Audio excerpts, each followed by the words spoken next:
The Netherlands' decision was its own.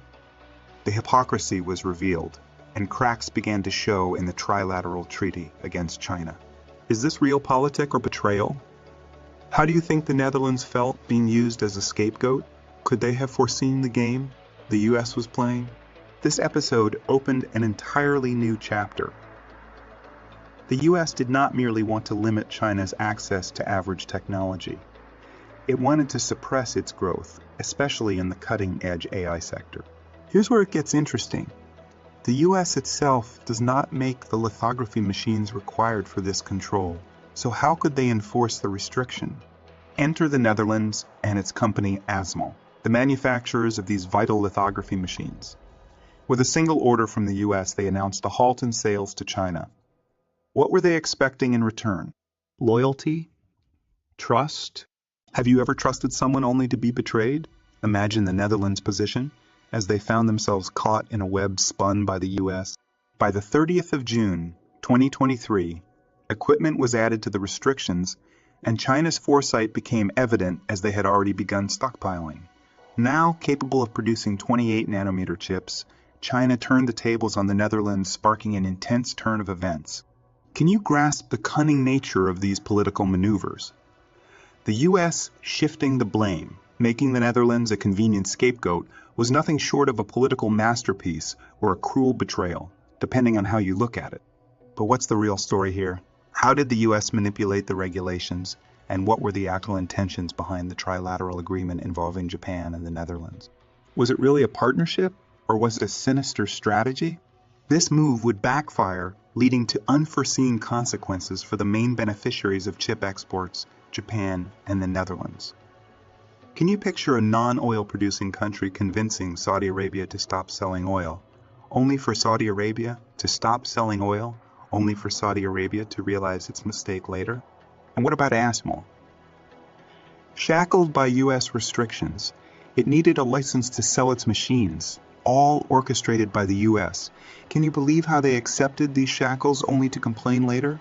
In this complex web of deceit and manipulation, the Netherlands began to roll out an export licensing system for high-end deep ultraviolet lithography machines.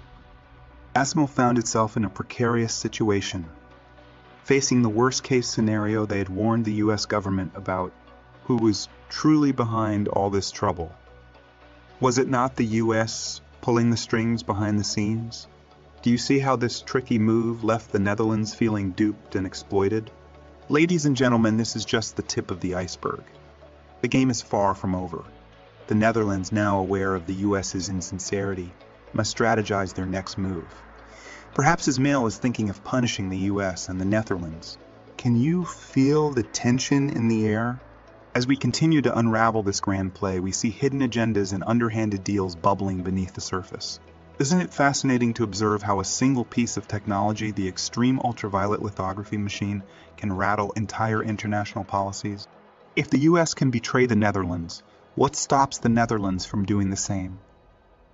There's a recipe brewing that might just shake the US's entire chip policy against China.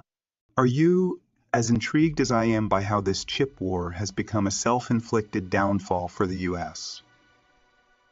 What's your take on how US insincerity toward its allies is brewing a concoction for its decline? Isn't it fascinating how the interplay of geopolitics and technology shapes the landscape of our world? Who would have thought that the humble lithography machine, key to the production of microchips, would spark a clash between global powers? How did we arrive here?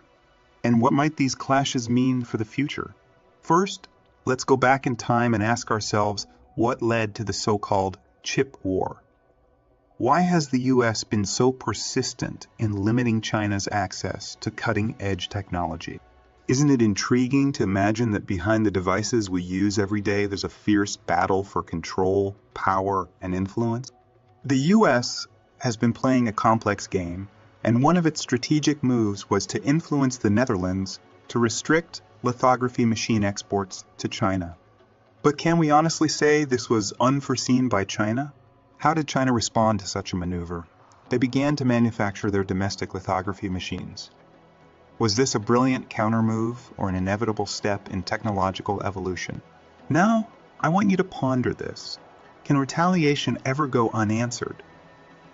China's actions weren't simply reactive. They were strategic, intended to send a message not just to the US, but to the world. But what was that message? As we delve deeper into this geopolitical drama, cracks began to emerge in the seemingly solid alliance between the US, the Netherlands, and other key players. Do you believe the US was sincere in its alliance with the Netherlands? Or was the Netherlands simply a pawn in a larger game? The response of the US claiming that the decision to halt sales to China was solely the Netherlands reveals a complex and perhaps hypocritical stance. Could the Netherlands truly have expected loyalty from the US? Was their trust misplaced? And how might they seek retribution for this perceived betrayal? Consider the larger picture here. Countries across the globe are vying for supremacy in AI, and cutting-edge chips are the lifeblood of this endeavor. Do you think it's fair for one nation to believe it can be the sole caretaker of this powerful technology? Is the US in the right in only allowing average chips to go to China, limiting its potential in AI training? Now, let's look at the Netherlands' role, particularly the company ASML, a leading manufacturer of the latest lithography machines. Was it simply following orders from the US when it decided to stop its machine sales to China? Or were there underlying expectations and hopes that were ultimately dashed? China's swift response, its burgeoning domestic production of chips, and the subsequent escalation of tensions paint a picture of a tumultuous and rapidly changing landscape. Have you ever thought about how global politics might affect the technology in your pocket? The unfolding scenario brought forth questions of trust, loyalty, and strategic foresight. The Netherlands found itself as the scapegoat in a situation that many would argue was orchestrated by the US. But was it a mere victim, or did it play an active role in this unfolding drama? The trilateral treaty involving Japan and the Netherlands was ostensibly aimed at controlling semiconductor manufacturing equipment. But was it merely a sinister strategy to hinder China's growth? What does it mean for Japan and the Netherlands to find themselves paying a heavy cost, while China remains unharmed? These questions lead us to the core of a much deeper issue. If the US, a non-chip producing nation, can manipulate key players in the industry like Saudi Arabia with oil, what does this say about global power dynamics? Was it foolish of the Netherlands and Japan to accept such a treaty? Now, I invite you to reflect on the situation of ASML, a company caught in a web of international politics. Its ambitions to sell to China, worth billions, were thwarted by agreements. With the US, was this a noble intent jeopardized by deception, or a risky gamble that didn't pay off? And what of the abrupt pivot by the US, audaciously declaring the export ban as the Netherlands' decision alone? Do you feel the Netherlands was right to lament its trust, or should they have seen the deception coming? Friends, the story doesn't end there. This situation brought about a cascade of consequences affecting global trade, trust between nations, and the future of technology itself, from licensing systems to diplomatic tensions. The implications were far-reaching. The future of ASML hung in the balance, with its reputation and business at risk. Do you believe that companies should accept being shackled by government agreements, or should they fight for their autonomy and interests? In this intriguing game, the US appeared to pull the strings, pressuring the Netherlands, while simultaneously distancing itself from the decisions made. This left the Netherlands feeling taken advantage of, a sensation that many would argue was not unfounded. And yet, the Netherlands still had an opportunity to rewrite the rules, to change the course of events by September 1st. Could they fix things? Should they fix things? What would you do in their place? ASML's dilemma, caught between agreements with the US and China, reflected a broader struggle within the industry. And here's where the plot thickens. The possibility that ASML might punish the US and Netherlands by continuing to supply China. Was this a daring move or a desperate attempt to regain control? Peeling back the layers, we uncover a grand play with hidden agendas and secret deals. It's not just about machines, it's about influence, control, and the future of technology itself. Can you imagine how the US would react if China developed a fleet of lithography machines by reverse engineering those provided by ASML? In the final analysis, we see a world where trust is scarce, betrayal is common, and the struggle for supremacy is relentless. Isn't it true that this chip war may lead the US down a path of isolation? What are your thoughts on how these dynamics might shape our world? I encourage you to reflect, question, and engage with this complex and thrilling narrative of technology, power, and influence. It's not just a story about chips and machines. It's a tale of human ambition, strategy, and the never-ending quest for dominance. Thank you for joining me on this journey. Stay tuned, and let's continue to explore the unfolding saga of global development, innovation, and intrigue. If this story intrigues you, don't forget to like, share, and subscribe to our channel. Thanks for joining us, and until next time, stay curious and keep exploring. China has begun a huge process of civil-military integration and the development of innovative dual-use technology. The ISS and MERICS highlight the efforts Europe should take to protect its own innovations in this paper. Hello, and welcome back to Innovative Check YouTube channel, where we delve into the innovative and transformative projects changing our world. If you're new to the channel and enjoy learning about innovation stories around the world, you've come to the right place. Please subscribe, like, and comment to help boost our videos on YouTube. Now let's get started. Number 10. Unmanned Systems. The PLA has pursued breakthroughs in military robots and unmanned systems with zeal. To date, the PLA has fielded a variety of unmanned aerial vehicles, UAVs, as well as developed and, to a lesser extent, fielded unmanned underwater vehicles, UUVs, unmanned ground vehicles, UGVs, and unmanned surface vehicles, USVs. For example, the PLA Air Force uses the GJ-1, a medium-altitude, long-endurance, MALE UAV similar to the U.S. Predator, for integrated reconnaissance and precise strikes, and may soon launch the GJ-2, a successor with capabilities similar to the Reaper. The PLA Navy, PLAN, uses the BZK-005 for surveillance as well as more tactical devices like the ASN-209, which employs communications relays and electromagnetic countermeasures. Concurrently, the Chinese defense sector is actively pursuing R&D in a variety of cutting-edge unmanned systems, including those with stealth, swarming, and supersonic or hypersonic capabilities. The employment of unmanned systems as a tip of the spear to create a constant presence in contested waters or territory might help the PLA assert and defend China's territorial claims. Number 9. Directed Energy Weapons.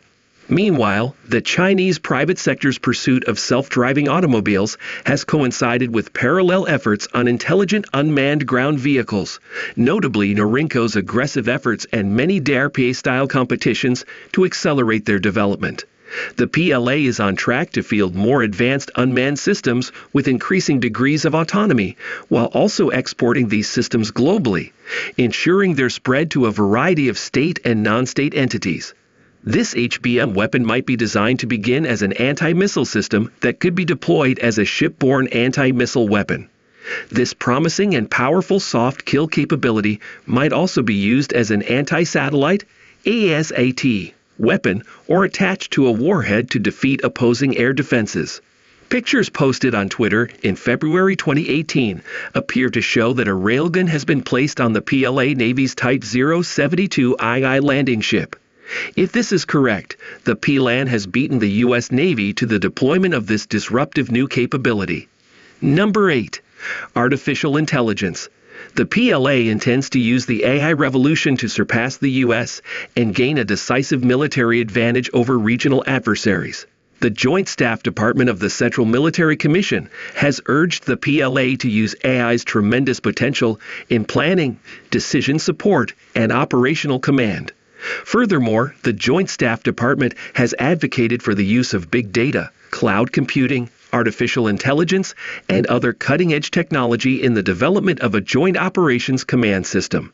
According to Lieutenant General Liu Guoxi, director of the Central Military Commission's Science and Technology Commission, artificial intelligence, AI, will accelerate the process of military transformation, causing fundamental changes to military units' programming, operational styles, equipment systems, and combat power generation models, eventually leading to a profound military revolution. He warns that in the face of disruptive technology, we must seize the opportunity to shift paradigms. You will be interrupted if you do not disrupt. The PLA is trying to expand intelligentization in the next stage of its modernization, leveraging AI as a force multiplier for its future combat capabilities and building on its existing informatization program. Chinese R&D is advancing a variety of AI military applications, including intelligent and autonomous unmanned systems, AI-enabled data fusion, information processing, and intelligence analysis, wargaming, simulation and training, defense, offense, and command and information warfare, and intelligence support for command decision-making. Number 7. Quantum technologies. China's rapid advancements in dual-use quantum technology may have long-term military and strategic consequences. China has emerged as a clear leader in quantum cryptography research and development, while also building a national quantum communications infrastructure that could better protect sensitive military and government communications from potential adversaries' signals intelligence and cyber espionage capabilities. According to Pan Jianwei, China's foremost quantum physicist, China is completely capable of making full use of quantum communications in a local war. The future growth path calls for the use of relay satellites to realize quantum communications and control that span the whole army. The Chinese government is also constructing the world's largest quantum research center, the National Laboratory for Quantum Information Science in Anhui Province. This new national laboratory will investigate quantum computing improvements and, according to reports, conduct research of immediate use to China's military forces. Although U.S. teams continue to lead in quantum computing, China is a relative latecomer in this race to create uniquely powerful computing. The University of Science and Technology, the CA's Alibaba Quantum Computing Laboratory, the Chinese Academy of Science Institute of Physics, and Zhejiang University succeeded in entangling 10 superconducting qubits in March 2017, breaking Google's previous record of 9. Number 6. Familiar fighter jets. China said this week that the Chengdu J-20, its first homemade stealth fighter called Black Eagle, had entered combat duty, shattering the U.S. and its allies' stealth aircraft monopoly in the Asia-Pacific region. However, the similarities between the Chinese and American planes may not be a coincidence. The Chinese military has been accused by U.S. officials of breaking into their computer systems and collecting information about their cutting-edge technology. According to some observers, the startling similarities are convincing evidence that this stolen know-how has allowed Beijing to catch up. Undaunted, China is currently working on a second stealth fighter, the Shenyang J-31 Falcon, which experts believe could one day be deployed on China's aircraft carriers and compete in the global export market. The recent successful flight of the world's largest amphibious aircraft, the H-600 Kunlong, which was built for maritime rescue, but with a range of 2,800 miles, can play a potentially vital role in the South China Sea, boosted the Chinese Air Force even more. Number 5. A hypersonic glide vehicle. According to The Diplomat, an online journal covering the Asia-Pacific area, China conducted the first testing of a hypersonic glide vehicle known as the DF-17 in November.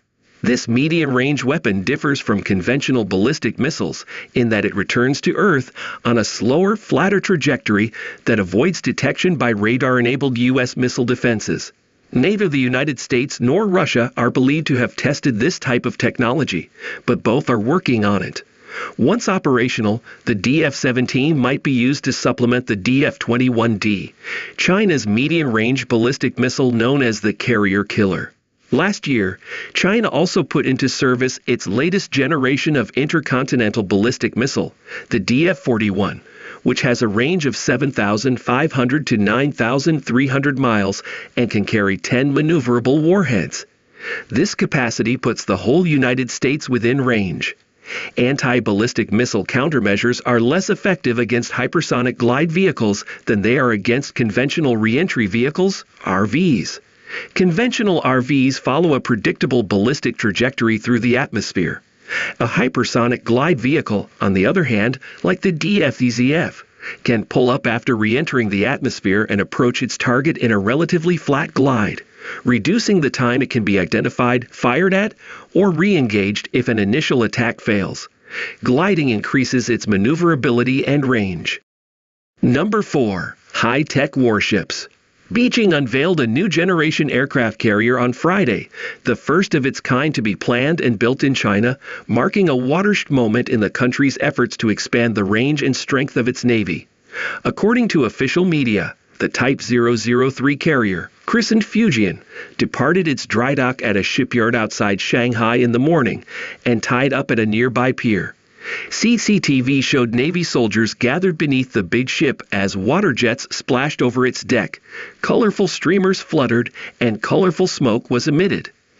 The Type 003 ship's capabilities are considered to rival those of Western carriers, as Beijing wants to transform its navy, which is already the largest in the world, into a multi-carrier force. The Associated Press, AP, studied satellite imagery acquired by Planet Labs PBC on Thursday, which showed the carrier in what seemed to be a fully flooded dry dock at the Jiangnan shipyard outside Shanghai, ready for launch. Number 3. An electromagnetic railgun. According to a military specialist, China will conduct unprecedented railgun testing as the United States abandons the future weapon after decades of development. A railgun is a kinetic energy weapon that can discharge a projectile at 7 times the speed of sound using electromagnetic force and hit a target more than 200 kilometers, 125 miles, away, more than 10 times the average range of a cannon. The fast-moving bullet and high-voltage electric current could create irreversible wear on the rail or inner wall of the cannon, limiting its lifespan and accuracy. According to Wang Xiao, a researcher at the China Huaiyan Ordnance Test Center in the northwestern province of Shaanxi, Chinese scientists and engineers have come up with several feasible answers in recent years. However, the center, China's top military testing facility that grants official certificates for the deployment of new weapons, requires the rail guns to complete additional tests to establish their effectiveness in future warfare. Number 2. Chengdu G-20 fighter aircraft. The Chengdu G-20 is equipped with innovative fly-by-wire (FBW) technology. The Active Electronically Scanned Array (AESA) is its fire control radar. There are 2 more windows under the rear fuselage and 2 more on top of the forward fuselage, giving it full 360 degrees coverage, comparable to the American F-35. Number 1. Liaoning Aircraft Carrier. The Liaoning Aircraft Carrier, or former Variag carrier, was China's first aircraft carrier. In 2012, the carrier was commissioned by the PLA Navy. The carrier operates aircraft such as the J-15, J-10, Z-8/Ka-31 AEW, and Ka-27 ASW helicopters. It is equipped with the Flying Leopard 3000 naval, FL-3000 missile system, as well as the Type 1030 Close-in Weapon System, CIWS. It also has anti-submarine warfare, ASW, capabilities.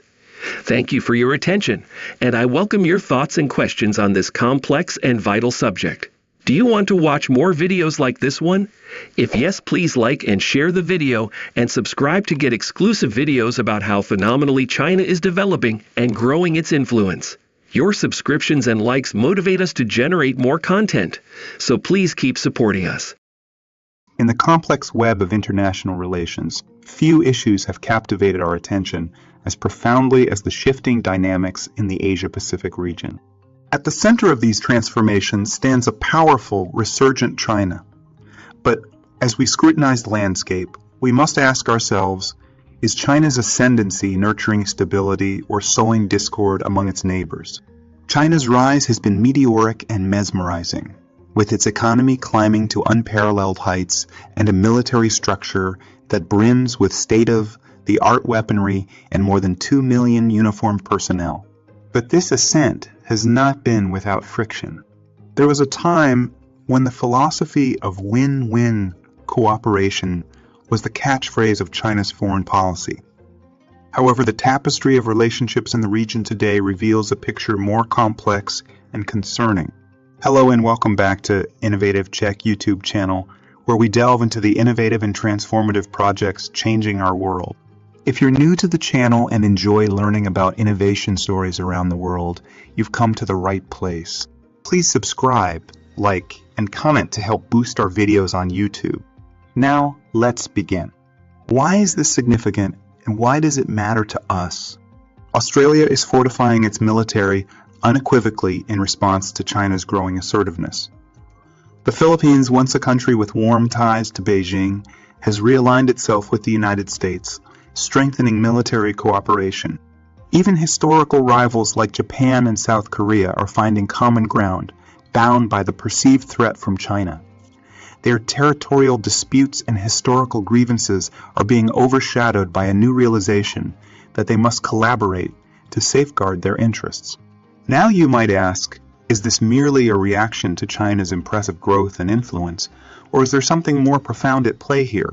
Let's examine the situation through the lens of South Korea, a country that is historically tied to China through trade and political collaboration, but which now finds itself drawn closer to Japan and the US. The territorial disputes, the shared grievances with Japan over World War I atrocities, all seem to amplify the divide between Seoul and Tokyo.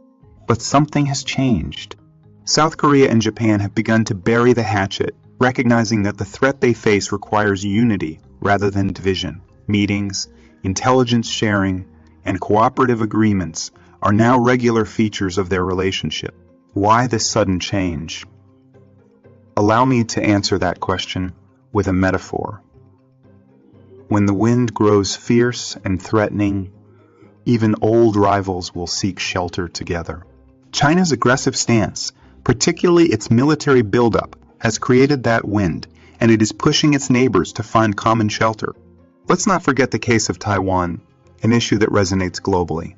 South Korean President Suk-yeol recently asserted that the Taiwan issue is not a mere bilateral matter, but a global one.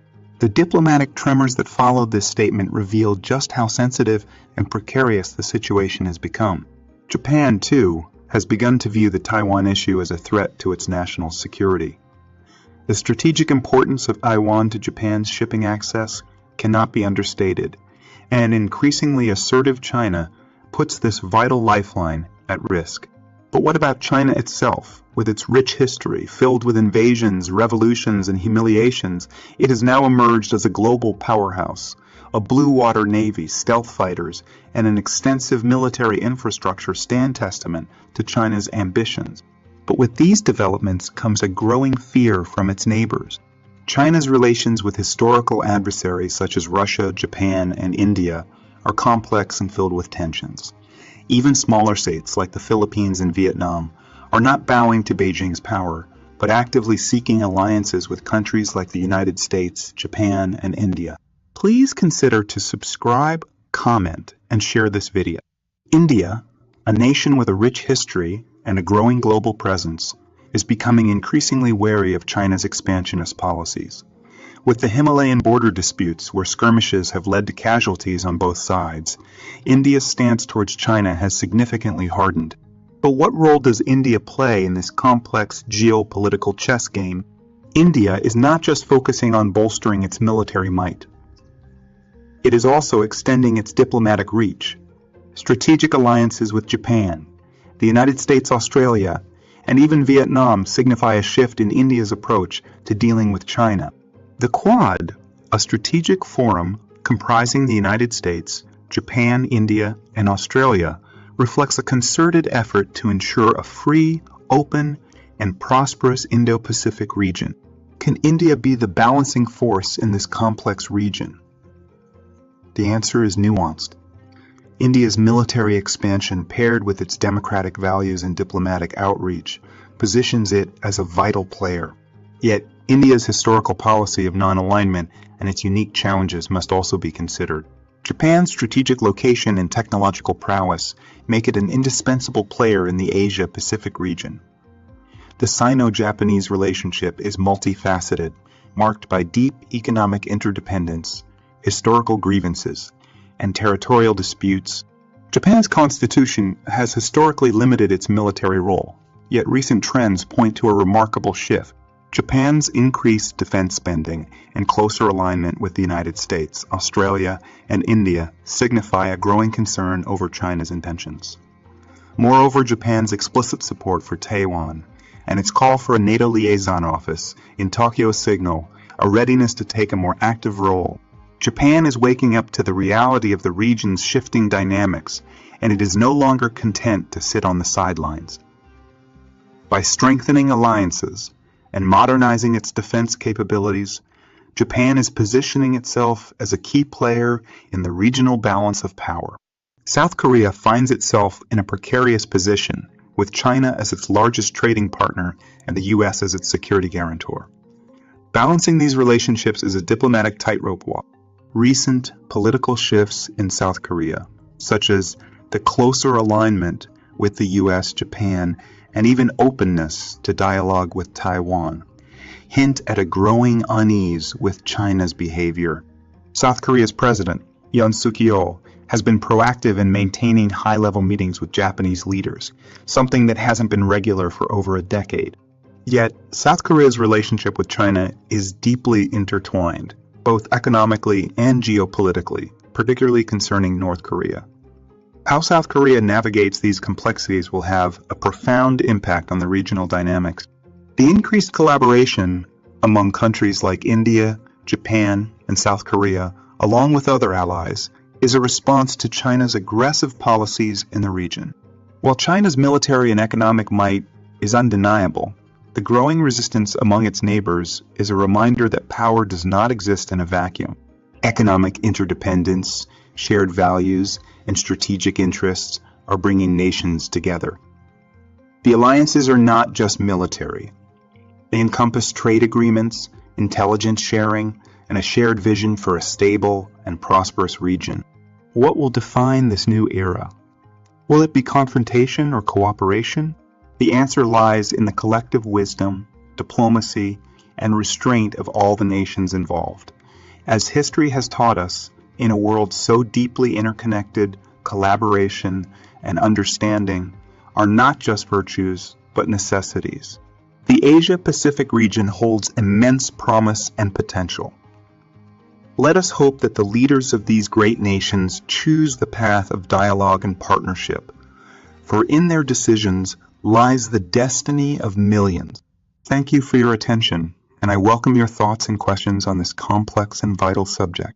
Do you want to watch more videos like this one? If yes, please like and share the video and subscribe to get exclusive videos about how phenomenally China is developing and growing its influence.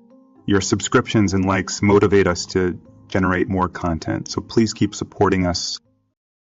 Allow me to share a significant and powerful narrative that could be the turning point in a global crisis that has captured our attention for far too long. The ongoing conflict between Ukraine and Russia. It's a story of international maneuvering, diplomacy, and a shift in power dynamics, symbolizing an earnest attempt to find a peaceful solution. As we gather here today, an extraordinary international meeting is taking place, orchestrated by Saudi Arabia and marked by China's robust involvement. We stand on the precipice of a possible peace solution to the Ukraine-Russia war. But what makes this moment unique, and why is China taking the lead? Hello and welcome back to Innovative Check YouTube channel, where we delve into the innovative and transformative projects changing our world. If you're new to the channel and enjoy learning about innovation stories around the world, you've come to the right place. Please subscribe, like, and comment to help boost our videos on YouTube. Now, let's begin. Why is this significant, and why does it matter to us? The United States has been actively involved in this conflict for over 1.5 years, yet its role has been controversial, often accused of politicizing the crisis. Some argue that the U.S. has pushed Ukraine into a fight, profiting from the sales of weapons and long to Europe while failing to resolve the crisis. But today, we witness a change in the winds.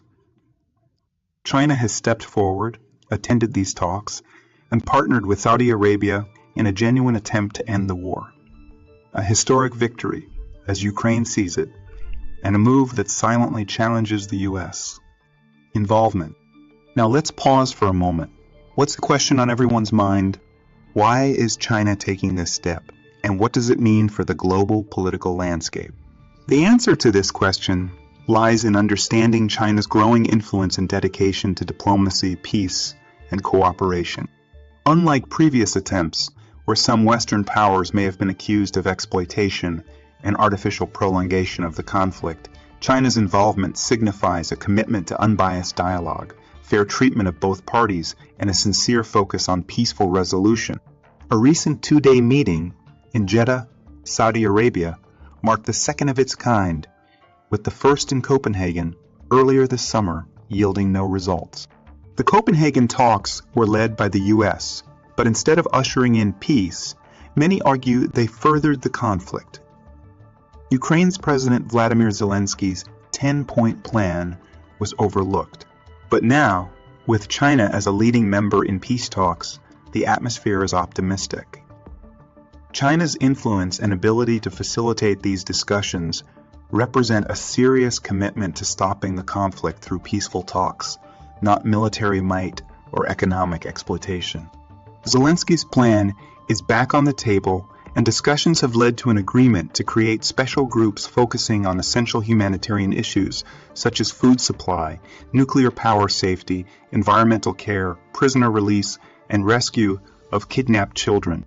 These talks aim to pave the way for a grand meeting with world leaders, scheduled for later this year, where these essential details will be evaluated. Some experts see Saudi Arabia's role as a mediator, not as an independent agent, but as a partner with China. Recently, China assisted in brokering a peace deal between Saudi Arabia and Iran, and now they are working together to create a peace plan for Ukraine.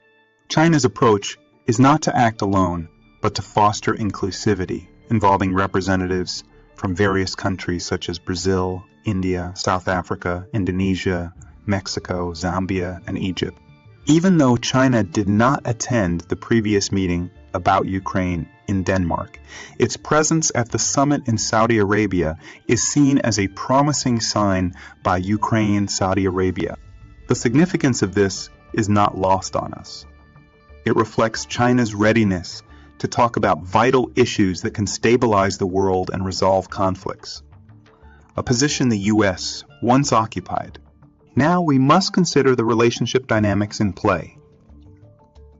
What's Russia's stance on this? Will China's involvement strain their ties?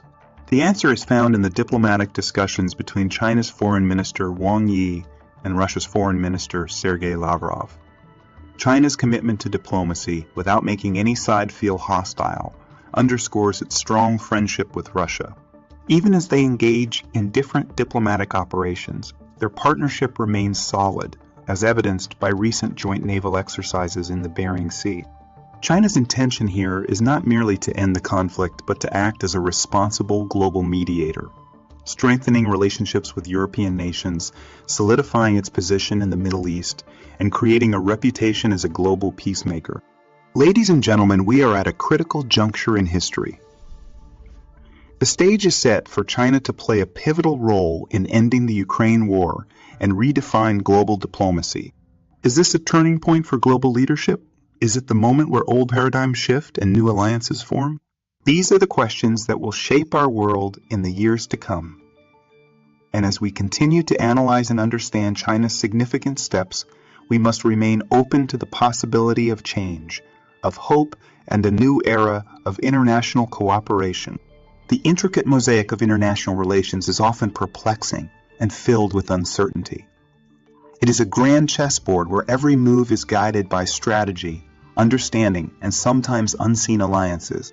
as we delve into the ongoing Ukraine, Russia conflict and the attempts to find a resolution, let's pause for a moment to consider the new dynamics and efforts that have emerged. Please consider to subscribe, comment, and share this video. China's entrance into the peace talks facilitated by Saudi Arabia has been a remarkable development. This introduction of a fresh perspective into an intricate conflict is more than a political maneuver. It is a pursuit of peace that transcends conventional wisdom. A pertinent question arises. Why has China, a nation traditionally inclined to economic relationships and non-intervention, decided to actively participate in these peace talks? The answer is a complex and multifaceted one. It's not just about influence or a shift in geopolitical strategy, but rather a demonstration of commitment to global stability and the well-being of people affected by the conflict. The recent two-day meeting in Jeddah marked the second major international gathering aiming to find a peaceful solution to the Ukraine-Russia war. The first meeting in Copenhagen, which China did not attend, was unsuccessful in securing peace. One might argue that the leading members' the U.S. engagement in those talks was more towards preservation of interests than peacemaking. However, with China now actively involved, the tone has changed. China's approach to this sensitive issue has been one of neutrality, inclusivity, and respect for the sovereignty of the nations involved. China's entry into these talks is not just a diplomatic move, but a reflection of its expanding role as a responsible global leader. The discussions in Jeddah have led to practical steps, such as the formation of specialized groups focusing on various aspects of the crisis, including humanitarian needs, environmental protection, and prisoner exchanges. China's approach recognizes that force and coercion cannot resolve conflicts. Understanding, compassion, and flexibility must be at the forefront. It's about setting aside the profits of war and focusing on human needs and shared values. While China's role cannot be overstated, it is essential to recognize the instrumental role of Saudi Arabia in arranging these peace talks. With China's support, Saudi Arabia has positioned itself as a mediator, working to bridge the gaps between conflicting parties. The collaboration between China and Saudi Arabia extends beyond mere political alliance. It represents an alignment of intentions and a shared commitment to peace. China's interactions with both Russian and Western representatives have been thoughtful and careful. The recent naval exercise between China and Russia demonstrates the strength of their partnership, while the engagement in the peace talks shows China's willingness to lead by example. China's stance is clear. Solutions must be sought through cooperation and understanding, not imposition or aggression. China's involvement is also a signal to the non-aligned global South, showcasing its readiness to lead and foster international cooperation. It's about building partnerships beyond the usual spheres and signaling a shift in global dynamics where the U.S. is not the sole determining factor. As a Shanghai-based international relations scholar Shen Dingley puts it, Russia is eventually bound to be defeated. Therefore, China must look for international cooperation without accelerating any collapse in Russia. The complexity of China's position and its attempts to navigate these waters reveal a nation keen on understanding others' positions, fine-tuning its own, and seeking an adaptable, maneuverable path. Let me leave you with a thought. Provoking question. In an era where conflicts seem endless and peace is elusive, can China's involvement in the Ukraine peace talks signal a new direction in international diplomacy? In the ever-changing landscape of global politics, the drive towards peace requires more than just political will. It demands empathy, wisdom, and collaboration.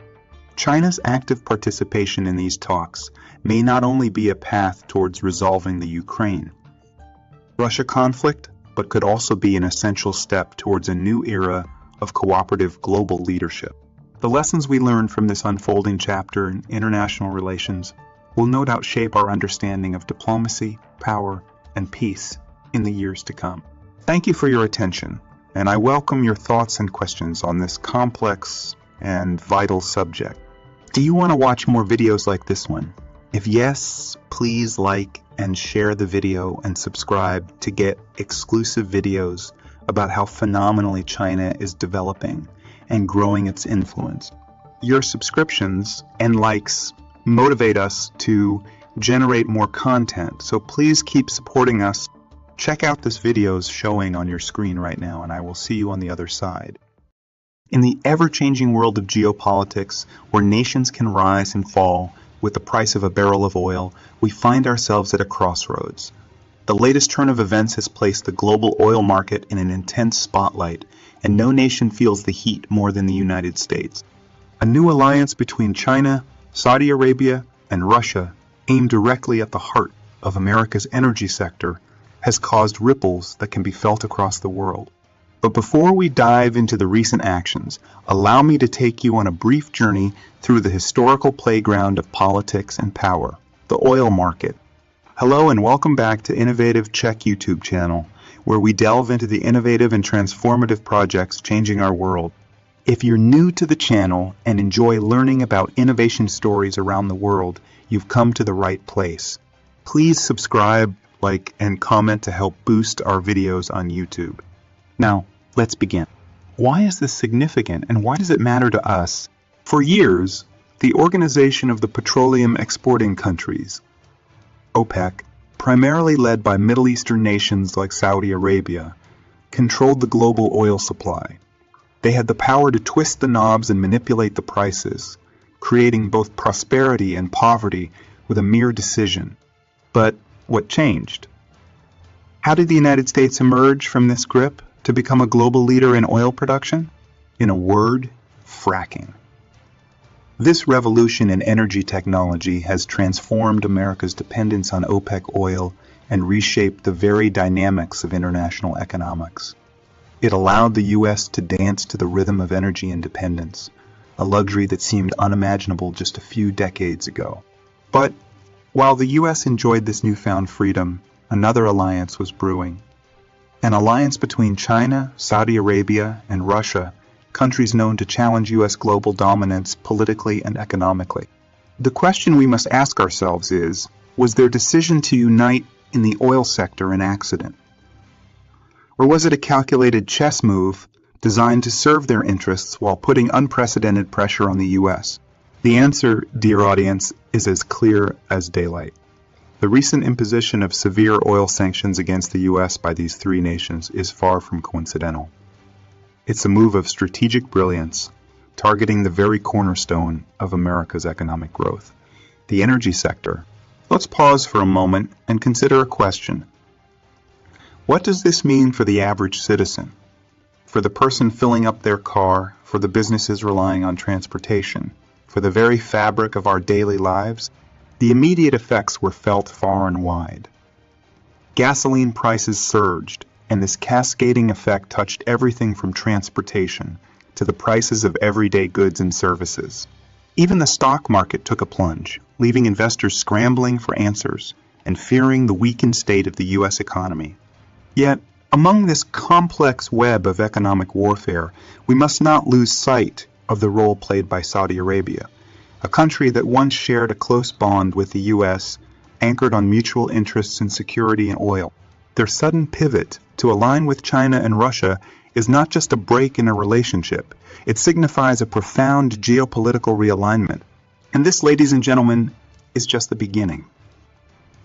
The actions of these countries have opened a Pandora's box, the ramifications of which will echo across nations, redefine alliances, and reshape the very world order we know today. Please allow me to guide you further into the intricacies of this fascinating tale as we unravel the threads of this new alliance and its implications on the U.S. and the global community at large. Please consider to subscribe, comment, and share this video. As we explore this unique moment in history, we must fully understand the unprecedented actions taken by China, Saudi Arabia, and Russia. By imposing these severe oil sanctions against the U.S., these nations effectively undermined the very foundation of the U.S. economy. Their goal? To destabilize the American energy sector and, by extension, disrupt global trade. The shockwaves of this move resonated around the globe. Oil prices skyrocketed as the constraints on U.S. oil production were felt. But it wasn't a simple tale of one nation versus another. It was a complex interplay of strategic relationships and geopolitical maneuvering. Let's examine the roles played by the key players. Saudi Arabia. Once a trusted ally of the US, their unexpected alignment with China and Russia was nothing short of a seismic shift. Their vast oil reserves became a weapon in an economic assault, a forceful tool wielded against the US. Russia. On the front lines of this economic warfare, Russia's alignment with Saudi Arabia was a critical element, bolstering their collective strength and providing an unyielding front against American influence. China, with its insatiable appetite for consumption, China played a subtler yet significant role. By committing to sidestep US oil, they provided a reliable market for Russian and Saudi oil, insulating them from potential global backlash, while also advancing China's goal of reducing US influence. The US was caught off guard and the reaction was frantic. Policymakers tried to downplay the sanctions' impact, but the reality on the ground was undeniable. Gas prices soared, goods and services ballooned in cost, and the economy teetered on uncertainty. So what was America's immediate response? The strategy was to tap into the strategic petroleum reserve to stabilize prices.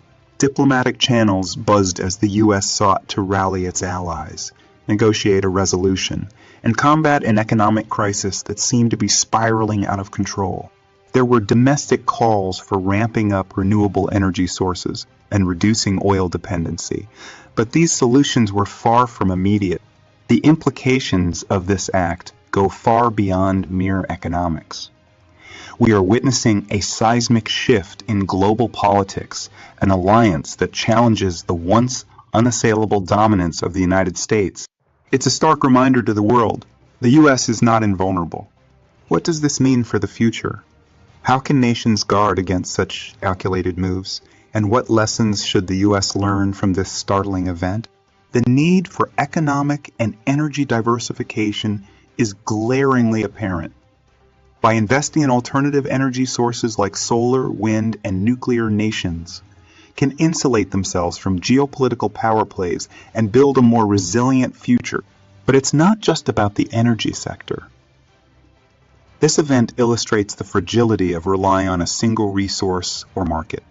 It exposes vulnerabilities that can be exploited, leaving nations susceptible to external manipulations.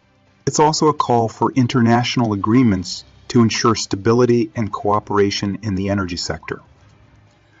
This incident highlights the role of organizations like the United Nations and the World Trade Organization. They must play a more proactive role in mediating such conflicts, defining new frameworks to prevent the weaponization of crucial resources like oil. In this new era, diplomacy itself needs to be redefined. As countries move beyond traditional means of exerting influence, such as military interventions, to more covert economic pressures, a bolstered approach to diplomatic tactics is vital. It's about building alliances that extend beyond the battlefield and encompass economic partnerships capable of shielding nations from future sanctions. Thank you for your attention, and I welcome your thoughts and questions on this complex and vital subject. Do you want to watch more videos like this one? If yes, please like and share the video and subscribe to get exclusive videos about how phenomenally China is developing and growing its influence. Your subscriptions and likes motivate us to generate more content, so please keep supporting us. Check out this video showing on your screen right now, and we'll see you on the other side. As we find ourselves gathered here today, I invite you to ponder over a question that rings alarm bells across the global stage. A question that not only unravels the intricacies of global politics, but also lays bare the pretenses and failures of a superpower. How has the United States, once a symbol of peace and democracy, faltered in its quest for conflict resolution? Why is it that the same nation that preaches ideals of justice and harmony finds itself entangled in forever wars? The answer, my dear friend, is not simple. It's a complex web that intertwines profit, power, and policy, all hidden beneath a facade of global leadership. Hello and welcome back to Innovative Check YouTube channel, where we delve into the innovative and transformative projects changing our world. If you're new to the channel and enjoy learning about innovation stories around the world, you've come to the right place. Please subscribe Like and comment to help boost our videos on YouTube. Now, let's begin. Allow me to draw your attention to the Ukraine war, a conflict that has continued for over 1.5 years. As the world's eyes were fixed on the battlefield, waiting for the beacon of peace to guide the warring parties towards resolution, it was none other than the US that was busy filling its pockets. You see, wars have become a business, a treacherous marketplace where ideologies are bartered for weapons and human lives are exchanged for fleeting alliances. The United States saw in the Ukraine war not a tragic loss of human lives, but a golden opportunity to sell weapons and secure its interests. But this is not just about weapons or trade. The real criticism lies in the failure of the United States to play the role of a responsible global leader, a role that it has boasted of holding for decades. While the US once stood as a symbol of hope and mediation, today its policies reflect a spoiled child, craving attention, driven by greed and failing to uphold the principles that once made it great. And who is left to check these childlike actions? None other than China, a nation that has been increasingly participating in the world stage, asserting its role as a sensible and responsible global leader. In a meeting in Saudi Arabia aimed at resolving the Ukraine war, the US found itself facing the Chinese envoy, forced to accept its defeat in mediating peace talks. This is not a mere diplomatic interaction. It's a revelation of a global shift, a significant change where the US is seen vacating the chair for China, gesturing for China to take up the mantle of global leadership. You may ask, is this merely a change in power dynamics, or is it a symbol of something far more profound? The answer lies in understanding that the United States' inability to mediate peace is not an isolated incident, but a pattern of behavior, a history of forever wars that breed distrust and doubt. Whether it's the Afghanistan war or the ongoing Russia-Ukraine conflict, the United States' involvement often leads to protracted battles without clear resolutions. While the US portrays these conflicts within a black and white narrative, painting a picture of good versus evil, the reality is far more nuanced. The problem with the US approach is its lack of balance and understanding. Its actions often sabotage peace initiatives, provoking nations instead of leading them to the negotiation table.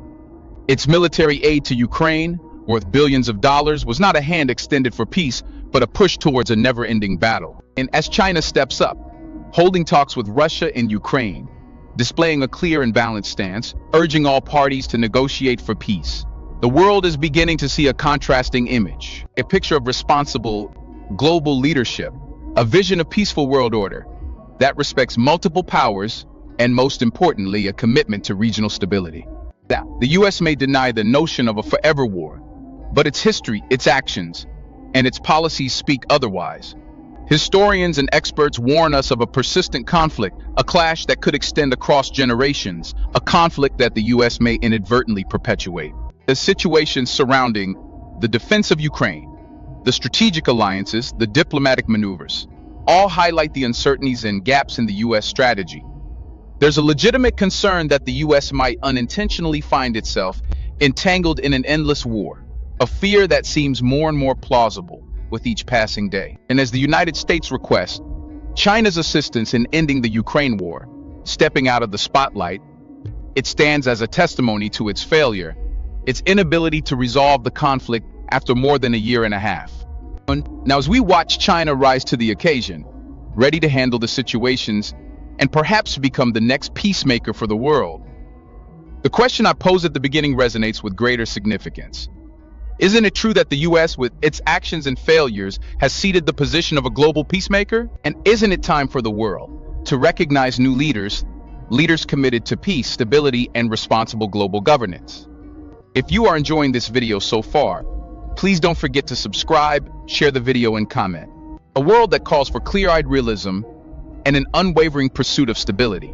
The global community is at a crossroads, and the decisions we make today will undoubtedly shape the course of international relations for generations to come. But let's take a step back and consider the implications of these shifting dynamics. What does China's rise as a diplomatic powerhouse mean for the world? And how should we interpret the United States' apparent retreat from its self-appointed role as the global peacemaker? First and foremost, it signals a shift towards a multipolar world, a landscape characterized by multiple centers of power and influence. For too long, the global stage has been dominated by the West, led by the United States. However, we are now witnessing a gradual redistribution of power, where nations like China are asserting their rightful place in shaping global policies and decisions. When China's approach to the Ukraine conflict is a clear indication of its intent to promote dialogue and cooperation rather than confrontation and antagonism. It is no longer content to be a mere spectator in global affairs, but is stepping forward to participate actively in shaping the future. This is both a challenge and an opportunity for the rest of the world. The challenge lies in adapting to this new reality, where old alliances and assumptions may no longer hold true. There is a need for reevaluation and perhaps a recalibration of international strategies and priorities. Then the opportunity is even more significant. China's rise as a responsible global actor opens the door to a more balanced and inclusive approach to international relations. It presents a chance to engage in true collaboration where the voices of all nations are heard and respected, regardless of their size or economic prowess. What does this mean for the United States? It means a time for reflection and perhaps a return to the values that once guided its foreign policy. It's a time to recognize that leadership is not just about wielding power and influence, but about wisdom, compassion, and a willingness to engage with others on an equal footing. The Ukraine conflict and the U.S. response have exposed some uncomfortable truths about America's approach to international affairs. But it has also provided an opportunity for renewal. By embracing a more cooperative and inclusive approach, the United States can reclaim its role as a global leader, not by dictating terms, but by fostering collaboration and building bridges. But what about the global community? What role do we play in this evolving landscape? It's recognized that the world is no longer a chessboard where superpowers move pieces at will. It's a complex and interconnected tapestry where every nation, every community has a part to play. They must learn to see beyond our narrow interests and work together to build a world that reflects our shared values and aspirations. We must embrace the reality of a multipolar world and learn to navigate it with wisdom and grace. In conclusion, the Ukraine war has laid bare the shifts in global leadership and illuminated the changing dynamics of international relations. It has challenged our assumptions and asked us to consider a new way forward. Both China's rise and the United States' introspection presents an opportunity to forge a more balanced and harmonious world order. It's a chance to build a global community where all voices are heard, where conflict is resolved through dialogue and cooperation, and where peace is not just a lofty ideal, but a tangible reality. As we look to the future, let us remember that leadership is not about dominance, but about guidance, understanding, and collaboration. Let us embrace this new era with open hearts and open minds, ready to work together to create a world that celebrates diversity, values equality, and strives for peace. Thank you for your attention, and I welcome your thoughts and questions on this complex and vital subject. Do you want to watch more videos like this one? If yes, please like and share the video and subscribe to get exclusive videos about how phenomenally China is developing and growing its influence. Your subscriptions and likes motivate us to generate more content. So please keep supporting us. Check out these videos showing on your screen right now, and I will see you on the other side. Consider for a moment the murky depths to which international politics can sink, and the games nations play to win at all costs.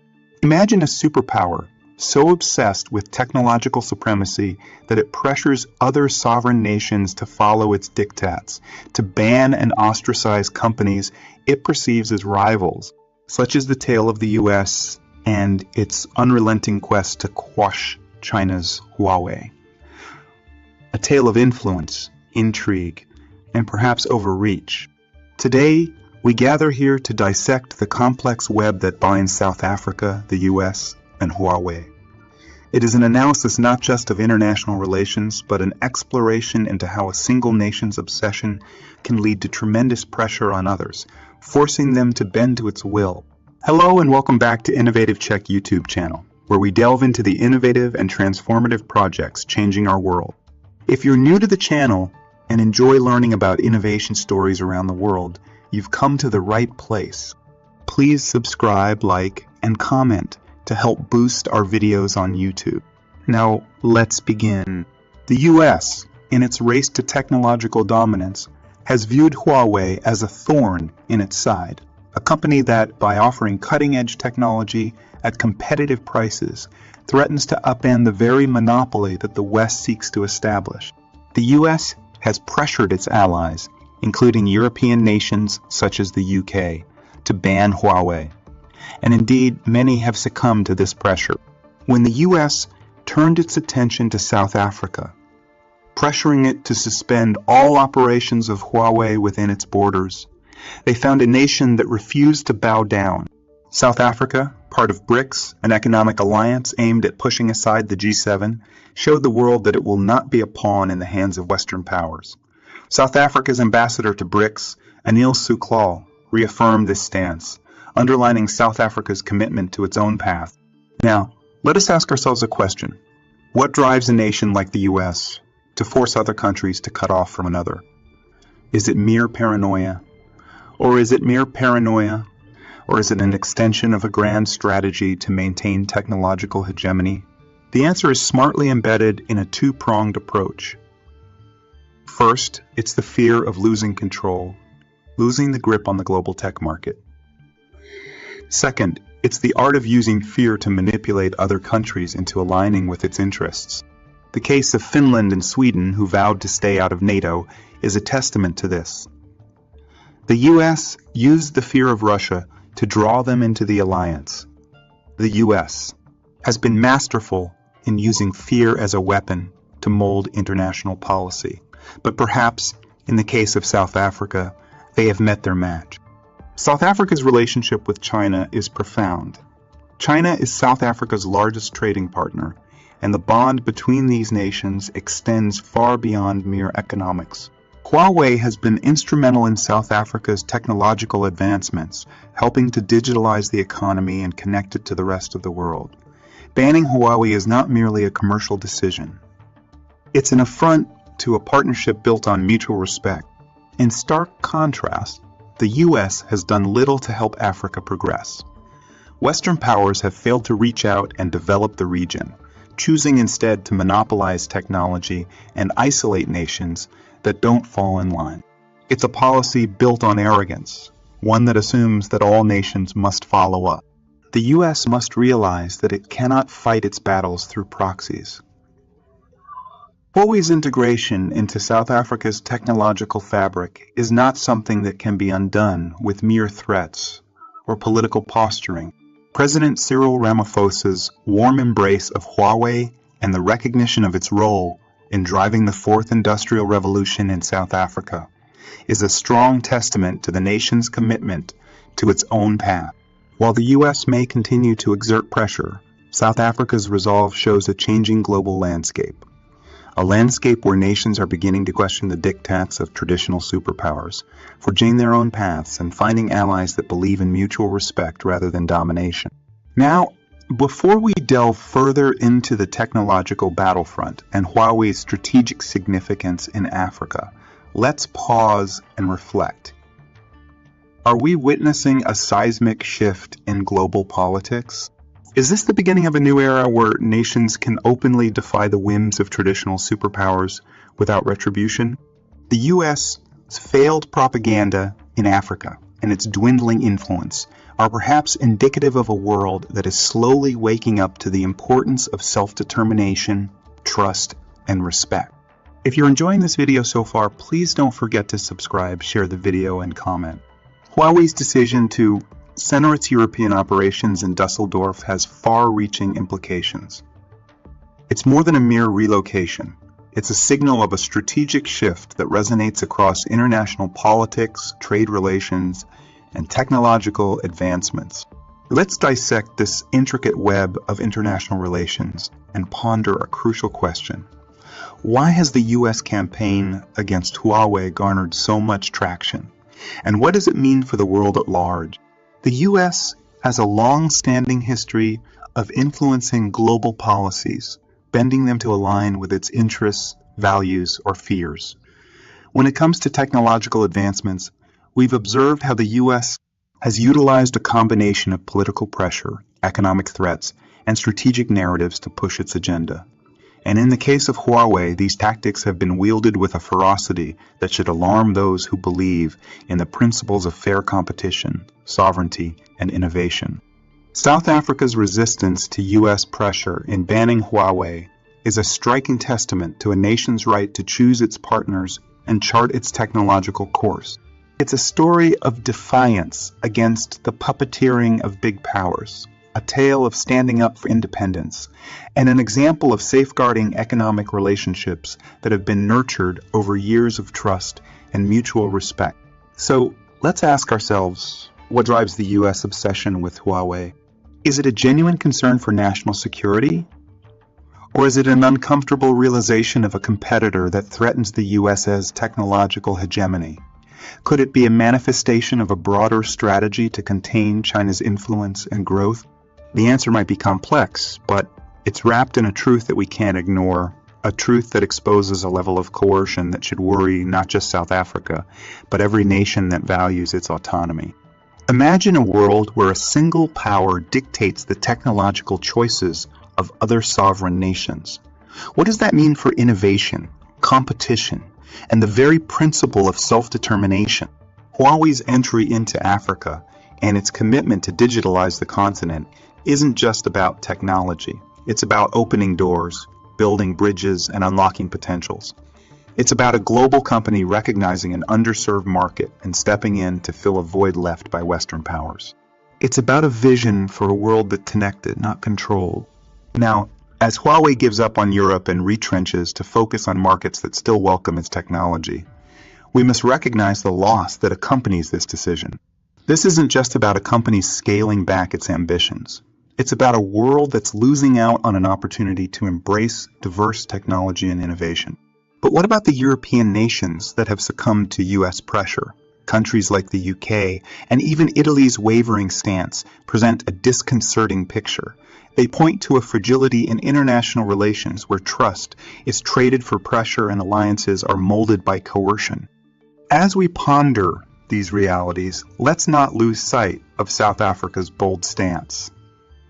It's a stance that speaks of conviction, strength, and a refusal to bow to unjust demands. It's a stance that resonates with the ideals of BRICS and the aspiration for a world where choices are made by nations, not imposed on them. In this new era of international politics and economic alliances, South Africa's decision is a beacon for other countries that wish to assert their sovereignty. It's a lesson that alliances should be built on mutual respect and common interests, not threats and arm-twisting tactics. Let's pause and ask our audience. Would you prefer a world where technological advancements are shaped by a single power's interests, or one where nations have the freedom to choose their path? I believe most of us would champion the latter. A world where innovation thrives, where nations make choices based on their interests, where cooperation is built on trust, not fear. As we continue to watch the unfolding drama between the U.S., Huawei, and the countries caught in this tug of war, let's remember that this is not just about technology or politics.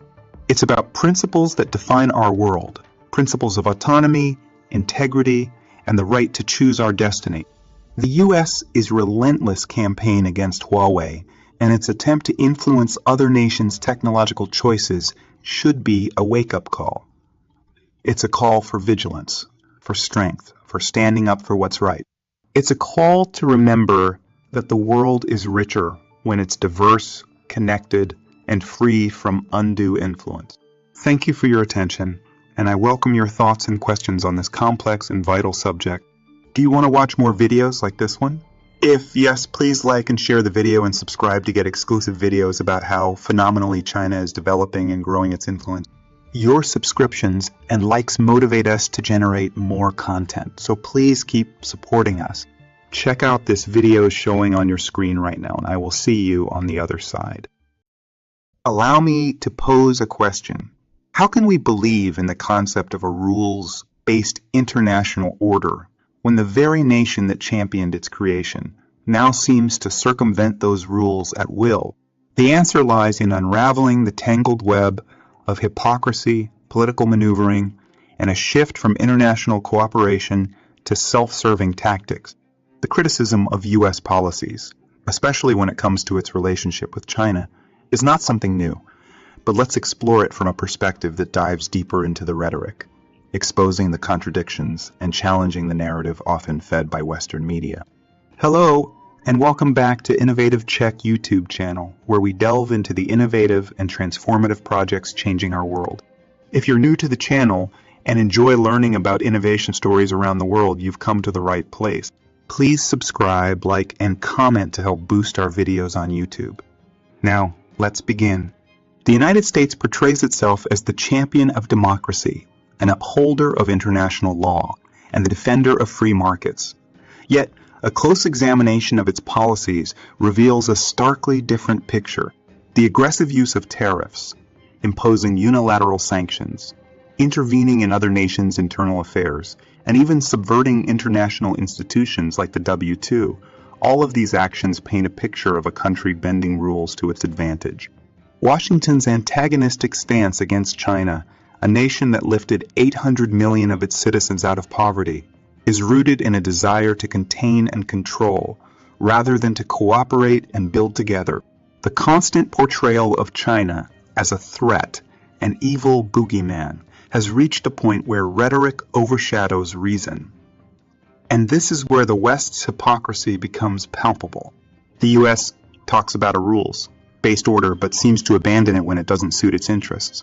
Take the W2, for example. As China's recent report pointed out, the United States has consistently undermined the very principles of the organization it helped create.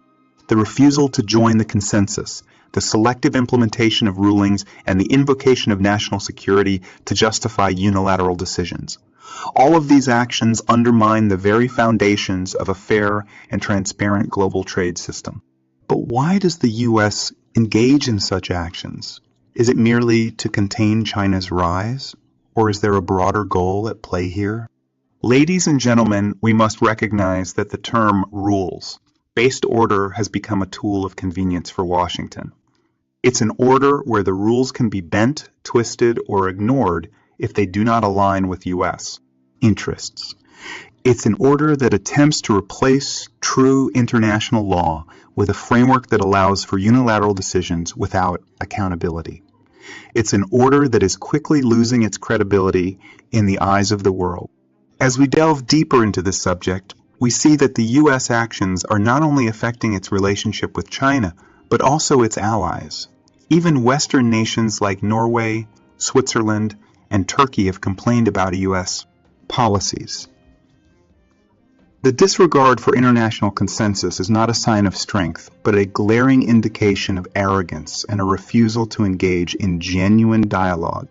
We must also reflect on the disturbing trend of weaponizing trade, technology, and financial systems to exert pressure on other nations. The aggressive tactics against Huawei, the coercion of other countries to follow the U.S. political stance, and the imposition of sanctions are a testament to a policy of bullying rather than diplomacy. In the end, what we are witnessing is a dangerous game that threatens not only international relations, but the very fabric of global governance.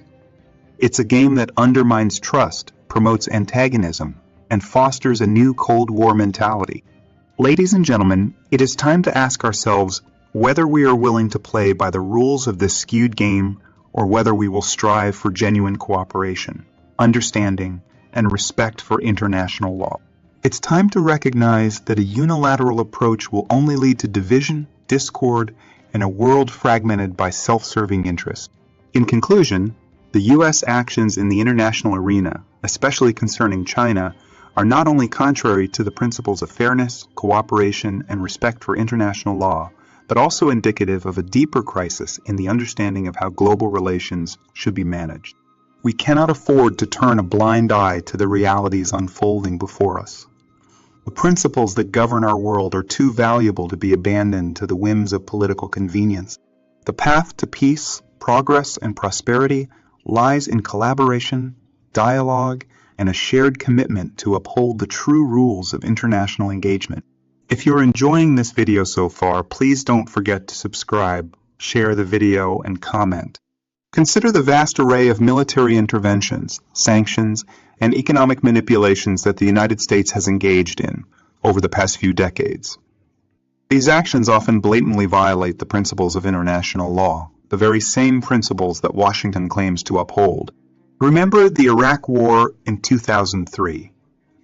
It was a military invasion based on false intelligence and fabrications. Not only did it destabilize an entire region, but it also led to the deaths of hundreds of thousands of people, including civilians. Where was the adherence to the rules-based international order then? Look at the unilateral sanctions imposed by the United States on countries like Cuba, Iran, Venezuela, and others.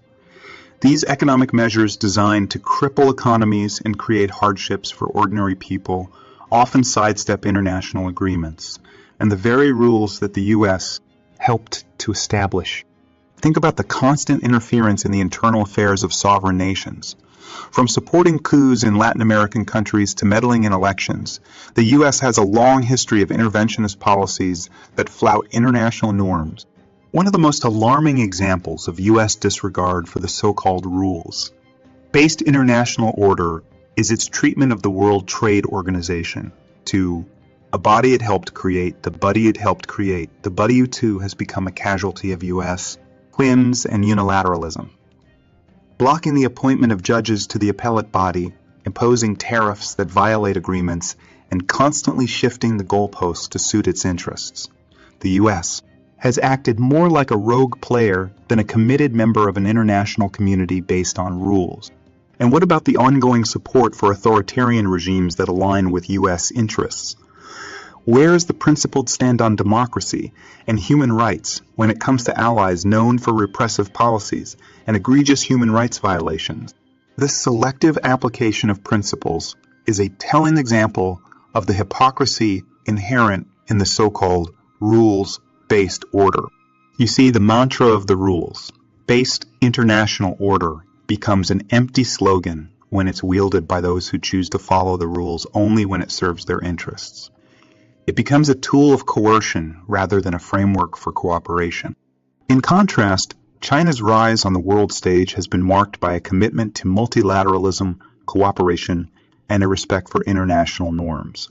Yes, China has its own interests and is unapologetic about protecting them.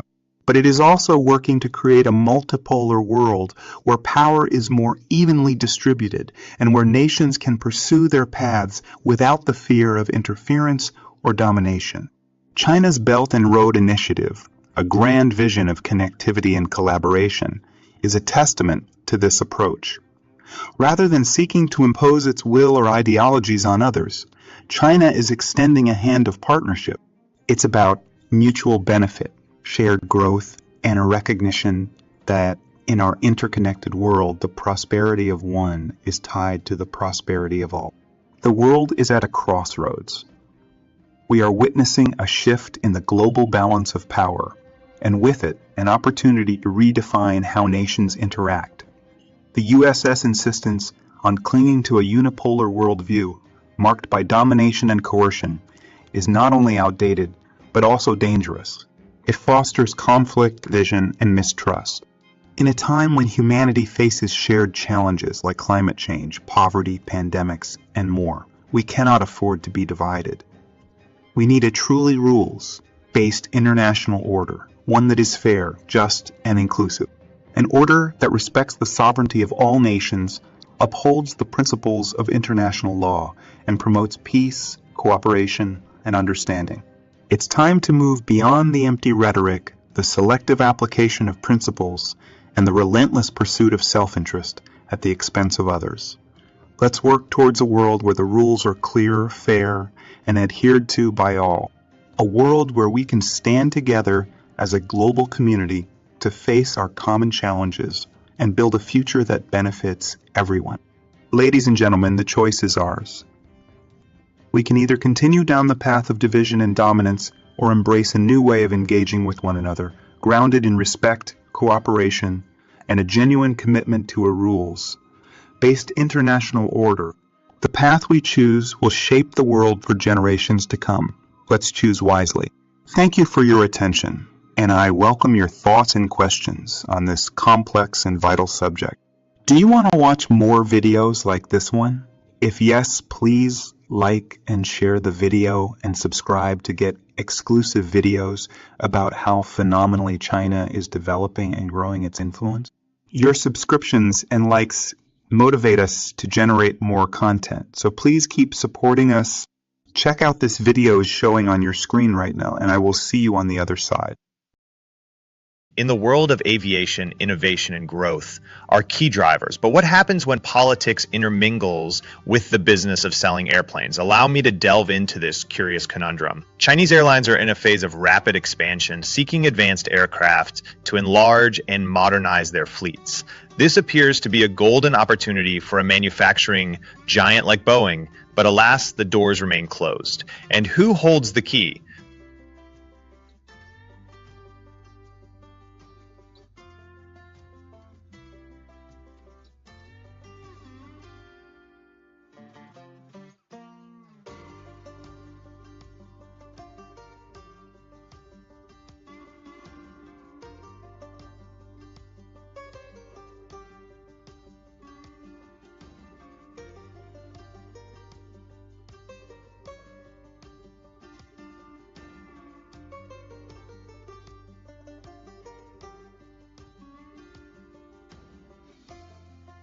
The political masters in the United States. Hello and welcome back to Innovative Check YouTube channel, where we delve into the innovative and transformative projects changing our world. If you're new to the channel and enjoy learning about innovation stories around the world, you've come to the right place. Please subscribe, like, and comment to help boost our videos on YouTube. Now, let's begin. You might wonder, why are politics meddling in the business of flying machines?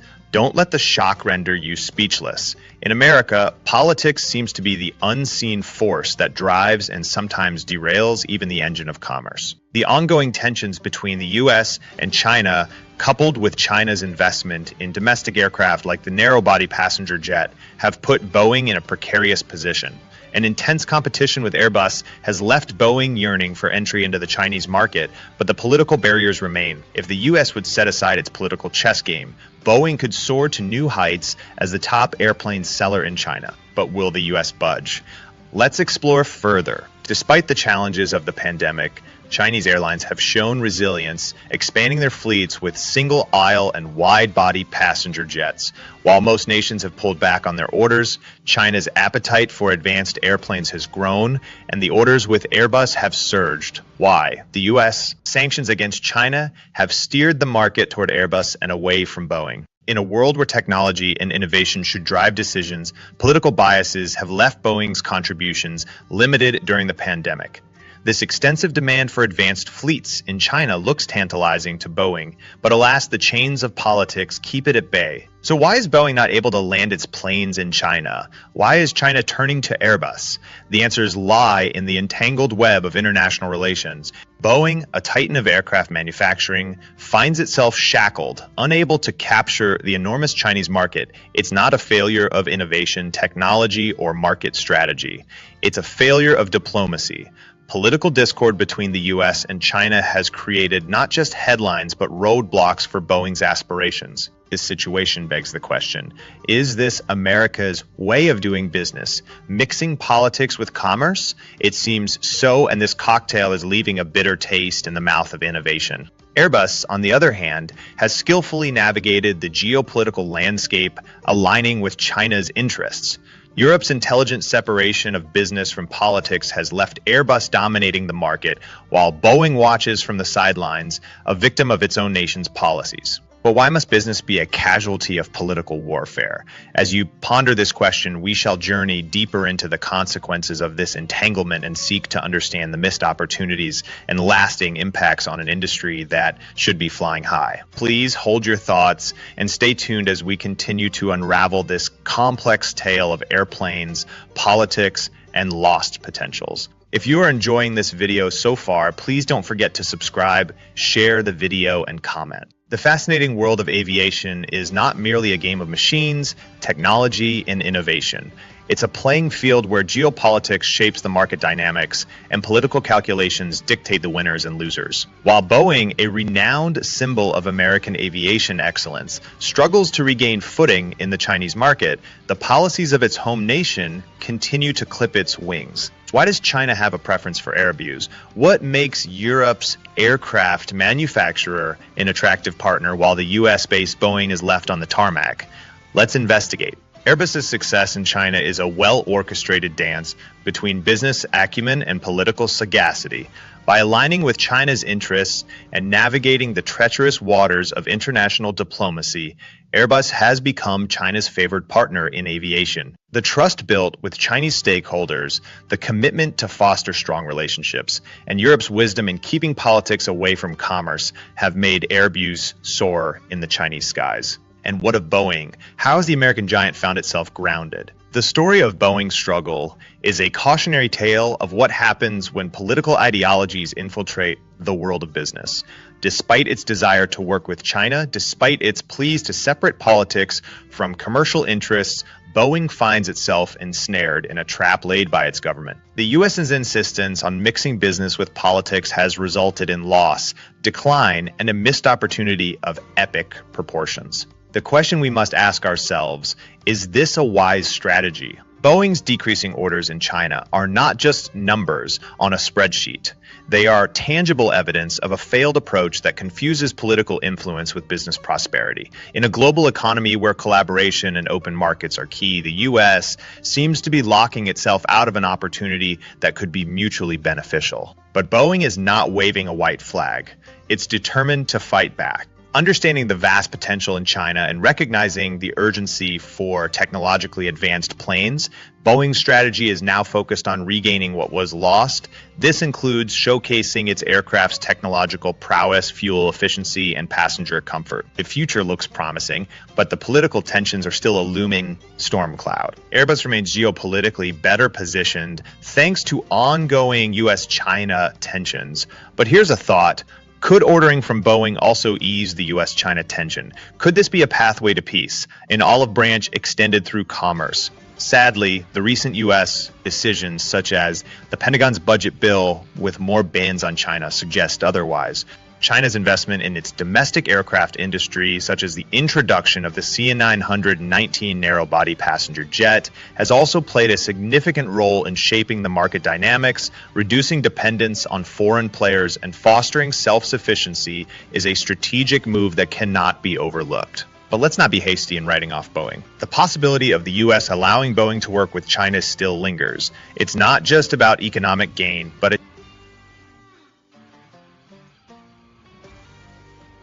chance to ease political tension. However, the unwillingness of U.S. officials reflects a deeper issue. It unveils a startling truth. The U.S. seems to prioritize political influence over its economy. And in a world where business should not be a puppet to political whims, this stance might just be a path to economic downfall. Ladies and gentlemen, what do you think? Is the U.S.'s intertwining of politics and business a strategy for success or a recipe for disaster? Will the U.S. ever allow Boeing to regain the market in China, or will Airbus continue to rise? These questions hang in the balance, and the answers may shape the future of aviation and international relations. Thank you for your attention, and I welcome your thoughts and questions on this complex and vital subject. Do you want to watch more videos like this one? If yes, please like and share the video and subscribe to get exclusive videos about how phenomenally China is developing and growing its influence. Your subscriptions and likes motivate us to generate more content, so please keep supporting us. Check out this video showing on your screen right now, and I will see you on the other side.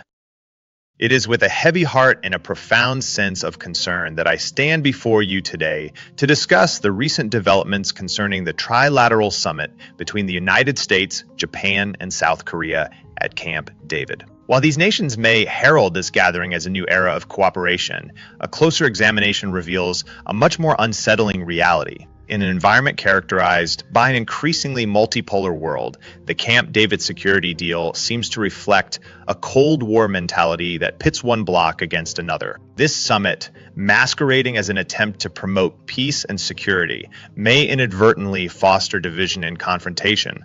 Let's not be naive.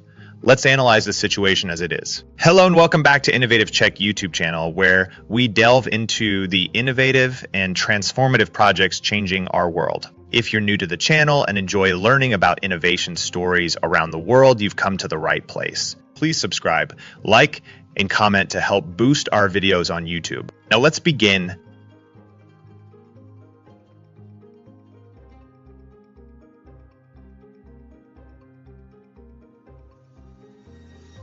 The United States, South Korea, and Japan have decided to deepen military cooperation and economic ties, targeting what they vaguely refer to as dangerous and aggressive behavior in the South China Sea. The question then arises, are we as global citizens moving forward or taking steps backward? In a world craving peace, stability, and collaboration, should we celebrate alliances that threaten to exacerbate tensions and create further divisions? Let me pose a question to you. Does this alliance genuinely seek harmony in the Indo-Pacific region, or is it a manifestation of political posturing aimed at isolating certain powers and drawing lines in the sand?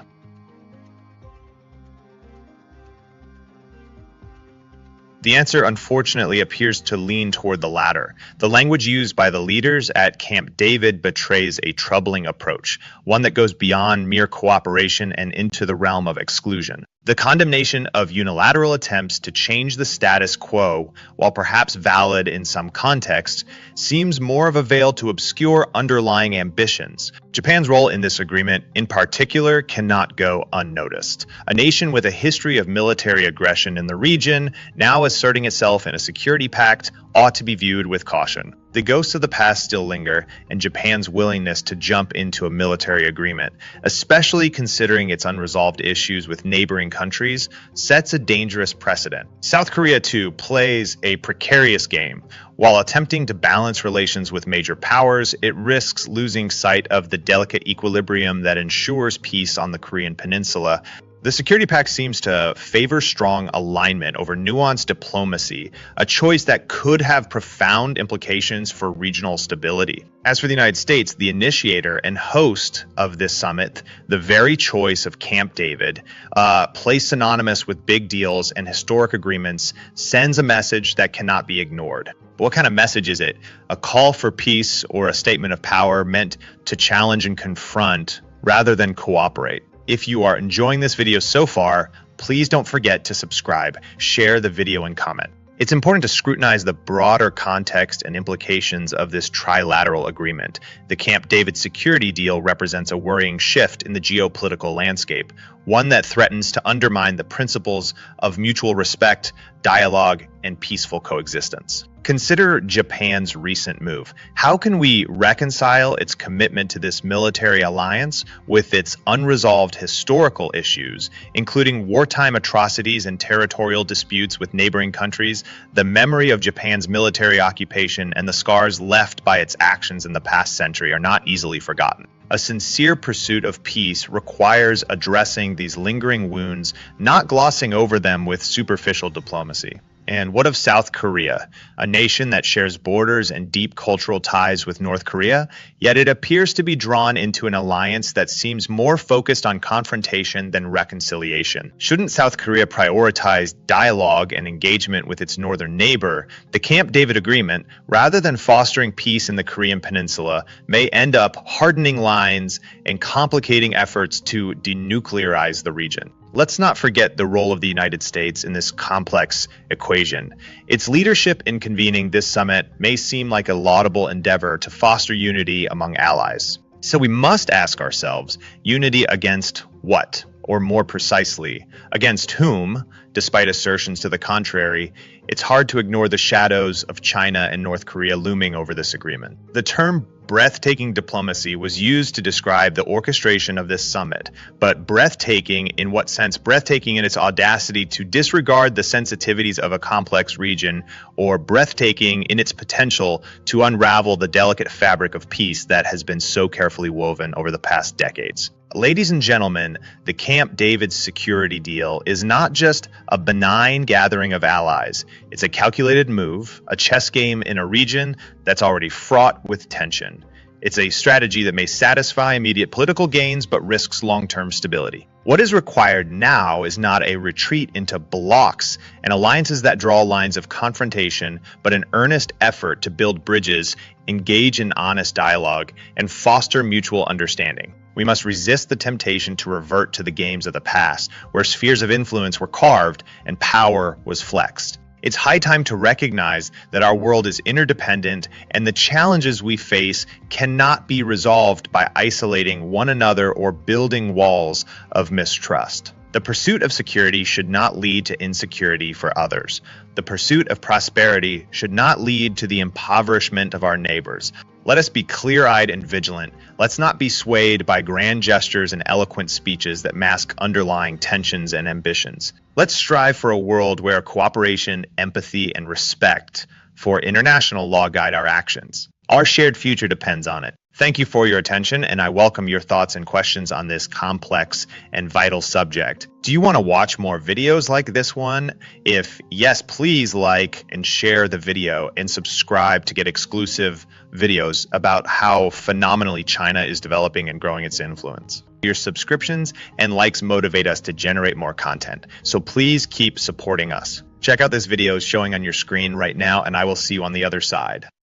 So what does it mean to have supremacy if that supremacy is flawed and transient? What does it mean to have pride in an unassailable lead only to have it questioned and threatened? These are the reflections that emerge from the once unquestionable might of the United States submarine fleet, a symbol of maritime excellence that now faces a significant challenge. Let's start with a critical question. What's the value of being untraceable if someone manages to draw a map to your doorstep? How secure should we feel when a boastful assurance of undetectable is shown to be anything but? The U.S. Navy has long enjoyed unchallenged superiority in the area of submarine technology. Their vessels were considered undetectable, a beacon of military prowess, and a source of national pride. But that pride has been undermined, that supremacy threatened, as China has unveiled the ability to detect what was thought to be undetectable. Hello, and welcome back to Innovative Check YouTube channel, where we delve into the innovative and transformative projects changing our world. If you're new to the channel and enjoy learning about innovation stories around the world, you've come to the right place. Please subscribe, like, and comment to help boost our videos on YouTube. Now, let's begin. For many decades, the U.S. maintained a distinct advantage in submarine technology. That advantage was rooted in meticulous research, development, and innovation, giving rise to a fleet of submarines with cutting-edge features that surpassed all global competition. Stealth capabilities, propulsion systems, advanced weaponry, these technological marvels enabled U.S. submarines to operate with unmatched stealth, efficiency, and lethality. One of the key features that set these submarines apart was their ability to remain hidden, to glide beneath the ocean's surface undetected. They were engineered to vanish into the vastness of the sea, almost becoming one with the water, avoiding detection and executing strategic operations without raising alarm. This was not just about technical brilliance. It was about mastering an art that allowed the U.S. to ensure maritime security and protect strategic interests. And yet, in this hubris of technological grandeur, the U.S. now finds its feet faltering on a slippery slope. The very symbol of their unchallenged supremacy has been challenged. A breach has been found in the once impenetrable fortress, and the only area of dominance that the U.S. seemed to own unreservedly has been shaken. China, with its relentless pursuit of technological advancement, has found weak spots in the U.S. submarines, revealing that the so-called undetected can now be detected. The Chinese innovation has far-reaching implications. It puts the U.S. Navy's strength into question, exposes vulnerabilities, and makes the nation appear weaker than ever before. The edge in espionage, the advantage in attacking potential adversaries through the veil of invisibility, has been compromised. The mirage of invincibility has been shattered. Is this alarming development a mere stumble, or is it a reflection of a broader issue within the U.S. military's technological foresight? Are we witnessing the beginning of an era where U.S. supremacy is not only questioned, but openly challenged? These questions linger, and the answers may not be as reassuring as we would like them to be. In this engaging conversation, we shall delve into the details of this remarkable Chinese discovery, the repercussions for U.S. naval capabilities, and the shifting landscape of global maritime dynamics folks, we will explore the balance between technological excellence and sheer numbers, the ongoing rivalry between the US and China, and the potential strategies to regain lost ground. But before we continue, a moment to reflect. How did we arrive at this juncture where once undetectable submarines are now exposed? What does it mean for global security and the delicate balance of power? Let us embark on this journey, unraveling the mysteries of the sea and the innovations that continue to shape our world. If you are enjoying this video so far, please don't forget to subscribe, share the video, and comment. Is there no refugee left for the once mighty US Navy? Is the illusion of impenetrable power starting to fade? These may be uncomfortable questions, but they must be asked. The American submarine fleet, once an unassailable force and a symbol of naval prowess, is now exposed. For decades, these stealth submarines have roamed the oceans undetected, making them a formidable asset to the United States. But it appears that their reign may be at an end. What has once been an unsolvable puzzle to the world has become solvable thanks to China. Yes, my friends, China has done what was once thought impossible. Through rigorous scientific research, tireless pursuit of technological advancement, and unflinching dedication, they have found the weak spots in what was thought to be undetectable US submarines. How did we come to this point? Where the U.S. stronghold has become vulnerable? Where have we faltered in our quest for maintaining naval dominance? How could we let another nation unravel the secrets of our most prized possession in undersea warfare? The answer lies in complacency, underestimation, and perhaps a touch of arrogance. UCLS submarines were the marvels of modern engineering, designed to slip through waters silently, unseen by the prying eyes of the enemy. They were the epitome of stealth and strength, unrivaled in their design, technology, and capability. But we were mistaken to think that our innovation could go unchallenged. Our unchallenged superiority became our Achilles heel. We rested on our laurels, taking pride in our achievement, without realizing that others were working hard to catch up. Meanwhile, China was quietly and diligently learning, innovating, and advancing. The Chinese scientists have uncovered the subtle clues that even the most advanced submarines leave behind. They've developed ultra-sensitive magnetic detectors that can trace the faint signals emitted by these submarines from miles away. The bubbles that form around the submarine, the changes in pressure and energy, the very existence of our submarines have become detectable. This is not just a scientific achievement. It's a clear demonstration of China's intention to be a leader in maritime defense and security. It's a call to action for us to reassess our strategies, our technologies, and our mindset. So what must we do now? The first step is acknowledgement. We must recognize our vulnerabilities, understand where we went wrong, and accept that the days of our unchallenged supremacy in submarine technology are over. It's a tough pill to swallow, but swallowing it is essential. The next step is reinvention. We need to embrace a new era of innovation, collaboration, and open-mindedness. We must be willing to learn from our mistakes, from others, and to invest in research and development that will put us back on the forefront of naval warfare. Ladies and gentlemen, we must ask ourselves, are we ready to rise to this challenge? Are we willing to put in the effort, the creativity, the resources needed to reclaim our position? The answer must be a resounding yes. We cannot afford to be left behind in this critical area of national security. We must redouble our efforts, engage with the brightest minds, and harness the best of our technological capabilities. Let's not see China's discovery as a threat, but as a wake-up call. It's a reminder that innovation has no boundaries, that what's unsolvable today may become solvable tomorrow, that complacency is the enemy of progress. We have been given a clear signal that the world is catching up, and it's up to us to respond.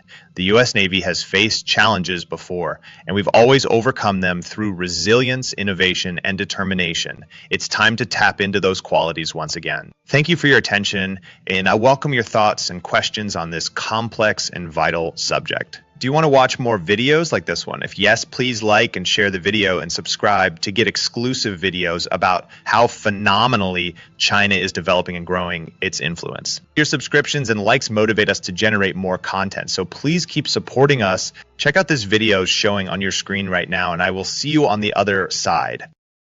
Are we not living in a world where the decisions made by one superpower can ripple across the entire globe, leading to unexpected consequences? Can we simply overlook the fact that the United States, in a bid to halt China's industry, has placed chip export restrictions on China, igniting a new form of Cold War? In October 2022, this attempt to limit China's potential in the technological arena seemed to backfire. China, rather than being brought to its knees, began to rise. It reduced chip imports and canceled chip orders from foreign companies. In the first months of 2023, chip imports fell by an astounding 23%. This is not a sign of a country in decline, but rather a nation that has decided to be the master of its own destiny. Hello, and welcome back to Innovative Check YouTube channel, where we delve into the innovative and transformative projects changing our world. If you're new to the channel and enjoy learning about innovation stories around the world, you've come to the right place. Please subscribe, like, and comment to help boost our videos on YouTube. Now, let's begin. I'd like to tell you a story of determination, innovation, and sheer resilience that highlights China's ability to adapt and grow despite the challenges thrown its way. China did not merely bend to the will of the US by accepting restrictions. It took a leap towards self-reliance by developing its own version of ASML, the Dutch chipmaker. The US thought it was clever, but the real question is, did it anticipate China's response? You see, China's approach is unique.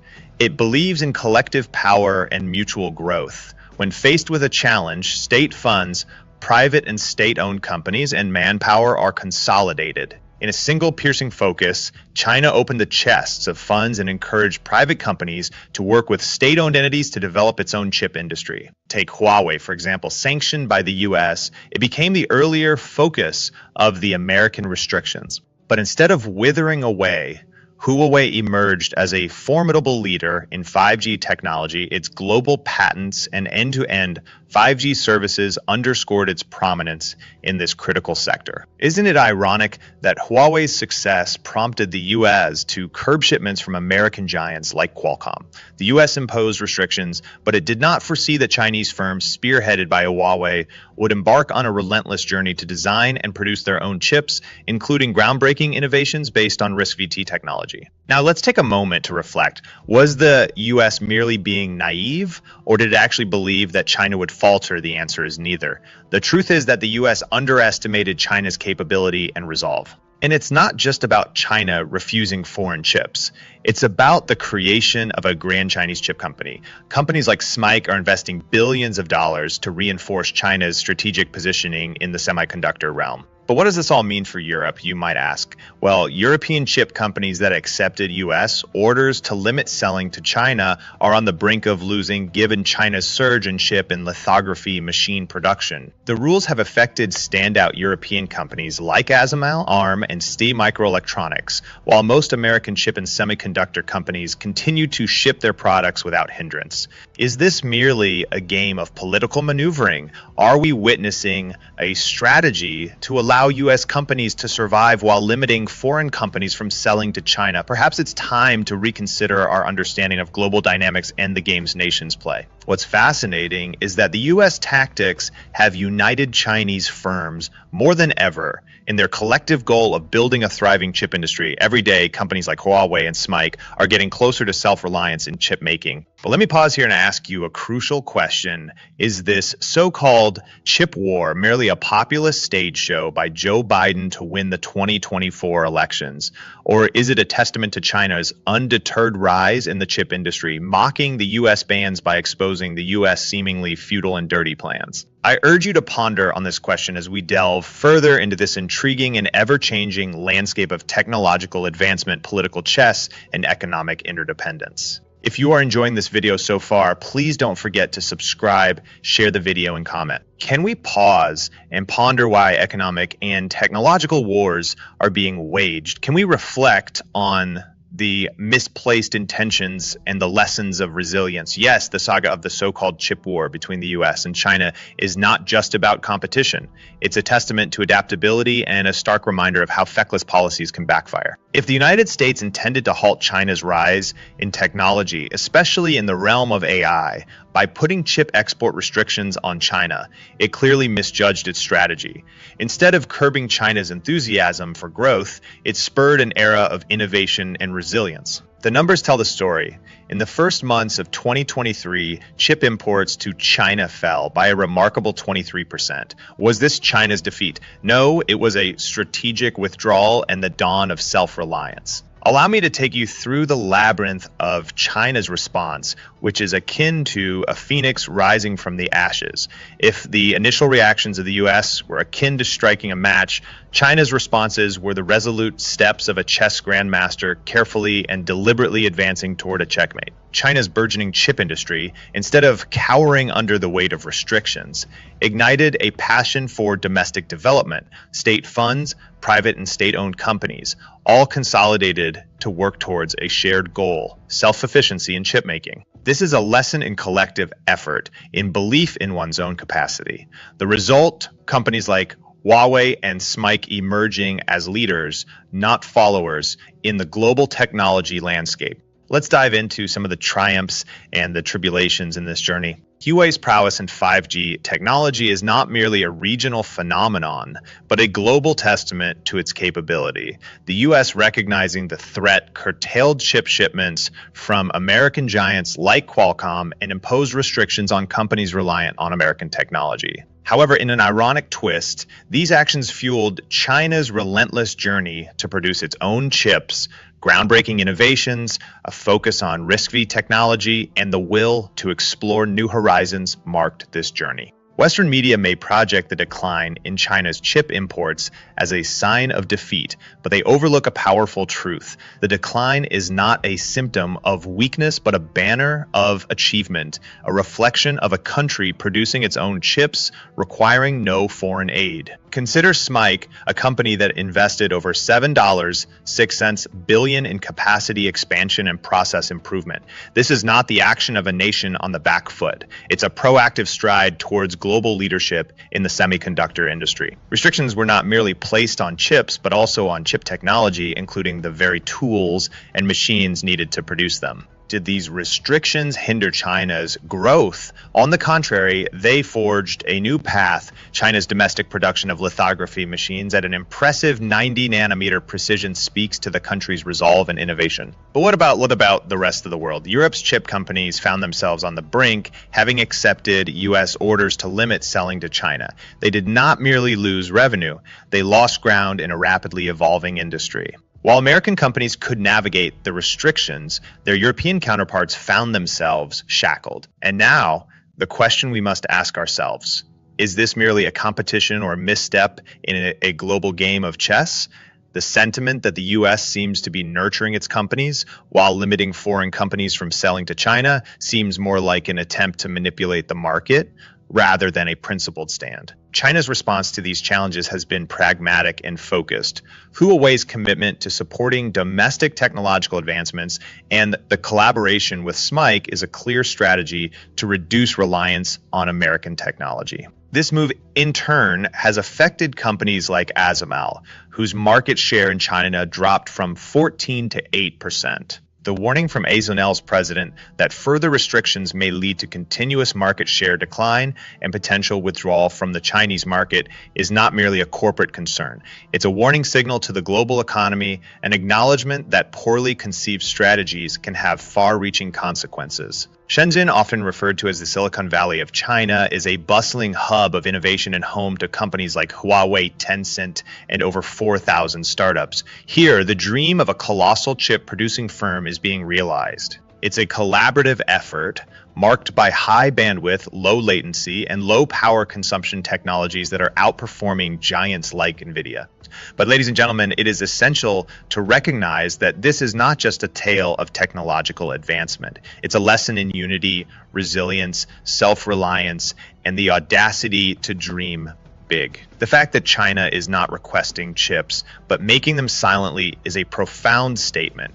It's a testament to a nation's ability to rise above constraints, to turn challenges into opportunities, and to create a legacy that echoes far beyond mere technological rivalry. The U.S. plans for new chip restrictions may continue, but the result is far from suppression. China's growth and technological innovation are not mere flashes in the pan.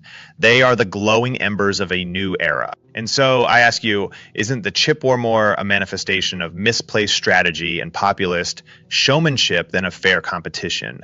What are your thoughts on China's rise in the chip industry? Your insights will provide a glimpse into the broader perspective of this intriguing global scenario. The chip war is not just a battle of technologies, it's a reminder that resilience, innovation, collaboration, and foresightedness are virtues that transcend barriers and restrictions. It's a lesson that we as a global community must heed as we navigate the complex landscape of the 21st century. Thank you for your attention, and I welcome your thoughts and questions on this complex and vital subject. Do you want to watch more videos like this one? If yes, please like and share the video and subscribe to get exclusive videos about how phenomenally China is developing and growing its influence. Your subscriptions and likes motivate us to generate more content, so please keep supporting us. Check out this video showing on your screen right now, and I will see you on the other side. A new kind of war is already happening between the United States and China. But this war is not with weapons. I think China and US is too smart to get the world into World War III. This new war is what we are going to be discussing in this title today. Is the United States truly leading the future of innovation, or is our nation succumbing to antiquated thinking, ignoring the revolutionary wave of artificial intelligence? Every passing day draws the United States and China nearer to a new battleground, a war waged not on land or sea, but in the labyrinth of technology and innovation. Many still ponder the prospect of traditional military conflict, but those with discerning minds recognize that the battle has already shifted. The United States and China, both aware of the perils of escalation, have instead chosen to duke it out in a different theater of war, the realm of artificial intelligence. Hello and welcome back to Innovative Czech YouTube channel, where we delve into the innovative and transformative projects changing our world. If you're new to the channel and enjoy learning about innovation story around the world, you've come to the right place. Please subscribe, like, and comment to help boost our videos on YouTube. Now, let's begin. In the past, we have witnessed monumental projects driven by governmental ambition, such as China's high-speed rail network or the Belt and Road Initiative. These endeavors were not merely successful. They became a testament to China's relentless pursuit of excellence, backed by enormous financial support and sheer determination. Meanwhile, the United States, once a beacon of innovation and progress, has stumbled and faltered in the very field that promises to shape the future of humanity. Artificial intelligence. This is not just a matter of concern. It is a deep wound to the very soul of American ingenuity. Let's be clear about one thing. The U.S. has no shortage of resources. A budget of $797 billion was allocated to the military, allowing for the creation of advanced fighter jets and other technological marvels. But here lies the flaw in our system. We are investing in the past, not the future. The United States, a nation known for its entrepreneurial spirit, has chosen to prioritize the tangible and traditional over the revolutionary. We continue to pour money into machinery that, while impressive, no longer represents the cutting edge of innovation. As Nicholas Chialan, the Pentagon's first chief software engineer, profoundly stated, "We have no competing fighting chance against China in 15 to 20 years. Why this grim prognosis? The reason is as disconcerting as it is simple. Our priorities are misplaced. We are stuck in a paradigm that focuses on building physical weaponry while ignoring the technological transformation required to keep pace with the world. The military-industrial complex has become an obsession, blinding us to the critical importance of emerging AI technologies.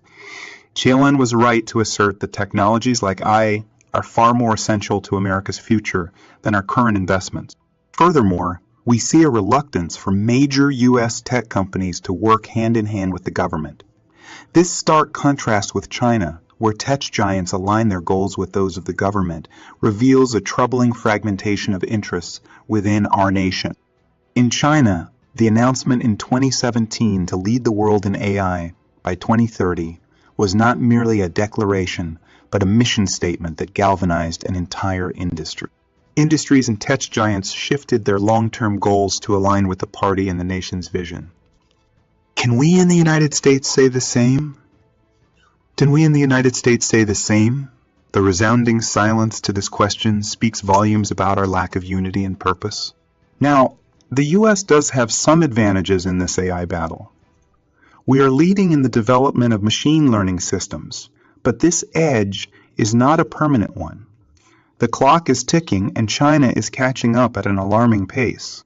Our lead in the English language as the medium of the internet, a seemingly inconsequential factor, gives us a significant advantage. Yet even this could become irrelevant if China's relentless pursuit of AI continues unabated. But what happens when we look at the industry a decade or two from now? The trajectory is clear. China is doubling down on research, determined not only to catch up but to surpass us. In 2021 alone, they produced 43,000 AI papers, almost twice as many as the US. Their quality is also outstanding, as indicated by their citation rate. If you're enjoying this video so far, please don't forget to subscribe, share the video, and comment. Is America losing its footing in the modern technological race? A question that haunts every patriot, every citizen who has seen the United States lead innovation across the globe. But today, as we gather here to discuss the battle for technological supremacy, we must critically question America's approach and analyze the United States' fierce competition with China in the realm of artificial intelligence, AI. Let's cast aside our blinders for a moment and delve into the U.S. administration's colossal missteps. Shall we? Imagine a world where AI is the crux of the economy, military strategies, and daily life. It's no longer a figment of our imagination, but a reality knocking at our doorstep. So why does it seem that America, despite its incredible legacy, is trailing in this race? First, let's reflect on our defense budget of $797 billion, a budget prioritized for building advanced F-35 fighter jets when emerging AI technologies are far more critical to America's future. Why are we prioritizing the obsolete, you might ask? Nicholas Chaillan, the Pentagon's former chief software engineer, resigned in despair at our lethargic pace of technological transformation. In his mind, the U.S. obsession with the military-industrial complex left us at a kindergarten level in cyber defenses. What's more, our reluctance to forge alliances between major tech companies and the government is a stark contrast to China's strategy. While Google can flatly refuse to work with the U.S. government, in China, major tech companies operate hand-in-hand with the government, marching towards a shared national vision. Is this unity the secret weapon we're missing? Allow me to answer. Yes, indeed. The synergy between corporations and the state in China has enabled them to advance rapidly in AI development, aligning the nation's industries and largest tech companies with the government's long-term goals. Let's explore the battlefield of AI. In 2017, China laid out a plan to lead the world in AI by 2030, and the Chinese government's backing ensures no expense will be spared. Unlike the United States, where projects like the high-speed rail network remained a dream, China developed the world's most advanced and connected high-speed rail network in just over 12 years. They signed over 150 countries up to the Belt and Road Initiative, conducting over $6 trillion worth of trade. The same determination is now directed towards AI. The differences between the US and China become even more pronounced in their approach to technology. In America, major tech companies run independently, focusing on maximizing profits. In China, there's no company above the party, and all align their efforts for the nation's benefit. Alibaba, Baidu, Huawei, and Baidu, Huawei, and ByteDance are prime examples, each focusing on specific AI verticals. You might wonder, is there still hope for the US? It's not all gloom. The United States currently leads in building foundational AI models, and the English language gives us a unique advantage, with 50.36 of all websites in the world published in English compared to just 1.5 in Chinese. However, let's not ignore China's aggressive pursuit of AI. In 2021, China produced 43,000 papers, roughly twice as many as the US, and led in terms of quality, with Chinese publications cited 70 more frequently. They are also pouring massive investments into AI research, which could add $600 billion to their economy. The next frontier for AI in China seems formidable, doesn't it? So, what is the US doing to stop China's rise? Here's where the plot thickens. The US is banning China's access to advanced microchips and pressuring allies to restrict sales to China. But experts warn this could backfire and even destroy America's own microchip industry. The US's fear of a multipolar world and the striving for a unipolar world order that no longer exists could be our downfall. The battle between the US and China in AI is not just about technology. It's a battle of ideologies, strategies, and long-term visions. And as we debate the future of this global tug of war, we must reflect on America's approach and question if we're fighting the right battles. So here's my question to you, dear audience. Are we, the United States, preparing to win the right war, or are we stuck fighting yesterday's battles? Your answer may shape the future of not only this great nation, but the entire world. It's time to reassess, reevaluate, and re-strategize. The US-China war in A is starting. The US-China war in A is starting. The real question is, are we prepared for what happens next? Thank you for your attention, and I welcome your thoughts and questions on this complex and vital subject. Do you want to watch more videos like this one? If yes, please like and share the video and subscribe to get exclusive videos about how phenomenally China is developing and growing its influence. Your subscriptions and likes motivate us to generate more content, so please keep supporting us. Check out this video showing on your screen right now, and I will see you on the other side.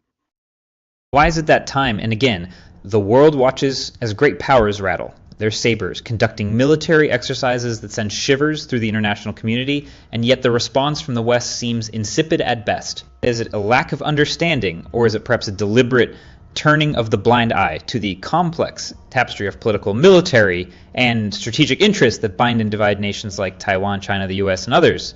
A recent deployment of 50 ships and planes by China in a war drill near Taiwan, ostensibly in response to Taiwanese Vice President William Lay's latest visit to the United States, should have sent shockwaves through the corridors of power in Washington, Brussels, and beyond.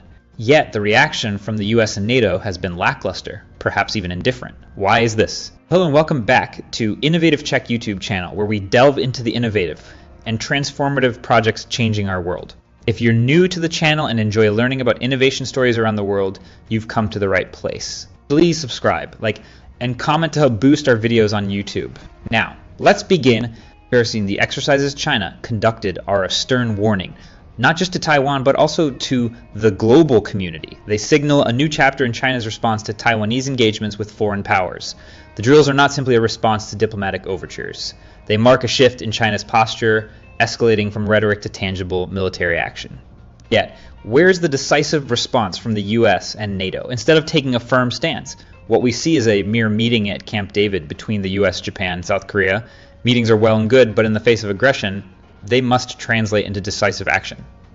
Ladies and gentlemen, I ask you, is the West's response adequate? Have we learned nothing from history about the perils of appeasement? This is plain to see. The approach of the US, one starting in NATO towards the Taiwan Strait's complex geopolitics, reflects a lack of coherent strategy and perhaps even a failure to recognize the seriousness of China's intentions. This criticism is not about advocating for aggression in return, but rather for a clear, coherent, and unified stance that acknowledges the reality of the situation. And by failing to respond with determination, the West is tacitly allowing China to redraw the lines of acceptable behavior. The barrier that has existed for decades in the Taiwan Strait, a line that military aircraft would not cross, has now been breached by 26 Chinese aircraft, where once there was a tacit agreement. Now there is blatant disregard. The time for complacency is over. This is not merely a demonstration of might by China. It is a direct challenge to the very order that has maintained stability in the region, the US. And NATO must recognize that their lukewarm response to these exercises reflects not just on their stance towards Taiwan, but on their position in the global arena. What message does this send to other nations that aggression is met with hesitation?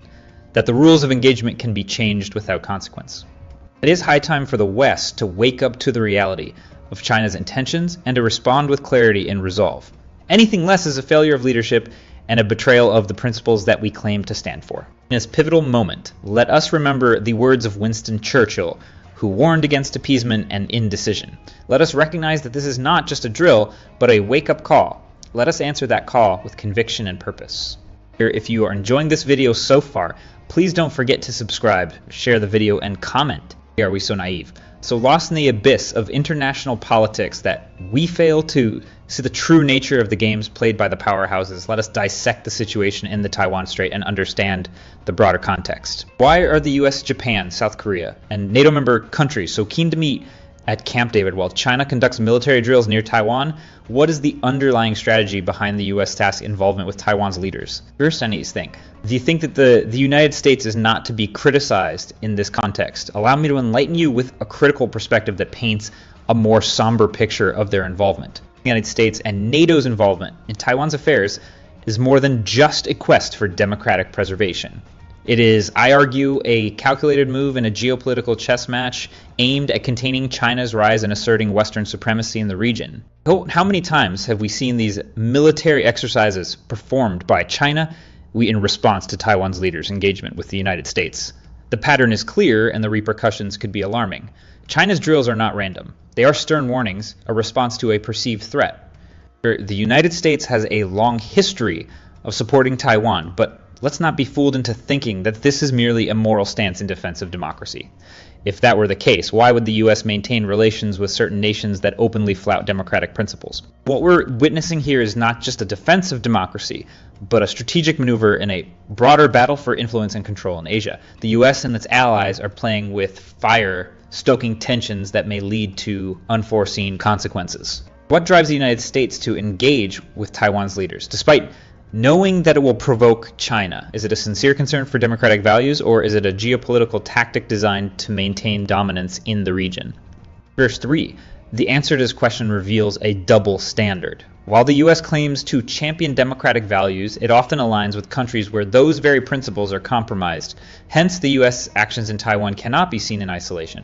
They are part of a broader strategy to contain China's influence. While the Taiwanese people might seem unbothered by the military drills, the government's reactions and statements demonstrate a different reality. The drills are deemed irrational and provocative, while some Taiwanese residents display confidence in the U.S.'s defense commitment. But here's where we must scrutinize further. Is it prudent for Taiwan to rely heavily on the U.S. for its defense?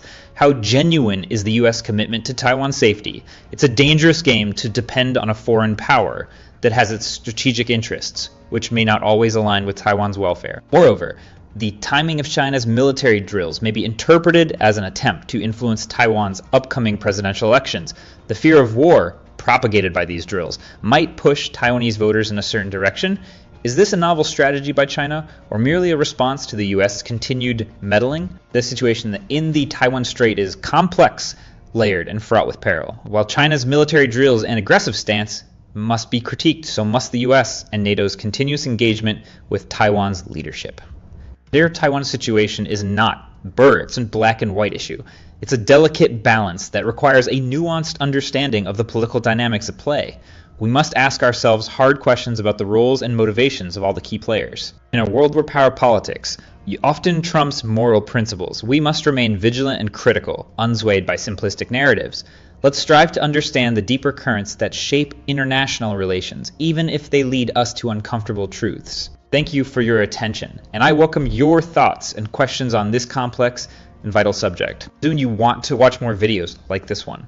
Yes, please like and share the video and subscribe to get exclusive videos about how phenomenally China is developing and growing its influence. Your subscriptions and likes motivate us to generate more content, so please keep supporting us. Check out this video showing on your screen right now, and I will see you on the other side.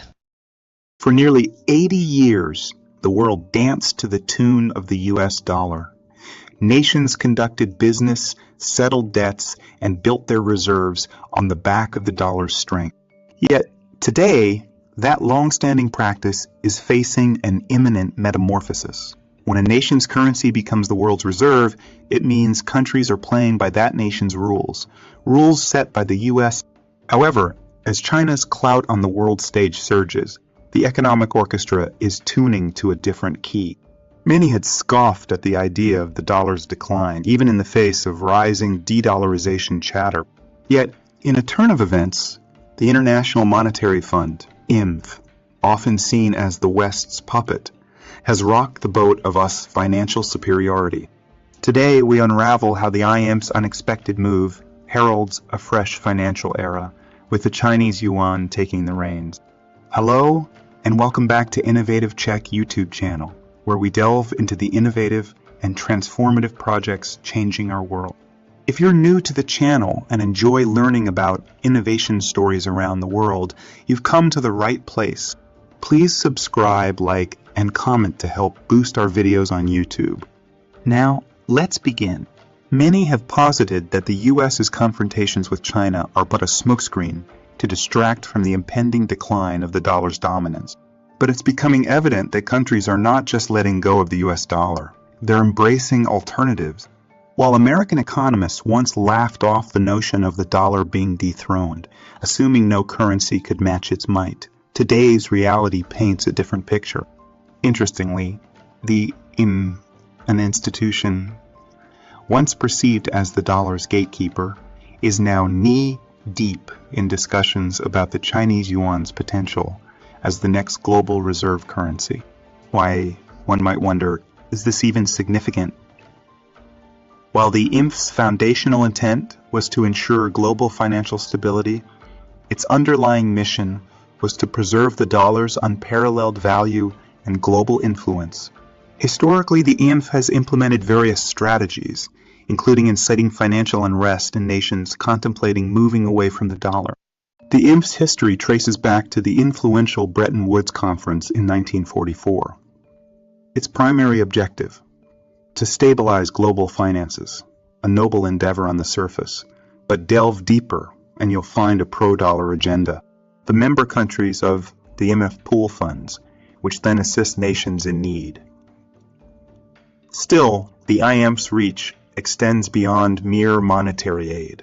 It monitors economies, advises its members, champions economic growth, and nurtures international cooperation and trade. Case in point, Argentina. Previously, when the IMF loaned funds to the economically ailing nation, it was in dollars and expected the same in repayment. However, this time, Argentina threw a curveball. Instead of the dollar, they used the Chinese yuan, the renminbi, to settle a chunk of their IMF debt. This pivotal move not only underscores the yuan's rising stature, but also hints at a seismic shift in the global financial landscape. It's worth noting that Argentina's currency, the peso, provides a magnifying lens into this unfolding saga. Beyond using the yuan, Argentina leaned on special drawing rights for further payments. This was the first instance where Argentina harnessed the freely available yuan obtained through Chinese trade to settle a significant debt with a major global entity like the IMF. Furthermore, Argentina's financial acumen is evident in their strategy to circumvent the use of USD in their central bank. They've leveraged the yuan earned through exports to China for debt settlements. This not only enables Argentina to distance itself from the USD, but also aids China in promoting the yuan as the new global standard. Other nations, like Brazil, are keenly observing and preparing to embark on a similar journey, forging stronger ties with China and incorporating the yuan into their financial strategies. The fading glow of the US dollar's dominance and the rise of the yuan marks a defining moment in global economics. The IMF's decision to accept yuan payments solidifies its burgeoning influence. The question remains, are we witnessing the birth of a China-centric financial world order? We'd love to hear your thoughts on this financial transformation and China's ascendant role in global economics. If you are enjoying this video so far, please don't forget to subscribe, share the video, and comment. Do you remember a time when the US dollar wasn't the yardstick for financial clout? It's hard to, isn't it? The US dollar has dictated terms, influenced policies, and in many cases, determined the fate of nations. But no empire lasts forever. The International Monetary Fund, IMF, an institution once perceived as the guardian of the US dollar's preeminence, has seemingly begun to recognize the rise of a new contender. A gesture that doesn't just echo a shift in economic power, but speaks volumes about the changing dynamics of world politics. Let's be candid. For the longest time, the United States, with its dollar dominance, had the globe dancing to its tune. But with the burgeoning might of the East, particularly China, this tune is changing its rhythm. Remember, it wasn't long ago when American economists brushed off any suggestions of the US dollar being dethroned. Their arguments were grounded in the belief that no currency could match the stature and reliability of the dollar. Yet, here we are. The IMF, a body many thought was the dollar's keeper, is now weighing the potential of the Chinese yuan as a plausible reserve currency. One might wonder, why is the IMF's endorsement of the yuan significant? Simply put, it's a tacit acknowledgement of China's soaring influence in the global economic theater. The IMF, in its inception, was designed to foster global monetary cooperation and to ensure the stability of the exchange rate system. And while many lauded its lofty goals, let's not ignore the undertones. The actual purpose, some say, was to keep the dollar elevated on its throne. But, as with every story, there's a twist. Argentina, a country that's had its share of financial tumult, took an audacious step challenging the age-old norms. Instead of repaying its debt to the IMF in US dollars, Argentina opted for the Chinese yuan. This wasn't just a fiscal decision. It was a geopolitical statement, ringing loud and clear in the halls of international finance. Such a move isn't just about Argentina's allegiance. It's about the shifting sands of global economic power. The Chinese yuan, or the renminbi, is slowly but surely carving its niche in the realm of international finance. What's truly intriguing is Argentina's strategy. Instead of converting their yuan earnings to us, they've sidestepped the dollar entirely. This could not only redefine Argentina's economic landscape, but also bolster China's bid to position the yuan as a global currency. What Argentina has done today, other nations may emulate tomorrow. It's noteworthy to mention Brazil, another significant player in South America, expressing its interest in this new model. An alliance with China might see Brazil trading in their currencies, further diminishing the role of the US dollar in international trade. So, let's pose a question. Are we witnessing the twilight of the US dollar supremacy? Will the coming years see a world where the yuan is not just a dominant player, but the defining currency? With the IMF's recent gestures, it seems the transition is not a question of, but when. The global financial landscape is shifting, and in this evolution, the yuan's ascent is a story to closely watch. But as we conclude, let us ponder, are nations merely distancing from the dollar? Or are they aligning with a vision of a new world order championed by China? Only time will unravel this economic tapestry, but the threads of change are undoubtedly being woven. Thank you for your attention, and I welcome your thoughts and questions on this complex and vital subject. Do you want to watch more videos like this one? If yes, please like and share the video and subscribe to get exclusive videos about how phenomenally China is developing and growing its influence. Your subscriptions and likes motivate us to generate more content, so please keep supporting us. Check out this video showing on your screen right now, and I will see you on the other side. In today's discussion, we'll touch on a recent dramatic shift in the machine tool industry. Japan recently faced the wrath of the dragon as China pulled back a staggering $154.4 billion machine tool order. Why did this happen? Let's delve in. For the longest time, Japan had an upper hand in the machine tool realm. They prided themselves on their machine tool monopoly, which many perceived as a strategic suppression of China's budding manufacturing sector. How easy it is to get caught up in one's own prowess. thinking you're ahead in the race, only to be overtaken by someone you underestimated. A word of caution: never underestimate anyone, especially not a giant like China. Hello and welcome back to Innovative Check YouTube channel, where we delve into the innovative and transformative projects changing our world. If you're new to the channel and enjoy learning about innovation stories around the world, you've come to the right place. Please subscribe, like, and comment to help boost our videos on YouTube. Now, let's begin. Recent reports from Nikkei highlight the shockwaves sent through the Japanese market as China made its intentions clear. We're good, thanks. China essentially said as they canceled their orders. The ripple effect: Japanese companies reported an astonishing loss of around 56 billion yuan in monthly profits. US magnates grieved their monumental losses. But folks, this was just the tip of the iceberg. Machine tools, often termed the mother of all industry tools, are pivotal for manufacturing. A while back, China depended heavily on Japan for high-end machine tool core technology. With Japan controlling a lion's share of this technology, China found itself cornered. Not just cornered, but also subjected to autocratic agreements, with prohibitions on production of non-contract products, machine tool transfers, and more. It was clear that Japan was running the show. But wasn't this just a reflection of the global state of affairs? Think of the rejuvenation products from Japan and the US priced at a mind-boggling 2,000 yuan per gram. These anti-aging miracles were out of reach for many. With China housing the world's largest elderly population, such products were in demand, yet only the ultra-rich could afford these elixirs, leaving the majority yearning. The Japanese, unfortunately, got a tad too comfortable in their dominating position. They began delaying orders, hiking prices, and putting up barriers every step of the way. Yet isn't it said that when pushed against the wall, the true character of a nation emerges? China took matters into its own hands, emphasizing independent innovation. Firms, spearheaded by Shenyang Machine Tool, plunged into research and development. They invested time, effort, and billions of yuan to develop domestically produced machine tools. The result: a sevenfold growth, breaking industry thresholds and establishing China as a global leader. Interestingly, Japan and the US, which once held the monopoly over rejuvenation products, found their market share shrinking.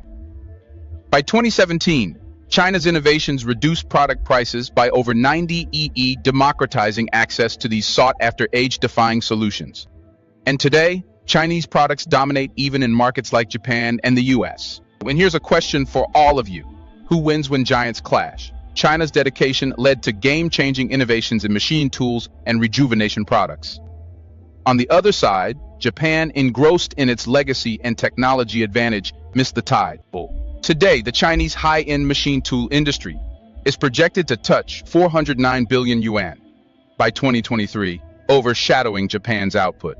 Furthermore, reports by Nikkei underline Japan's dwindling edge in the high-end sector. Salary growth for top-tier professionals in Japan lags, widening the gap between Chinese and Japanese professionals.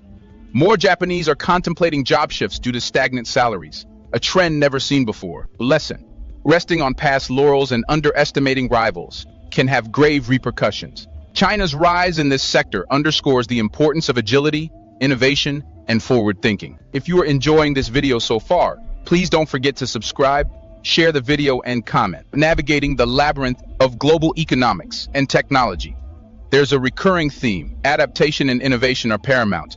No country, regardless of its past accolades or current superiority, can afford to stagnate. And this recent tug-of-war between Japan and China epitomizes this very lesson. There's an ancient proverb that states, "The wind does not break a tree that bends." While Japan has historically been a beacon of technological marvels and advancements, it appears to have lost some of its flexibility in recent times. Machine tools were just one battlefield. The entire technology landscape is shifting rapidly, and those not willing to bend with the winds of change risk being uprooted. Reflect on the words of Nikkei's recent report about the increasing wage gap between Japan and China in the high-end sector. While the depreciation of the yen has played its part, the truth remains that Japan is struggling to retain its top talent. And in the world of technology, where human capital is as valuable as gold, this is an alarming trend. So why does this matter to us, the global audience? Because Japan's oversight is a warning to nations, corporations, and even individuals. The era where dominance was secured by historical achievements is fading. Today, the spotlight is on agility, innovation, and the relentless pursuit of excellence. But let's not paint a completely bleak picture for Japan. It's important to recognize that challenges often lead to introspection and resurgence. Japan's legacy of resilience, be it post-war reconstruction or recovery from natural disasters, is unparalleled. The nation has a rich history of making formidable comebacks. The current scenario might just be the push Japan needs to rediscover its innovative spirit and once again lead the way. Turning our gaze to China, its journey offers its own set of lessons. China's meteoric rise in sectors previously dominated by foreign giants highlights the importance of tenacity, long-term vision, and a relentless pursuit of self-reliance. It's a testament to the fact that no monopoly is unbreakable, no technological lead insurmountable. Yet, one wonders, with China now in a dominant position in several sectors, will it avoid the complacency that ensnared Japan? Or is this the cyclical nature of global dominance? A continuous shifting of the mantle between nations. The panorama of global economics, technology, and geopolitics is ever evolving. Today's leaders could be tomorrow's followers, and today's underdogs might emerge as tomorrow's champions. What remains constant is the inexorable march of progress and the need for nations and entities to constantly evolve. Thank you for your attention, and I welcome your thoughts and questions on this complex and vital subject. Do you want to watch more videos like this one? If yes, please like and share the video and subscribe to get exclusive videos about how phenomenally China is developing and growing its influence. Your subscriptions and likes motivate us to generate more content. So please keep supporting us. Check out this video showing on your screen right now, and I will see you on the other side. Ladies and gentlemen, we have all witnessed a multitude of paradigm shifts in the global geopolitical arena, but none, perhaps, as intriguing as the recent drift of the Middle East towards China. Why, after decades of close alignment with the United States, would they opt for a dance with a different partner? It's no secret that the United States, in its foreign policy, has donned the mantle of a benefactor and, at times, an authoritative elder brother. It was a symbiotic relationship.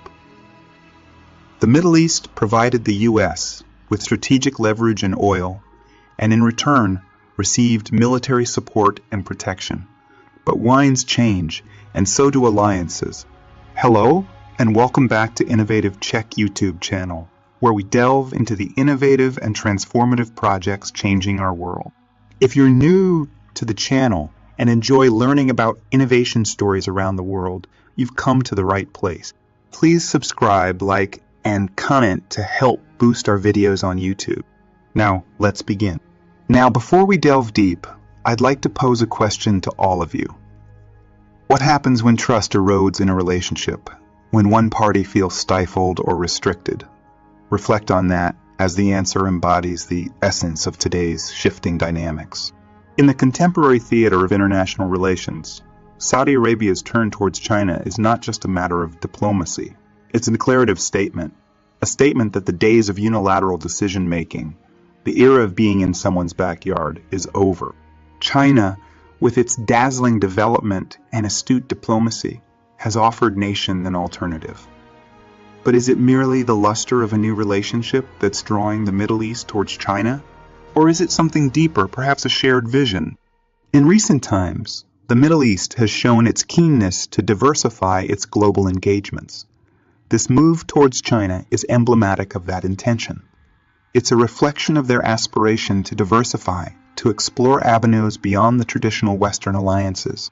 And the recent China Huaqi Falcon Shield 2023 Joint Air Force exercise is a prime example of this shift. Choosing Xinjiang for this exercise wasn't merely about geography. It was symbolic.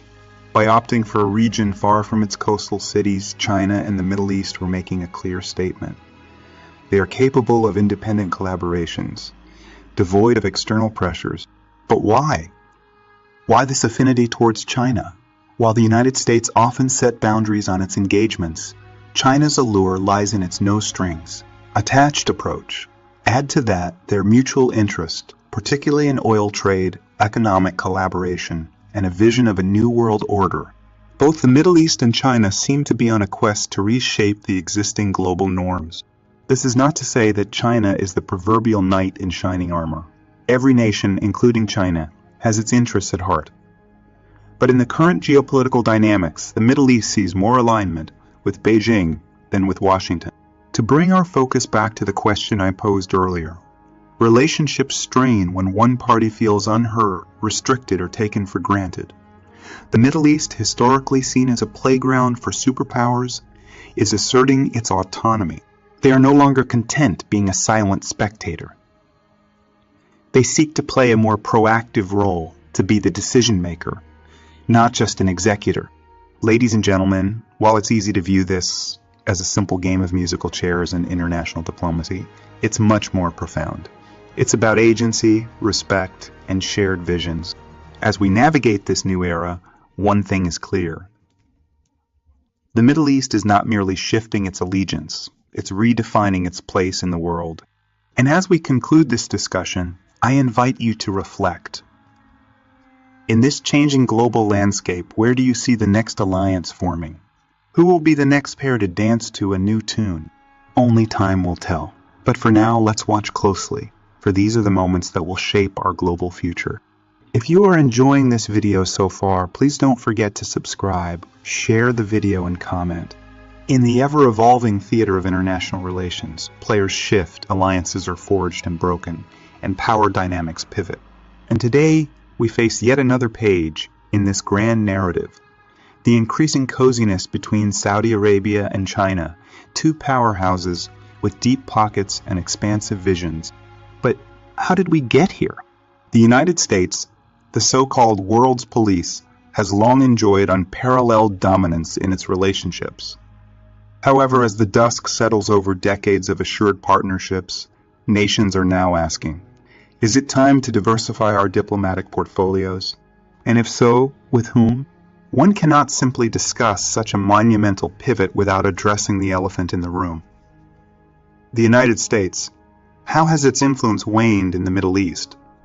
Were its policies too stringent, its expectations too high, or its trust too low? Saudi Arabia's subtle tilt towards China may offer a hint. For long, the Middle East has danced to the tune of America, but times have changed. Today, nations want their music, their rhythm, and most importantly, their independence. And China, with its open arms and deep economic strategies, seems to offer just that. Let me pose a question. Why is Saudi Arabia looking eastward? Is it just a natural evolution of its diplomatic strategies, or is there more than meets the eye? The answer isn't as straightforward as one might think.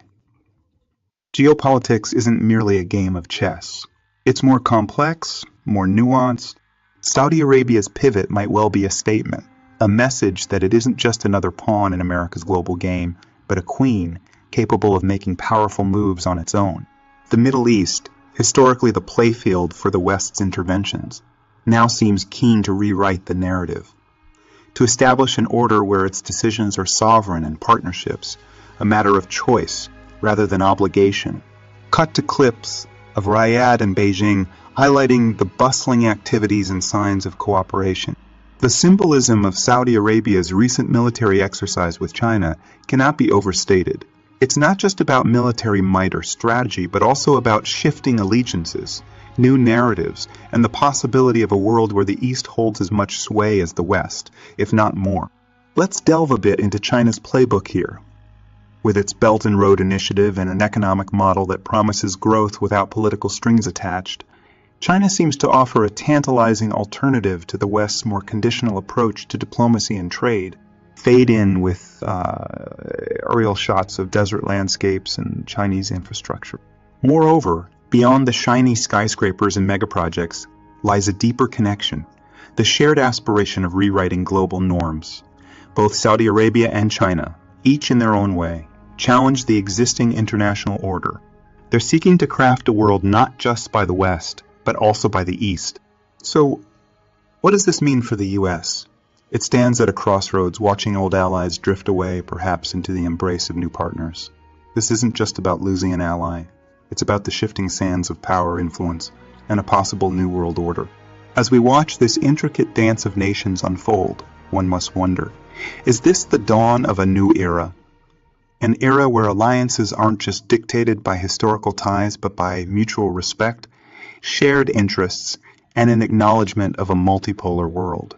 Thank you for your attention, and I welcome your thoughts and questions on this complex and vital subject. Do you want to watch more videos like this one? If yes, please like and share the video and subscribe to get exclusive videos about how phenomenally China is developing and growing its influence. Your subscriptions and likes motivate us to generate more content, so please keep supporting us. Check out this video showing on your screen right now, and I will see you on the other side.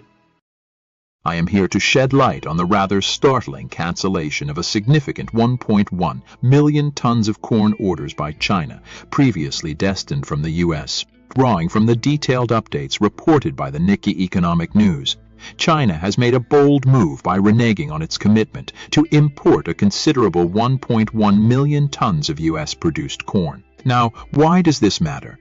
To provide context, this order, which was slated for delivery between late April and mid-May, wasn't just a random number in trade books. It accounted for a hefty 7.4% of the total annual U.S. corn export volume to China. Let's roll back a bit. The United States has long been a dominant player in global agriculture, leveraging its expansive transportation networks, advanced agricultural techniques, and vast waterway systems. And for the longest time, China, with its booming population and urbanization, has leaned heavily on the U.S. for its corn supply. As per the data, 72 of its total corn imports in 2022 were from the U.S., but here's the catch. Within the first quarter of the subsequent year, we witnessed a startling drop to just 37.8. But why? Hello and welcome back to Innovative Czech YouTube channel, where we delve into the innovative and transformative projects changing our world. If you're new to the channel and enjoy learning about innovation stories around the world, you've come to the right place. Please subscribe, like, and comment to help boost our videos on YouTube. Now let's begin. Why did China, which still greatly depends on foreign imports for a plethora of goods, from soybeans and cotton to petroleum and machinery, suddenly deem it wise to cut back on U.S. corn? Here's a question for all of you. When one giant pulls away from another, is it a mere economic decision, or is there more at play? It's a blend of strategy, foresight, and perhaps a tad bit of retaliation. China's shift to other potential suppliers, notably South America, is less about diversifying its supply chains and more about sending a clear message to the U.S. The message is simple. It's no longer business as usual. This move, my audience, is not arbitrary. It has its roots in the escalating trade tensions and the overarching push and pull of U.S.-China relations.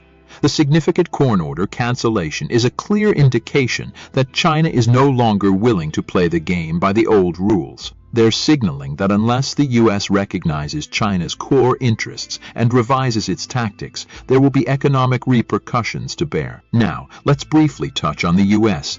It is indeed a global agricultural powerhouse. However, the recent turn of events paints a bleak picture.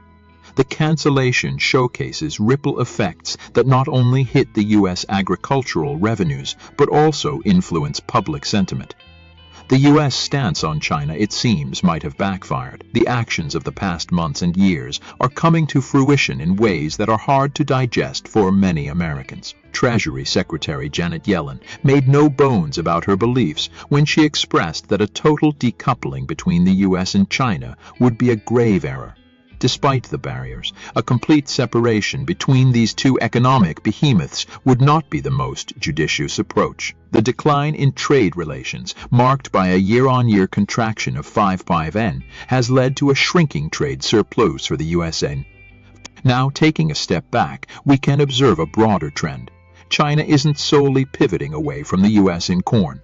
This strategy aligns with its wider economic goals, from enhancing import security to ensuring fair pricing. China is no longer putting all its eggs in the American basket. However, let us not don the hats of pessimists just yet. Both nations recognize the importance of maintaining open channels of dialogue. High-level engagements, dialogues, and conversations still prevail. The potential visit by U.S. Trade Representative Catherine Tai this summer is a testament to this commitment. But in this global chess game, it's vital for the U.S. to recalibrate its strategies.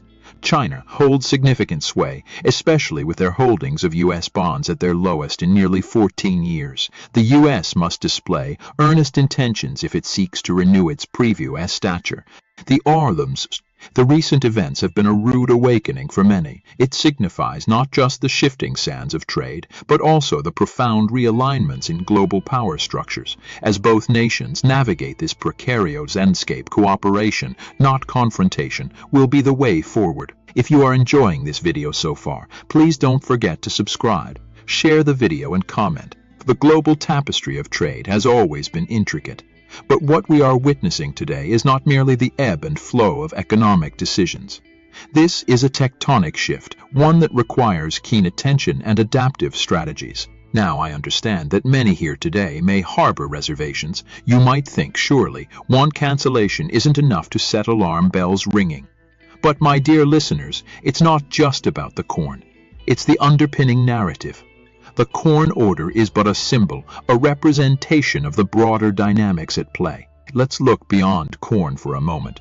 Consider the rapid technological advancements we've observed in the past decade as the U.S. continues to clamp down on Chinese tech enterprises, citing concerns about data privacy and national security. The ensuing retaliatory responses from China have not been surprising, and while the corn debacle might seem unrelated, in the grander scheme, it's all interconnected. But amidst all these, there lies an opportunity, one that both nations can seize.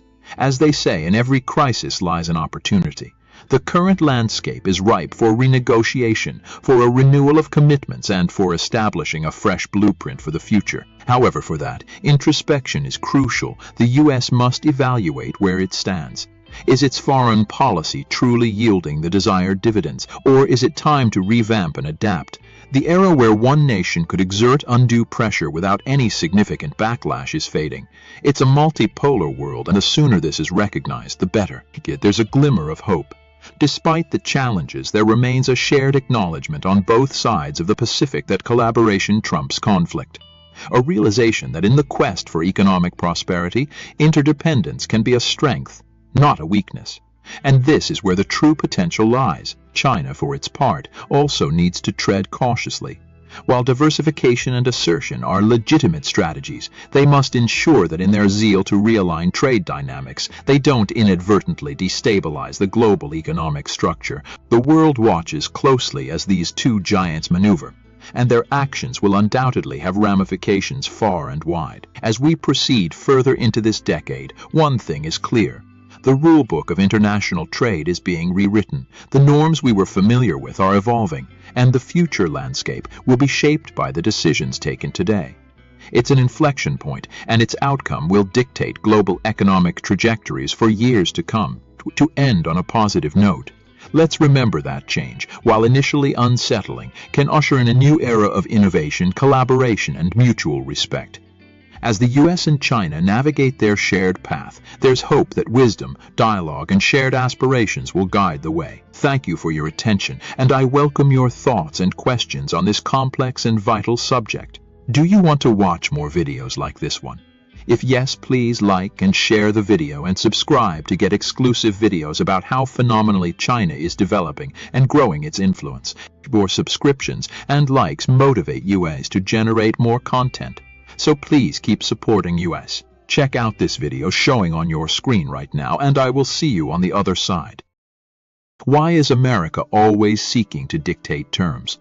This is a question many nations ask, a lament sung by countries stretching from the rolling sands of the Middle East to the bustling streets of East Asia. Today, our attention is focused on Riyadh's most recent answer to this very question. Imagine the vast deserts of Saudi Arabia, shimmering under the golden sun, rich in oil and history, and now picture a monumental nuclear plant rising from its heart, designed not by the West, but by the East, as specifically China. Hello and welcome back to Innovative Czech YouTube channel, where we delve into the innovative and transformative projects changing our world. If you're new to the channel and enjoy learning about innovation stories around the world, you've come to the right place. Please subscribe, like, and comment to help boost our videos on YouTube.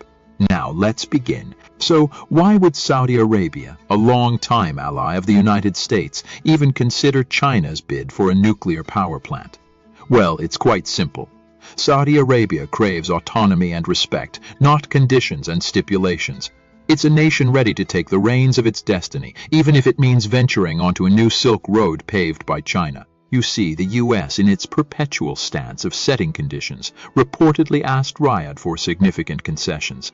Among them, no uranium enrichment and no mining of uranium on Saudi soil. Terms that, in the eyes of the Saudis, looked less like friendly advice and more like a chokehold. China, a rising dragon with an appetite for global partnerships. A state whose motto seems to be cooperation without conditions. Their offer, an open-handed gesture to help Saudi Arabia establish its nuclear power aspirations free from the constraints of the West. This isn't just about energy, though. It's about the balance of global power. If Riyadh moves forward with Beijing's offer, it sends a clear message. Saudi Arabia is more than willing to explore partnerships beyond Washington's sphere, and the U.S. ought to be worried. This isn't the first signal. When Chinese President Xi Jinping visited Riyadh last December, they unveiled a whopping $10 billion worth of investment deals. This burgeoning alliance is both an economic and strategic masterstroke for both nations, but for the United States, it's a wake-up call. Now, let me ask you this. Do we truly believe America's apprehensions are about non-proliferation alone? Or is it a concern about losing grip over a region that's been the epicenter of its geopolitical strategies for decades? China, it seems, is not merely content with domestic growth. Its Belt and Road Initiative is a clarion call to countries around the world, signaling China's readiness to lead, to invest, and to forge partnerships. Riyadh's interest in this nuclear deal could just be the tip of the iceberg. For Saudi Arabia, diversification is the key word. Crown Prince Mohammed bin Salman's vision aligns perfectly with establishing a nuclear energy sector, and who better to partner with than a nation with ambitions to construct 30 nuclear reactors across various continents. Beyond the grand designs of infrastructure and energy, the real narrative is the subtle shift in global alliances. Riyadh's pivot towards Beijing speaks volumes about the changing contours of global politics. One can't help but ask, if a nation like Saudi Arabia, deeply embedded in the strategic fabric of the U.S., is considering such a pivot, what does it signify for other nations? Will we witness a cascade of countries reevaluating their alliances? In conclusion, as Riyadh stands on the cusp of this monumental decision, it's clear that the world is watching. And while the immediate future might be about nuclear energy and infrastructure, the long-term implications could reshape the very nature of global geopolitics. The U.S. perhaps needs to introspect. Is it time for less dictation and more true collaboration? Only time will tell. If you are enjoying this video so far, please don't forget to subscribe, share the video, and comment. The larger picture here also brings to light an intriguing phenomenon. The global challenge to the established status quo. Countries, especially those with emerging markets and growing geopolitical influence, are no longer just playing by the rules set in the 20th century. They are actively rewriting them, asserting their autonomy and right to determine their own fates. America's model of international relations, which once held sway over much of the world, is being critically examined. The world, in a way, is weary of the Big Brother approach, craving instead for partnerships that respect sovereignty and value mutual benefits over unilateral gains. Let's delve deeper into the psyche of Saudi Arabia for a moment. It's a nation with grand ambitions, notably the Vision 2030 blueprint. A roadmap that envisions a future where the country is not solely dependent on its oil reserves, but one that has a diversified economy and, crucially, a diverse range of international partners. To Riyadh, the partnership with China seems to be more than just transactional. It's emblematic of a new era of diplomacy and international cooperation. And as we shift our gaze to China, it's evident that Beijing is strategically positioning itself as an alternative global partner. A partner willing to invest, collaborate, and extend technological expertise without the customary Western strings attached. For countries that have long felt the weight of Western conditions, China's approach is a breath of fresh air. But what are the potential ramifications for such a shift? Firstly, for the United States, it signifies a potential loss of influence in a region where it has heavily invested, both monetarily and diplomatically. It also sends a message to other nations that there are alternatives to the traditionally Western-centric model of global cooperation. If Saudi Arabia, with its deep-rooted ties to Washington, can contemplate a major pivot, then surely other nations might follow suit. Then there's India, another key player in the region and a significant partner for Saudi Arabia. How does New Delhi perceive this budding Riyadh-Beijing partnership? Could it mean a vital ally drifting closer to China's orbit? India will be watching closely, gauging the implications of this alliance on its regional strategies. Furthermore, West Asia's political dynamics could be fundamentally altered. A Saudi Arabia armed with nuclear capability, even if for peaceful purposes, could spur a regional nuclear arms race, potentially destabilizing an already volatile region. However, amidst these geopolitical calculations, an essential factor remains: the aspirations of the people. How do the citizens of Saudi Arabia view this pivot? Do they see it as a pragmatic step towards securing their future, or are there reservations about aligning closely with China? In wrapping up, one thing is clear. The world is no longer unipolar. Power dynamics are shifting, alliances are evolving, and nations are boldly asserting their interests on the global stage. The Saudi-China nuclear deal could well be a watershed moment in international relations, heralding a new era of multipolarity. The question remains: as the sands of time shift, will nations like the US adapt to the new reality, or will they be left clinging to a bygone era? The game of global chess continues, and every move now has profound implications for the future. Thank you for your attention, and I welcome your thoughts and questions on this complex and vital subject. Do you want to watch more videos like this one? If yes, please like and share the video and subscribe to get exclusive videos about how phenomenally China is developing and growing its influence. Your subscriptions and likes motivate us to generate more content, so please keep supporting us. Check out this video showing on your screen right now, and I will see you on the other side. In the intricately woven fabric of the modern world, geopolitics shapes our lives and futures in ways that are often not fully understood or appreciated. The delicate balance of power, strategy, alliances, and competition revolves around resources, influence, and leadership. But what ties this complex web together more than anything else? It's the global oil industry, an epicenter of economic might and geopolitical maneuvering. Let us pause for a moment and ask ourselves the first question: what has made oil such a central element of global politics? The answer lies in its multifaceted role. Oil is not just a commodity. It's a symbol of power, a means of control, and a catalyst for international relationships. The nations that control oil production and distribution, directly or indirectly, exert tremendous influence over world affairs. Hello and welcome back to Innovative Czech YouTube channel, where we delve into the innovative and transformative projects changing our world. If you're new to the channel and enjoy learning about innovation stories around the world, you've come to the right place. Please subscribe, like, and comment to help boost our videos on YouTube. Now, let's begin. Now let's delve into one of the most defining aspects of this international game of chess: the United States' use of economic sanctions, particularly against Iran. This strategy has been instrumental in maintaining the US's interests and in restraining those perceived as threats. Yet, the recent developments between China and Iran signal a seismic shift that challenges the very core of this traditional approach. To fully appreciate the magnitude of this challenge, it's vital to trace the roots of the US-Iran oil sanctions.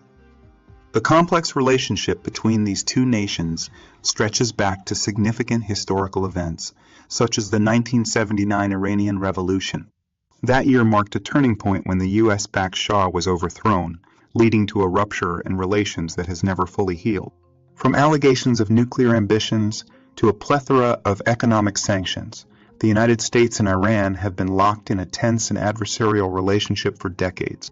Meanwhile, China's meteoric rise to the world's second-largest economy presents an equally compelling story. With initiatives like the Belt and Road Initiative, China has reached across continents, bridging gaps and forging alliances. This expansion has not gone unnoticed by the U.S., as China's thirst for energy has made it one of the largest importers of oil. Iran, aware of this opportunity, found a natural ally in China, setting the stage for what would become a momentous collaboration. The decision by China and Iran to shut down all U.S. oil sanctions is not merely a culmination of years of negotiation. It is the intersection of mutual interests and geopolitical ambition. This alliance transcends economic factors and evolves into a strategic move to challenge U.S. dominance.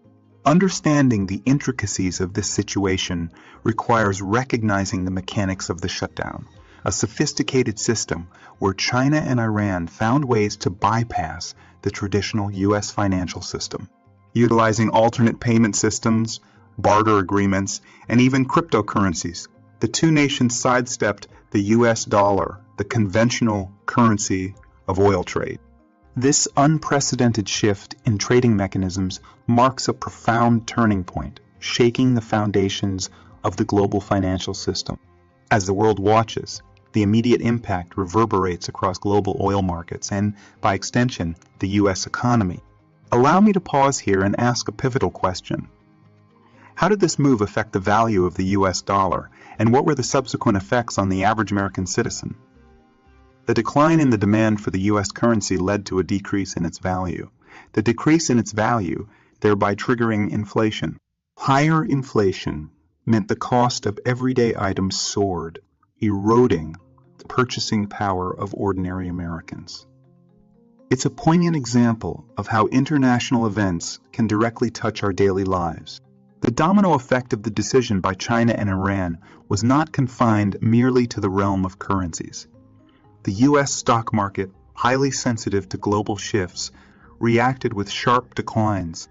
Investments, pensions, and retirement accounts felt the brunt of this upheaval, affecting the financial stability of millions. Beyond the immediate financial effects, the U.S. oil industry, which had been experiencing a renaissance due to the shale revolution, suddenly faced decreased demand.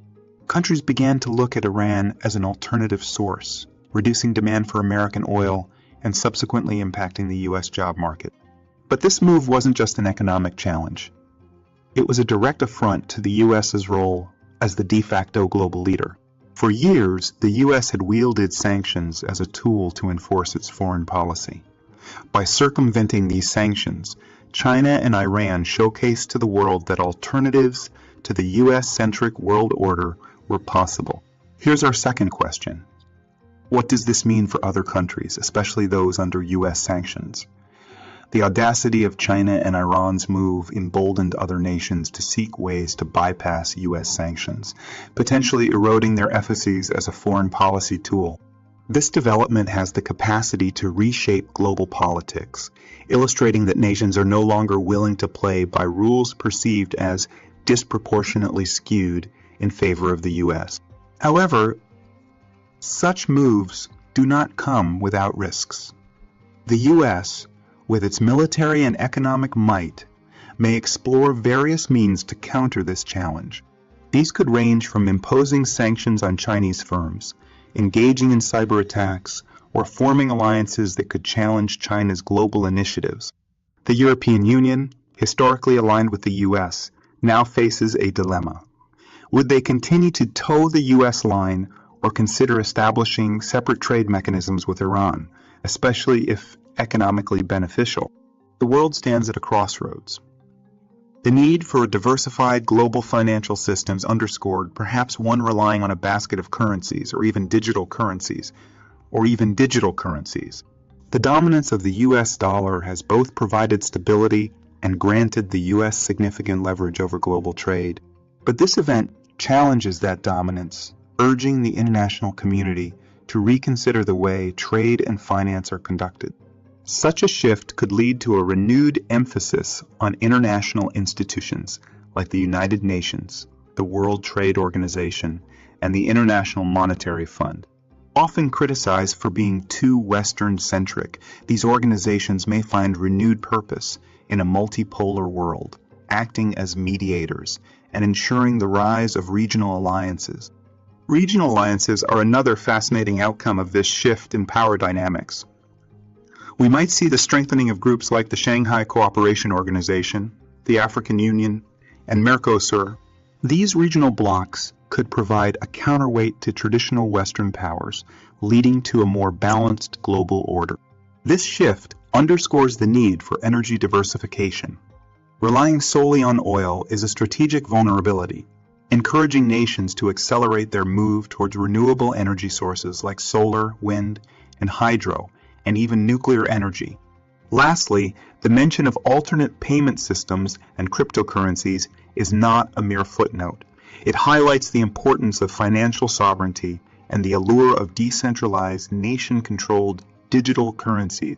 In a world where hard power tactics might be losing their edge, soft power becomes an essential tool for diplomacy. We're now at a point where we must ask our third and final question. What are the implications of this move for global cooperation and the common challenges that humanity faces? The emerging multipolar world order might force countries to find common ground on global issues like climate change, pandemics, and cyber threats. Cooperation amid competition might be the new order of the day, fostering an environment where nations work together to address challenges they cannot face alone. The incident with China and Iran is not an isolated event, but a manifestation of the shifting tides of global power and influence.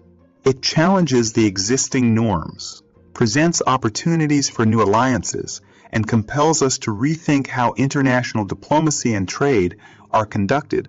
The United States, along with the rest of the world, will have to reimagine its approach to engage effectively in this new world order. Thank you for joining me on this exploration of a complex and multifaceted topic that will continue to shape our world in the years to come. Do you want to watch more videos like this one? If yes, please like and share the video and subscribe to get exclusive videos about how phenomenally China is developing and growing its influence. Your subscriptions and likes motivate us to generate more content, so please keep supporting us. Semiconductors, also known as chips, are the backbone of modern existence. Semiconductors power virtually everything, from missiles to microwaves, fighter jets to refrigerators, smartphones to the stock market. The chip war is another form of warfare launched by the U.S., similar to the many oil wars launched by the U.S. in Iraq and Afghanistan, but without firearms. Meng Ji, a reporter at China Daily Media Unlocked Studio, made a comment.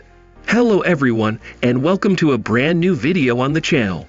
Today we are going to talk about inside the U.S.-China battle for silicon chip supremacy. 101 East. Hello, and welcome back to Innovative Check YouTube channel, where we delve into the innovative and transformative projects changing our world. If you're new to the channel and enjoy learning about innovation stories around the world, you've come to the right place. Before we get started with the video, don't forget to smash the like button, share the video, and subscribe to the channel. Now let's get started. In the 1960s, U.S. chip makers began to outsource some production to Asia. For American chip designers, Japan became the Asian factory. However, in the 1980s, American corporations were under siege because Japanese electronics companies, such as Hitachi and Fujitsu, could produce memory chips faster and cheaper than U.S. firms. The United States began a trade war with Japan. As alternatives, the U.S. chose China, Taiwan, and South Korea. They surpassed Japan to become the world's leading chip manufacturer. In 1990, the United States produced 37% of the world's semiconductors. Today, the U.S. market share is only 12%. America is in a bind. It is strong in design but lags far behind in manufacturing. During the same time span, China's share of the sector increased from nearly nil to 15%. That was an unexpected turn of events. The United States has begun to act in a manner similar to what it did to Japan in the 1980s. A set of rules was issued, the Chi-Peace Act, as well as export control regulations. From $52 billion in industry subsidies to a Chinese investment embargo, China is barred from acquiring innovative semiconductors and equipment. However, according to a report by the American consulting company BCG, restricting trade with China could end U.S. semiconductor leadership. The ramifications extend far beyond the loss of U.S. semiconductor leadership. The United States, Europe, Japan, South Korea, and China. Each country has an advantage at some point in the supply chain. Removing one country or region has a significant impact on the entire supply chain. Gartner VP analyst Roger Sheng told Media Unlocked Studio. The primary steps include design, front-end fabrication, back-end assembly, testing, and packaging. A single chip in your iPhone is the result of over 1,000 operations. In earlier decades, America outsourced its chip fabrication due to the complicated and expensive processes involved. When compared to the billions of dollars involved in developing a self-sufficient semiconductor supply chain, $52 billion appears tiny. It contradicts the capitalistic impulse to seek out the most cost-effective providers. No single country can truly achieve self-sufficiency in semiconductor product supply. Globalization has been a crucial driver in the semiconductor industry's expansion over the last 30 to 40 years. Sheng elaborated. In October, TSMC founder and former CEO Morris Chang stated, "If you want to re-establish a complete semiconductor supply chain in the United States, you will not find it to be a possible task." To facilitate lobbying on the CHIPS Act, Intel's Patrick Gelsinger, Qualcomm's Cristiano Amon, and a group of CEOs founded the Semiconductor Industry Association. During the first half of 2022, the top U.S. chip firms spent approximately $20 million. During the third quarter of 2022, Intel Corp spent a record $2 million to send lobbyists to Capitol Hill, the Pentagon, the Commerce Department, and President Biden's office. That's almost double what Intel spent in the same time period in 2021. Intel is predicted to benefit the most from the act, earning up to $15 billion. A confidential dossier containing Charles Schumer's lobbying contributions was uncovered by Media Unlocked Studio. Consider Alan Thompson, Intel's Vice President of Government Affairs in the United States. The name appears in the file as well. K Street supports the Senate Majority Leader who led the passage of the CHIPS Act. More than a dozen of his former aides are reportedly employed by lobbying firms.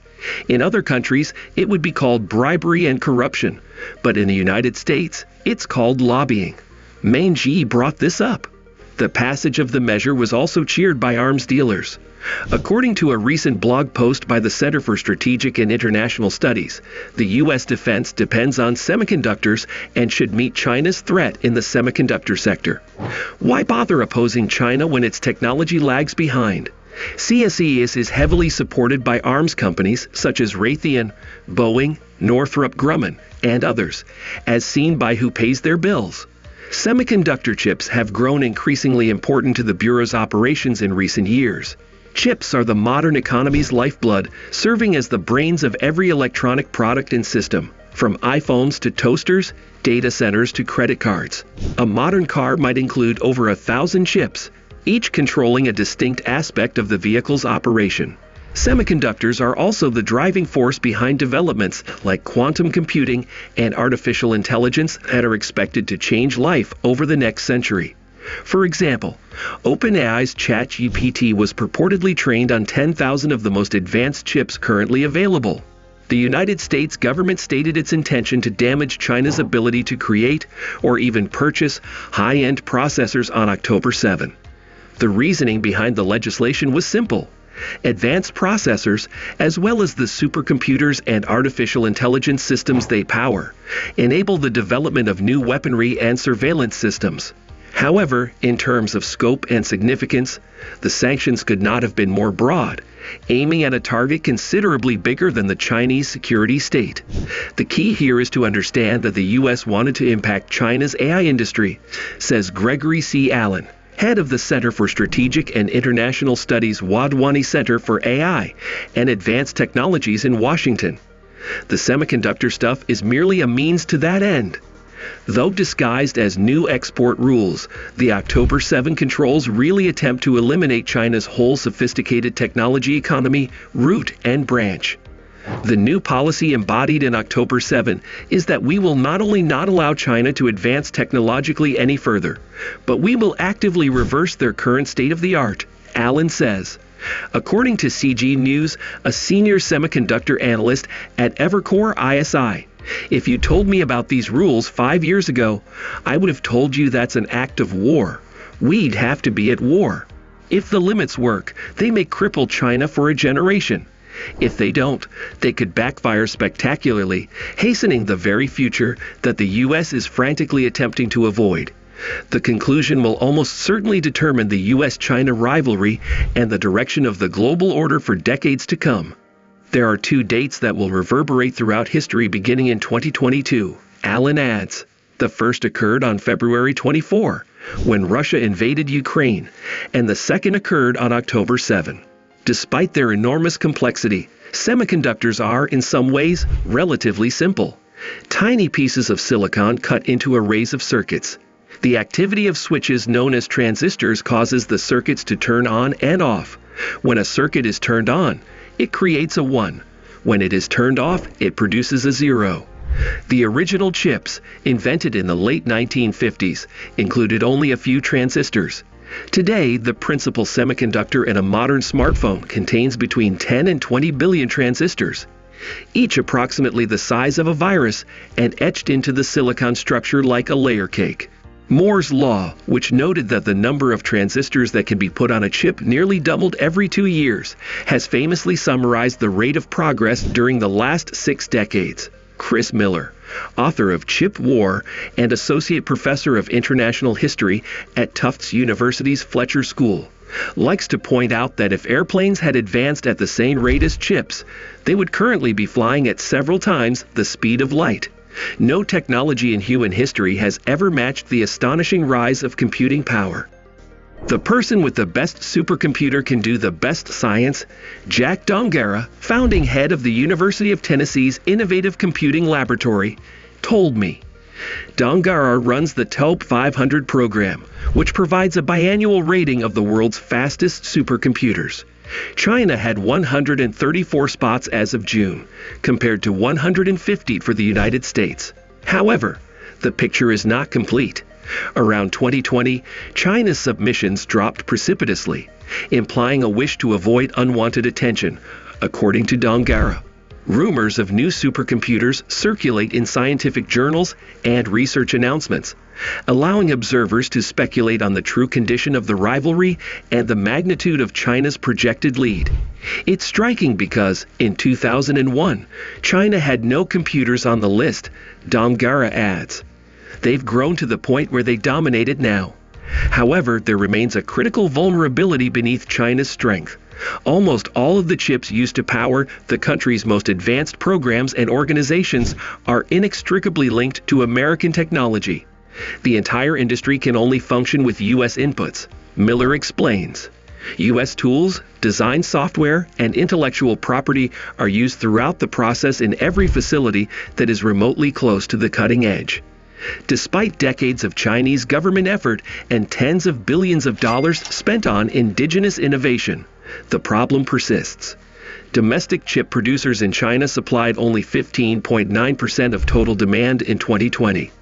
China spent more money importing semiconductors than it did oil as late as April, when the Trump administration put Huawei, a major Chinese telecommunications manufacturer, on the entity list in 2019. America fully recognized its dominance over the global semiconductor industry, despite the fact that the listing was purportedly punishment for a criminal offense. Huawei was found shipping sanctioned components to Iran. The geopolitical benefits were instantly apparent. Without access to U.S. semiconductors, software, and other critical supplies, Huawei, the world's largest telecommunications equipment manufacturer, was forced to struggle for survival. The Huawei sanctions immediately pulled back the curtain, says Matt Sheehan, a Carnegie Endowment for International Peace Fellow who analyzes China's technology sector. Chinese tech behemoths run on chips made in America or with significant American components. Thank you for your attention, and I welcome your thoughts and questions on this complex and vital subject. Do you want to watch more videos like this one? If yes, please like and share the video and subscribe to get exclusive videos about how phenomenally China is developing and growing its influence. Your subscriptions and likes motivate us to generate more content, so please keep supporting us. In the historical leap of the great power's ascent, China, which has gone from being a learner to a leader, strides into the world arena on its own means and is headed for revival with the huge China's power. The following 10 super projects, each of which has astounded the rest of the world, are evidence that China is working hard to learn and develop independently in all fields, from technology to agriculture. Hello, and welcome back to Innovative Czech YouTube channel, where we delve into the innovative and transformative projects changing our world. If you're new to the channel and enjoy learning about innovation stories around the world, you've come to the right place. Please subscribe, like, and comment to help boost our videos on YouTube. Now let's get started. Number 10. China Aerospace Industry. TAIWAN cargo spacecraft. TAIWAN was given instructions to depart its orbit on September 22, 2017, at approximately 6 o'clock in the evening, after it had finished the responsibilities associated with its laboratory phase in space and followed its developed experiments. The TAIWAN is the first Chinese-developed spacecraft specifically designed to transport goods. During the mission, TAIWAN validated a series of crucial technologies, including the replenishment of the space station, propellant supplementation in orbit, and automated docking. As a result, China's manned space program has stepped into the space age. Number 9. China's communication industry. Quantum science experimental satellite MOSI. On June 16, 2017, China's quantum satellite MOSI successfully achieved quantum entanglement at a distance of the magnitude of a megameter for the first time. This marked a significant advancement toward the implementation of quantum communication and was a milestone in the race to commercialize the technology. On August 16, 2016, China successfully launched the MOSI satellite, which is the world's first quantum scientific experimental satellite and was created independently by China. Quantum communication is the only known secure means of communication that can neither be eavesdropped on nor interpreted, allowing for information to be transmitted without risk of compromise. Beidou Navigation Satellite System is China's homemade and independently controlled system, which enables China to become the third country in the world to boast its own satellite navigation system. The Beidou Global System is expected to be finished and ready to provide services to the entire planet around the year 2020. Number 8. China's Bridge. Hong Kong-Zhuhai-Macau Bridge. The Hong Kong-Zhuhai-Macau Bridge is a sea bridge in China that connects Hong Kong, Zhuhai, and Macau by creating a super channel between the three cities. The entire length of the bridge is 55 kilometers, earning it the nickname Mount Everest in the world of bridges. Additionally, it now holds the record for having the longest span, the longest steel structure of a bridge, and the longest subterranean tunnel in the world. Satellite City, or to be more specific, Nanhui, can be found in the Pudong district of Shanghai, which is scheduled to be finished by the year 2020. Over the course of more than a decade of construction, the city will ultimately consist of residential complexes, office buildings, a plaza, a museum, and 8 campuses of various universities. At a cost of $4.5 billion, the city will be planned by German architects Jerkin and Marg, together with other collaborators, and will have a population of 800,000. Number 7. Macau New Urban Zone. The Macau New Urban Zone, located in Macau, is a 2.8 square mile land reclamation project. Land was lost to the Praia Grande Bay earlier. The expansion of the city by 12% will take place once the project is finished, which is scheduled for completion by the end of 2017. Beginning in 2018, the land in question will be used only for the development of green areas and public housing developments. The location will be subdivided into 5 zones, such as Zone A, which will feature housing for 57,000 people, Zone B, which will contain offices, stores, and 2,000 dwelling units, and Zones C and D, which will contain 22,000 housing units, green spaces, and additional retail. The redevelopment project known as Tianjin New Area was first made public in April 2017, and it is located in the province of Hebei. Number 6. Ujiapu Financial District. Ujiapu Financial District, also called China's New Manhattan, with skyscrapers inspired by Lincoln Center and Rockefeller Center, has cost billions of dollars to the Chinese government. The work on the project began in 2008 and covered an area of 1.5 square miles at an estimated cost of $30.4 billion. The neighborhood, which is situated just outside of Tianjin, is scheduled to be finished by 2019, and it will include 47 new residential and office complexes. Experts believe that this city, which is only partially constructed, should also be included on the list of phantom cities. Number 5. The world's largest nitrile rubber facility.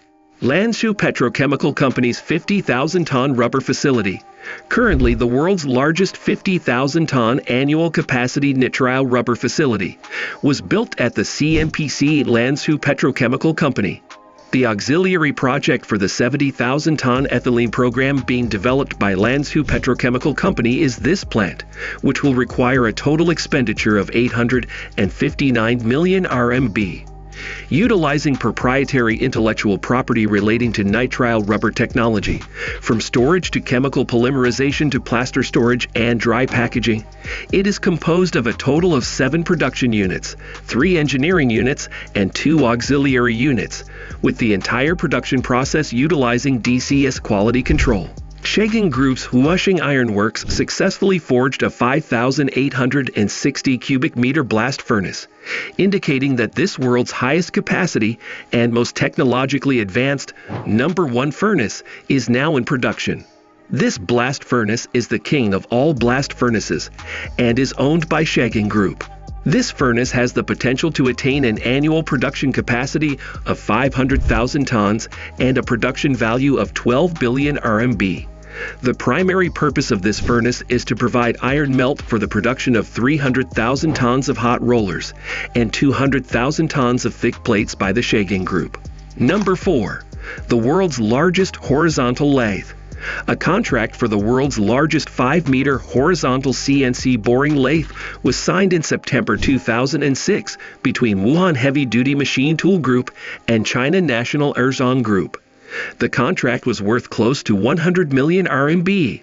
The 11th 5-year plan prioritized the construction of a horizontal lathe as a key national initiative. It has a total length of 44.5 meters, a width of 8.1 meters, a height of 5.8 meters, a tactical diameter of 5 meters, a tool platform of 4.5 meters, a total cutting power of 350 kilonewtons, the longest processing length of 20 meters, the largest weight-bearing capacity of 500 tons, and a power consumption of 284 kilowatts.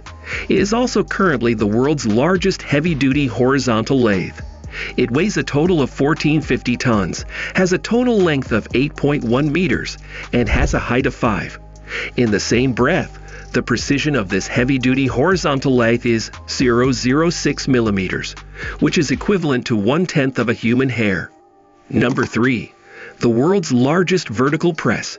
Norinco Group made the announcement in Beijing that they had successfully constructed a 36,000-ton ferrous metal vertical press after working on the problem for 3 years in partnership with Inner Mongolia Northern Heavy Industries Group Co., Tsinghua University, and other research organizations. At the moment, this vertical press for ferrous metals is the largest of its kind in the world.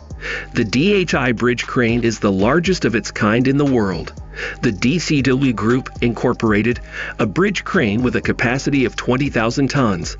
This 20,000-ton bridge crane has a total height of 118 meters, which is equivalent to lifting 250 fully loaded train cars up into a 23-story structure. Additionally, it has a crossbeam that is 129 meters in length and is designed in the form of a double container beam. If this bridge crane were turned on its side, it would take up an area equal in size to a football field to contain it. Number 2. The world's longest public bus. Its model number is JMP 6250G, and its other name is Youth City Route A380. The length of the vehicle is 25 meters. It has a capacity of more than 300 passengers, and its length is about equivalent to that of a single railway carriage. Currently, this is the longest public bus that exists anywhere in the world. The turning radius of this vehicle is equivalent to that of a standard bus that is 12 meters long, and it has a total of 5 entry doors. Because it is built with a unitary body, the carriage and the floor are just 2 hand lengths from the ground. This allows passengers waiting at bus stops to step easily into the bus, which is of great assistance to the elderly and to those who are physically challenged. Inside the bus, both the walkway and the space between the seats are generously sized, and there is a designated area in the middle of the vehicle for wheelchair passengers. Number 1. The Renaissance EMU train. The China Railway Corporation took the lead in developing the Renaissance EMU train with wholly self-owned intellectual property, and it has now met advanced world standards. The Renaissance EMU train is the Chinese name for China's electric multiple unit train. Because the Renaissance EMU train can reach speeds of up to 350 kilometers per hour while in operation, China is quickly becoming the nation with the quickest speed of high-speed rail operations and is taking the lead in world speed. Agriculture in China. Super hybrid rice on October 15, 2017. A new variety of super hybrid rice called Xiang Lianju 900 was cultivated by a team led by academician Yuan Longping of the Chinese Academy of Science was checked and accepted in the demonstration base of super hybrid rice of the Hebei Valley Academy of Agricultural Science. This new variety of super hybrid rice was given the name Xiang Lianju 900. This parcel of land produced an average of 1140,902 kilograms of rice per acre and 17.2 tons of rice per hectare, which established a new record for the most rice produced from a single crop anywhere in the world. The C-919, a large passenger jet manufactured in China, took off for its maiden voyage at 7:22 a.m. local time on September 28, 2017, departing from Shanghai Pudong International Airport. After a flight that lasted 2 hours and 46 minutes, it successfully landed. The C-919 has China's own self-developed intellectual property and paves the way for China to become one of the few countries capable of manufacturing big passenger jets. Thank you for your attention, and I welcome your thoughts and questions on this complex and vital subject. Do you want to watch more videos like this one? If yes, please like and share the video and subscribe to get exclusive videos about how phenomenally China is developing and growing its influence. Your subscriptions and likes motivate us to generate more content, so please keep supporting us. From the very inception of media, propaganda in Western outlets has been pervasive. They often shine a spotlight on their own positive stories, conveniently sidelining the negatives.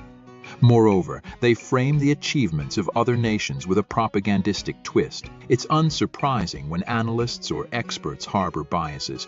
But we don't anticipate such inclinations from a media house, but they go beyond bias against nations. They show prejudice against individuals too. The Los Angeles Times suggests that Western media's portrayal of the US-China conflict incites negative sentiments against Asians.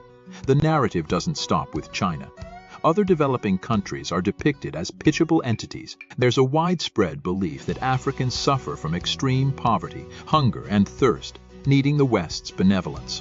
However, this is a stark contrast from the truth. With Europe and the US witnessing escalating poverty rates, the media's focus remains inexplicably tilted towards Africa and China's strategies. Hello and welcome back to Innovative Czech YouTube channel, where we delve into the innovative and transformative projects changing our world. If you're new to the channel and enjoy learning about innovation stories around the world, you've come to the right place. Please subscribe, like, and comment to help boost our videos on YouTube. Now, let's begin. In this segment, we'll unravel the Western media's impact on global viewpoints and the endeavors underway to champion the voices of developing nations. The narrative spun by Western media has persisted since media's inception. They have undoubtedly illuminated their positives while obscuring their shortcomings.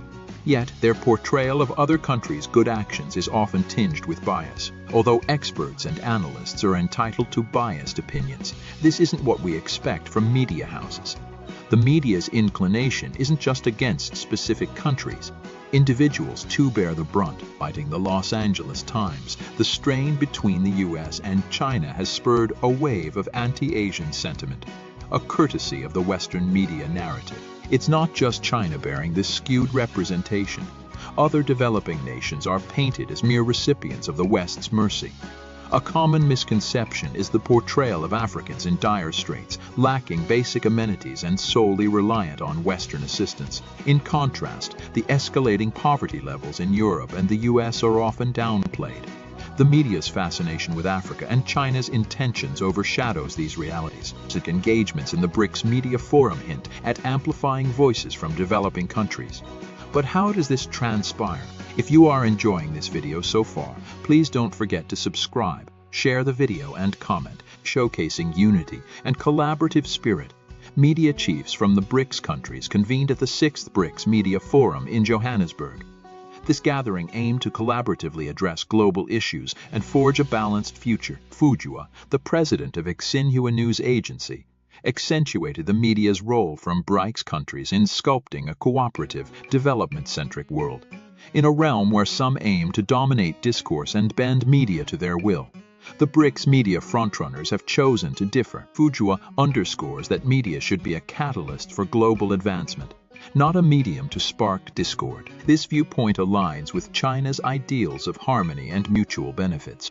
For years, Western media's narrative has perpetuated misconceptions about developing nations. Such a dominant narrative results in barriers, hindering the growth and prospects of these countries. Some media channels, like CGN, stand in opposition to the West at times, diminishes the rich cultural diversity of developing nations.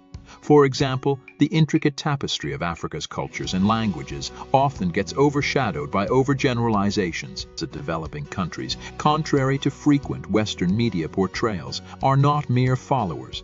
They have made landmark contributions in fields like science, technology, and arts. Countries like India, China, and South Africa have made strides in various arenas. However, the Western media narrative often eclipses these accomplishments, focusing on crises instead.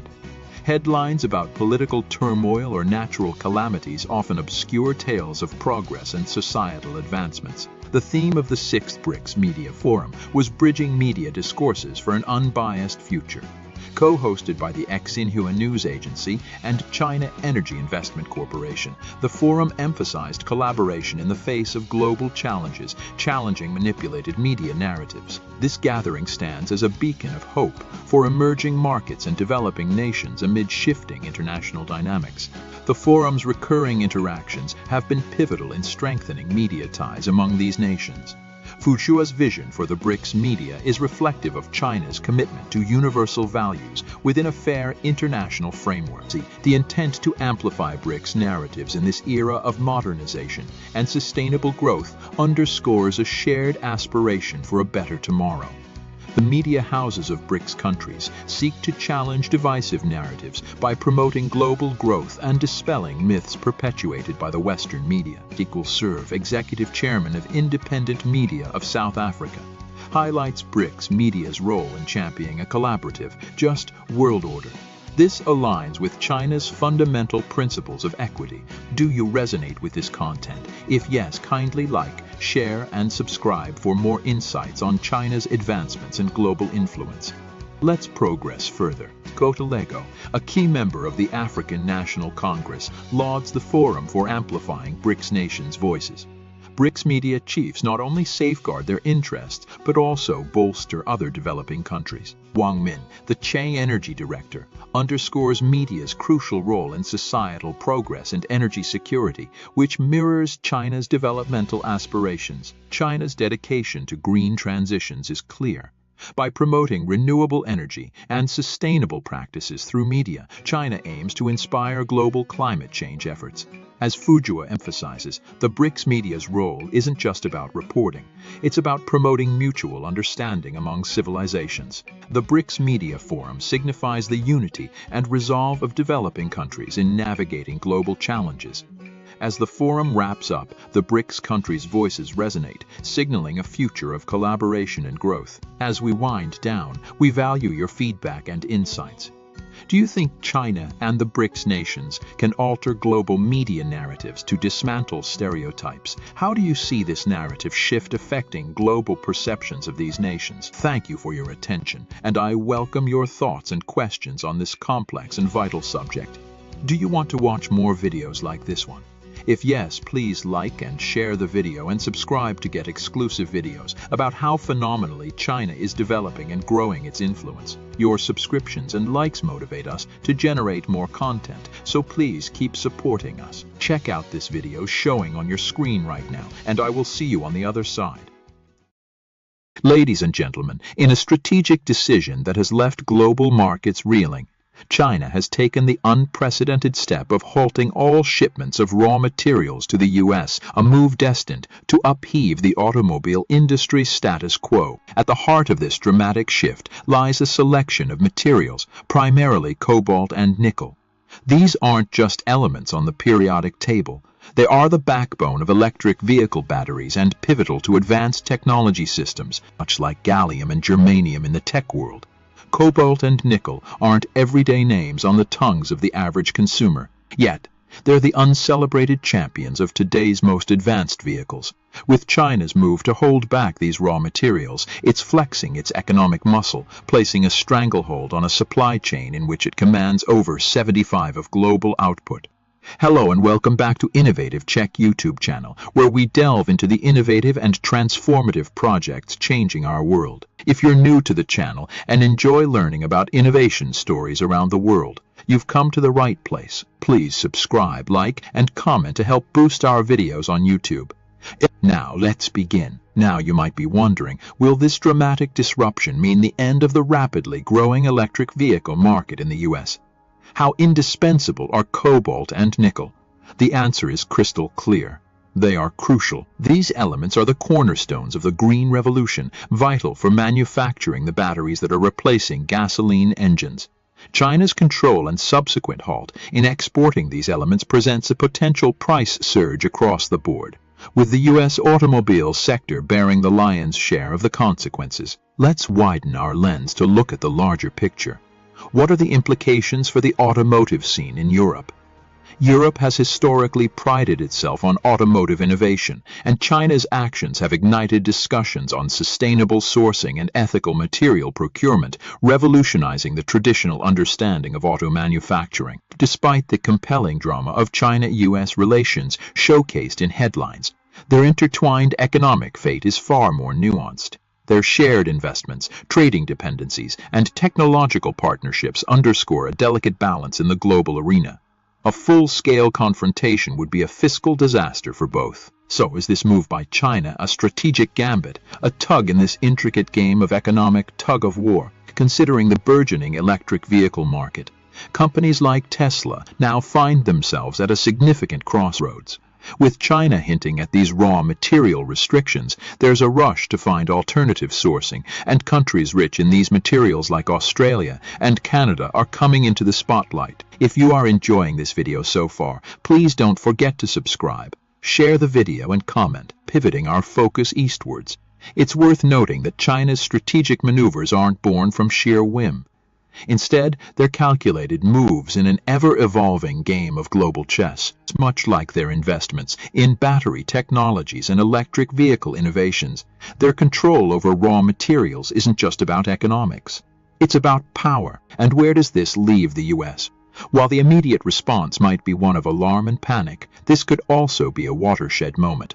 Just as adversity breeds innovation, this restriction might spur the U.S. to diversify its supply chains, foster domestic production, and invest heavily in alternative technologies. Remember, necessity is the mother of invention.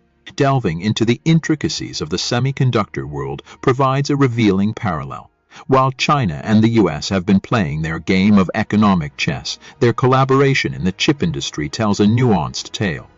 Major chip manufacturers with substantial U.S. backing are sprouting within Chinese borders. Imagine a world where the U.S. brings similar manufacturing giants on home soil, leveraging its economic prowess to reduce its dependency on foreign raw materials. This scenario isn't just about competition, it's about strategic autonomy. But what does this mean for you? The consumer, beyond the geopolitics and power plays, the real impact trickles down to the vehicles you drive and the price you pay. With cobalt and nickel as crucial components, their scarcity could mean a hike in electric vehicle costs, disrupting the dream of affordable green transportation. Zooming out, the automotive industry isn't the only one feeling the tremors of this tectonic shift. From smartphones to renewable energy solutions, the shockwaves are resonating across sectors. The implications are manifold. Disruptions in production lines, potential job losses, and a re-evaluation of bilateral trade agreements. Yet, there's a silver lining. As the US and other global players grapple with this sudden turn of events, we might witness an accelerated push towards sustainable and ethical mining practices. The race to secure alternative sources of cobalt and nickel could pave the way for more responsible extraction methods, marrying economic needs with environmental and social responsibilities. So the stage is set, and all eyes are on the US. How will it respond? By leaning into innovation, strengthening domestic production, or forging new alliances, only time will reveal the next move in this intricate dance of global economies. Thank you for your attention, and I welcome your thoughts and questions on this complex and vital subject. Do you want to watch more videos like this one? If yes, please like and share the video and subscribe to get exclusive videos about how phenomenally China is developing and growing its influence. Your subscriptions and likes motivate us to generate more content, so please keep supporting us. Check out this video showing on your screen right now, and I will see you on the other side. In a strategic move, America aims to restrict China through investment embargoes. Yet, if only America is in this battle, China's robust economy remains unscathed. What if America persuades all of the European Union nations to enforce these investment barriers they've schemed? Despite having engaged in multiple dialogues with your leaders aiming to sway them towards sanctioning China, the interest is palpably lacking. To inject a sense of immediacy, America has presented the EU with an ultimatum to follow through or bear the aftermath.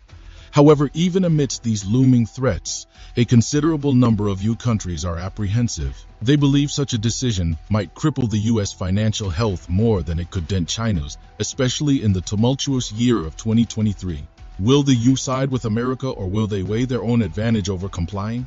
Dive in to unravel. Hello and welcome back to Innovative Check YouTube channel, where we delve into the innovative and transformative projects changing our world. If you're new to the channel and enjoy learning about innovation stories around the world, you've come to the right place. Please subscribe, like, and comment to help boost our videos on YouTube. Now, let's begin. Caught in America's intricate diplomatic web, European leaders are now faced with a pivotal choice: limiting their investments in China's burgeoning tech sectors. At the heart of EU decision-making, Brussels is currently a hotspot of international pressure. While less expectations loom large, European diplomats tread carefully, trying to strike a delicate balance. Yet the plot thickens. While EU leaders grappled with the ramifications of recent tech restrictions, a novel challenge dawned: America's aggressive campaign to slash European investments in China. This shift has thrust European decision-makers back into murky waters, compelling them to recalibrate their approaches to align with Washington's aspirations. Contrary to the US blueprint, the EU's overarching strategy doesn't quite mesh with the Biden administration's agenda. However, a silver lining persists for some EU policymakers. They're skeptical that these American initiatives would significantly undercut China. Representing the EU on trade issues, Lucia Delgado emphasizes a paramount objective: ensuring the safety of European businesses and citizens from potential perils tied to risky technologies and investments. The overarching concern among EU nations is the potential fallout from restraining China. By attempting to rectify an American dilemma, the EU might inadvertently invite challenges of their own. The European endeavor is akin to walking a tightrope. They aim to shield their populace and enterprises, but must ensure that their chosen remedies don't exacerbate the situation. Look, what could the ramifications of sanctioning China look like? As we delve deeper, if you're engrossed in this exploration, do us a favor: like, share, and subscribe for more insights into China's global trajectory. Sanctioning China might disrupt trade dynamics, jeopardizing the flourishing business partnerships that many EU firms have fostered with Chinese counterparts. This could not only dent the economies of both regions, but also instigate supply chain hiccups. Moreover, taking such a stance might strain EU ties with other nations in allegiance with China, spiraling into a labyrinth of diplomatic hurdles and potential retaliatory measures. Given China's growing appetite for EU products, sanctions might restrict European access to this lucrative marketplace, hampering business expansion opportunities. One can't overlook the diplomatic strain these sanctions might introduce, potentially hampering cooperation on critical global agendas like environmental conservation,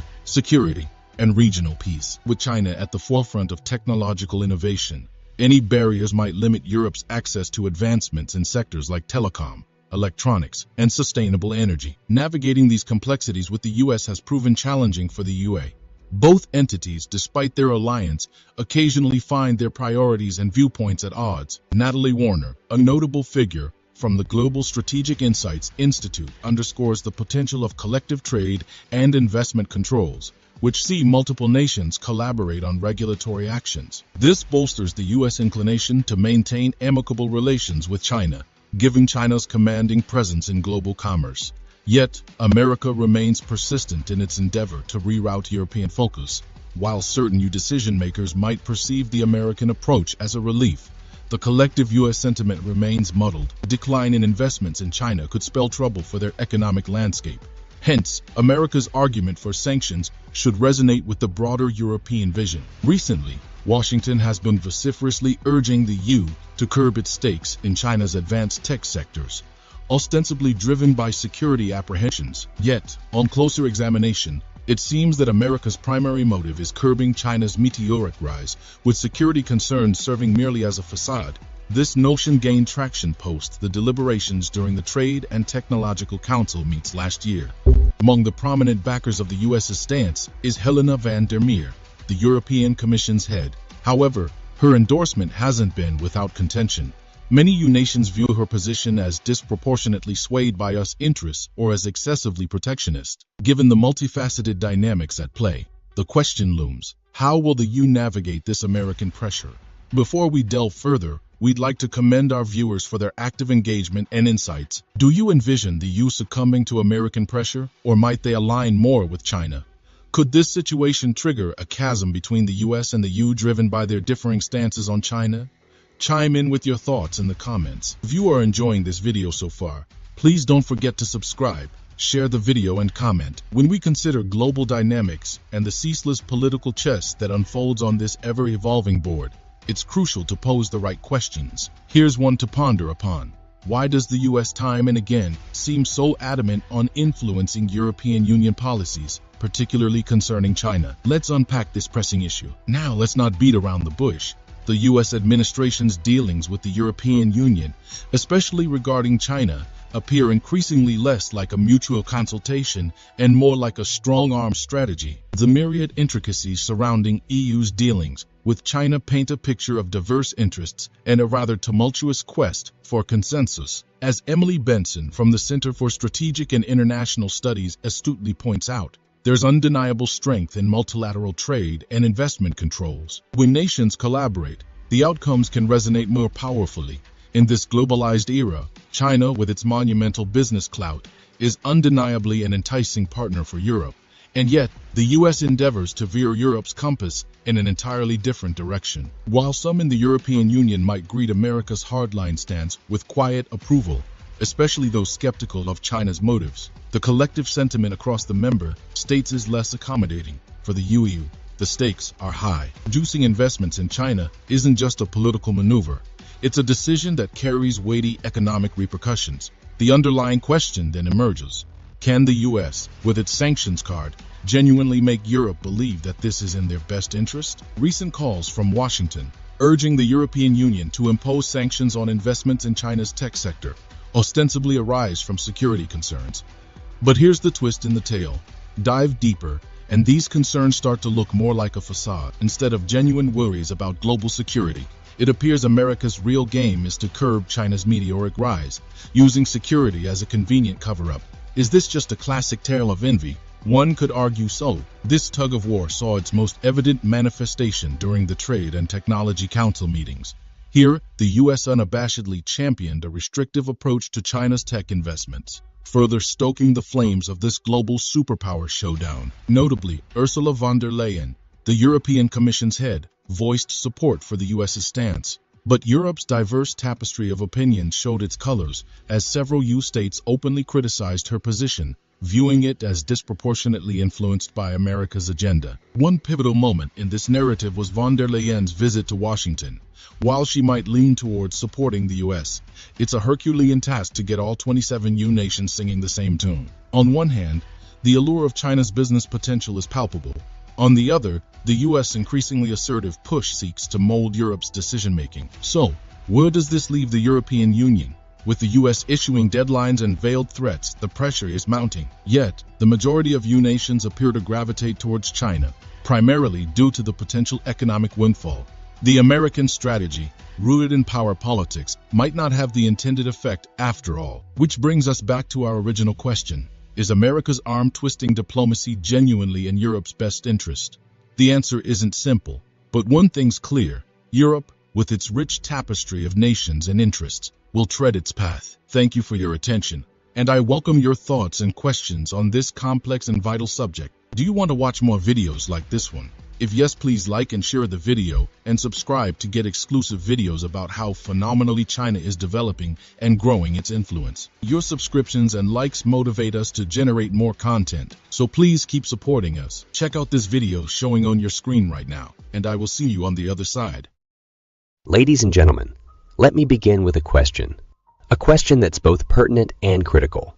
Why does a country, renowned for its advocacy of free trade and globalization, attempt to hamstring other nations' technological ambitions?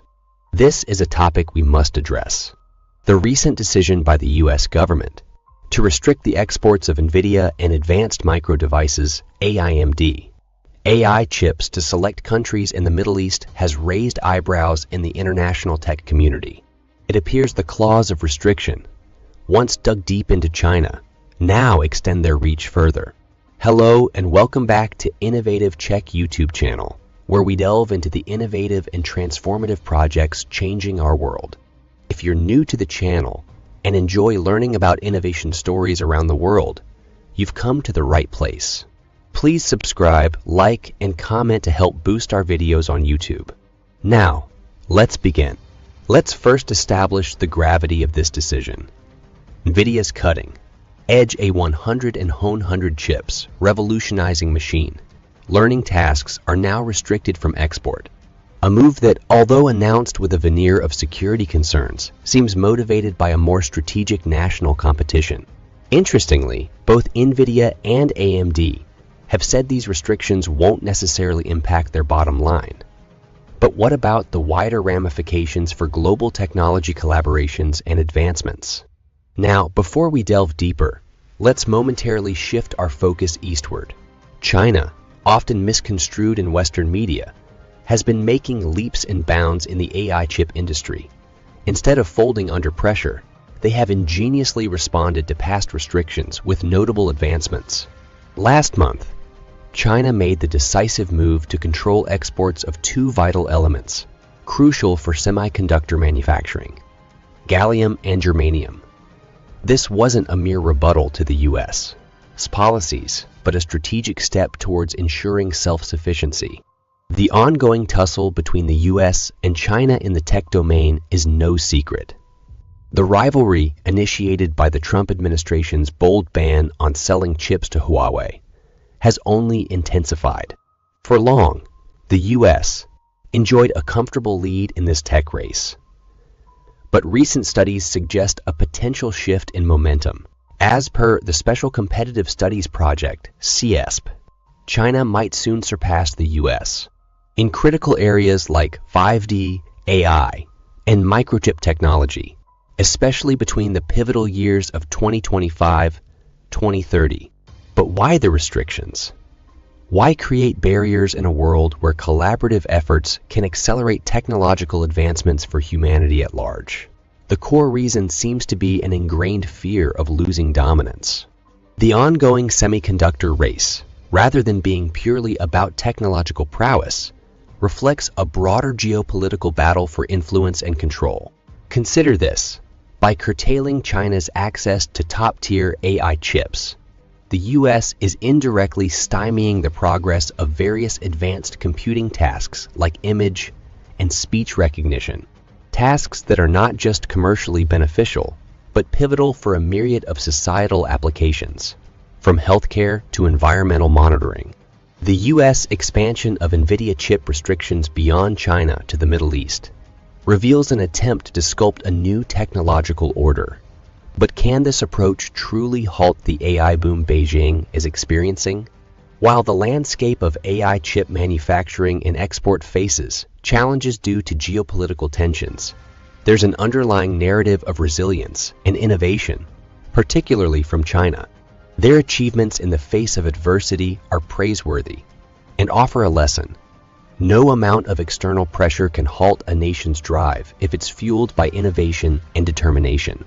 If you're enjoying this video so far, please don't forget to subscribe, share the video, and comment. When one thinks about the essence of technology, one might picture machines, wires, and codes. But in reality, at the heart of technological progress lies human ingenuity, resilience, and collaboration. It's an endeavor that thrives on shared knowledge, open exchanges, and the amalgamation of diverse perspectives.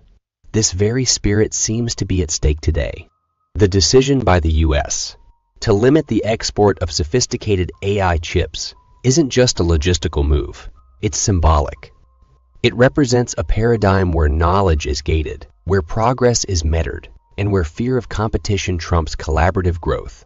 This isn't just about NVIDIA or AMD. It's about a broader attempt to curate a technological narrative. A narrative where the US remains the storyteller. While national security is often cited as the underlying reason for such restrictions, one can't help but question the actual motive. Is it genuinely about security or more about securing a hegemonic position in the tech world? In contrast, China's journey is worth noting. Facing restrictions, bans, and sanctions, China could have retreated. Instead, they chose to innovate, adapt, and surge forward. They have managed not just to survive, but thrive in the face of adversity. Their strategy is multifaceted. By placing export controls on elements like gallium and germanium, they aren't just reacting to external pressure. They're strategically bolstering their tech ecosystem. They are ensuring that their growth isn't just rapid, but also sustainable. By doing so, China is laying the foundation of a tech empire built on self-reliance and innovation. But more than these tangible steps, it's the intangibles that impress. The resilience, the tenacity, and the unwavering commitment to progress. These are qualities that can't be restricted, banned, or sanctioned. These are the qualities that will determine the trajectory of the A-race. Beyond the US and China, the reverberations of this tech standoff are felt globally. Other nations are forced to pick sides or navigate this tense landscape carefully. They must decide whether to align with the restricting forces or champion open collaboration. For emerging economies and developing nations, this conflict poses a dilemma. Access to cutting-edge technology can shape their future, propel them forward, and help them tackle pressing challenges. Will they have to sacrifice technological empowerment at the altar of geopolitical dynamics? As we stand at this crossroads, it's essential to remember what's truly at stake. The spirit of innovation. The world thrives when knowledge flows freely, when collaboration bridges gaps, and when progress isn't bound by borders. One can only hope that, in the near future, the world will choose collaboration over competition, unity over division. Let's dream of a world where technology is the great equalizer, not another tool of division. To end, let me pose another question, one that we all must reflect upon. In our pursuit of technological supremacy, are we inadvertently stifling the very essence of innovation, collaboration? Thank you for your attention, and I welcome your thoughts and questions on this complex and vital subject. Do you want to watch more videos like this one? If yes, please like and share the video, and subscribe to get exclusive videos about how phenomenally China is developing and growing its influence. Your subscriptions and likes motivate us to generate more content. So please keep supporting us. Check out this video showing on your screen right now, and I will see you on the other side. Have you ever wondered why, despite the countless sanctions imposed on Russia by the US and Europe, the Russian economy hasn't collapsed? Allow me to shed some light on the matter. It's said that in the world of diplomacy and international politics, actions often speak louder than words. While the US and Europe were busy sanctioning Russia, branding its actions as unacceptable, it's important to ask, was their strategy effective? Were these sanctions aimed at isolating Russia, achieving their intended purpose, or were they merely creating a power vacuum, a space for another major player to step in? It's fascinating, if not ironic, how a region that so proudly boasts of championing free trade, globalization, and the open exchange of ideas chooses to limit its dealings with one of the world's major players. We see the Western automobile industry, once fervent supporters of globalization, leaving Russia in droves. The once unbreakable chains of technological exchange, especially in semiconductors and advanced machinery, have been intentionally severed by the US and Europe. But why? Because they disagree with Russia's politics. And is that not the epitome of hypocrisy? Hello and welcome back to Innovative Check YouTube channel, where we delve into the innovative and transformative projects changing our world. If you're new to the channel and enjoy learning about innovation stories around the world, you've come to the right place. Please subscribe, like, and comment to help boost our videos on YouTube. Now, let's begin. The United States and Europe have been quick to slap sanctions on Russia, particularly after the Ukraine situation, crippling key sectors of the Russian economy. Car manufacturers fled, tech giants pulled out, and the general consumer market dwindled. But one question remains: if Russia is supposedly so dangerous, why were its car manufacturing and technology sectors, vital components of any nation's modern infrastructure, left open for another country to seize? China recognized this void and acted swiftly. They not only protested against US sanctions on Chinese companies doing business with Russia, but also termed these sanctions as illegal. They offered Moscow an alternative currency for transactions, thereby mitigating the impacts of the Western sanctions. Chinese state-owned companies supplied Russia with vital navigation equipment, technology, and other goods that helped strengthen their defense capabilities. As Europe and the US turned their backs on Russia's car industry, predicting its inevitable demise, Moscow proved them wrong by relaunching the iconic Soviet-era car, the Moskvich. Who was behind this resurgence? Chinese automakers. By 2022, Chinese car brands held 16.5% of sales of new passenger cars in Russia. These statistics are not just numbers. They represent a shift in global economic alliances and dependencies. To add to that, Chinese-made smartphones dominated the Russian market. By 80 in 2022, Huawei climbed its way up to become Russia's second-largest seller of notebook computers. So, while Apple and other Western tech giants pulled out, China seized the opportunity. But why did this happen? Why did China, a global superpower, decide to support Russia amidst the sanctions? The answer lies in mutual benefit. China found in Russia a lucrative market for its products, while Russia found a reliable partner in China to keep its economy afloat. Ladies and gentlemen, this is not an ode to China's strategic brilliance, but a critique of the West's myopic vision. Instead of crippling Russia, they inadvertently pushed it closer to another superpower, forming a formidable economic partnership that could challenge the West's hegemony. But let's focus on the bigger picture here. China's decision to aid Russia in these trying times is not just a business strategy. It's a statement that true globalization cannot be selectively practiced. It's a statement that cooperation and collaboration are more fruitful than sanctions and isolation. Does this mean that Russia should be exonerated from international concerns? Not necessarily, but punitive measures that harm ordinary citizens, employees, and industries as a whole may not be the answer, especially when such sanctions leave room for other global players to step in and redraw the economic map. It is paramount for nations to think and act strategically. Superficial measures and hastily imposed sanctions may provide short-term political gains, but can lead to long-term strategic losses. The US and Europe should reconsider their approach, for in this era of global interconnectedness, isolationist policies can backfire, creating allies out of potential adversaries. If you are enjoying this video so far, please don't forget to subscribe, share the video and comment. Why are we here today? What could be the driving force that has drawn the world's attention to the economic dance between China and Russia? the very dance that is taking place on the international stage, a theater where the US and Europe seem to be mere spectators instead of active participants. This question will thread our conversation today. We've been bombarded with news about the sanctions the US and Europe have imposed on Russia. But have we paused to question the bigger picture? Why would the West sanction a nation like Russia and then wonder when another economic giant steps in to fill the void? Car manufacturers, phones, technology. Much of what the West values has been rapidly moving to Russia, with Chinese partnerships at the forefront of this transition. You may ask, if Russia is deemed unfit for Western trade and business, why then is it deemed fit for tech transfers and automobile manufacturing? This brings us to a core criticism. Is the West's diplomatic strategy really about ethics, or just a faceted play in the global economic game? Amidst this, China's role is noteworthy. Rather than standing back, they have stepped up, recognizing the potential to foster healthy trade relationships.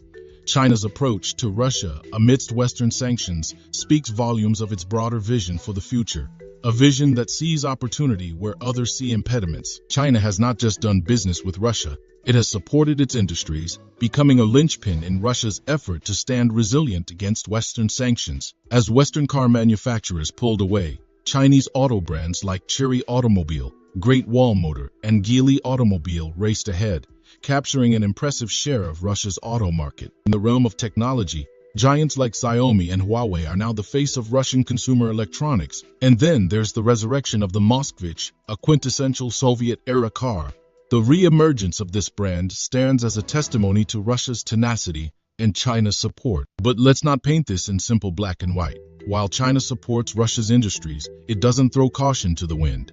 Beijing has been calculated, avoiding steps that could expose it to undue risk. There are no limits partnership has its boundaries, drawing lines in areas of advanced technology transfer and financial dependence. One can't help but admire China's astuteness. They are establishing strong trade relationships, not just with Russia but globally.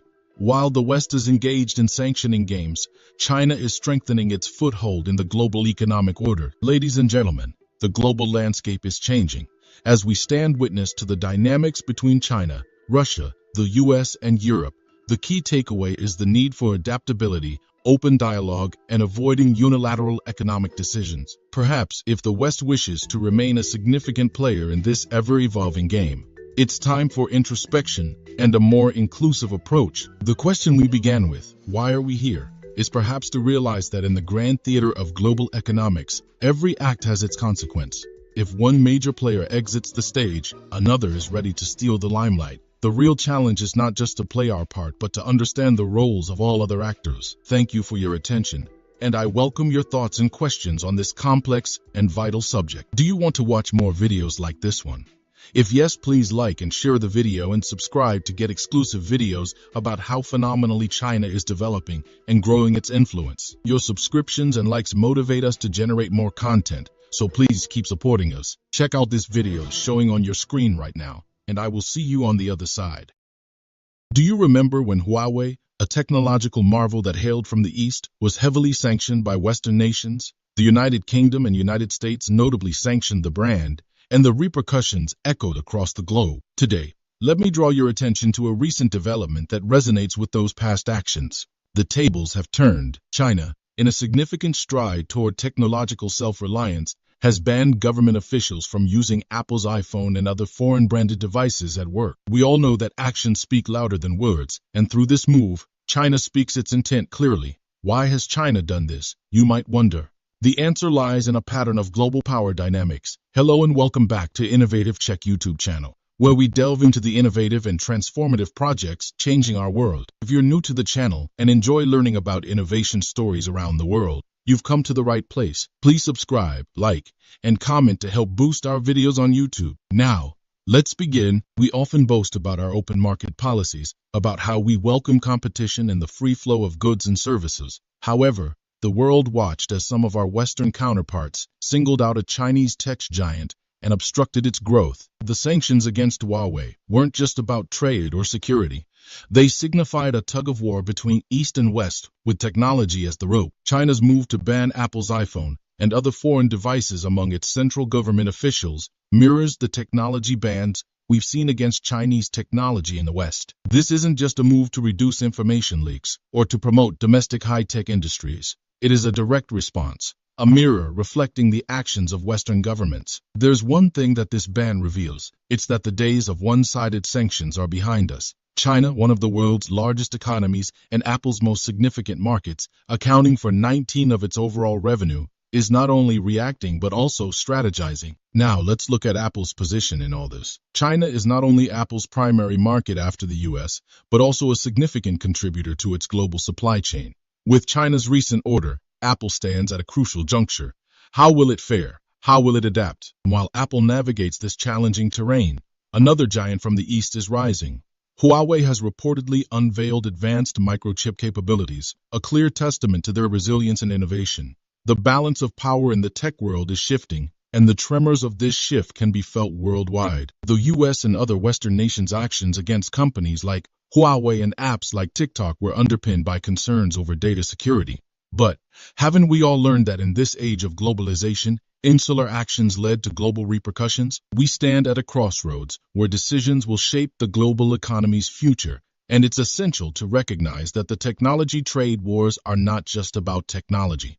They're about global power dynamics, about who leads and who follows. Before I conclude, let me pose a question. If the essence of competition is to promote growth and innovation, why do we often resort to suppressing our competitors? The world is watching, it's taking notes, and it's reacting. The recent ban by China may be just one move on the global chessboard, but it's a reminder that the game is far from over. If you are enjoying this video so far, please don't forget to subscribe, share the video, and comment. Ladies and gentlemen, let's delve deeper into the ramifications of this ban and reflect on how it might reshape our economic landscape, especially the US economy.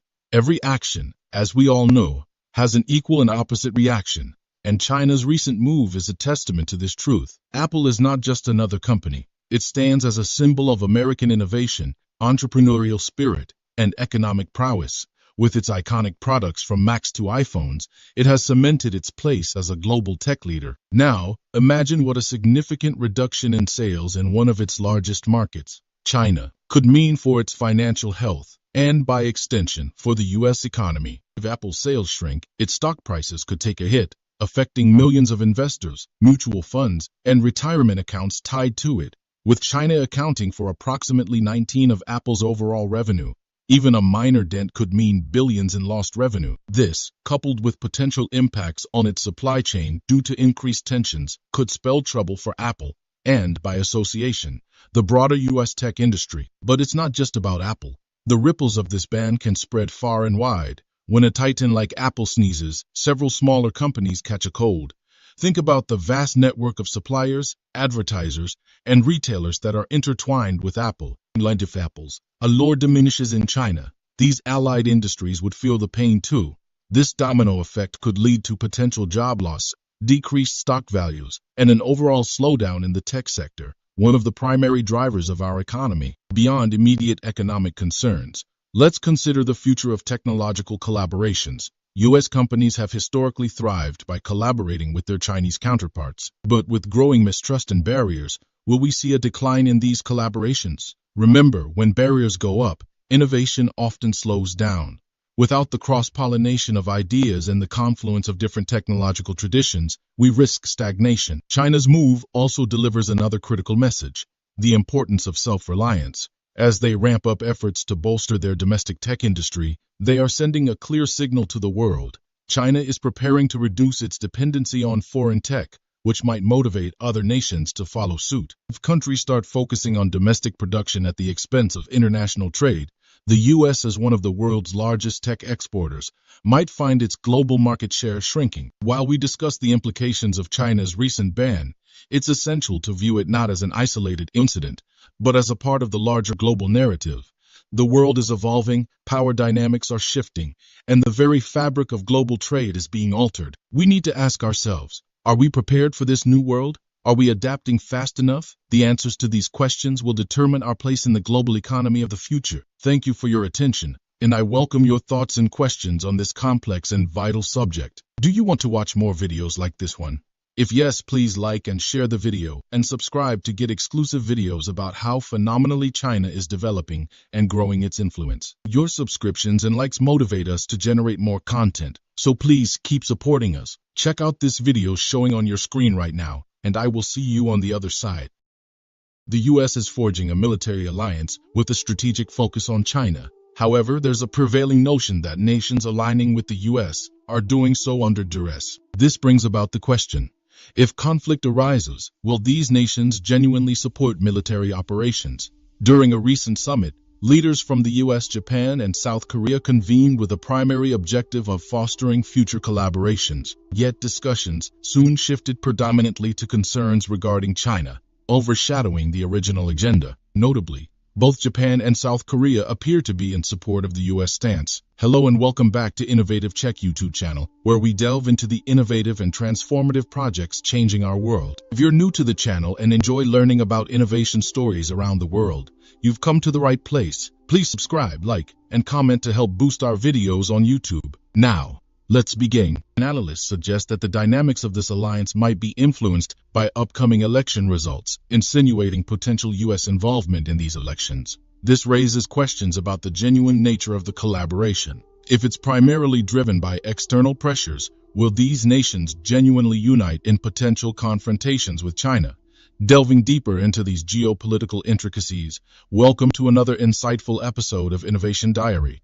Our channel consistently highlights China's innovative ventures, projects, and its expanding global influence. In today's episode, we delve into the summit's transition from a dialogue on cooperation to discussions about a military alliance concerning China. We'll also explore speculations surrounding US influence in the elections of other nations. To fully understand the geopolitical positioning of these countries against China, stay with us until the end. Let's dive in. At Camp David, leaders from the United States, Japan, and South Korea convened to outline their future collaborative strategies. The essence of this summit, however, has stirred discussions regarding its implications on regional dynamics, particularly concerning China. While the intention was to foster a renewed approach to cooperation, a significant portion of their dialogue revolved around policy decisions related to China. It's worth highlighting that the US clarified their objective was not to antagonize China.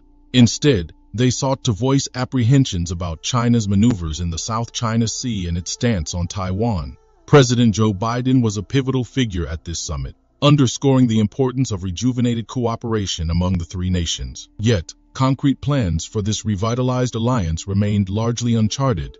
A substantial part of their discussions centered on China's undertakings in the South China Sea, eliciting unease from adjacent nations. The intention behind their conversations was not to provoke China, but they deemed it crucial to transparently communicate their reservations on certain matters. One might question, is it prudent to express strong critiques and then clarify it's just out of concern?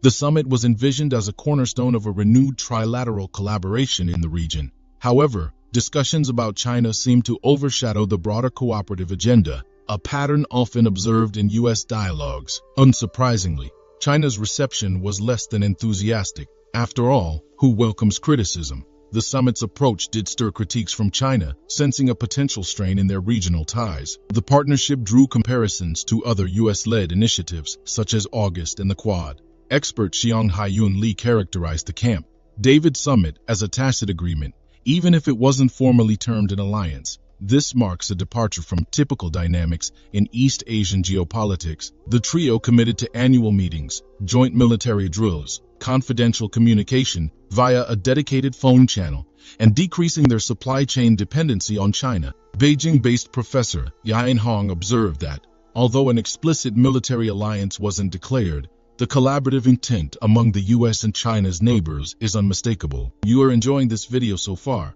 Please don't forget to subscribe, share the video, and comment. The US and Japan have taken preparatory measures for potential conflicts with China, particularly concerning Taiwan, a territory China asserts as its own. Hence, the overarching theme of this summit being centered around China is indisputable. For those keeping up with current events, the US intensified focus on China is palpable, with many of its meetings and strategies revolving around the Asian giant. What's prompting this shift in focus? As we delve deeper, let us know your thoughts so far. China's meteoric rise as the world's second-largest economy has been noteworthy. Its burgeoning economic clout and penetration into international markets have triggered alarms in the United States. The U.S., in its pursuit to safeguard its economic primacy, is unsettled by China's ascendancy. Moments of unease, official discourse may inadvertently shift, as witnessed when China became a focal topic in a summit designed for broader collaborative planning. China's ascendancy isn't confined to its economy. It's also made notable strides in geopolitics, emerging as a formidable contender in the global arena and posing challenges to U.S. dominance in multiple sectors. Such rivalry has magnified global scrutiny on China. Concerns have been voiced over China's military ambitions, particularly in the South China Sea, a region pivotal to maintaining equilibrium. The U.S., citing concerns over Taiwan, appears to be strategizing to counteract China's influence. The U.S. often highlights concerns related to China, particularly pointing to China's technological strides as potential cybersecurity risks.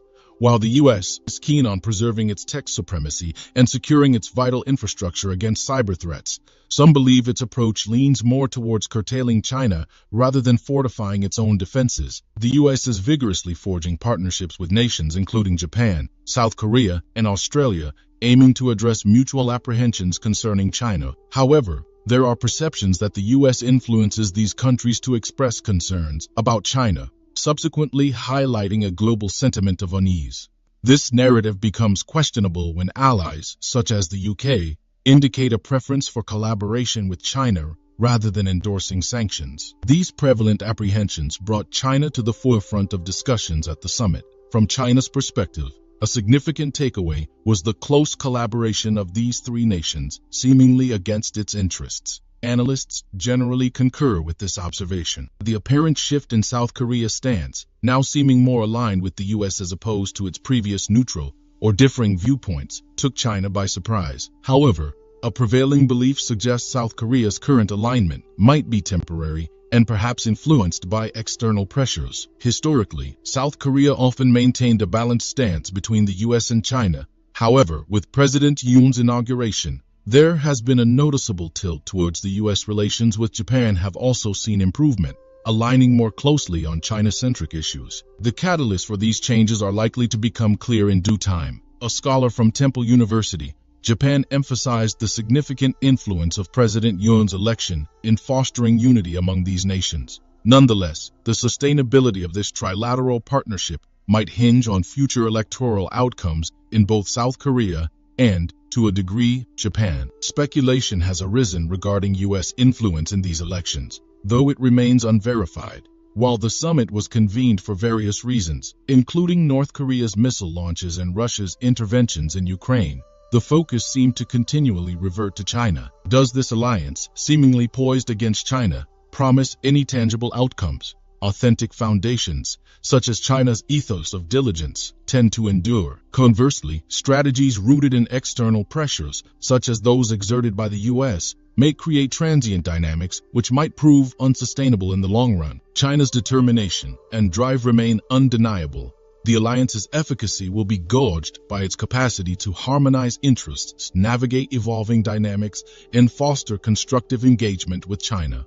A forward-thinking approach in international affairs emphasizes diplomacy, collaboration, and dialogue. The road ahead will undeniably be influenced by the collaborative actions and choices of all stakeholders, with a collective aspiration for sustained peace and affluence in the Asia-Pacific realm and globally. Nations sense coercion in their strategic alignments. The longevity of such an alliance could be in jeopardy. The enduring success of alliances is rooted in the dedication of its members. An alignment, under duress, misaligned with a nation's core values or interests, may fracture its unity. Indeed, public sentiment in member states holds significant sway.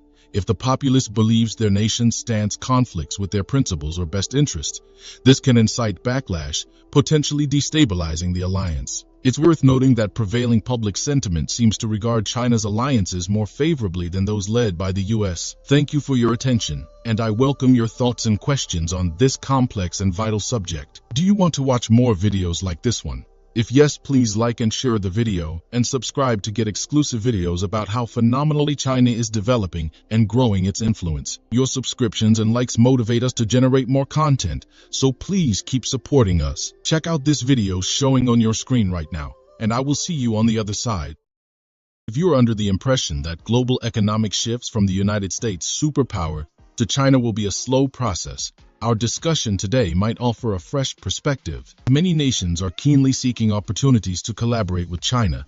But what drives this eagerness? Because they can see a nation ready to trade without sentiments or any moral compass, telling you what to do like a child. The United States is losing its dominance and superpower status in the world. And another nation, Qatar, has joined the list of countries rejecting America dominance to its 27-year LNG pact, worth more than $60 billion, between Qatar and China has only intensified global curiosity. Is their intent to rival the U.S. positioning themselves as a more attractive business ally for China? Or is there a deeper aspiration to reshape the global power structure? Hello and welcome back to Innovative Check YouTube channel, where we delve into the innovative and transformative projects changing our world. If you're new to the channel and enjoy learning about innovation stories around the world, you've come to the right place. Please subscribe, like and comment to help boost our videos on YouTube. Now, let's begin. China stands unparalleled as the globe's top energy consumer, a testament to its monumental development. The nation's significant population and robust economic trajectory mean it surpasses the energy needs of even other developed countries such as the US and Japan. But what fuels China's unparalleled energy appetite? Beyond its 1.4 billion inhabitants, China's rapidly growing economy, coupled with its industrial and infrastructural ambitions, plays a crucial role. Its urbanization endeavors have transformed it into a global manufacturing behemoth. The sheer scale of China's production, especially for exports, not only establishes it as the world's manufacturing epicenter, but also amplifies its energy requirements. While other nations engage in similar industries, China's pace of production and economic evolution outstrips them all, solidifying its position as the prime energy consumer. Despite its domestic energy production, China's insatiable energy appetite necessitates external suppliers. Given the escalating demand, China continually seeks diversified and reliable energy sources. Gulf nations are one of the largest producers of LNG in the world, so it's only natural that China will seek their cooperation on this deal. The United States, on the other hand, is always afraid of any major advancement in China relations with any country in the world.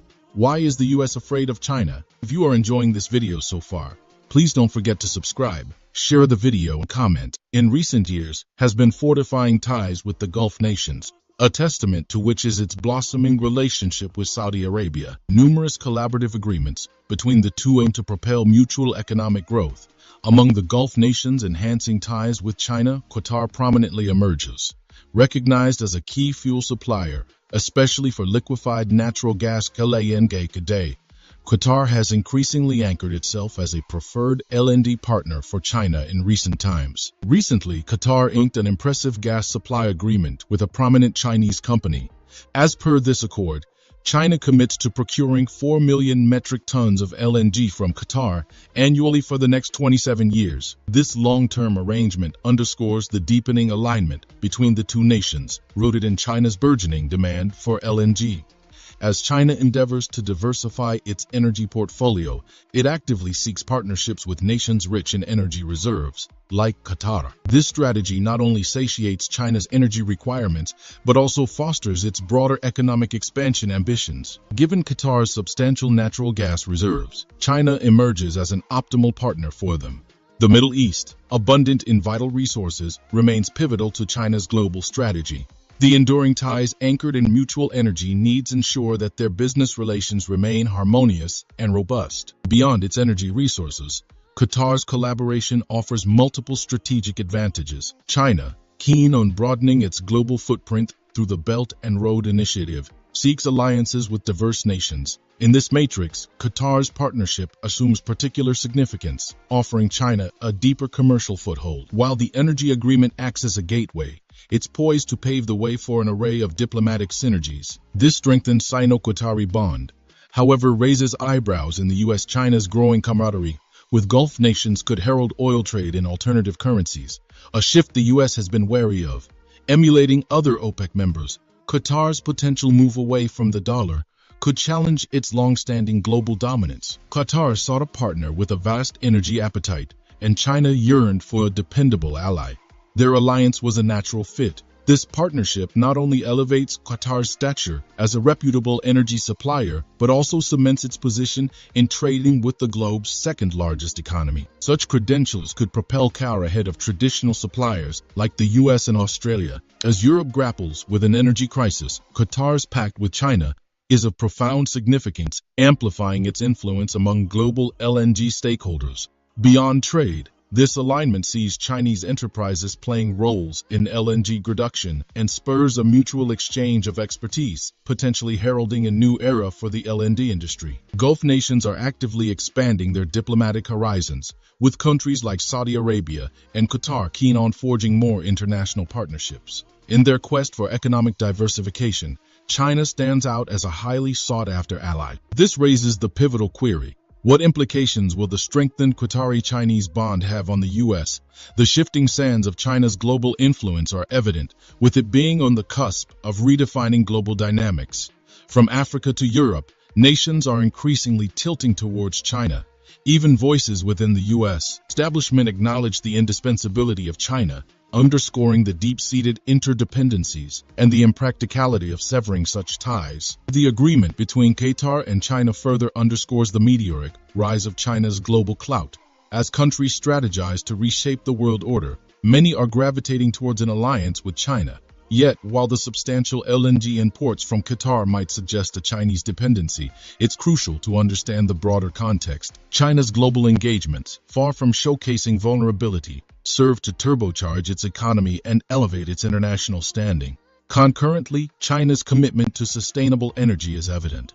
Reports indicate that, in 2021, renewables accounted for 44.8% of China's energy consumption. Future forecasts even posit that by 2035, non-carbon sources might fuel as much as 80% of China's energy needs. While China currently stands as an energy importer, the near future could see it transform into a global exporter of renewable energy.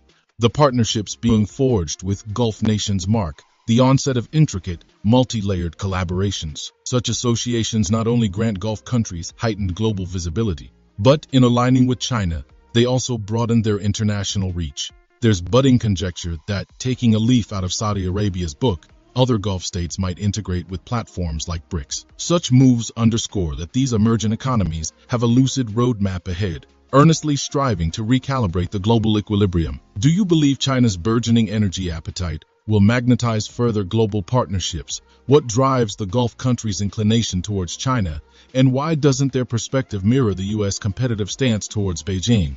We'd love to hear your insights in the comments below. As we witness these diplomatic dances, do you sense a looming shift in the global economic paradigm steered by China and the Gulf nations? Thank you for your attention, and I welcome your thoughts and questions on this complex and vital subject. Do you want to watch more videos like this one? If yes, please like and share the video and subscribe to get exclusive videos about how phenomenally China is developing and growing its influence. Your subscriptions and likes motivate us to generate more content, so please keep supporting us. Check out this video showing on your screen right now, and I will see you on the other side. During President Trump's tenure, the U.S. implemented stringent tariffs on Chinese imports, effectively raising the tax on every incoming Chinese product. This policy aimed to curtail China's exports by making them less appealing due to the increased cost. President Biden, succeeding Trump, decided to maintain these elevated tariffs. However, this strategy is showing signs of unintended repercussions. U.S. manufacturers, who rely on Chinese imports for their production, could absorb these increased costs temporarily but not indefinitely. As the tariffs persist, the added costs are diminishing profits and leading to significant financial setbacks. Recent reports indicate a consequential shift. American manufacturers considering relocation to China to sidestep these tariffs. This development raises pressing questions. What led to this pivot, and how might it impact the U.S. economy, potentially costing hundreds of billions? Hello and welcome back to Innovative Check YouTube channel, where we delve into the innovative and transformative projects changing our world. If you're new to the channel and enjoy learning about innovation stories around the world, you've come to the right place. Please subscribe, like, and comment to help boost our videos on YouTube. Now let's begin. Misco, an American audio speaker manufacturer, provides a poignant illustration of the intricacies and unforeseen repercussions of U.S. import tariffs on Chinese commodities. Rather than impacting Chinese goods, the situation illuminates the challenges faced by U.S. enterprises. Given China's formidable supply chain capabilities, both for importing and exporting, it becomes an indispensable partner for U.S. businesses. They seek unique raw materials exclusive to China and access to one of the world's most significant markets. MISCO, historically a family-run entity, had consistently defied the trend of shifting operations to China to capitalize on reduced labor and operational costs. Despite the challenges posed by U.S. policies, they persisted. Yet the strain has escalated to untenable levels, and MISCO's plight is emblematic of the distress experienced by numerous U.S. companies. For companies like MISCO, deeply reliant on Chinese imports, the increasing tariffs introduced a host of competitive hurdles. The marked difference in tariff rates, 25% for Chinese components versus 7.5% for finished speakers, made importing more economically viable than domestic production. This tariff structure effectively rendered local U.S. manufacturing more challenging than simply importing finished items from China. Like MISCO, any company aiming to produce locally faced steep expenses. Conversely, those purchasing Chinese-made speakers benefited from reduced taxation. Such scenarios highlight the occasional lapses in rationale in U.S. policymaking that can disadvantage its businesses and citizens. If you are enjoying this video so far, please don't forget to subscribe, share the video, and comment. The primary aim of introducing tariffs was to shield American enterprises. However, in this instance, they inadvertently undermined competitiveness. Even after transferring some expenses to consumers, MISCO made the ironic decision to relocate a significant portion of its manufacturing to China. The question remains, how did firms like MISCO end up in this predicament? The backdrop of the U.S.-China trade frictions, punctuated by numerous tariff rounds during the Trump administration, offers some insights. The initial phase of the U.S.-China trade agreement brought a degree of respite by lowering tariffs on select electronics, like speakers, from 15 down to 7.5%. However, the third list of tariffs, covering speaker components, remained static at a substantial 25%. Before we delve deeper, we'd like to know, are you finding this content engaging? If so, we'd appreciate your support through likes, shares, and subscribing to our channel, where we shed light on China's ongoing growth, authority, and global impact. The Trump administration implemented steep tariffs on a range of Chinese commodities, with rates soaring up to 25%, affecting goods valued at hundreds of billions of dollars. While the objective might have been to exert pressure on Chinese goods, U.S. policymakers seemingly overlooked the repercussions that these hefty duties would eventually burden U.S. businesses importing Chinese items, as well as American consumers. Upon taking office, Joe Biden largely retained the tariffs set by the Trump administration, intensifying the existing complications. From May of the prior year, the U.S. Trade Representative's Office embarked on an in-depth analysis of the tariffs' relevance and consequences. Set to wrap up by fall, this study aims to assess the ramifications of these duties across different sectors of the American economy. Yet, there's an underlying sentiment suggesting a reluctance to recognize the struggles of U.S. manufacturers. The focal point of this exhaustive assessment becomes ambiguous when considering the challenges U.S. enterprises face, with many contemplating relocation. Since 2019, over 50 firms relocated overseas, largely attributed to the fact that a significant 66.4% of U.S. imports from China came under steep tariffs, with the majority being utilized for domestic production. This scenario prompted the U.S. Senate Finance Committee to intervene in July, seeking clarity on the aggressive tariff strategy in place. However, in a response from U.S. Trade Representative Katherine Tai's office, it was articulated that the prevailing tariff framework was strategically aligned to support various segments of the U.S. economy and to bolster domestic manufacturing. Two interpretations arise from this response.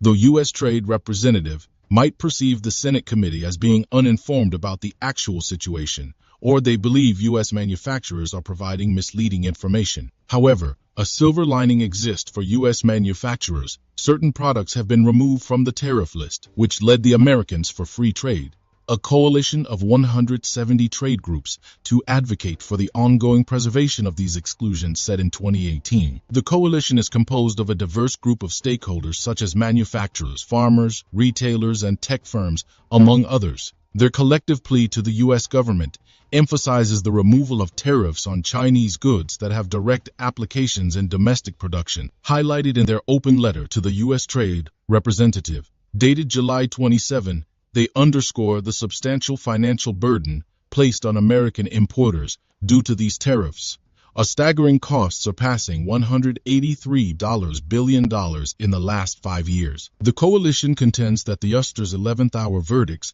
on exclusions have hampered the administration's initiatives to fortify supply chain stability. They further spotlight the persistent hurdles confronting American families, employees, and enterprises, arguing for the abolition of steep tariffs. Presently, the U.S. manufacturing realm grapples with pronounced challenges, casting shadows over arguments in favor of amplifying domestic production. Insights from the Institute for Supply Management, a renowned nonprofit in the industry, portray a disconcerting scenario. Their findings reveal that the U.S. manufacturing sector shrank for an uninterrupted 9 months as of July. It's imperative to highlight that such a prolonged downturn hasn't been observed since the global financial meltdown between 2007 and 2008. Adding to the woes, U.S. factory employment plummeted to its lowest point in 3 years this past July. Businesses, already strained by economic woes and further burdened by tariffs and the prevailing pandemic, have found themselves compelled to downsize their staff to sustain their financial standing. This unsettling trajectory has far-reaching implications for numerous sectors. Echoing these sentiments, the Americans for Free Trade Association argues that the tariffs, introduced amidst the U.S.-China trade friction, have unfavorably impacted local manufacturing. The trials faced by entities such as MISCO, penalized for domestic production owing to these tariffs, stand as testament to this. The coalition underscored the plight of an IT firm weighed down by tariffs on components categorized in Lists 3 and 4A. This firm asserts an annual payment exceeding $350 million due to these tariffs, in spite of manifold efforts to obtain exclusions. Along with endeavors to revamp its supply chain and curtail expenses, the company is now mulling over the idea of shifting its production base to Mexico, a move that could jeopardize 1,300 jobs in America. Interestingly, amidst these challenges, the U.S. government appears unswayed in its stance on maintaining elevated tariffs. This climate may inadvertently incentivize U.S. corporations to contemplate relocation to China. Prior pleas from firms such as MISCO for product exclusions were met with refusal during the Trump administration, and the lack of transparent justifications has bred discontent among manufacturers. Several experts view these actions by the U.S. as counterproductive. A notable report authored by Clark Packard and Scott Lincicome from the esteemed Cato Institute in Washington posited that tariffs and domestic subsidies might not be the most effective strategies for the U.S. to robustly compete with China in today's age. An assessment by Moody's Analytics indicates that the U.S.-China trade conflict led to the disappearance of an estimated 300,000 American jobs. Furthermore, research conducted by the New York Federal Reserve posits that these tariffs caused firms to see a decline in market capitalization amounting to roughly $1.7 trillion, attributed to decelerated investments. Thank you for your attention, and I welcome your thoughts and questions on this complex and vital subject. Do you want to watch more videos like this one? If yes, please like and share the video and subscribe to get exclusive videos about how phenomenally China is developing and growing its influence. Your subscriptions and likes motivate us to generate more content, so please keep supporting us. Check out this video showing on your screen right now, and I will see you on the other side. The acting Deputy Secretary of the United States, Victoria Nuland, recently made a trip to Niger. However, her visit was met with an unexpected turn of events. She was denied the opportunity to engage in any discussions. This unforeseen reception not only surprised the U.S. but also took the entire Western world aback. Many in the Western Hemisphere had anticipated such a response, given the long-standing history of Western powers exploiting African nations. With China's backing, Niger has taken a firm stand against the West, signaling a desire for the West to respect its sovereignty. The government of Niger increased the price of uranium from 80 cents to 200 euros per kilogram. This what France, colonial masters, bought Niger's uranium for only 80 cents instead of 200 euros. Niger is one of the world's largest uranium producers, and the price of uranium has risen since a military coup in Niger. In today's episode, we'll examine the reasons behind Niger's newfound resistance against Western intervention. We'll also shed light on the history of the West's exploitative relationship with Niger. Stay with us till the very end to find out if the era of exploitation might finally be drawing to a close. Hello and welcome back to Innovative Check YouTube channel, where we delve into the innovative and transformative projects changing our world. If you're new to the channel and enjoy learning about innovation stories around the world, you've come to the right place. Please subscribe, like, and comment to help boost our videos on YouTube. Now, let's begin. The reason behind Victoria Nuland's trip to Niger was not a mere diplomatic visit. Upon landing, the gravity of the situation became immediately apparent when she wasn't even permitted to deliver a message from the US concerning the recent coup in the country. She had hoped to meet with President Mohamed Bazoum, who was then under house arrest. However, this request was also denied. But what's the real story here? Why did Niger, once influenced heavily by Western powers, turn away a US official this time? To understand the context, it's essential to look at the reasons behind Nuland's journey. Her publicly disclosed objective was to convey the United States' deep concerns about the recent developments in Niger. She aimed to engage with the military junta with the goal of reinstating constitutional order in the country. But her attempts met significant roadblocks as the junta was unyielding in its stance, especially regarding President Mohamed Bazoum's detention. The intricacies of the diplomatic strain can be traced back to Niger's presidential election on February 21, 2021. In this pivotal event, Mohamed Bazoum emerged victorious. However, this democratic stride was interrupted merely a month later. A military coup, spearheaded by Colonel Assimi Goïta, deposed President Bazoum and put a halt to the constitution. This sudden shift in power dynamics garnered criticism and concern from the global community, prompting international endeavors to address the situation. But what sparked this coup? A significant catalyst was the West's pervasive presence in Niger. The belief was that Bazoum's victory, being a result of Western influence, would open doors for further exploitation of Niger's resources. To counteract this, the military intervened. Notably, one of the leading Western forces in Niger was France, and part of Nuland's mission was, ostensibly, to reclaim that influence. But what makes Niger, a nation grappling with widespread poverty, so attractive to Western interests? The answer lies beneath the surface. Niger, despite its economic challenges, possesses vast natural resources, which the West has historically been keen to tap into. Let's give some example of this context. Niger is one of the world's largest uranium producers. In 2022, Niger produced 20 metric tons of uranium, which is about 5 of the world's uranium mining output. Niger's uranium ores are the highest grade in Africa. The military government of Niger increased the price of uranium from 80 cents to 200 euros per kilogram. This is what France, colonial masters France, bought Niger's uranium for only 80 cents instead of 200 euros. How can America allow France to exploit Niger Republic? Niger also supplies uranium to the United States. Niger has 2 significant uranium mines. The French company Orano owns 63.4% of Somaire, and Sopamine owns 36.66%. Sopamine manages Niger State participation in mining ventures. But there's a dark side to this engagement.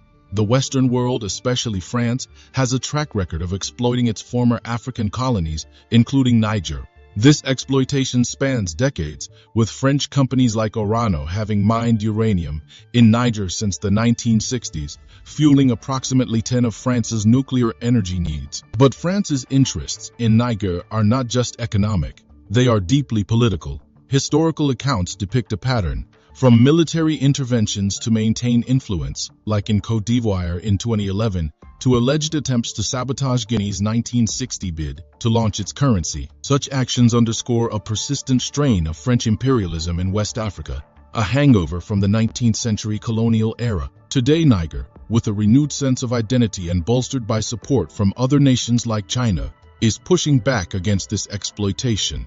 This recent rebuff of Victoria Nuland's diplomatic overtures signifies a broader shift in Niger's stance, a message that the nation seeks equitable partnerships, not neocolonial control. The dynamics between Niger and China present a stark contrast to its relationship with the West.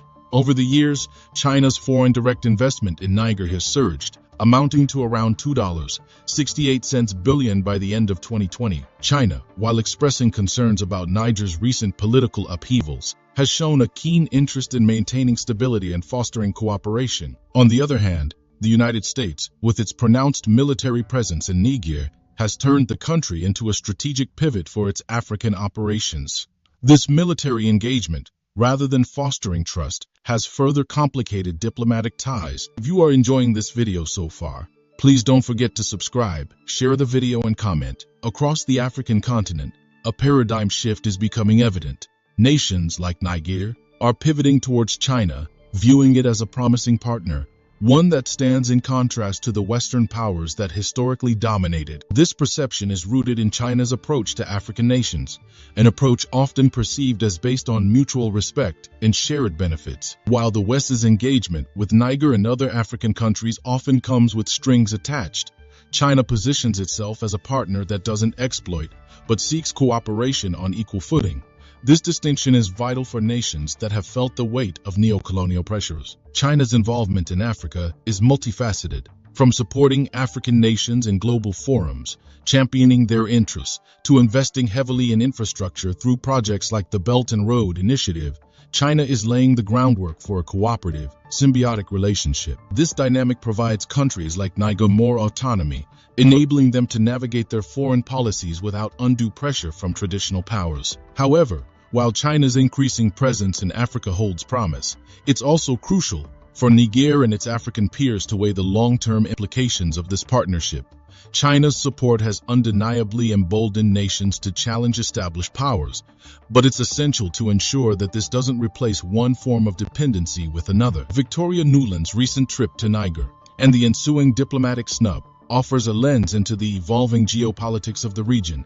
The firm stance of Niger's military junta and their reluctance to engage with Western powers symbolizes a broader sentiment, a desire for true sovereignty, free from external control. China, in this context, appears as a beacon of hope for nations like Niger, but only time will tell how this relationship evolves and whether it genuinely stands apart from historical patterns of exploitation.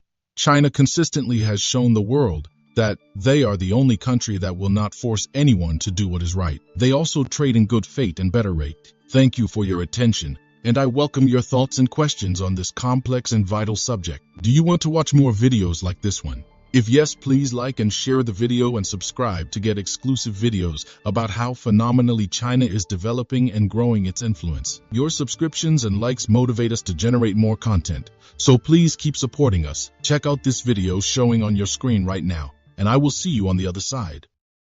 An 82-year-old Chinese scientist, Huang Yi, set a formidable challenge for American scientists. Her innovation, the lungs and chips, disrupted the U.S. monopoly, saving China trillions of dollars. This breakthrough not only made China self-sufficient in this domain, but positioned it as a major competitor to the U.S. in chip exports. Once reliant on U.S. chips, China has now emerged as a major exporter. What exactly are lungs and chips, and how have they revolutionized the chip industry for China? Let's delve deeper. Hello and welcome back to Innovative Check YouTube channel, where we delve into the innovative and transformative projects changing our world. You're new to the channel and enjoy learning about innovation stories around the world. You've come to the right place. Please subscribe, like, and comment to help boost our videos on YouTube. Today, we'll uncover how Huang Lingye's efforts undermined the U.S. monopoly and explore the significance of these chips to China. Stay with us until the end to find out if the U.S. might soon be clamoring for these Chinese innovations. In today's technological race, Huang Lingye's groundbreaking work stands out. At 82, she has not only created China's proprietary lungs and chip, but also disrupted the U.S. technological hegemony. Prior to this invention, China's reliance on American-made chips made them susceptible to foreign influence and control. This breakthrough, however, not only shattered the U.S. monopoly, but also spotlighted China's chip industry on the global stage. Previously, Lungsan chips were solely produced by the U.S. and were in high demand globally. The advent of the Lungsan chip marked a pivotal moment, boosting China's self-reliance in microprocessors. This strategic move not only undercut the U.S.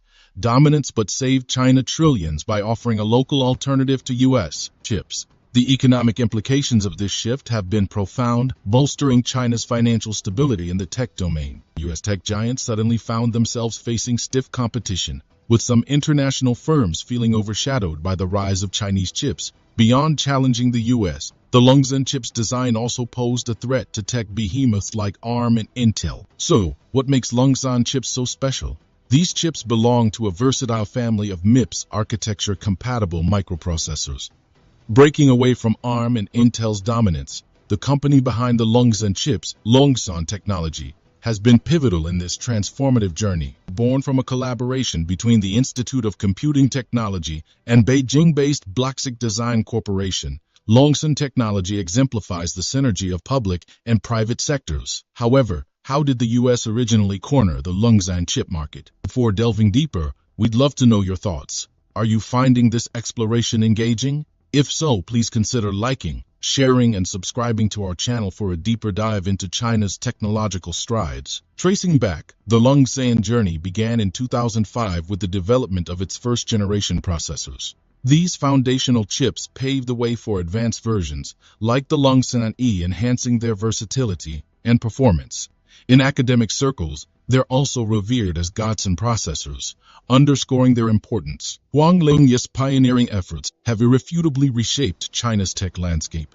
By confronting and breaking the American technology monopoly, and by positioning China at the forefront of the microprocessor industry, the Longsan chip has elevated China's domestic tech industry to unprecedented levels. Interestingly, these chips alone accounted for a whopping $600 trillion in savings for China. And if you believe that was the sole financial benefit, think again. You are enjoying this video so far. Please don't forget to subscribe, share the video, and comment. Previously, China's dependency on importing these chips from the US was vast, but with escalating sanctions and the looming threat of chip scarcity, it became imperative for China to devise a contingency. Their answer was clear: commence domestic chip production to ensure uninterrupted supply. This pursuit of technological autonomy led to pioneering feats in chip manufacturing, progressing from 28-nanometer chips and beyond. Yet the Longsan chip, with its intricate design and prohibitive cost imposed by the U.S., remained elusive. As the geopolitical tussle between the U.S. and China intensified, America attempted to limit China's reach to frontier tech, especially microchips. To compound the challenge, the U.S. tagged these indispensable chips with exorbitant prices, making it economically daunting for China. In this backdrop of technological uncertainty, Huang Lingyi's resilience shone. With unwavering focus, she embarked on a singular mission: create the Longsan chips domestically, devoid of external reliance. Her journey, fraught with intense research, rigorous experimentation, and the challenges of pioneering, soon became a beacon of China's indomitable spirit. Despite the arduous path and inevitable setbacks, Huang Lingyi's tenacity never wavered. Through iterative refinement and innovation, she achieved what many deemed impossible: producing Longsan chips without foreign aid. This watershed moment in China's tech evolution signaled its fierce determination to achieve self-sustainability in microchip production. Huang Lingyi's endeavor is a testament to China's unwavering commitment to technological independence. This newly acquired capability to produce chips domestically offers China a strategic advantage across sectors, from electronics to telecommunications. China's drive to extricate itself from foreign technological shackles signifies a monumental step towards its futuristic vision in an ever-evolving world. Her legacy will indelibly inspire future scientists and engineers to push the envelope and contribute to China's ascent as a technological titan. With its newfound prowess in semiconductor production, China now eyes the global market, challenging traditional chip exporters like the U.S. The implications are manifold. With competitive pricing and quality, China's chips may soon draw global customers, nudging U.S. manufacturers to innovate more aggressively. If China consolidates its position as a dominant semiconductor exporter to the U.S., it could potentially influence trade dynamics. China's march towards semiconductor self-reliance and its ambitions on the global stage herald significant shifts in the tech realm. While opportunities abound for China, challenges loom for the U.S. and other established players. It is often said that true legends never die. They live on through the legacy they leave behind. In the case of Lingyi Huang, her legacy is vast and profound. It's not just the chips or the technological advancements, but the spirit of relentless pursuit in the face of adversity. The journey of China in the chip industry mirrors the journey of Lingyi Huang, starting from a position of dependence, facing challenges, and ultimately achieving autonomy. Her relentless spirit epitomized the national sentiment of rising against external pressures and achieving self-sufficiency. Her tenacity and deep sense of responsibility towards her nation's growth and security have laid a foundation upon which the future of China's chip industry will be built. The void left by her passing is palpable, and the Chinese integrated circuit industry will feel her absence keenly. Yet the momentum she provided will continue to drive the industry forward. Her legacy will serve as a rallying cry for young engineers, researchers, and professionals to continue the journey she so passionately began. While the global chip market is undeniably competitive, the legacy of Lin Yihuang assures that China has a foothold in this industry, and with the same grit and determination, it can continue to ascend to new heights as China continues its journey in the chip domain. The spirit of Lin Yihuang will be an enduring source of inspiration, reminding every individual of the power of dedication and the importance of serving a greater good. Lin Yihuang's story is not just a tale of technological progress, but a testament to human spirit, determination, and love for one's country. It serves as a poignant reminder of the significant strides China has made and the heights it can achieve with the unwavering spirit of its people. In honoring her, we celebrate not only her achievements, but also the spirit of innovation, dedication, and national pride. Future generations will undoubtedly look back at her life and work as a beacon of inspiration, a guiding light in their own quest to push boundaries and serve their nation. Thank you for your attention, and I welcome your thoughts and questions on this complex and vital subject. Do you want to watch more videos like this one? If yes, please like and share the video and subscribe to get exclusive videos about how phenomenally China is developing and growing its influence. Your subscriptions and likes motivate us to generate more content, so please keep supporting us. Check out this video showing on your screen right now, and I will see you on the other side. Today, let's begin with a question. Do you remember the gruesome murder of Jamal Khashoggi, the Washington Post journalist and a critic of the Saudi Arabian government? Remember that after his murder, there were several actions by the Turkish government and also the United States government. Today, Turkey has reversed its actions on Saudi government, but the U.S. Biden-led administration decided to take actions what could harm meaningful relations with Saudi government by releasing their findings and possible actions against the Saudi crown prince. All these actions pushed Saudi to Russia and China, opening more market for China in the region. Today, Saudi government has openly requested to join the BRICS alliance. They have also openly accepted to work against the American dollar dominance. Against recently, the Saudi government, whom is the largest oil producer in the world, has in collaboration with OPEC decided to cut oil again. What is the cause of all these challenges? Will the U.S. beg China to help with their previous ally in the region? Stay till the end to find out what can be done. Hello and welcome back to Innovative Check YouTube channel, where we delve into the innovative and transformative projects changing our world. If you're new to the channel and enjoy learning about innovation stories around the world, you've come to the right place. Please subscribe, like, and comment to help boost our videos on YouTube. Now, let's begin. To truly understand the complexities of today's world, we must first delve into history. The United States and Saudi Arabia, historically, have shared a bond cemented by two pillars: oil and security. From the days of President Franklin D. Roosevelt meeting with King Abdulaziz aboard the U.S. Quincy in 1945, the relationship was anchored in America's thirst for energy and Saudi Arabia's quest for security. The end of World War saw the U.S. emerge as a superpower, and with it, its growing dependence on oil to fuel its economic machine. Simultaneously, the Middle East, with Saudi Arabia at its heart, solidified its position as the world's oil reservoir. But the world is not static. It evolves, shaped by actions and reactions, events and non-events. And today, I want to spotlight two seminal events and a broader strategic shift that have collectively redefined the U.S.-Saudi equation. Firstly, the tragic and gruesome murder of Jamal Khashoggi in 2018.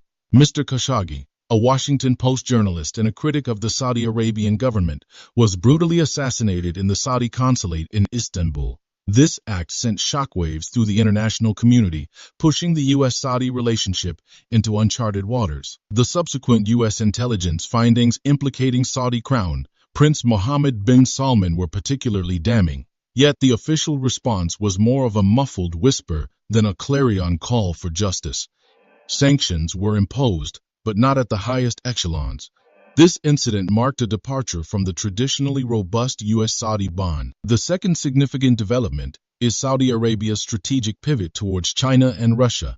The kingdom's overtures to these nations reflect its ambitions to diversify diplomatic and economic dependencies.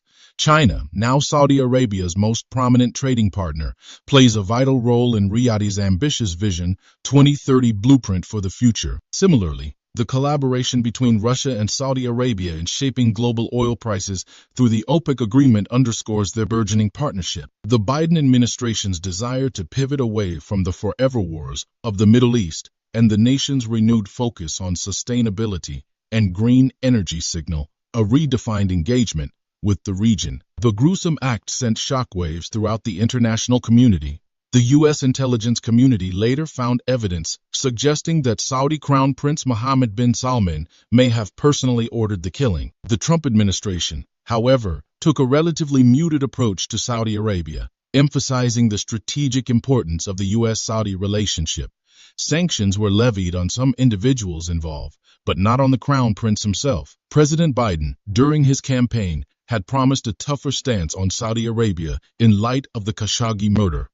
Upon taking office, Biden's administration did release an intelligence report, holding the Crown Prince responsible, but stopped short of imposing direct sanctions on him. This became a point of contention and signaled a significant departure from the friendly rapport that Trump maintained with the Crown Prince. In the backdrop of a cooling U.S.-Saudi relationship, Riyadh began forging stronger ties with both Beijing and Moscow.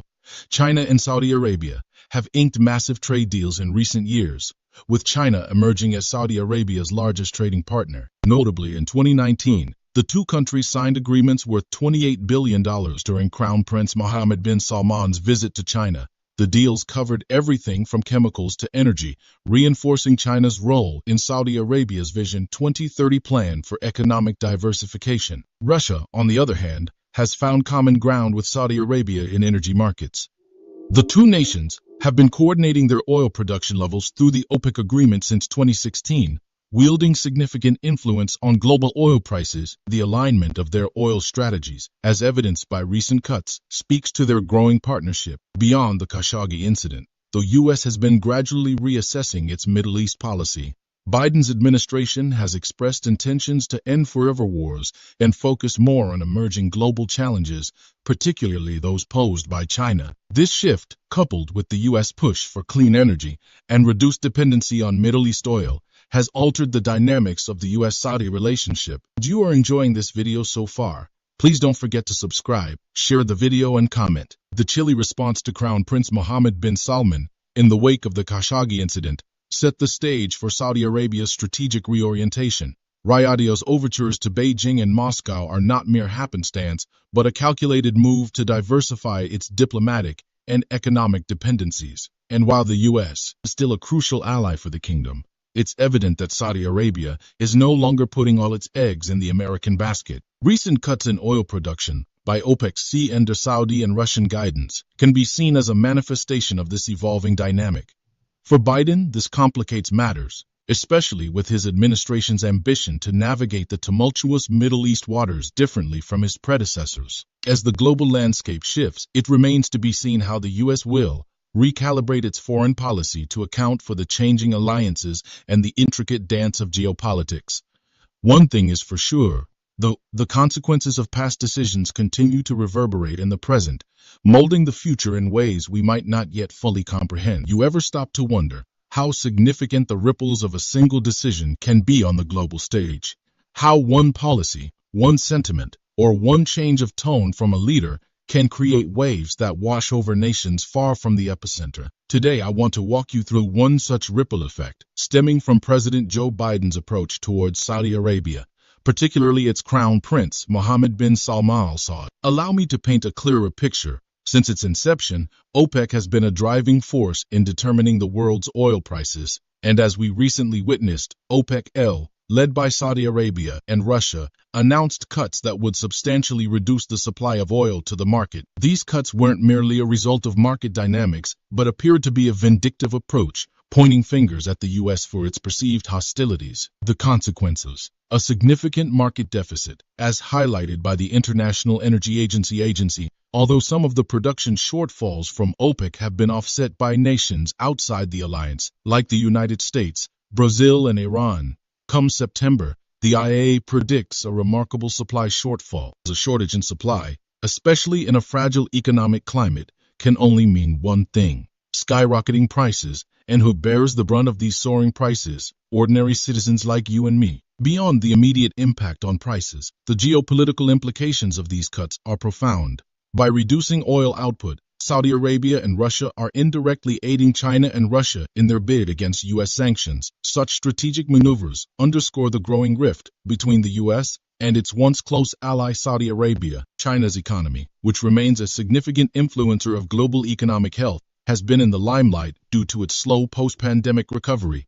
The IAEA even went on to label China as the main wildcard. Should there be any abrupt weakening of China's industrial activity, it would inevitably have a cascading effect on emerging markets across Asia, Africa, and Latin America.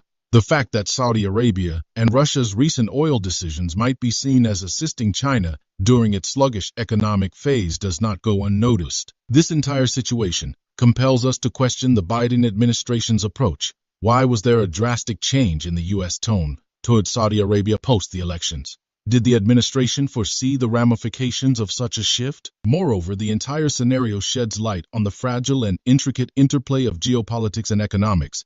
Biden's quest to maintain low petrol prices in the U.S., especially leading up to crucial November elections, seems to have hit a roadblock, thanks to the very allies the U.S. has fostered for decades. Furthermore, the Biden administration's discussions with Middle East oil-producing countries to keep global oil prices from spiking only accentuates the precariousness of the situation. Global crude prices have seen an uptick, a reality that doesn't bode well for Biden's political capital, given the subsequent rise in U.S. gasoline prices. The current oil crisis underscores the importance of diplomacy, foresight, and the ripple effects one nation's decisions can have on the global landscape. Saudi Arabia's vindictive approach, seemingly a reaction to the Biden administration's changed stance, reminds us of the intricate tapestry of international relations and the delicate balance world leaders must maintain. It serves as a potent reminder that in the global arena, every move, every statement, and every decision has consequences, some immediate and some that unveil themselves over time,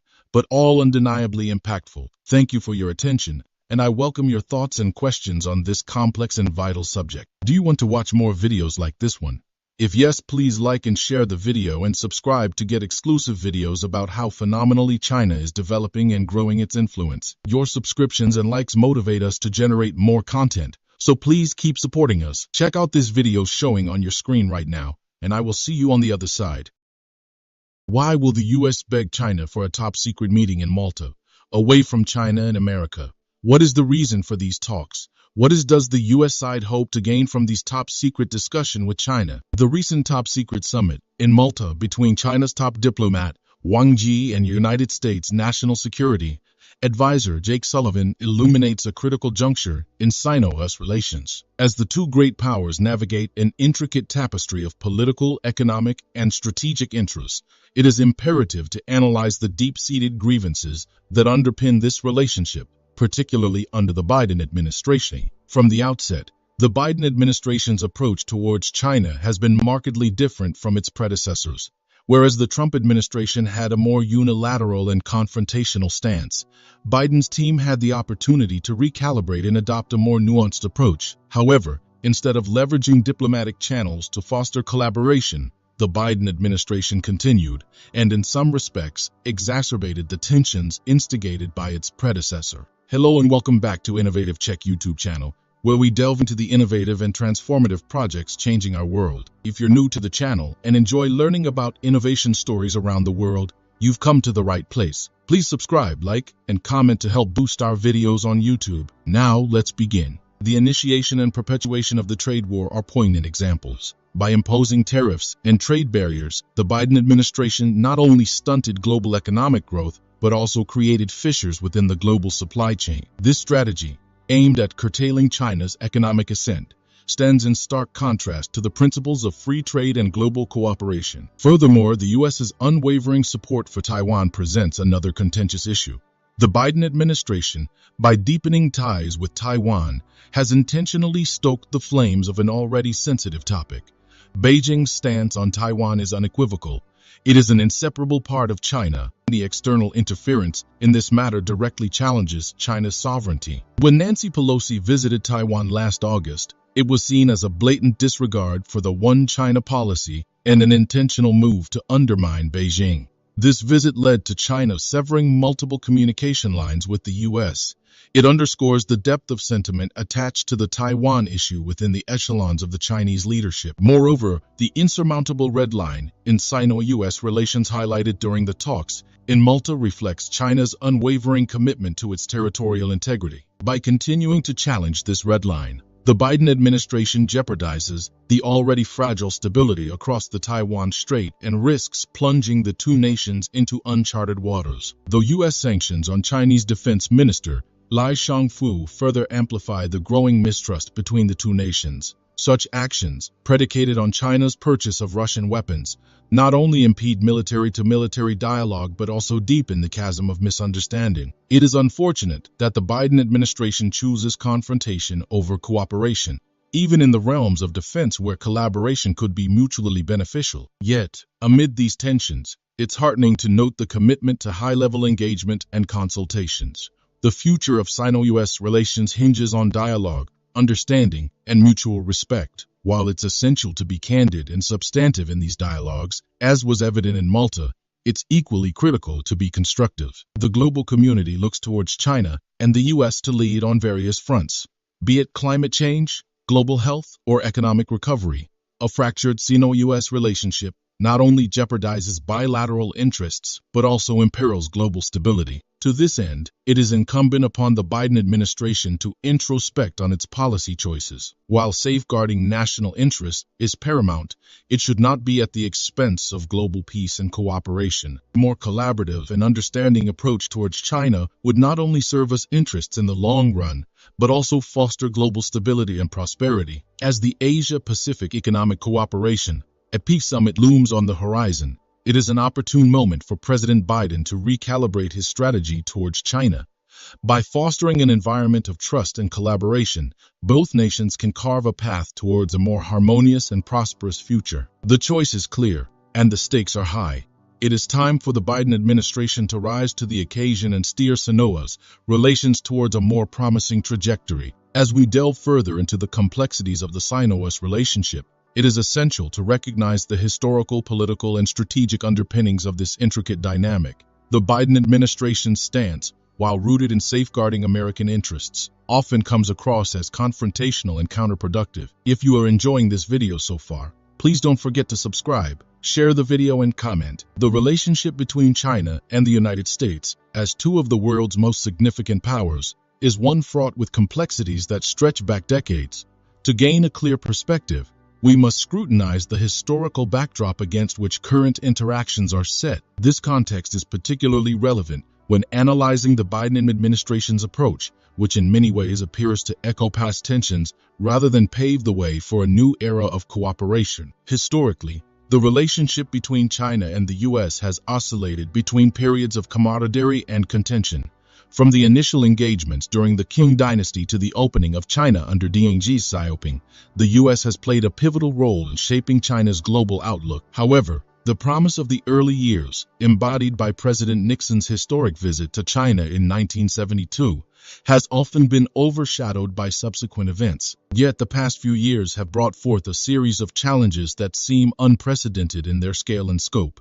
The trade war, initiated under the Trump administration, was seen by many as a definitive break from the past, a shift from engagement to containment. When President Biden took office, there was a glimmer of hope for a reset. However, instead of dismantling the barriers erected by his predecessor, Biden has fortified them. Economically, the continuation of the trade war has had repercussions beyond the bilateral relationship. By imposing punitive tariffs, the Biden administration has inadvertently disrupted global trade networks, putting countless industries and jobs at risk. The premise for these tariffs, that they would bring manufacturing jobs back to the U.S., has largely proven illusory. Instead, businesses have faced increased costs, consumers have borne the brunt of higher prices, and global economic growth has been stifled. This strategy seems to be based on a misconception that by impeding China's economic growth, the U.S. can somehow reclaim its erstwhile dominance. This zero-sum mentality is not only out of touch with the realities of a globalized world,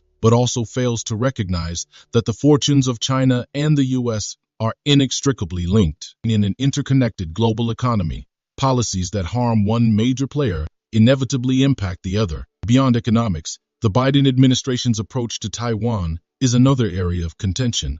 While the US has long maintained an ambiguous stance on Taiwan, providing it with support without formally recognizing its independence, recent actions have been more brazen. High-level visits, arms sales, and public pronouncements seem to be pushing the envelope, challenging Beijing's long-held red lines on this sensitive issue. The recent visit of Nancy Pelosi to Taiwan is a case in point. Whether intended or not, such actions send a provocative message, undermining the one China policy that has been the bedrock of Sino-US relations for decades.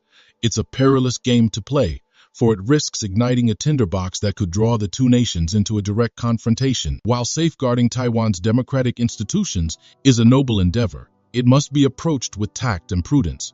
The Biden administration's overt gestures, while perhaps well-intentioned, risk exacerbating tensions rather than alleviating them. Furthermore, the imposition of sanctions, especially on key Chinese figures like Defense Minister Lai Shangfu, signifies a departure from diplomatic norms. Rather than resolving differences through dialogue and understanding, the Biden administration appears to prefer punitive measures. This tactic, while perhaps satisfying in the short term, undermines trust and erodes the very foundation of diplomatic engagement. The overarching issue is the nature of the US's strategic approach.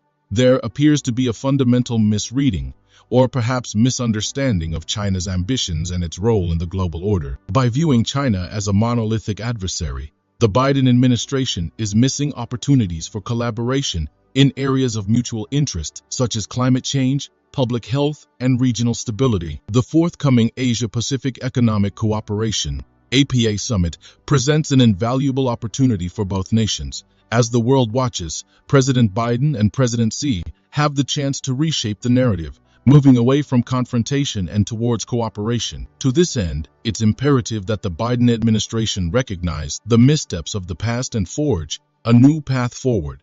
This entails not just a reevaluation of policies but a fundamental shift in mindset. Only by embracing the principles of mutual respect, understanding, and collaboration can the two great powers navigate the challenges of the 21st century. Yet, as we continue to dissect the intricacies of this multifaceted relationship, it becomes increasingly evident that the path forward is not one of isolation or contention.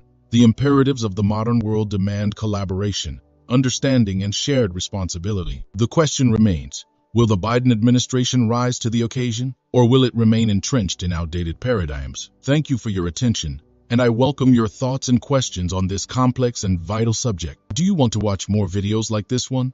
If yes, please like and share the video, and subscribe to get exclusive videos about how phenomenally China is developing and growing its influence. Your subscriptions and likes motivate us to generate more content. So please keep supporting us. Check out this video showing on your screen right now, and I will see you on the other side. Syrian President Bashar al-Assad abandoned its closest ally in the world, Russia, to forge new ties with China. Our question today is why? What is the current chessboard at play in the Middle East politics, which is filled with wars, terrorism, religious fighting, and petroleum politics? How will this relationship affect Russia, Israel, and the United States? What does Bashar al-Assad aim to accomplish with this visit? And how will China change the Middle East that is currently a tug of war between US and Russia? Hello and welcome back to Innovative Czech YouTube channel, where we delve into the innovative and transformative projects changing our world. If you're new to the channel and enjoy learning about innovation stories around the world, you've come to the right place. Please subscribe, like, and comment to help boost our videos on YouTube. Now, let's begin. Through the annals of history, we have borne witness to the strategic games played by superpowers on the global chessboard. The politics of the Middle East, especially that of Syria, has always been a locus of contention and a nexus for these global tug-of-wars. With the recent turn of events, wherein Syria has pivoted towards China, potentially sidelining Russia and the US, it further exemplifies the ever-evolving geopolitical dynamics. The United States, under the administration of President Joe Biden, has long been a significant influencer in Middle Eastern politics. While Biden's administration has advocated for peace and stability in the region, there are criticisms and allegations about their role and that of their predecessors in further destabilizing Syria. These assertions are grounded in the belief that U.S. interventions often have unintended consequences which perpetuate a cycle of violence and chaos. However, it's important to delineate between the established facts and the realm of conjecture. Similarly, Russia's involvement in Syria cannot be understated. They have been pivotal allies to Bashar al-Assad, providing military and diplomatic support throughout the Syrian civil war. Yet, as with any major power intervention, Russia's actions have also come under scrutiny. Allegations persist that their motivations are less about the Syrian people's welfare and more about maintaining a strategic stronghold in the Middle East, countering U.S. influence and ensuring access to warm water ports. Israel, meanwhile, has had a tumultuous relationship with Syria, stemming from long-standing territorial disputes and regional politics.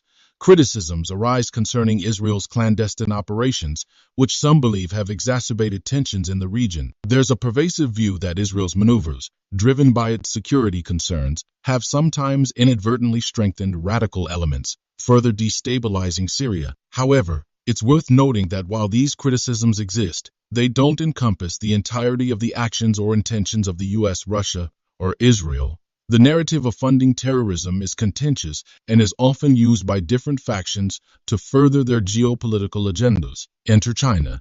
Traditionally, China has been an economic juggernaut with limited involvement in Middle Eastern geopolitics. Yet, with its Belt and Road Initiative and its aspirations to be a global superpower, it's not surprising that China sees an opportunity in Syria. Assad's visit, his first to China since 2004, signifies China's intent to further entrench itself in the Middle East political landscape. For Syria, turning to China may seem like a lifeline, an alternative to the heavy-handed politics of the West and Russia.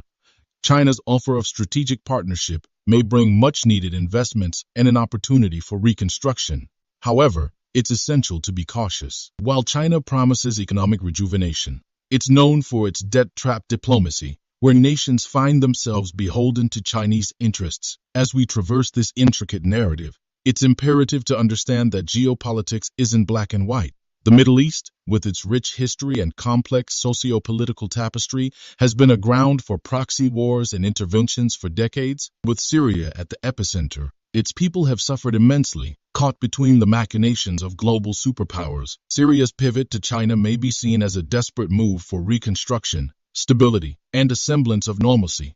Yet, like any geopolitical maneuver, it comes with its set of implications. The Middle East has ever-evolving dynamics, with superpowers vying for control. Reminds us that in the grand game of geopolitics, it's often the ordinary citizens who bear the brunt of these strategic machinations. If you are enjoying this video so far, please don't forget to subscribe, share the video, and comment. The Middle East has been a chessboard of competing interests, marked by shifting alliances and an ever-present pursuit for control and influence. President Joe Biden has faced criticism for the U.S. foreign policy actions, not just in the Middle East, but worldwide. Syria, being a focal point of tension in recent years, has been a flashpoint of contention. The U.S. under multiple administrations has been accused of supporting rebel groups and factions that many consider terrorist entities. Such actions have arguably aggravated an already dire situation, resulting in the displacement of millions and the destruction of Syria's infrastructure. Israel's role cannot be overlooked.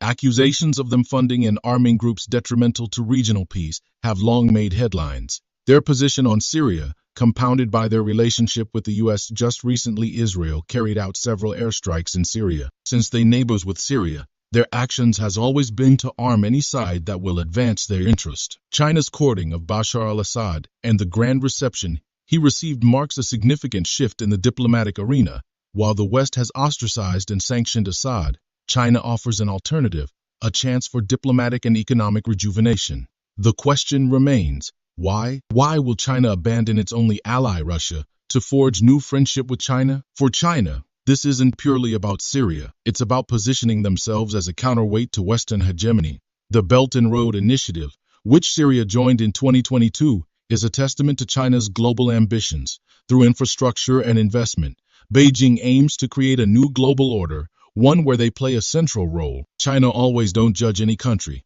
but willing to forge relationship with mutual benefits. They are ready to bail any sovereign country out of financial problem and foster economic growth. However, Amidst these diplomatic chess moves, the Syrian people bear the brunt of these international agendas. They have suffered immensely throughout a decade-long civil war and are now at the mercy of global superpowers vying for influence. While Assad seeks Chinese aid for reconstruction, one wonders if this assistance will genuinely benefit the Syrian populace or merely be another tool for international leverage. However, in this new world order, it is crucial to ensure that nations' ambitions don't overshadow the needs and desires of the very people they seek to influence. Whether it's the Biden administration, Moscow, Beijing, or any other global player, the message remains clear. The welfare of the Syrian people must be paramount. Thank you for your attention, and I welcome your thoughts and questions on this complex and vital subject. Do you want to watch more videos like this one? If yes, please like and share the video and subscribe to get exclusive videos about how phenomenally China is developing and growing its influence. Your subscriptions and likes motivate us to generate more content, so please keep supporting us. Check out this video showing on your screen right now, and I will see you on the other side. Why are so many countries and regional leaders picking up fight with China? Why are they against the rise of a dragon called China? They see the future, and they are all afraid about the future and the power China now have around the world. The United States under Donald Trump started this fight with China with trade tariff increase and gave rise to what is now all-out war on China by several Western nations and China neighbors like Japan, South Korea, India, Australia, Philippines, Laos, and so on. What can China do to stop these countries and big regional bloc like United States, United Kingdom, European Union, and China neighbors? Hello and welcome back to Innovative Czech YouTube channel, where we delve into the innovative and transformative projects changing our world. If you're new to the channel and enjoy learning about innovation stories around the world, you've come to the right place. Please subscribe, like, and comment to help boost our videos on YouTube. Now, let's begin. The European Union, EU, with its mosaic of member nations, each with its own individual economic, cultural, and historical ties with China, has increasingly found itself in a diplomatic quandary over Beijing.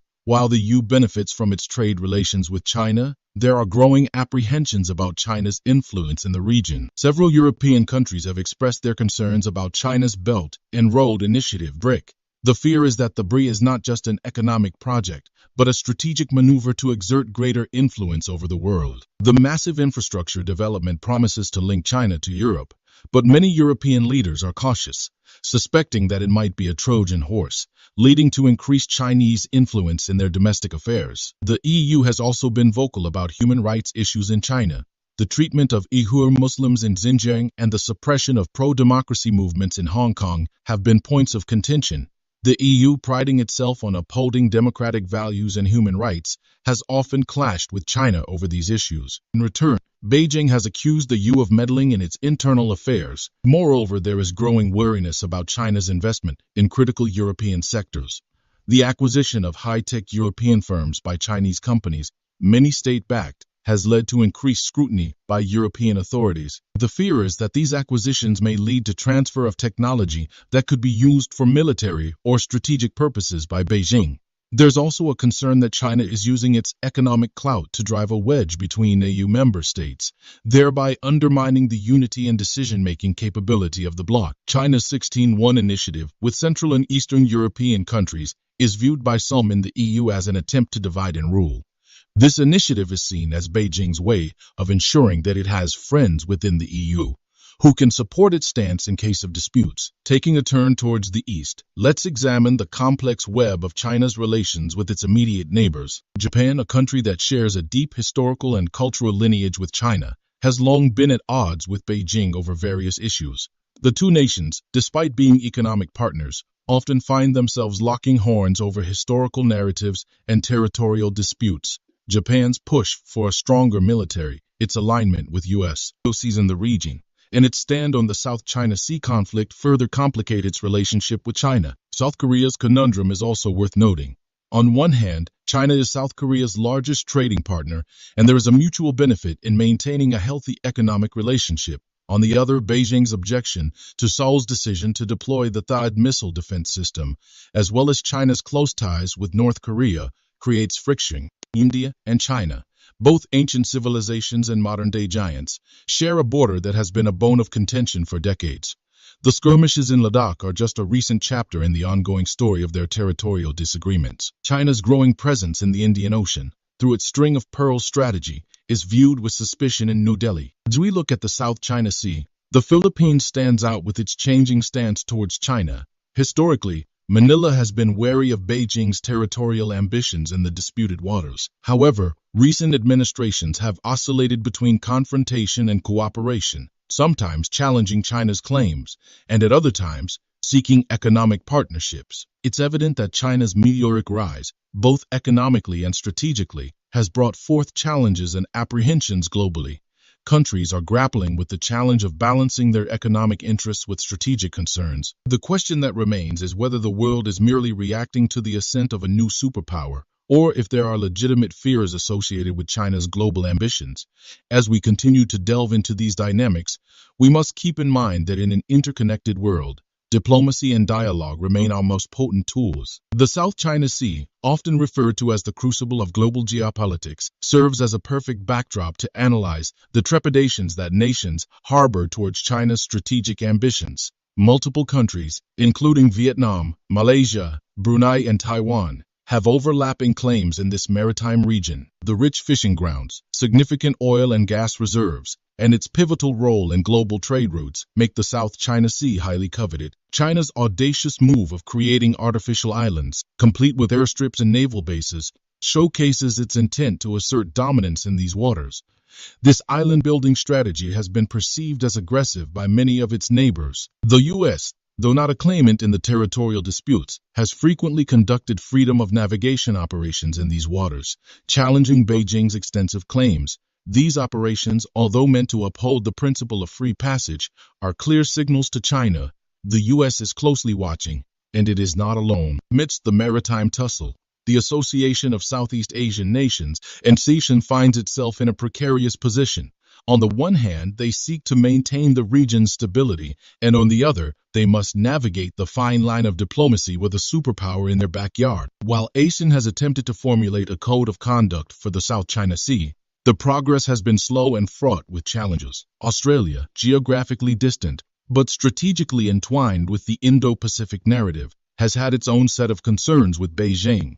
The increasing Chinese influence in Pacific Island countries, part of Australia's traditional sphere of influence, has raised eyebrows in Canberra. China's generous infrastructure loans to these island nations, often leading them into debt traps, have been viewed as Beijing's strategy to gain a foothold in the Pacific. Europe, a continent that once dispatched explorers to chart the world, is today delicately positioning itself amidst the U.S.-China rivalry. While they are wary of China's growing might, they are also cognizant of the economic opportunities that the vast Chinese market offers. Countries like Germany, with its export-driven economy, heavily rely on the Chinese market. Yet concerns about market access, intellectual property theft, and the lack of a level playing field for European firms in China persist. The EU, while maintaining trade relations, has also been taking steps to safeguard its technological and strategic assets from China's grasp. Calls for greater scrutiny of Chinese investments in critical sectors, from technology to infrastructure, have grown louder. This cautious approach reflects Europe's duality of engagement, seeking economic cooperation while maintaining strategic vigilance. Furthermore, Beijing's mass diplomacy during the COVID-19 pandemic drew a mixed response. While some European nations appreciated China's gesture of supplying PPE and other medical equipment, others viewed it as a strategic move to increase its soft power. Beyond geopolitics, China's internal policies have also been a focal point of criticism. The sweeping national security law in Hong Kong, the crackdown on dissent, and the alleged human rights abuses in Xinjiang have drawn international ire. These issues have added another layer to the mistrust and skepticism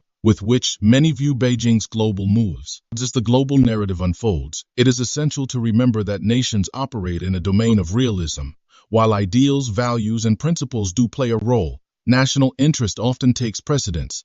Countries voicing concerns about China's actions are not necessarily aiming to bring down the nation. Instead, they are attempting to navigate a world where power dynamics are shifting rapidly. China's rise is undeniable, and its influence is far-reaching. However, this ascent has been met with resistance, not out of jealousy or fear of competition, but out of concerns rooted in strategic considerations, economic interests, and shared global values. As China continues to chart its course in the world, its challenge will be to assuage these concerns while pursuing its national objectives. The intricate dance of geopolitics will continue, and China's role in it remains central. But as the Chinese proverb goes, listening well is as powerful as talking well, and perhaps it's time for all stakeholders to listen, communicate, and collaborate for a stable global order. If you are enjoying this video so far, please don't forget to subscribe, share the video, and comment. Diving deeper into the geopolitical dance, it becomes clear that international relations are not merely a chess game of power and strategy, but are also rooted in perceptions, historical narratives, and collective memories of nations. This is evident when observing China's interactions with its neighbors and the wider international community. Taking Taiwan as an example, it's not just a story of a geopolitical hotspot, but also a testament to China's One China principle and the remnants of a civil war. While Beijing views Taiwan as a breakaway province that will eventually be reunited with the mainland, the people of Taiwan have, over the years, cultivated a distinct identity. The increasing call for Taiwanese independence is seen in Beijing as a direct challenge to its sovereignty. For the international community, particularly the U.S., supporting Taiwan becomes a balancing act, acknowledging the democratic strides made by Taipei while not antagonizing Beijing. Further south, in Indonesia, a nation with no formal territorial disputes with China, there is a wariness of Beijing's intentions in the Natuna Sea. Jakarta has been diplomatically astute, maintaining a neutral stance while also enhancing its military presence in the region. This can be viewed as a microcosm of the wider ASEAN strategy, engaging with China economically while remaining vigilant of its strategic maneuvers. Moving westward, China's growing presence in Africa is a phenomenon that cannot be ignored. Beijing's infrastructure projects, part of its Belt and Road Initiative, have been met with both praise and skepticism. While some African nations appreciate China's non-interventionist approach, contrasting it with the colonial history of Western powers, others are wary of falling into a debt trap, potentially leading to loss of sovereignty over key assets. China's wolf warrior diplomacy, a term that's come to describe Beijing's increasingly assertive stance on the global stage, has also been a subject of intense discussion.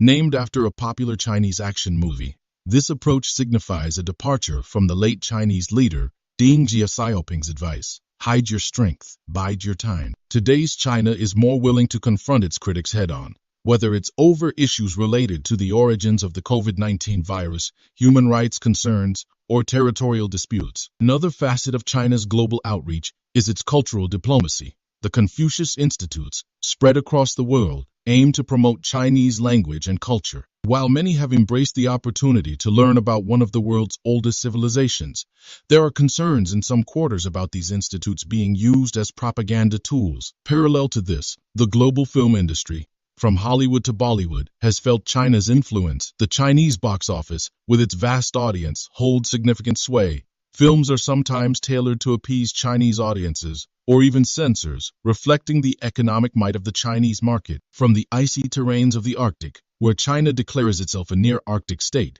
to the vast expanses of space, where China's lunar missions are setting new milestones, the breadth of China's ambitions is staggering. Each move, whether it's the pursuit of rare minerals in Greenland or the establishment of space stations, has implications for the global balance of power. What emerges from this intricate tapestry is a multifaceted image of China. It's a nation deeply rooted in its history, culture, and civilization, yet rapidly modernizing and asserting its place in the 21st century. The challenges for the international community are manifold. Engaging with China requires a nuanced approach, understanding its motivations, and finding common ground. Blanket criticisms or confrontations may not yield the desired results. The world stands at a crossroads. The choices made by nations today, and how they interact with China and each other, will shape the geopolitical landscape for decades to come. As the ancient Chinese game of Go teaches us, surrounding an opponent might be a strategy, but the game's true essence lies in coexistence, balance, and harmony. It's a lesson that perhaps all of global geopolitics could benefit from. Thank you for your attention, and I welcome your thoughts and questions on this complex and vital subject. Do you want to watch more videos like this one? If yes, please like and share the video and subscribe to get exclusive videos about how phenomenally China is developing and growing its influence. Your subscriptions and likes motivate us to generate more content, so please keep supporting us. Check out this video showing on your screen right now, and I will see you on the other side. The United States has always tried to contain China because they are afraid of the new power shift globally. China has become a power to reckon with. Around the world, China is now #1 in almost all nation lists as trading partners. Amidst the turbulent tide of geopolitical affairs, South Korea's latest move, seeking a visit by Chinese President Xi Jinping to Seoul, is indicative of a world that is not only changing rapidly but also demanding nations to constantly reassess their strategic alliances and priorities. This is a reality that the Biden administration, the European Union, and China's neighbors must come to grips with. Hello and welcome back to Innovative Check YouTube channel, where we delve into the innovative and transformative projects changing our world. If you're new to the channel and enjoy learning about innovation stories around the world, you've come to the right place. Please subscribe, like, and comment to help boost our videos on YouTube. Now, let's begin. The United States, under the leadership of President Joe Biden, has found itself in an era where its superpower status is under challenge. The hegemony it once held is being steadily chipped away by the assertiveness of China. Europe, on the other hand, has faced its own set of challenges, whether it be Brexit, economic downturns, or migration crises. But while global power dynamics are shifting, it's essential to point out the origins of the tensions that have cropped up between nations. South Korea and China, despite being geographically close, have not always been on the same page, especially when it comes to strategic military deployments such as the Terminal High Area Altitude Defense THAAD system. South Korea's alignment with the United States in deploying THAAD ruffled China's feathers significantly. Beijing viewed this as a direct threat, leading to a series of retaliatory measures, including a cultural blockade where South Korean music and television were banned from Chinese airwaves. However, the key question here is, why was there a need for such an anti-missile system in the first place? The simple answer lies in the rogue regime to the north, North Korea. Its nuclear ambitions have been a source of tension for the peninsula and the region at large. But instead of focusing on this genuine threat, the Biden administration, along with some European nations and other countries neighboring China, have, at times, added to the tension rather than diffuse it. Aiding and abetting this has been the U.S.'s efforts to forge closer ties with countries around China's periphery. From offering advanced F-35 fighter jets to South Korea to fostering greater trilateral cooperation with Japan and South Korea, Washington's maneuvers have been perceived as an attempt to contain China. However, one can't help but wonder if this strategy has backfired. South Korea's recent overtures to China underscore a reality. Nations act in their best interests. With China being South Korea's largest trade partner, the economic undercurrents cannot be ignored. At the same time, South Korea's relationship with the U.S. is fundamentally tied to security concerns, primarily stemming from the North Korean threat. This delicate balancing act that South Korea is attempting is reflective of the intricate dance that many nations in the region must perform. But where did the Biden administration falter? In an era where diplomacy should take precedence, certain actions and decisions by the U.S. have appeared to be provocative. The greenlighting of a massive $5 billion sale of F-35s to South Korea, in the face of China's growing assertiveness, can be viewed as a spark that might ignite a larger regional conflict. Additionally, the European Union's approach towards China has left much to be desired. Instead of forging a path of understanding and collaboration, certain European nations have often chosen to side with the U.S. without necessarily weighing the long-term implications. This has only added fuel to the simmering tensions. China's neighbors, too, have a role to play in this. The THAAD dispute with South Korea, the territorial claims in the South China Sea, and the border tensions with India. All these issues have contributed to the perception of China as an assertive, if not aggressive, power. However, the question remains, have these nations, while expressing their concerns, also extended a hand of dialogue and understanding towards China? President Moon Jae-in's efforts to revive ties with China is not just a move to improve bilateral relations, but a larger statement. It suggests that diplomacy, dialogue, and mutual understanding should be the preferred paths in resolving conflicts. One can only hope that this potential visit by President Xi to Seoul serves as a turning point, not just for China and South Korea, but for the world at large. As we stand at the crossroads of history, the choices made by nations will determine whether the world heads towards another Cold War or charts a course for collaboration, understanding, and mutual respect. However, even as we ponder on these developments, we must not forget the role played by Russia. With Foreign Minister Sergei Lavrov's proposed visit to North Korea and the warming ties between Pyongyang and Moscow, there's an evident shift in alliances and priorities. The world isn't merely pivoting to Asia. It's pivoting to a new geopolitical reality. In this new era, nations can't afford to be static. Alliances will shift, priorities will change, and strategies will evolve. The Biden administration, the European Union, and countries in the Asia-Pacific must understand this. The world is changing, and those who don't adapt might find themselves left behind. If you are enjoying this video so far, please don't forget to subscribe, share the video, and comment. Tensions on the global stage have often been attributed to power plays, realpolitik, and geopolitics. However, it's vital to understand the nuances of individual relationships between nations and their historical trajectories, especially when it involves major powers like the US, China, and their neighbors. Starting with the sudden overtures of South Korea towards China, it seems that Seoul has realized the importance of maintaining a balanced relationship between its two major partners, China and the US, with Chinese President Xi Jinping's potential visit marking a significant turning point in the ties between Seoul and Beijing. It's evident that the current administration in South Korea is keen on resetting the diplomatic buttons. This strategy doesn't come without reasons. The Yoon Suk-yeol administration is well aware of the changing dynamics in the Indo-Pacific. China, with its economic prowess and increasing assertiveness, cannot be overlooked, especially when it's the largest trade partner for many countries, including South Korea. However, the U.S.'s sale of F-35s to South Korea and the increasing military cooperation between the two countries signal Washington's intention to keep its allies close, primarily to counter China's growing influence. The Biden administration, along with its European allies, has been cautious and critical of China's policies, especially in areas concerning human rights, trade practices, and territorial assertions. It's also worth noting the cultural and soft power play in the region. The delegation led by former President Moon Jae-in, which included popular figures from the entertainment industry, underscores Seoul's strategy to harness soft power for diplomacy. Yet, the underlying issues, particularly the THAAD deployment, have caused significant rifts between the two countries. The deployment of the THAAD system by South Korea, under the patronage of the U.S., was a clear irritant to Beijing.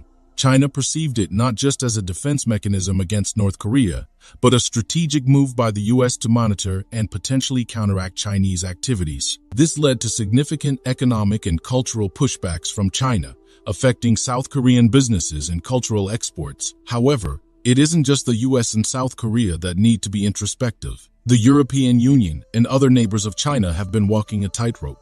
On the one hand, they have economic dependencies and opportunities with China, and on the other, they are wary of China's geopolitical ambitions. Their stance, often oscillating between cooperation and competition, further muddies the waters. The Biden administration's policy of rallying allies against perceived threats from China, especially in the Indo-Pacific, has not been without criticism. While the intention to safeguard democratic values and ensure a free and open Indo-Pacific is commendable, the overt military posturing can be seen as provocative. There's an argument to be made that diplomacy, dialogues, and constructive engagement might yield better long-term results than force and coercion. Furthermore, China's immediate neighbors, many of whom have territorial disputes with Beijing, have their concerns. Their approach towards Beijing often sways between confrontation and collaboration. However, pushing these nations too hard into a corner where they have to choose sides might not be in the best interest of regional stability. Also, there's a considerable shift in China's stance towards North Korea.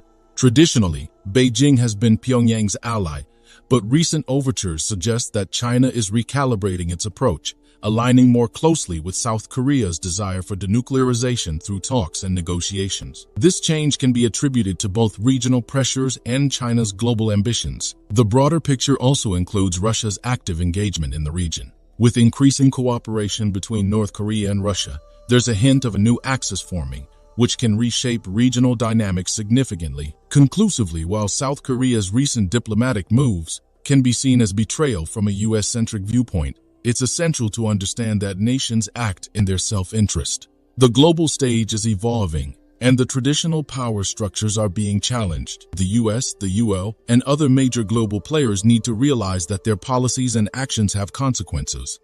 Sometimes, these consequences manifest as allies drifting away in search of a more balanced foreign policy. The world is no longer binary, where nations are forced to pick sides. A more nuanced, inclusive, and dialogue-driven approach may be the need of the hour. Engaging with nations, understanding their concerns, and working collectively towards global peace and prosperity should be the way forward. Thank you for your attention, and I welcome your thoughts and questions on this complex and vital subject. Do you want to watch more videos like this one? If yes, please like and share the video and subscribe to get exclusive videos about how phenomenally China is developing and growing its influence. Your subscriptions and likes motivate us to generate more content, so please keep supporting us. Check out this video showing on your screen right now, and I will see you on the other side. Ask any nation in the world today, China is their number 1 or number 2 trade partner. This is because China has been the world's factory for the past 3 decades, which is 30 years. The Western media is now predicting that more countries will decouple from China and eventually turn to countries like India for manufacturing, which companies like Apple is already doing. But China's unique combination of a well-established supply chain, infrastructure, and labor force makes it nearly impossible for any nation, including India, to catch up quickly. China has spent decades perfecting its manufacturing processes, investing heavily in a necessary infrastructure, technology, and education. What can India do to potentially catch up? What will China do to stop all these countries trying to leave its manufacturing sector? Hello and welcome back to Innovative Check YouTube channel, where we delve into the innovative and transformative projects changing our world. If you're new to the channel and enjoy learning about innovation stories around the world, you've come to the right place. Please subscribe, like, and comment to help boost our videos on YouTube. Now, let's begin. The journey starts with a comprehensive and dedicated focus on overhauling its infrastructure, reducing bureaucratic red tape, and prioritizing skills training and education. For a nation as vast and as diverse as India, this is no small feat.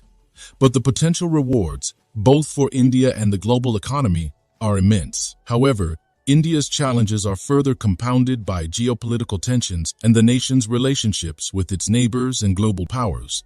Aligning too closely with Western powers may indeed bring investments, but it may also make other countries wary of forging strong economic ties. This is particularly true when considering countries that have conflicting interests with the West. The Narendra Modi administration has, in many ways, been ambitious. Initiatives such as Make in India were indeed steps in the right direction. However, as shown by the data, the results of such initiatives are yet to be seen on a significant scale. Moreover, political agendas and perceived nationalist views have often overshadowed what should have been purely economic decisions. Such an approach can deter foreign investors who look for stability and predictability when considering long-term investments. Furthermore, the recent alignment of India with the Western Bloc in terms of defense and strategic partnerships might help India in certain geopolitical circumstances. But when it comes to economic advancements, these alliances do little. On the contrary, they might even act as a deterrent for countries that are on the opposite side of the geopolitical spectrum. A strong manufacturing sector is often seen as a sign of a robust, resilient economy, while the services sector, especially it, has been India's strength for the last few decades. Relying solely on it is not sustainable in the long run. A diverse economy is more resilient to global economic shocks, and this is where manufacturing plays a pivotal role. In the age of growing protectionism and nationalist views, India needs to carve out its path. Emulating China or any other successful nation will not yield the desired results. Instead, India needs to recognize its strengths, address its weaknesses head-on, and chart a path that caters to its unique socio-political and economic landscape. As of now, saying India could overtake China in manufacturing is more of an aspiration than a realistic forecast. If you are enjoying this video so far, please don't forget to subscribe, share the video, and comment. India's political landscape. Politics plays a significant role in a country's economic trajectory. The Narendra Modi administration, while having achieved notable successes in several areas, has been criticized for its handling of the economy. Policies like demonetization, while having a bold vision, had disruptive implications for the grassroots economy, particularly impacting small and medium-sized businesses. The GST, albeit a monumental tax reform, was deemed complex in its early stages, causing confusion and stress among business owners. Moreover, the centralization of power in the political architecture might not be conducive to the dynamism needed for manufacturing growth. Cultural and social differences. The work culture, societal norms, and values are vastly different in India compared to China. While the Chinese system prioritizes efficiency and discipline in the work environment, The Indian system, being diverse, sometimes struggles with uniformity and streamlining processes. This is not to say that one is superior to the other, but when it comes to manufacturing, consistency, discipline, and efficiency are key. Investment in R&D. China spends significantly more than India on research and development. According to the World Bank, China's R&D expenditure as a percentage of GDP was more than twice that of India's in recent years. This kind of investment not only leads to innovation but also builds a foundation for future technological advancements. Geopolitical considerations. India's alliance with the West, particularly the US, often positions it in a competitive stance against China. While this alliance brings with it military and strategic advantages, it can also complicate economic partnerships, particularly in sectors where Chinese dominance is clear. Environmental challenges. Both India and China face environmental challenges, but India's struggle with pollution, water scarcity, and land degradation can pose additional challenges for manufacturing. Sustained manufacturing requires not just human resources, but also natural resources, and India's ecological challenges could impede its growth in this sector. The skill development conundrum. While India boasts a vast young population, there's a stark skill gap that exists. According to reports, a significant portion of Indian graduates are considered unemployable due to a lack of necessary skills. The Skill India initiative was launched to combat this very issue, but the implementation and outcomes remain to be seen. Legal and regulatory hurdles. The ease of doing business is a significant factor for any country looking to attract foreign investment. India has been making strides in this area, but it still has a long way to go in streamlining business processes, reducing bureaucratic hurdles, and ensuring legal safeguards for businesses. The banking system. Non-performing assets and pesos in Indian banks have been a cause of concern for many years. A stressed banking sector can have cascading effects on the economy, making it harder for businesses, especially small and medium-sized enterprises, to access credit. Health and productivity. The overall health and well-being of a country's population directly correlate with its productivity. India faces significant health challenges, from malnutrition to diseases. Addressing these health challenges is not just a social imperative, but also an economic one. Focus on service sector. India's economy has been significantly driven by the service sector, especially its services. While this is a strength, it has also meant that manufacturing hasn't received as much attention or investment. Diversifying from this will require significant structural changes. While India certainly has the potential to increase its share in global manufacturing, claiming that it will overtake China or even come close in the foreseeable future is overly optimistic. India has its own set of strengths and can carve out its niche in the global market. However, comparing it to China's manufacturing might, without understanding the underlying intricacies and the scale of difference, can lead to misplaced expectations. Manufacturing isn't just about assembling products. It's a complex interplay of policies, infrastructure, resources, and geopolitics. As we have delved into these reasons, it becomes evident that while India has immense potential and promise, the path to becoming a global manufacturing hub like China is fraught with challenges. It would require not just policies, but a paradigm shift in how manufacturing is perceived, executed, and integrated into the global supply chain. Understanding this context is crucial for businesses, policymakers, and stakeholders looking to navigate the future of manufacturing in Asia. It's not about which country is better, but recognizing the strengths and challenges each country brings to the table. Thank you for your attention, and I welcome your thoughts and questions on this complex and vital subject. Do you want to watch more videos like this one? If yes, please like and share the video, and subscribe to get exclusive videos about how phenomenally China is developing and growing its influence. Your subscriptions and likes motivate us to generate more content, so please keep supporting us. Check out these videos showing on your screen right now, and I will see you on the other side. Iran, a nation abundant in oil, was progressively securing its significant stance on international platforms. However, its growing dominance was abruptly hindered by the United States through imposing brutal sanctions. These sanctions significantly impacted Iran's heavily oil-reliant economy, resulting in unprecedented struggles for the country. This tactic by the U.S. to seize assets and impose sanctions was not a novel approach.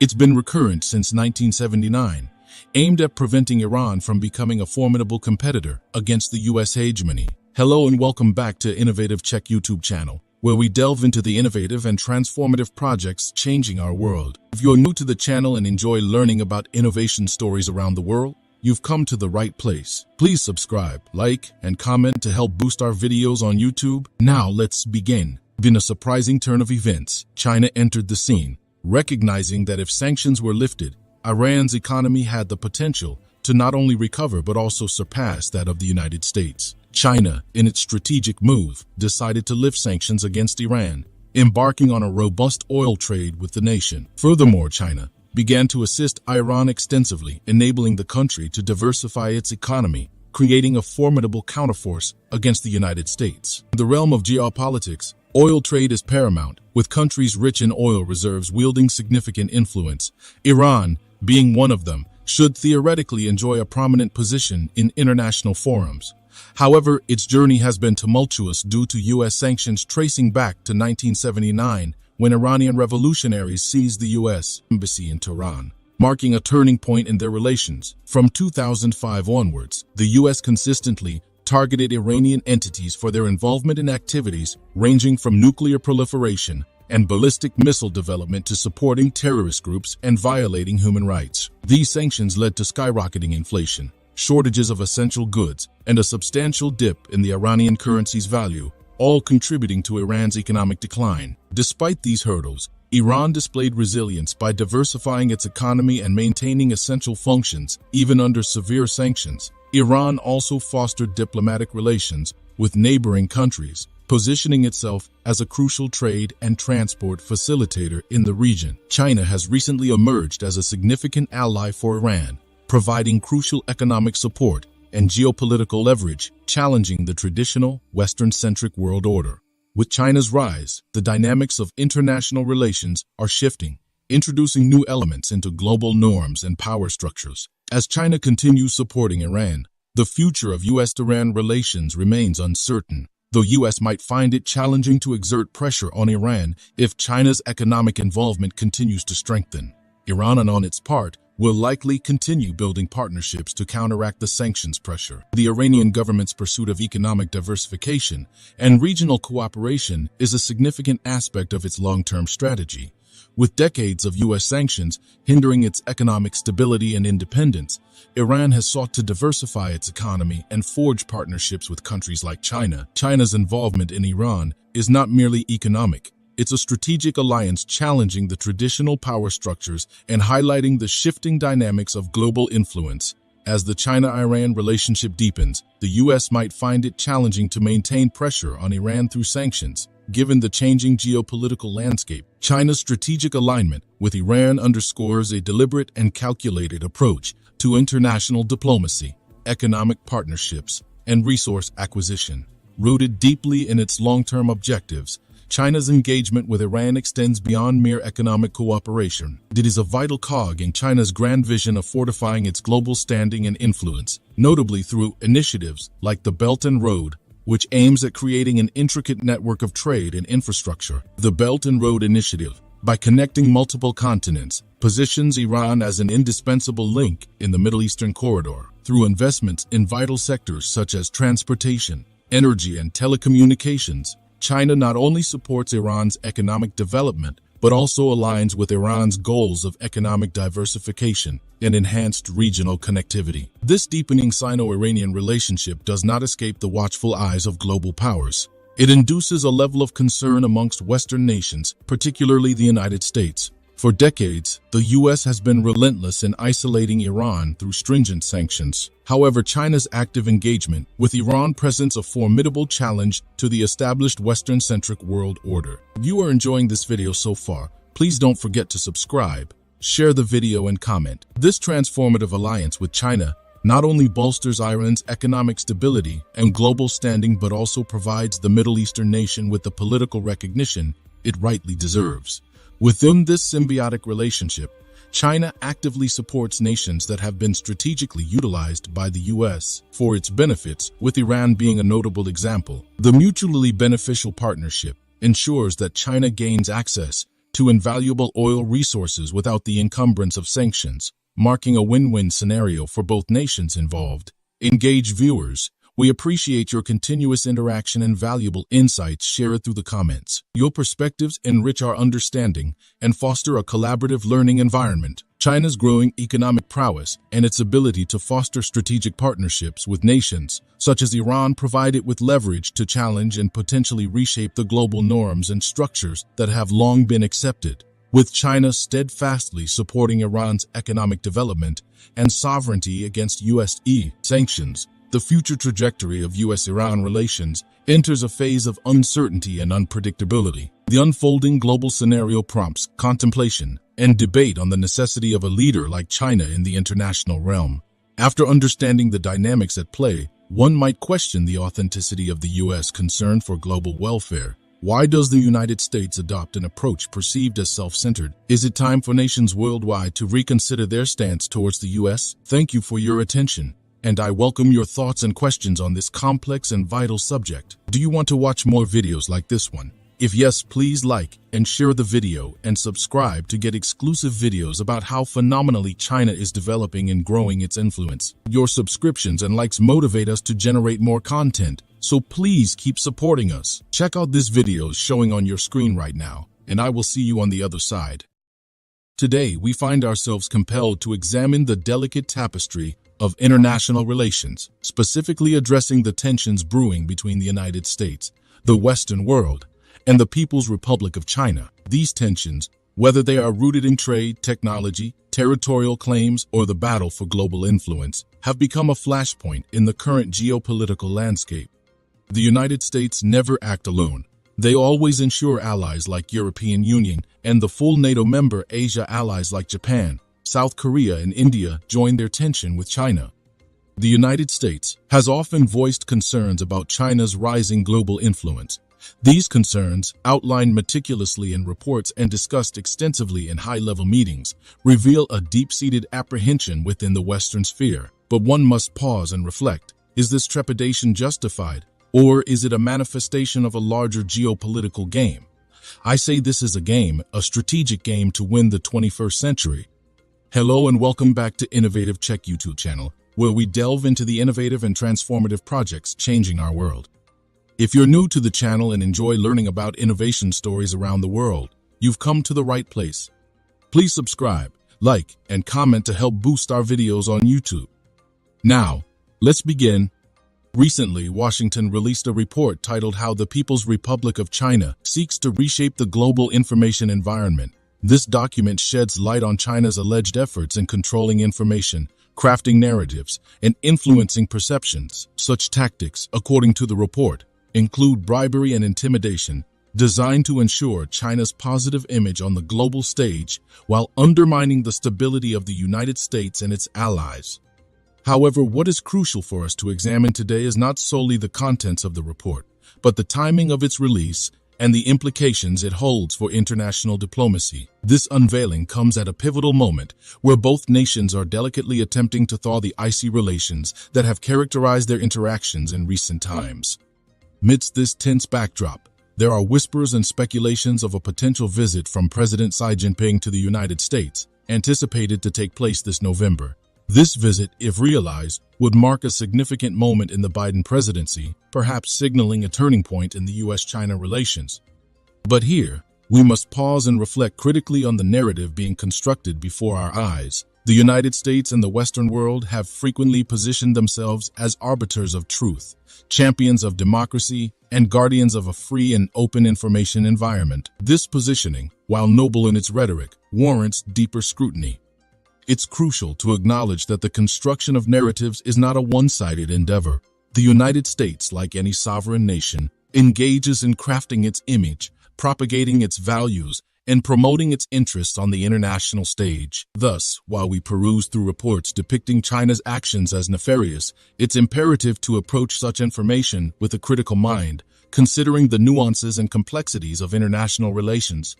Moreover, the United States' oscillating approach towards China, alternately extending an olive branch and adopting a confrontational stance, creates an atmosphere of uncertainty and instability. The recent increase in high-level engagements between the two nations, marked by visits from Secretary of State Anthony Blinken, Treasury Secretary Janet Yellen, Commerce Secretary Gina Raimondo, and National Security Advisor Jake Sullivan, signifies a conscious effort to navigate through this intricate diplomatic maze.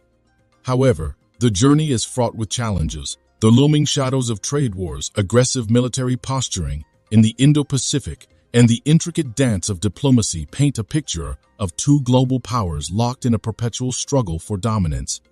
In this complex geopolitical theater, it's vital for us, the global audience, to approach the unfolding events with a discerning eye. We must question the narratives presented to us, understanding that in the realm of international politics, the line between truth and propaganda often blurs. The reports, the diplomatic overtures, the conciliatory gestures, and the confrontational rhetoric are all pieces of a larger puzzle, revealing the intricate and often opaque workings of global powers.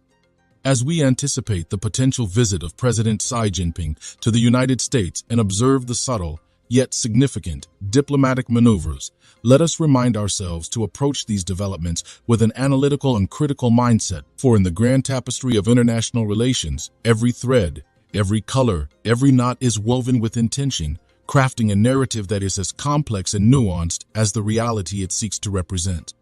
If you are enjoying this video so far, please don't forget to subscribe, share the video, and comment. One cannot ignore the reality that information is power, and in the digital age, this power is paramount. The U.S. report accuses China of investing billions to construct a global information ecosystem with the aim of promoting propaganda, disseminating disinformation, and implementing censorship, thereby transforming the global information landscape to its favor. However, we must explore this claim with caution and conscientiousness, questioning who gets to define what constitutes as propaganda or disinformation. Isn't it possible that what one nation perceives as a protective measure, another may view as an assault on the freedom of information? The struggle here isn't just about the narrative. It's about who controls the narrative and consequently wields power on the international stage.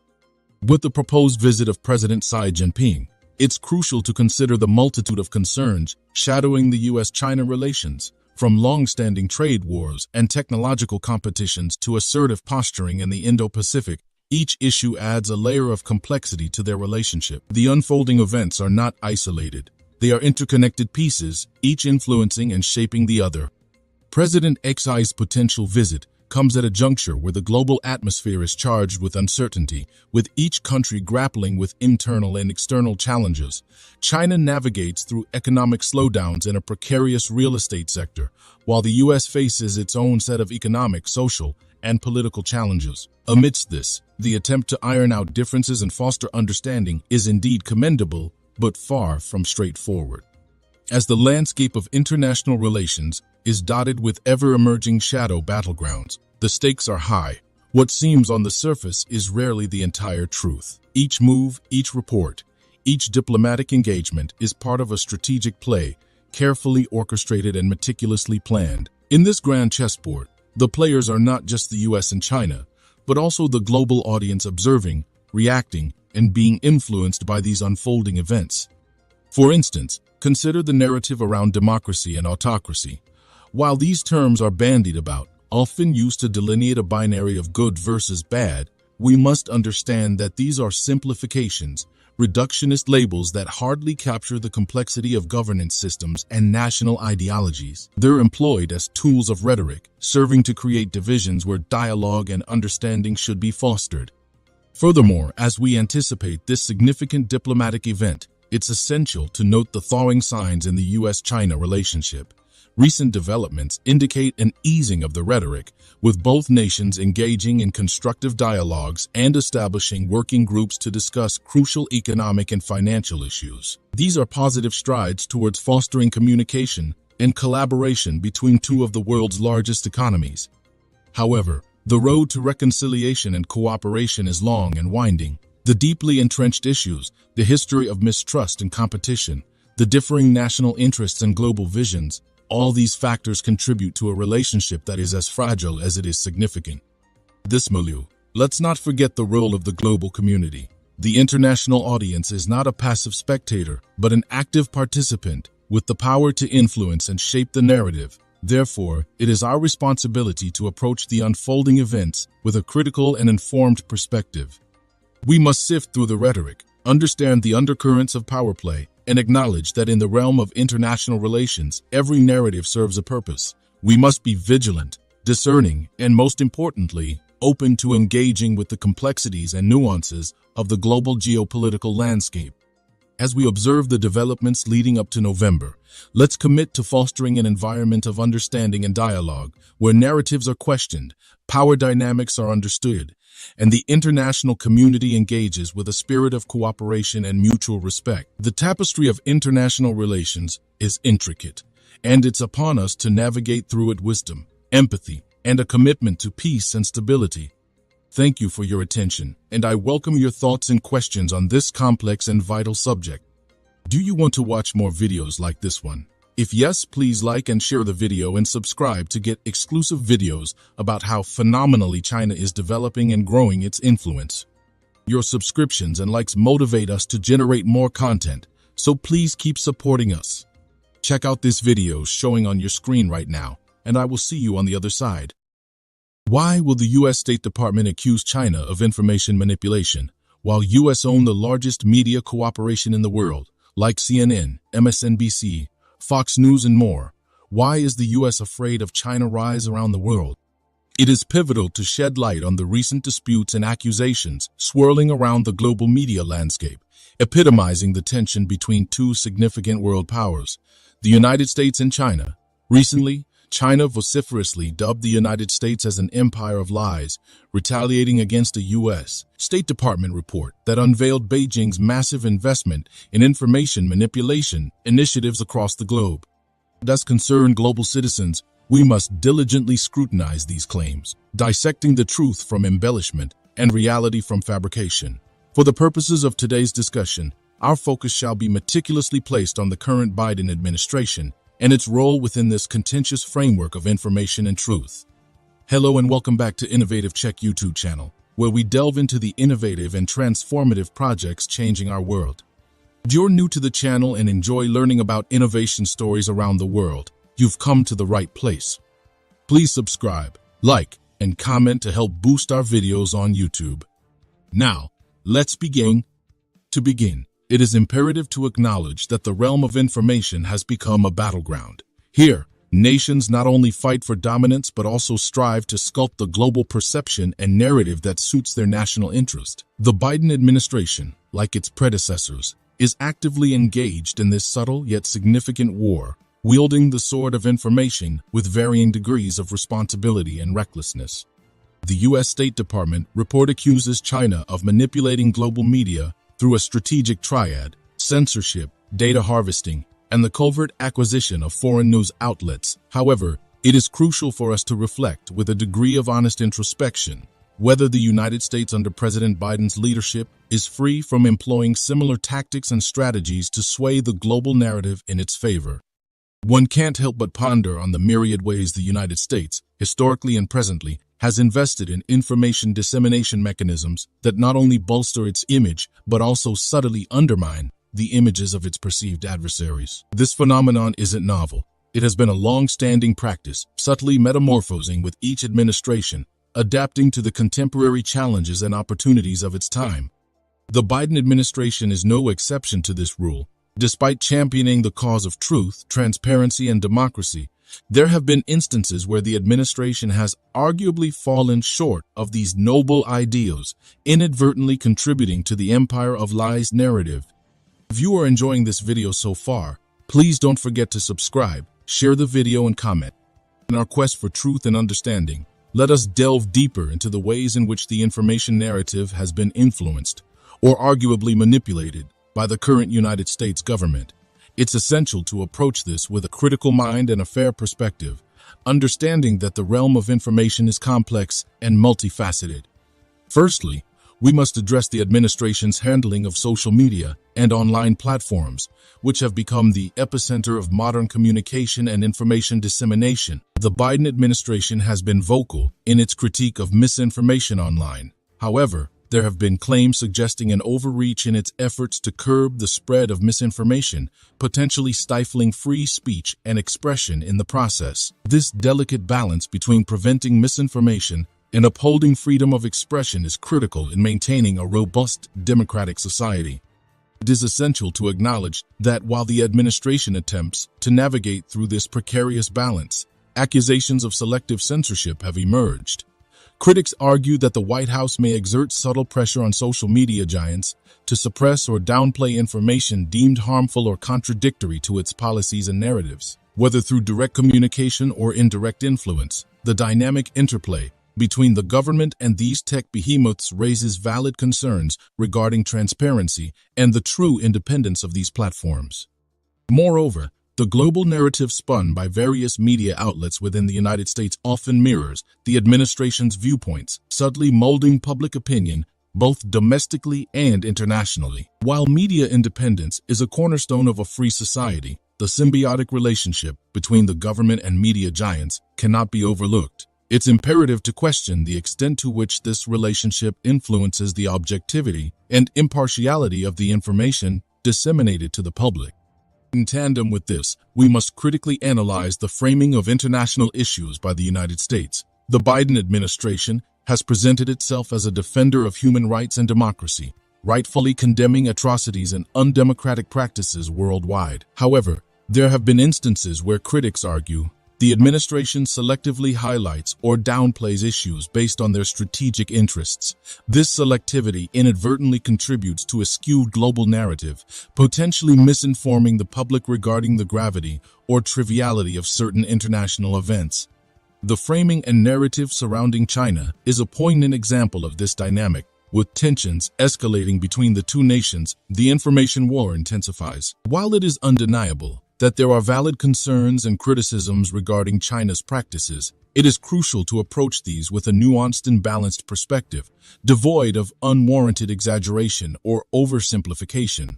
The empire of lie counter-narrative voiced by China reflects the deep mistrust and information chasm existing between the two nations, requiring diligent examination and critique from all global citizens concerned with truth and transparency. If you are enjoying this video so far, please don't forget to subscribe, share the video, and comment. Let's turn our gaze towards the significant and powerful machinery that is the U.S. government's public relations and communication strategy under President Biden's administration. This is a critical aspect, often operating subtly in the background, yet instrumental in shaping not only domestic but also international perceptions and understandings. Amidst the cascading narratives and counter-narratives, a salient point of critique directed towards the Biden administration is the alleged inconsistency in its communication. Inconsistencies in messaging, particularly on crucial issues of national and international importance, can sow seeds of confusion and mistrust amongst the public and the global community. Being consistent and transparent in communication is fundamental to building and maintaining trust, and any deviation from this principle is often met with skepticism and apprehension.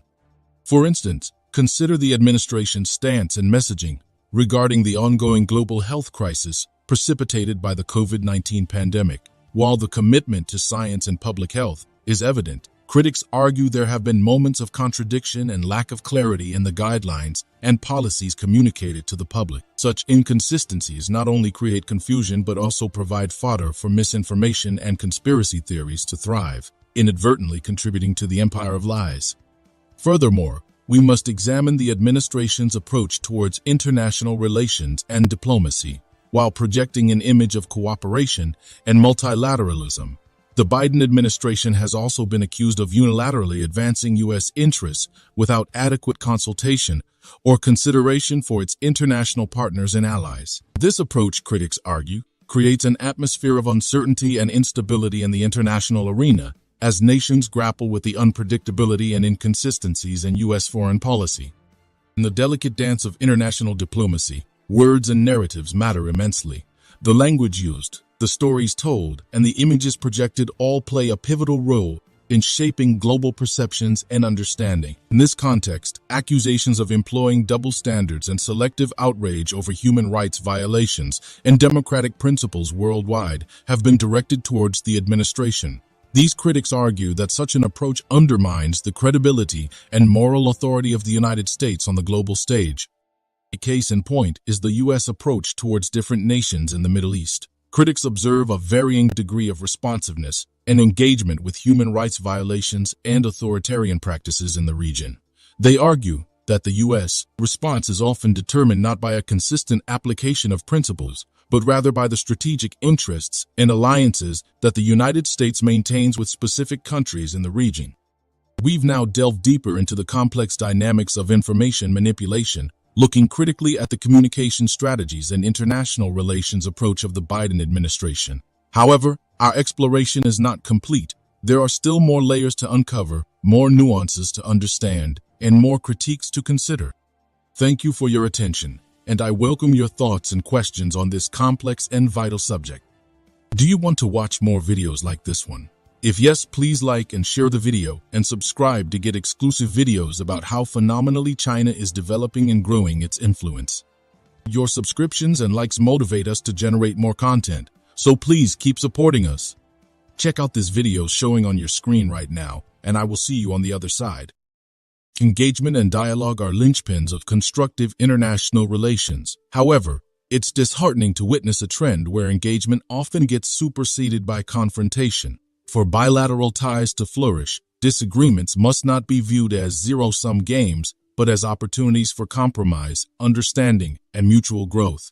In this context, the United States' posture towards Taiwan is worth addressing. This delicate and complex issue lies at the heart of Sino-American relations. Engagement with Taiwan, often framed under the banner of supporting democracy and stability, may appear to China as a disregard for its sovereignty and sensitivities regarding territorial integrity. Acknowledgement is essential that miscommunication, lack of transparency, and unilateral actions exacerbate tensions unnecessarily, hindering the development of trust and cooperation between the two nations. Hello and welcome back to Innovative Check YouTube channel, where we delve into the innovative and transformative projects changing our world. If you're new to the channel and enjoy learning about innovation stories around the world, you've come to the right place. Please subscribe, like, and comment to help boost our videos on YouTube. Now, let's begin. A nuanced approach to Taiwan is proposed, one that respects China's core interests and is designed to prevent misunderstandings and miscalculations. Such a shift entails a careful reassessment of arms sales, official visits, and other forms of engagement with Taiwan, ensuring these actions contribute to stability rather than exacerbating tensions. Regarding cybersecurity, the landscape of digital technology and data is a domain where trust deficits are evident. Probes into companies like Micron Technology by the Chinese government raise legitimate concerns. However, these actions mirror an atmosphere of suspicion and competitive rivalry in tech engagements. Instead of a segmented and confrontational approach, collaboration to address shared challenges in cybersecurity, technological innovation, and the digital economy is advocated. It is imperative for the United States to reconsider and revise its approach to blacklisting Chinese tech firms, often done hastily without comprehensive evaluations of repercussions on the industry and consumers. A cooperative framework promoting a global digital economy while respecting each country's security concerns is in the best interest of both nations. While navigating through periods of disagreement and tension, the path forward should be paved with dialogue, understanding, and cooperation. Hands are extended in partnership and goodwill, with hope that through open communication and mutual respect, a foundation for a more stable and prosperous future for both nations can be built. The issue of trade tariffs deserves close scrutiny, as it serves as a significant source of contention between the two nations. Imposition of tariffs, ostensibly to safeguard domestic industries, inadvertently cultivates a climate of economic uncertainty and instability. Such tariffs not only inflate the living costs for average citizens, but also introduce volatility into the global market, undermining economic fortitude globally. An earnest reevaluation of these trade tariffs, with a focus on promoting free and equitable trade practices, is both prudent and necessary. Furthermore, the sanctions imposed need to be dissected and analyzed for their long-term implications on the bilateral relationship and the global community. Often, these sanctions emanate from short-sighted political objectives without adequate contemplation of their widespread consequences. These actions tend to foster an environment rife with distrust and tension, rather than the desired atmosphere of collaboration and mutual understanding. It is also crucial to address the existing climate for investment. For a thriving and conducive business environment, both nations must collectively work towards establishing a stable and predictable framework that is amenable to investment and business growth. This effort requires a joint approach aimed at minimizing geopolitical tensions and adopting policies that are conducive to business and investment from both sides. The dialogue surrounding these issues should not be submerged in acrimony or finger-pointing. Instead, it should be approached with a spirit of constructive engagement and mutual respect. For instance, while investigations into entities like Micron Technology reflect the existing tense atmosphere, these challenges also provide a unique opportunity to reassess and realign trade and investment approaches, with an emphasis on transparency, fairness, and respect for the core interests and concerns of both nations. If you are enjoying this video so far, please don't forget to subscribe, share the video, and comment. Economic policy decisions such as sanctions and tariffs inevitably radiate implications far beyond the borders of the imposing nation. A considered reflection on these policies' effectiveness and impact is vital, as is an acknowledgement of their often detrimental effects on global trade, international relations, and the lives of ordinary people in various countries. In situations where sanctions are imposed hastily, without rigorous analysis and comprehensive understanding of their implications, an atmosphere of tension and uncertainty ensues. These actions not only affect the targeted nations, but also cascade into broader segments of the global economy, posing avoidable humanitarian challenges and engendering global instability. Hence, there is a pressing need for a systematic reevaluation of these sanction policies, keeping in view their profound and far-reaching impacts. Similarly, the contentious issue of Taiwan demands careful and respectful handling, acknowledging the sensitivities and historical context that surround it. Nuanced diplomatic approach to Taiwan, cognizant of China's sovereignty and territorial integrity, is instrumental in preventing misunderstandings and fostering a stable and cooperative environment in the Asia-Pacific region. The technological and digital domains further illustrate the necessity of trust-building and collaborative action. The competitive atmosphere and mistrust currently characterizing technological engagements between the two nations need urgent redress. A cooperative, rather than confrontational approach, aligned to address shared challenges in cybersecurity and digital economy, is imperative. Such cooperation necessitates a rethinking of policies related to the blacklisting of tech firms, which often proceed precipitously without considering the broader repercussions on the industry, market, and end consumers. A framework for collaboration, built on mutual trust and respect for each nation's security concerns, while facilitating a thriving global digital economy, is in the best strategic interest of both nations.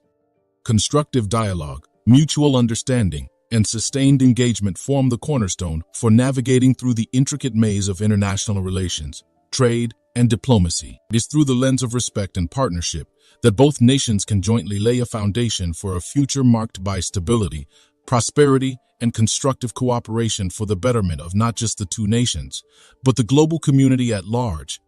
The intricate dance of international diplomacy, attention to detail, sensitivity towards each other's historical and cultural context, and a commitment to fairness and mutual benefit are indispensable. It is with this spirit that the matters of trade, technology, and territorial integrity must be approached and navigated.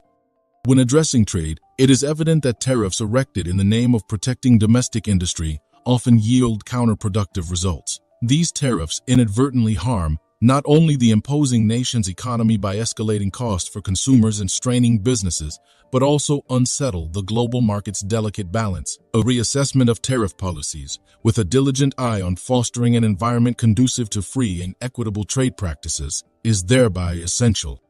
The wide-reaching effects of sanctions cannot be overstated.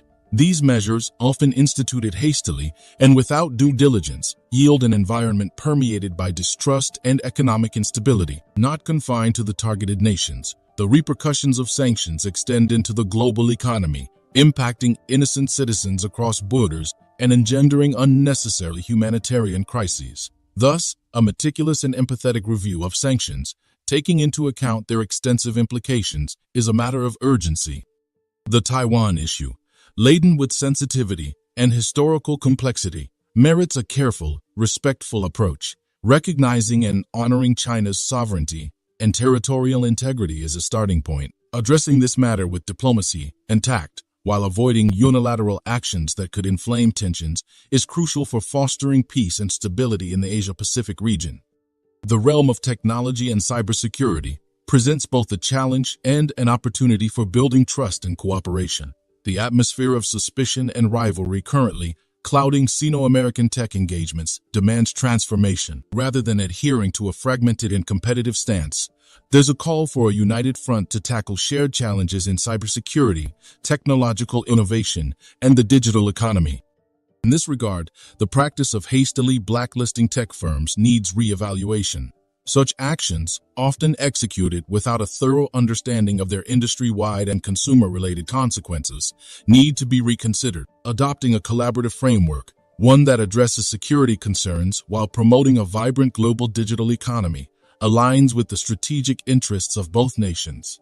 Navigating through disagreements and tensions, the route ahead should be carved with dialogue, understanding, and collaboration. With open communication, mutual respect, and a spirit of partnership, it is entirely plausible to establish a stable, prosperous future for both nations and, by extension, for the global community.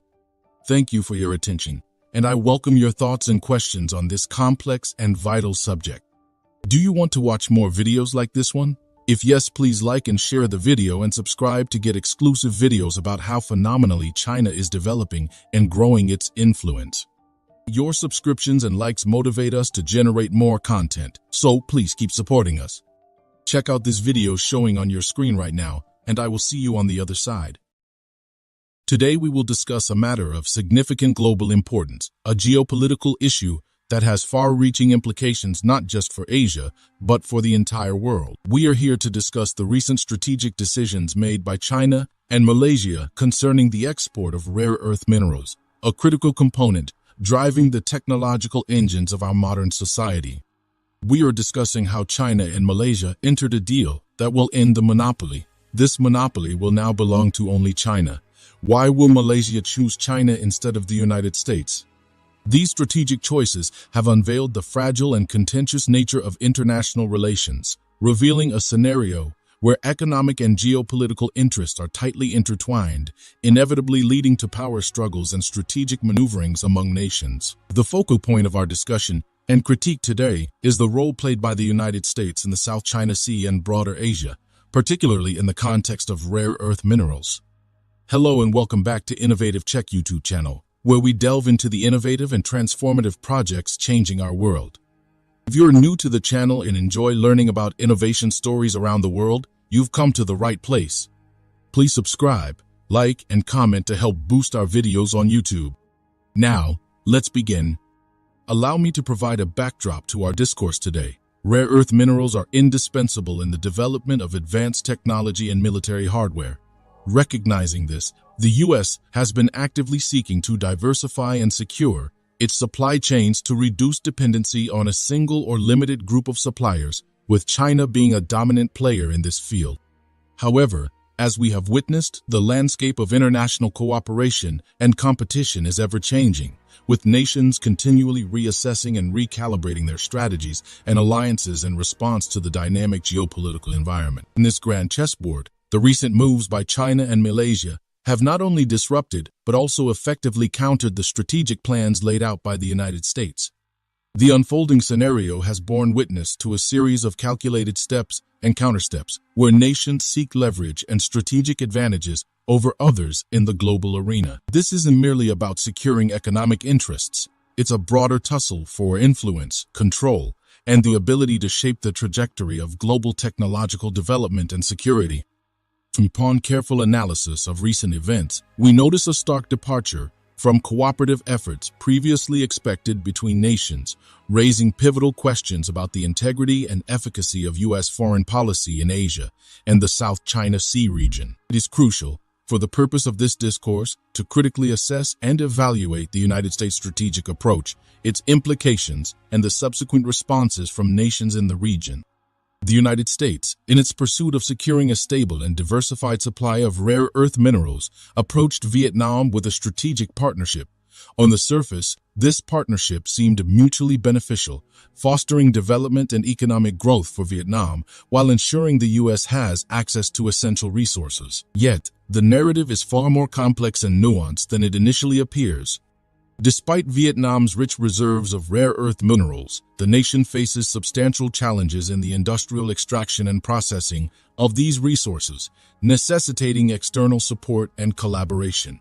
Here, the U.S. offered its partnership ostensibly to aid Vietnam in harnessing its potential, while securing a steady supply of rare earth minerals for itself. However, herein lies the predicament. Vietnam is caught in a precarious position, balancing its need for development with the imperative to protect and optimally utilize its natural resources. It must navigate through the complex web of international relations, ensuring it doesn't succumb to pressures that may lead to the exploitation of its valuable assets. However, while the U.S. ostensibly supports Vietnam's development, it's vital to acknowledge the asymmetry of power and the divergence of interests between the two nations. The cooperation proposed may not entirely align with Vietnam's long-term interests and could inadvertently lead to Vietnam relinquishing more than it gains. Simultaneously, we witness Malaysia making a calculated and strategic decision to align with China, further complicating the geopolitical landscape. This alignment isn't arbitrary, but a considered response to the evolving dynamics of international politics and economics. The question we must pose is, why did Malaysia choose this path, and what does this imply for the United States and its strategic plans in the region? Malaysia's decision not only signifies its strategic preference, but also reflects a broader discontent and skepticism towards the U.S. approach in the region. For long, the U.S. has been seen oscillating between engagement and containment in Asia, creating an atmosphere of uncertainty and distrust among the nations here. Malaysia's move should be viewed not in isolation, but as part of a larger tapestry of reactions and counteractions in response to U.S. policies and postures. The U.S. approach to the region, often seen as transactional and short-term, has engendered apprehensions among Asian countries. There is a burgeoning perception that the U.S. is primarily driven by its immediate economic and security interests, with little regard for the long-term development and stability of the region. Such a perception inevitably influences the decisions made by nations as they forge alliances and partnerships. In light of these dynamics, the choices made by China and Malaysia are not mere reactions, but strategic decisions taken in anticipation of a future shaped by competition, cooperation, and the constant flux of international relations. Their decisions reflect a desire to assert autonomy, secure national interests, and navigate through a geopolitical landscape marked by uncertainty and competition. If you are enjoying this video so far, please don't forget to subscribe, share the video, and comment. This strategic dance is indicative of the silent yet powerful currents of geopolitical maneuverings that weave through the fabric of international relations. As we critically examine the unfolding tableau, it's essential to not just understand the surface dynamics, but also to uncover the deeper motivations and strategies that underpin these significant decisions. It's imperative to scrutinize the role played by the United States, whose strategic approach to Asia, and more specifically to the South China Sea, has garnered mixed responses from the nations within the region. The U.S. has long been engaged in a complex and multifaceted power play, seeking to secure its interests and extend its influence over this critically important part of the world.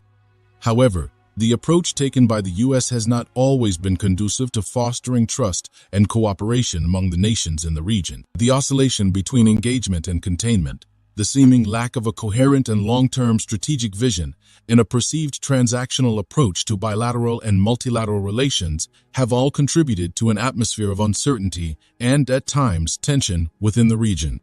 This environment has led nations like Malaysia to reconsider their positions and alignments within the geopolitical landscape. The decision to restrict the export of rare earth minerals and to align more closely with China reflects not only an economic calculation, but also a strategic reevaluation of Malaysia's position and interest in the broader geopolitical context. Furthermore, the scenario unfolding in Vietnam is emblematic of the complex and often contradictory pressures faced by nations seeking to navigate through the murky waters of international politics. Vietnam, with its significant reserves of rare earth minerals, is a focal point of interest for major powers like the U.S. and China, each seeking to secure access to these critical resources. The U.S.-Vietnam cooperation on rare earth minerals might appear to be a win-win on the surface. However, it is critical to probe deeper into the dynamics at play. Is this partnership truly equitable? Does it serve the long-term interests of Vietnam, or does it inadvertently place the nation in a position of dependency and vulnerability? The significant technical and financial challenges faced by Vietnam in developing its rare earth mineral industry necessitate external support and investment. Yet, the alignment with the United States brings with it inherent risks and challenges. The asymmetry of power and interests between the two nations could lead to a situation where Vietnam might not fully realize the potential benefits of its valuable resources. Thank you for your attention, and I welcome your thoughts and questions on this complex and vital subject. Do you want to watch more videos like this one? If yes, please like and share the video, and subscribe to get exclusive videos about how phenomenally China is developing and growing its influence. Your subscriptions and likes motivate us to generate more content, so please keep supporting us. Check out this video showing on your screen right now, and I will see you on the other side. In a scenario where the US dollar previously reigned supreme as the ultimate global currency, a transformative shift is currently unfolding, rattling the foundational structures of the global financial arena. The once unassailable king dollars is now teetering on the brink of relinquishing its dominant status. The driving force orchestrating this monumental shift, none other than China?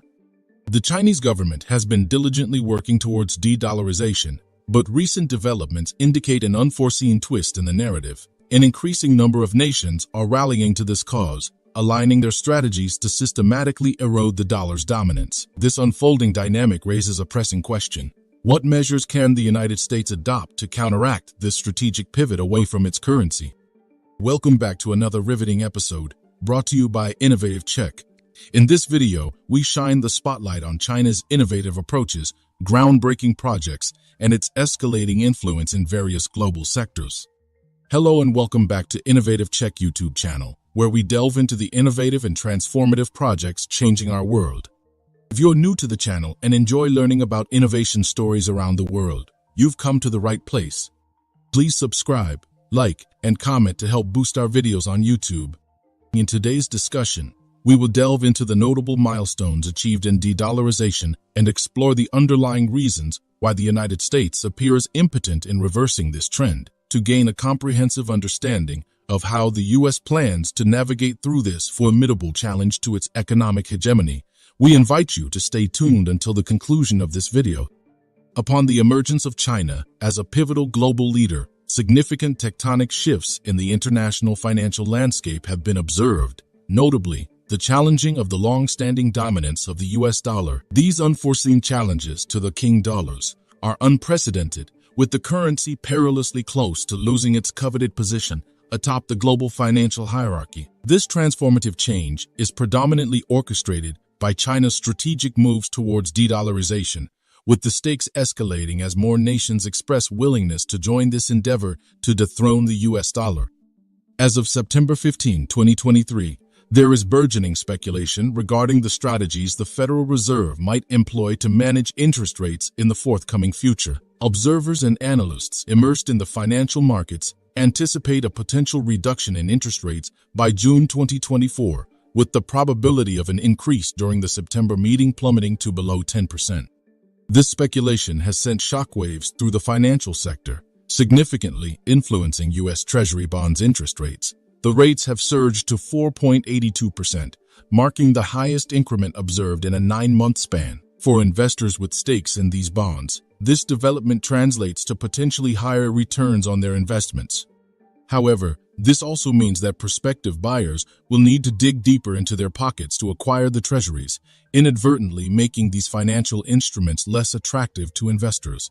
It is a commonly held belief that interest rates are manipulated by the U.S. government to sway investors. Consequently, savvy investors are offloading their U.S. treasuries. This trend of sustained selling has culminated in the U.S. Treasury auctioning $23 billion in 30-year notes, witnessing the lowest demand since July 2011.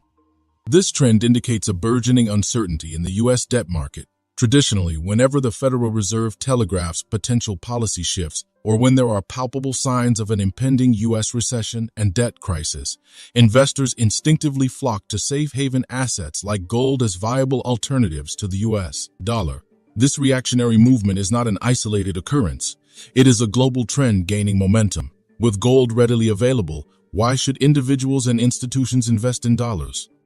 Before delving further into our discussion, we would like to pause and inquire about your engagement with this video. If you find the content insightful and engaging, kindly show your support by liking, sharing, and subscribing to our channel for a continuous stream of content exploring China's developmental journey, its burgeoning power, and its expanding global influence. The reality unfolding on the global stage is that the US dollar, once backed by tangible assets, now essentially has no backing. This means the United States can ostensibly print an infinite amount of dollars. However, who ultimately bears the brunt of this policy? The investors. The U.S. may print money at will and raise interest rates in an attempt to attract investors, but the trust in the dollar is eroding. Analyst Zoltan Pazar has noted that the world is currently experiencing a phase of monetary separation from the U.S. dollar dominance. With the dollar under immense pressure, central banks worldwide are exploring alternative currencies. Tactics that previously fortified the U.S. dollar status as the go-to global reserve currency are now showing signs of ineffectiveness. Oil-producing nations, spearheaded by Saudi Arabia, are incrementally moving towards de-dollarization in oil transactions. Countries like Saudi Arabia, Iran, Iraq, and the UAE are contemplating the introduction of gold-backed digital currencies to facilitate cross-border settlements. If you are enjoying this video so far, please don't forget to subscribe, share the video, and comment. Some of these nations are also part of the BRICS consortium, and within this group, discussions are underway to create a new settlement currency distinct from the US dollar. These oil-exporting countries are innovating their foreign exchange strategies, considering the issuance of digital currencies as an alternative to relying on the US dollar in the global oil trade, thereby influencing trade dynamics on a substantial scale. TAIWAN, a significant player in the global oil market, has unveiled plans to introduce a digital gold-backed currency named payment, supported by tangible gold assets. This initiative aims to streamline cross-border transaction payments, with the potential for global central banks accepting it. By October of this year, digital currency contracts are anticipated to gain widespread adoption across various industries, including the oil sector, signifying a remarkable departure from traditional currency-based transactions. China, the world's largest producer and consumer of gold, has steadily increased its gold reserves, reflecting a strategic move towards employing gold as a crucial component of its de-dollarization agenda. With China's burgeoning presence in the global economy, there has been a noticeable increase in the use of the yuan for settling oil transactions. Countries that were unexpected participants in the de-dollarization movement are now joining forces with China, undermining the US dollar's hegemony. Even Japan, a traditional ally of the United States, is actively engaging in de-dollarization efforts. It is negotiating with major Iranian banks to utilize digital currencies for settling energy trade transactions and is exploring avenues to bypass the US dollar. The credibility and trust in the US dollar are eroding among even its closest allies, and the reasons are evident: the inherent instability of the dollar and the uncertain future it holds. Consequently, nations globally are diverting away from the dollar, seeking refuge in alternative currencies. Russia, for instance, is making significant strides towards de-dollarization. It envisions a linkage between gold and oil and has initiated the oil-gold settlement system. Sberbank, Russia's largest bank, has rolled out digital financial assets backed by gold as a viable alternative to the petrodollar. Central banks around the globe are amassing gold reserves at an unprecedented pace, distancing themselves from the US dollar. The accumulation of gold by various countries is not arbitrary. It is a strategic move designed to minimize reliance on the dollar, with gold-backed digital currencies emerging as potential alternatives to the US dollar. The global financial landscape is undergoing a profound transformation. The unchallenged supremacy of the dollar is waning, with nations actively exploring alternatives in pursuit of financial stability.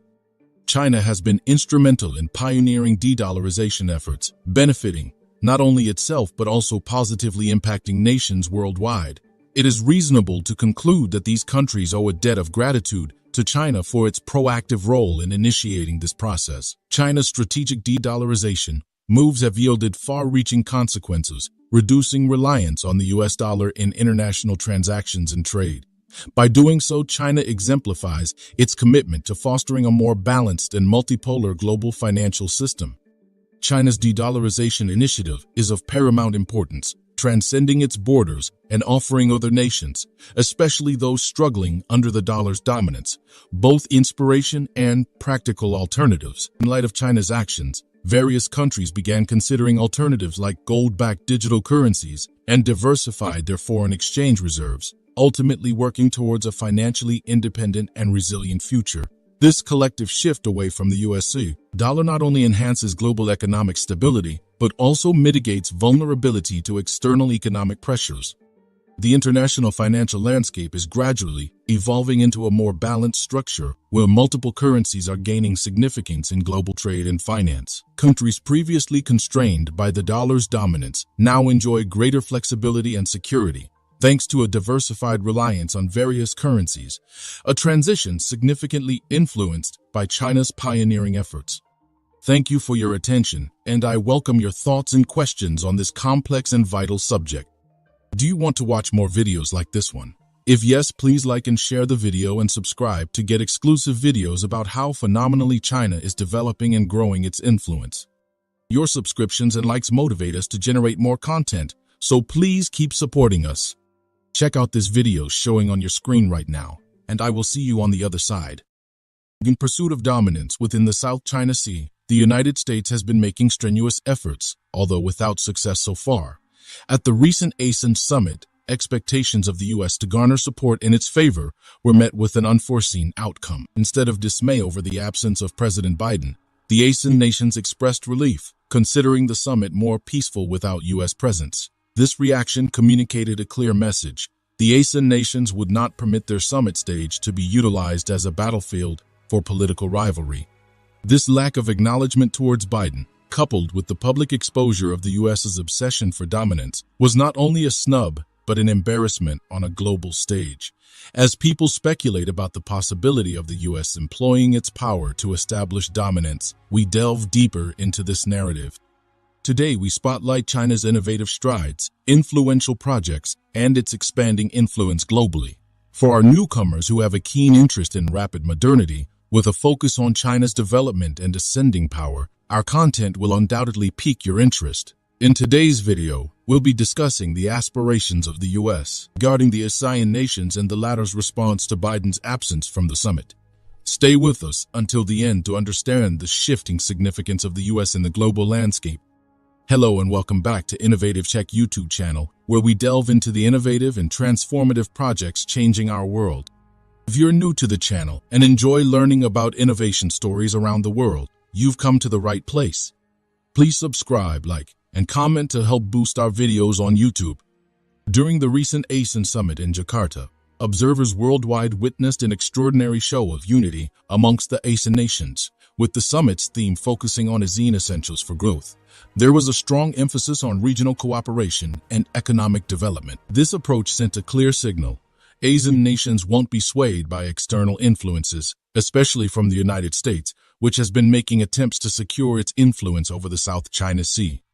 This summit, the 43rd of its kind, garnered widespread attention due to its unprecedented scale of participation. Notable international representatives from organizations such as the United Nations, World Bank, and International Monetary Fund underscored the event's significance, highlighting the global community's acknowledgement of ASEAN's crucial role in shaping the region's future.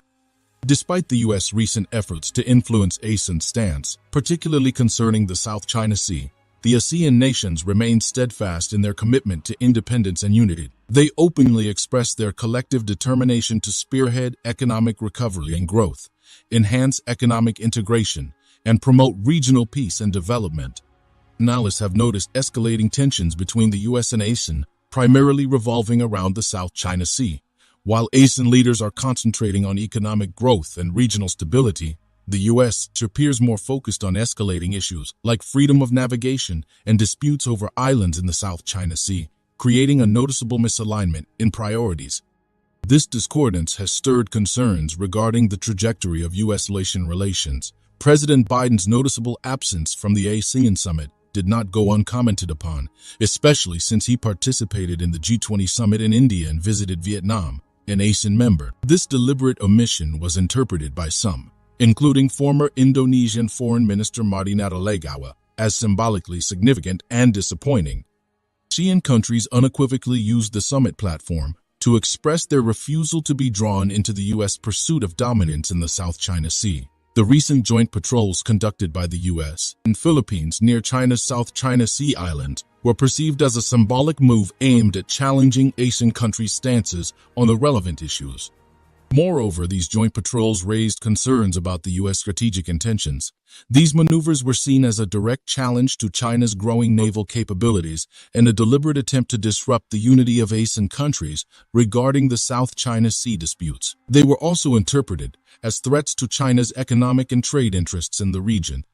In response to these maneuvers, China has steadfastly defended its interests in the South China Sea while advocating for peaceful dispute resolution. Despite external pressures, China has consistently pursued dialogue and peaceful solutions to regional challenges, garnering support from ASEAN nations in the process. If you are enjoying this video so far, please don't forget to subscribe, share the video, and comment. ASEAN countries are keenly aware of the potential pitfalls of reliance upon the United States, given the latter's somewhat checkered reputation. These nations recognize the imperative need for dialogue and negotiation with China to develop effective, mutually beneficial solutions. Collectively, the ASEAN bloc wields significant power and influence which cannot be easily dismissed or undermined by external entities. In the face of joint U.S.-Philippine patrols in the South China Sea, the ASEAN nations have steadfastly defended their interests and positions. They've addressed external disruptions and challenges collectively, contributing to regional peace and stability. To maintain this equilibrium and foster further growth, there is a recognition amongst ASEAN countries of the need to intensify internal cooperation, particularly in economic domains. Promoting connectivity, facilitating trade, advocating for multilateralism, and engaging collaboratively with the international community on pressing global issues such as climate change and terrorism are deemed essential steps towards realizing a more prosperous, stable, and sustainable region. However, these nations have been alert to the posturing by the United States. China, unlike the U.S., traditionally does not endorse hegemony. As has been stated before, hegemonism is not in China's DNA. To safeguard their interests, ASEAN countries have judiciously kept a prudent distance from the U.S. Many observers speculate whether the U.S. can establish dominance in the South China Sea through the exertion of power. However, dominance achieved through power is neither advisable nor constructive. Peaceful dialogue, cooperation, and diplomacy must be the preferred channels for addressing disputes and concerns in the region. Attempting to enforce dominance through power is likely to engender tension, conflict, and instability, jeopardizing the regional peace and prosperity that has been hard-won. Experts also argue that the U.S. may lack the requisite power to confront the ASEAN nations effectively. Power alone, they contend, may not secure influence this time around, and any attempt to wield it recklessly could incur serious consequences. International law, including the United Nations Convention on the Law of the Sea UNCLOS, offers a framework for peaceful dispute resolution. Any disregard for these established legal mechanisms in favor of power-driven dominance would undoubtedly place considerable pressure on the U.S. Moreover, a militarized approach could disrupt essential economic activities in the South China Sea, with significant repercussions, not only for the involved countries, but for the global economy at large. In the face of such disruptive endeavors, the world is likely to oppose any U.S. actions perceived as threats to international peace and economic stability. As we conclude this segment, we invite our viewers to share their thoughts and perspectives. Do you believe the U.S. has lost its standing? Should the U.S. persist in pursuing a dominance that appears increasingly elusive and brittle? What are the likely outcomes if military might is used to secure dominance over the South China Sea? Thank you for your attention, and I welcome your thoughts and questions on this complex and vital subject. Do you want to watch more videos like this one? If yes, please like and share the video and subscribe to get exclusive videos about how phenomenally China is developing and growing its influence. Your subscriptions and likes motivate us to generate more content, so please keep supporting us. Check out this video showing on your screen right now, and I will see you on the other side. The increasing influence of China in Latin America and the inability of the United States to counter this trend. Allow me to elaborate on this dynamic, which has profound implications for the geopolitical landscape, as well as the lives of millions of people residing in this hemisphere. Joe Biden administration has been trying to revive the relationship with its neighbors, the Latin America. But this dynamic has not worked. China is set to take over Latin America. It keep removing all the sanction barriers. First and foremost, let us cast our eyes upon Venezuela, a nation rich in natural resources, but grappling with economic hardship and political turmoil. A significant player in this scenario is none other than China, extending its influence by fostering close ties with President Nicolas Maduro. Their relationship isn't a mere diplomatic formality. It's a strategic alliance designed to serve the interests of both nations amidst the shifting sands of global politics. Hello and welcome back to Innovative Check YouTube channel, where we delve into the innovative and transformative projects changing our world. If you're new to the channel and enjoy learning about innovation stories around the world, you've come to the right place. Please subscribe, like, and comment to help boost our videos on YouTube. Over the past decade, China has not merely been a silent observer, but an active participant in Latin America's affairs. The exponential growth in trade between China and Latin America is staggering, ballooning from a modest $12 billion in 2000 to approximately $450 billion in 2021. This 40-fold increase is not a coincidence, but the result of meticulous planning, strategic investments, and the weaving of a complex web of economic ties. Why, you might ask, is China so engrossed in a region geographically distant and culturally different? The answer is multifaceted, encompassing market expansion, resource acquisition, and strategic positioning. China, with its insatiable appetite for commodities, finds in Latin America a treasure trove of essential resources, from soy to lithium, pivotal for its economic machinery and technological advancements. However, to comprehend this situation fully, we must also scrutinize the role, or rather the absence, of the United States in this equation. The U.S., historically a dominant force in Latin America, has witnessed its influence wane, giving way to the steady and calculated advance of China in the region. Let us delve deeper into the relationships with nations such as Venezuela and Cuba. For years, the United States has approached these countries not with the olive branch of diplomacy, but with the heavy hand of sanctions and economic pressure. In the case of Venezuela, the U.S. sanctions, aimed at toppling the Maduro regime, have inadvertently opened the doors wider for Chinese influence. China has astutely utilized this opportunity, providing Venezuela with much-needed economic support while simultaneously securing its loyalty and cooperation. Similarly, in Cuba, the long-standing U.S. embargo has isolated the island nation economically, pushing it further into the arms of willing partners like China, who are more than ready to fill the void left by American absence. This pattern repeats itself across the region, with the United States' punitive policies inadvertently paving the way for China's expanding influence. One cannot discuss China's involvement in Latin America without mentioning the Belt and Road Initiative, a grand project connecting various regions through infrastructure and investment. With 21 out of 33 Latin American and Caribbean countries already on board, the initiative has shifted the investment landscape, diversifying Chinese overseas investments from basic materials and energy sectors to a broader array, including consumer goods, financial services, and telecommunications.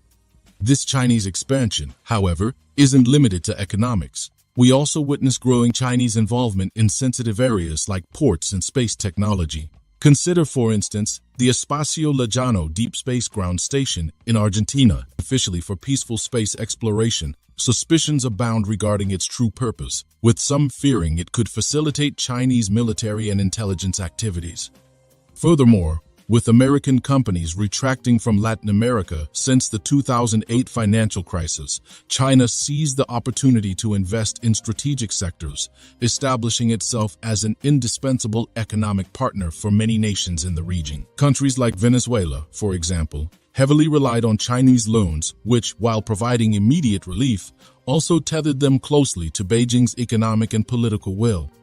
When you assess the broader picture, it becomes evident that China's growing influence in Latin America is not merely a tale of economic expansion, but a story of strategic positioning, resource acquisition, and the exploitation of geopolitical vacuums left by the United States. As American influence recedes, due to a combination of disengagement and antagonistic policies, China skillfully steps in to weave a tapestry of economic and political alliances that not only bolster its global position, but also challenge the United States in its backyard. This reality demands our attention and contemplation, for it is not just about trade numbers and investment figures. It's about the shifting balance of power, the reconfiguration of international relations, and the emergence of a new global order where the United States may find itself challenged at every turn by a resurgent and strategic China.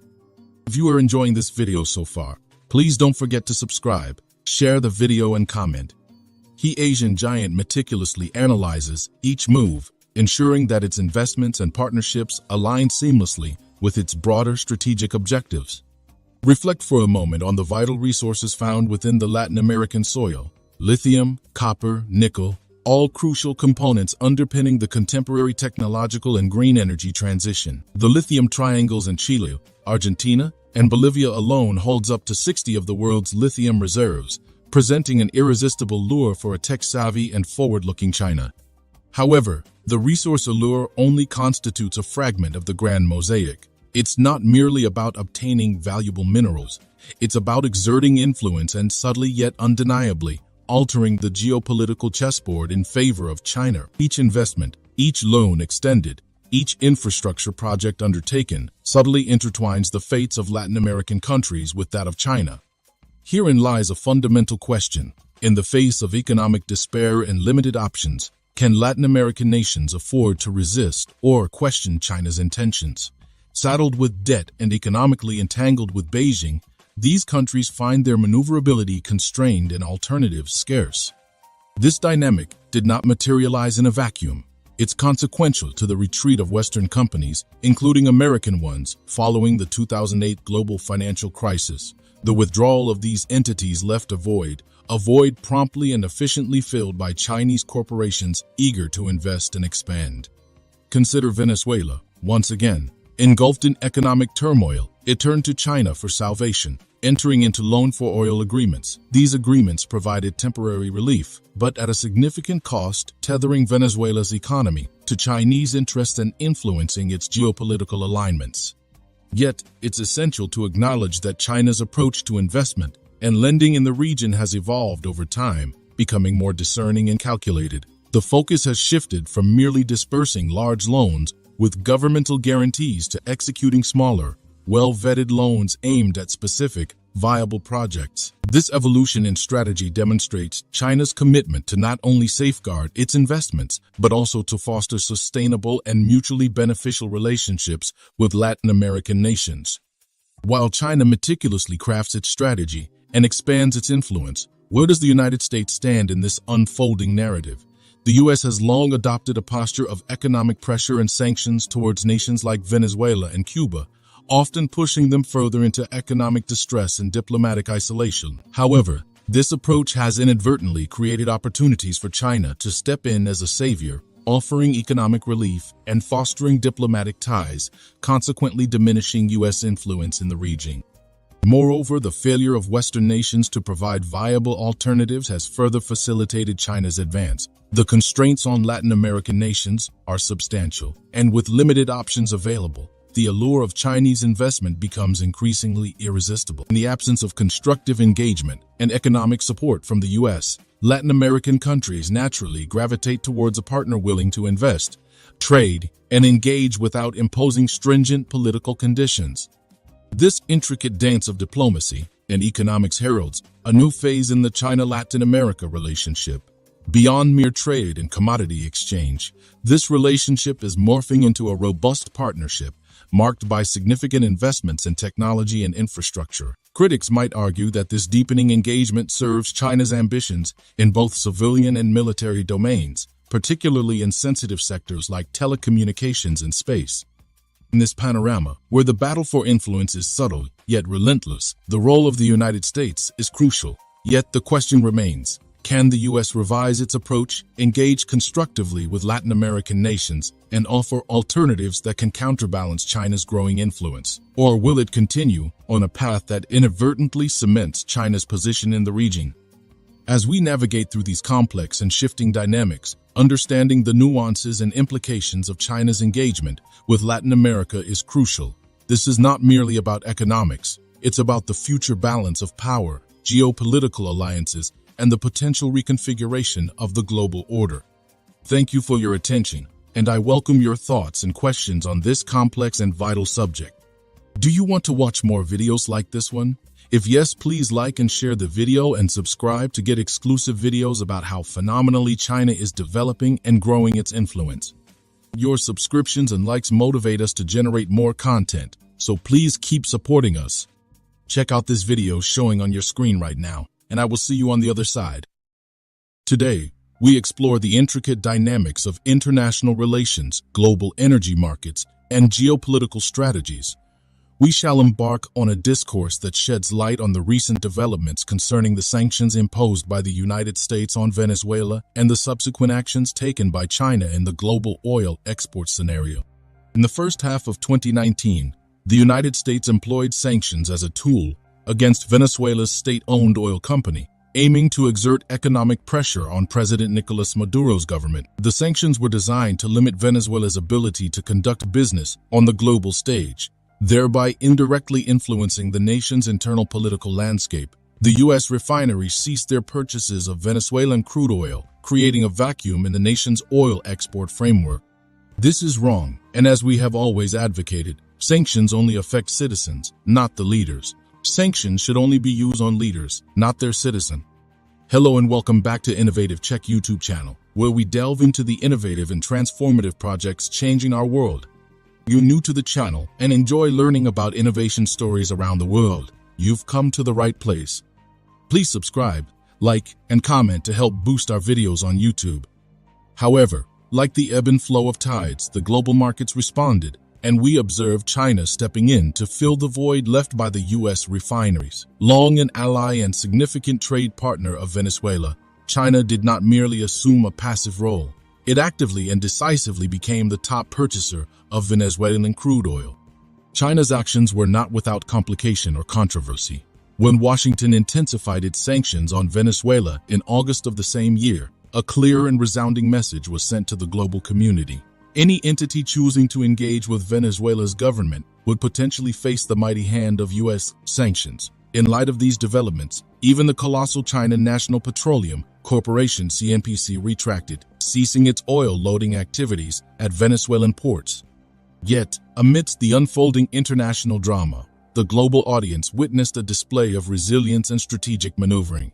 Reports revealed that China never entirely withdrew from its Venezuelan crude oil transactions. The crude from Petróleos de Venezuela S.A.P. PDVSA continued to grace the Chinese ports, albeit through indirect, circumspect, and complex routes, aided by a Switzerland-based unit of Russia's Rosneft, and employing a roundabout delivery method that obfuscated the oil's origins. China maintained its oil trade with Venezuela, albeit discreetly and ingeniously. It's imperative to highlight that the Chinese endeavor to continuously import Venezuelan oil was not a straightforward process, nor did it adhere to conventional trade routes or methodologies. For instance, we witnessed oil from Petróleos de Venezuela arriving at Chinese ports, facilitated by Rosneft's Switzerland-based unit. These shipments cunningly masked their true origin, with documentation making it appear as if the oil was sourced from Malaysia, not Venezuela. This meticulously orchestrated arrangement unveils a tapestry of international cooperation, or some might argue, complicity, raising critical questions about the essence of sanctions, the commitment to upholding international norms, and the respect for sovereign decisions made by independent nations. Amidst these challenging scenarios, China's commitment to supporting the Venezuelan government remained steadfast, demonstrating an unwavering resolve to safeguard its interests and alliances. Let us pause for a moment and reflect on the implications of these actions. The U.S. sanctions on Venezuela were undoubtedly severe, effectively stifling the nation's oil exports, a crucial lifeline for its struggling economy. This economic constriction was designed not just to choke the revenue streams of the Maduro government, but also to induce a political climate ripe for change, aligning more closely with the interests and ideologies of the Western Hemisphere. Yet, the approach of imposing economic sanctions is not devoid of criticism. Such economic measures, while targeted at governments, invariably trickle down to affect the everyday lives of ordinary citizens. The people of Venezuela found themselves ensnared in a suffocating economic environment, bearing the brunt of decisions made in far-off capitals, their fates seemingly tethered to the whims of global powers. Here, one might ask, do sanctions truly serve the purpose of fostering democracy and freedom, as often touted by their proponents, or do they inadvertently deepen the suffering of the masses, pushing them further into the abyss of poverty and despair? Against this backdrop, China's decision to continue purchasing Venezuelan oil can be viewed through multiple lenses. Some may perceive it as a bold act of defiance against unilateral sanctions imposed by the United States, a statement underlining the principles of sovereignty and non-interference in the internal affairs of nations. Others might consider it a pragmatic move to secure energy resources vital for sustaining China's burgeoning economy. However, irrespective of the lens one chooses, it is undeniable that these actions significantly altered the dynamics of international relations. China's continued engagement with Venezuela provided a crucial economic lifeline to the Maduro government, effectively undermining the impact of the sanctions imposed by the United States. Moreover, the method through which this oil trade was conducted further adds layers of complexity and intrigue to our understanding of international trade and compliance. For instance, the oil shipments destined for China were subjected to ship-to-ship transfers, a technique that facilitates the movement of cargo between tankers while at sea. This practice, while legitimate and widely used for various purposes, in this case served to disguise the true origin of the crude, thereby navigating around the restrictions imposed by the sanctions. Through employing such ingenious and calculated strategies, China managed to sustain its oil imports from Venezuela without directly falling afoul of U.S. sanctions, thereby preserving its economic interests while simultaneously supporting a political ally. The unfolding of these events invites us to reflect upon the nuances and ramifications of economic sanctions as a tool of foreign policy. While sanctions are often deployed with the proclaimed objective of promoting human rights, democracy, and stability, their effectiveness and impact on the ground are subjects of intense debate and scrutiny. If you are enjoying this video so far, please don't forget to subscribe, share the video, and comment. In light of these developments, it's necessary for us to critically engage with the tensions and paradoxes embedded within the fabric of international sanctions as instruments of diplomacy and coercion. When we survey the geopolitical landscape, the imposition of sanctions is often presented as a robust, moral response to perceived injustices or violations of international law. However, the unfolding scenario between the United States, Venezuela, and China compels us to reconsider and interrogate the efficacy and ethical dimensions of these economic measures. Let's now turn our gaze towards the situation in Venezuela. The sanctions, while aimed at destabilizing the Maduro regime and facilitating a political transition, inadvertently contributed to exacerbating the economic hardship experienced by millions of Venezuelans. The country's citizenry found themselves caught in the crossfire of international politics, their lives overshadowed by the economic siege that unfolded around them. Amidst this turbulent environment, the sales of Venezuelan crude, covert as they may have been, provided essential support to the beleaguered Venezuelan government. In this complex scenario, it's imperative to acknowledge that the resources obtained from these sales did not entirely and transparently filter down to address the needs and alleviate the sufferings of the Venezuelan people. The revenues, rather than entirely bolstering the nation's crumbling public infrastructure and providing much-needed social services, were often used to service Venezuela's mounting debts. This complex dance of economics and politics showcases a grim tableau where the immediate needs and welfare of the population are often secondary to the maneuverings and calculations of political elites and foreign governments. In the pursuit of strategic interests and geopolitical dominance, the plight of ordinary people is frequently overshadowed and marginalized. In this intricate and delicate balancing act, China's role cannot be examined in isolation or through a singular, reductionist lens. Its engagement with Venezuela during the sanctions period reflects a multifaceted strategy, intertwining economic interests, political alliances, and a distinct approach to international relations that diverges significantly from that of Western powers. China's involvement in lifting Venezuelan oil subtly yet unmistakably signals its resistance to the unilateral imposition of sanctions that typify the United States' foreign policy approach in recent years. It underlines a commitment to fostering a multipolar world where power is not concentrated or monopolized by a select few but dispersed and shared among various actors on the global stage. However, the veil of economic pragmatism and respect for sovereignty that characterizes China's actions also conceals nuances and complexities that merit careful examination. The indirect importation of Venezuelan oil through convoluted routes and mechanisms hints at a pragmatic approach to foreign policy that adeptly navigates the treacherous waters of international sanctions and geopolitical rivalries. Yet, one cannot overlook the potential implications of such a strategy. While it provides a lifeline to the Venezuelan government and secures essential resources for China, it also raises questions regarding transparency, accountability, and adherence to international norms and standards. As we reflect upon these dynamics, it is crucial to engage with the broader implications of these maneuvers for international diplomacy and economic relations. The clandestine trade in Venezuelan oil reveals not just the limitations of sanctions as a tool for achieving foreign policy objectives, but also highlights the resilience and adaptability of nations in circumventing these economic barriers. Thank you for your attention, and I welcome your thoughts and questions on this complex and vital subject. Do you want to watch more videos like this one? If yes, please like and share the video and subscribe to get exclusive videos about how phenomenally China is developing and growing its influence. Your subscriptions and likes motivate us to generate more content, so please keep supporting us. Check out this video showing on your screen right now, and I will see you on the other side. Initially, the Netherlands imposed sanctions on Huawei, proclaiming that they would no longer engage with China. However, before 3 months, witnessing Huawei's noteworthy achievements, the Netherlands had a change of heart. The country expressed its intention to enter into agreements with China once again.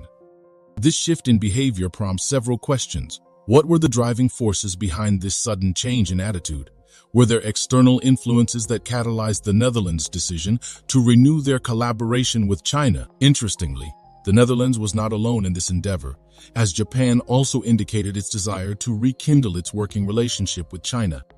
Experts suggest that the sudden pivot in behavior from these nations sheds light on the pressures they face to ostracize Chinese technology. It appears that these countries were somewhat reluctant to impose sanctions, but were perhaps manipulated into doing so. The rationale behind the Netherlands' decision seems to be multifaceted and concealed from the public.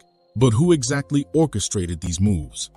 Hello and welcome back to Innovative Check YouTube channel, where we delve into the innovative and transformative projects changing our world. If you're new to the channel and enjoy learning about innovation stories around the world, you've come to the right place. Please subscribe, like, and comment to help boost our videos on YouTube. Sanctions are a predicament that no nation wishes to face. However, few countries have successfully navigated through these challenging times, with China standing out as a prime example. In the dynamic global landscape of technology and telecommunications, China's semiconductor industry has encountered numerous challenges, primarily due to restrictions and sanctions imposed by Western powers. The challenges were significant, including the United States blocking chip technology and the Netherlands' ban on high-end lithography machines. Despite these hurdles, China, with Huawei at the forefront, demonstrated remarkable resilience and innovative prowess, making significant strides in the realm of 5G chips.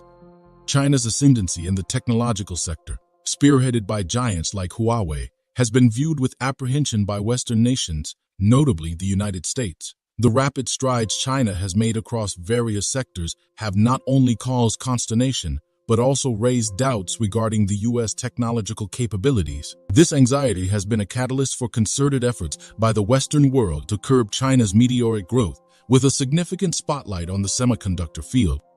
Huawei, in recent years, has notched up remarkable accomplishments. It navigated adeptly around the blockade imposed by the U.S. on Google's mobile phone system and launched the Hongming OS system. Furthermore, Huawei has independently crafted a versatile cloud service platform that is embraced across various sectors including businesses, governments, and individuals, thereby cementing its pivotal role in digital transformation strategies worldwide.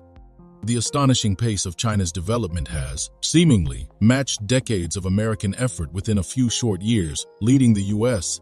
and its allies to institute a series of suppressive measures and sanctions against China, focusing particularly on the semiconductor industry. However, as observed by the East Asia Forum, these sanctions will scarcely impede China's ambitious plans. Over recent years, the U.S. coerced its allies, including Japan, into agreements that sought to limit China's growth in high-end semiconductor technologies.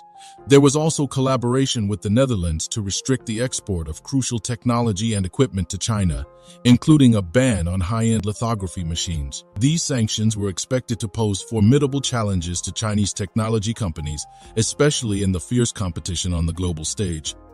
However, in response to these challenges, China has employed a unique and strategic approach to counter the sanctions and restrictions imposed by Western powers. A key strategy has been China's control over essential minerals like gallium and germanium, which are indispensable in semiconductor manufacturing. By exerting export controls on these vital resources, China has managed to disrupt the semiconductor industry in the Netherlands, which is heavily reliant on these materials. Before continuing further, it is essential to understand how China, despite facing sanctions, was able to foster growth among its technology companies. By wielding control over rare mineral resources, crucial for semiconductor manufacturing, China has significant leverage in negotiations with Western nations. Implementation of export restrictions on these minerals not only impeded the semiconductor industry in the Netherlands, but also had repercussions for major American industries dependent on these resources. Consequently, this strategic move allows China to persistently develop semiconductors while influencing key industries by regulating access to these resources. One of the standout achievements in this domain has been by Huawei. Despite enduring sanctions for over 1,000 days, Huawei showcased China's resilience with significant breakthroughs in the semiconductor arena. The unveiling of the Mate 60 Pro, armed with the advanced Kirin 9000 chip and 7nm chip technology, marked a significant milestone.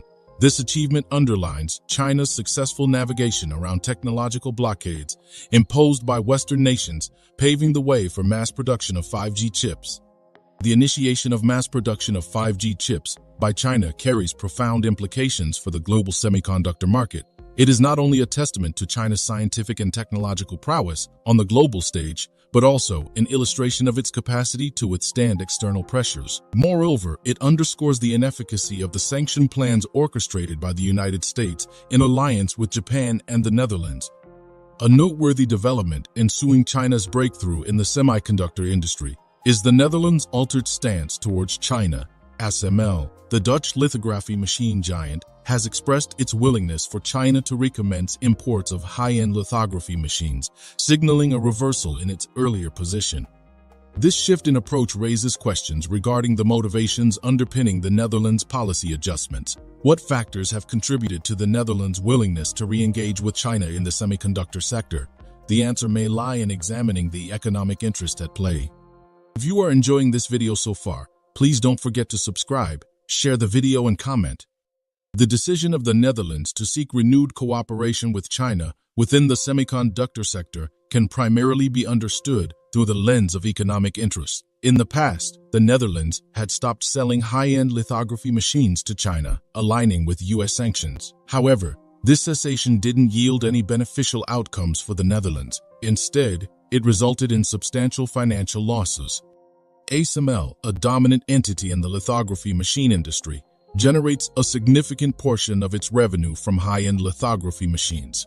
The halt in sales to China, which typically procures about 6 high-end lithography machines annually, led to approximately $2.05 billion in lost revenue for ASML. This financial downturn, coupled with China's triumphant advancements in semiconductor technology, prompted ASML to alter its strategy, advocating for a resumption in cooperation with China. China's response to ASML's overture for renewed collaboration hinges significantly on the Dutch government's approach. The Netherlands chooses to engage China proactively and amicably, fostering cooperation while maintaining cordial relations with Western nations. There is a possibility that China might consider acquiring Dutch lithography machines again. However, if the Netherlands decides to align with Western nations in imposing sanctions on China, ASL might find itself on the potential blacklist, leading to a termination of cooperation.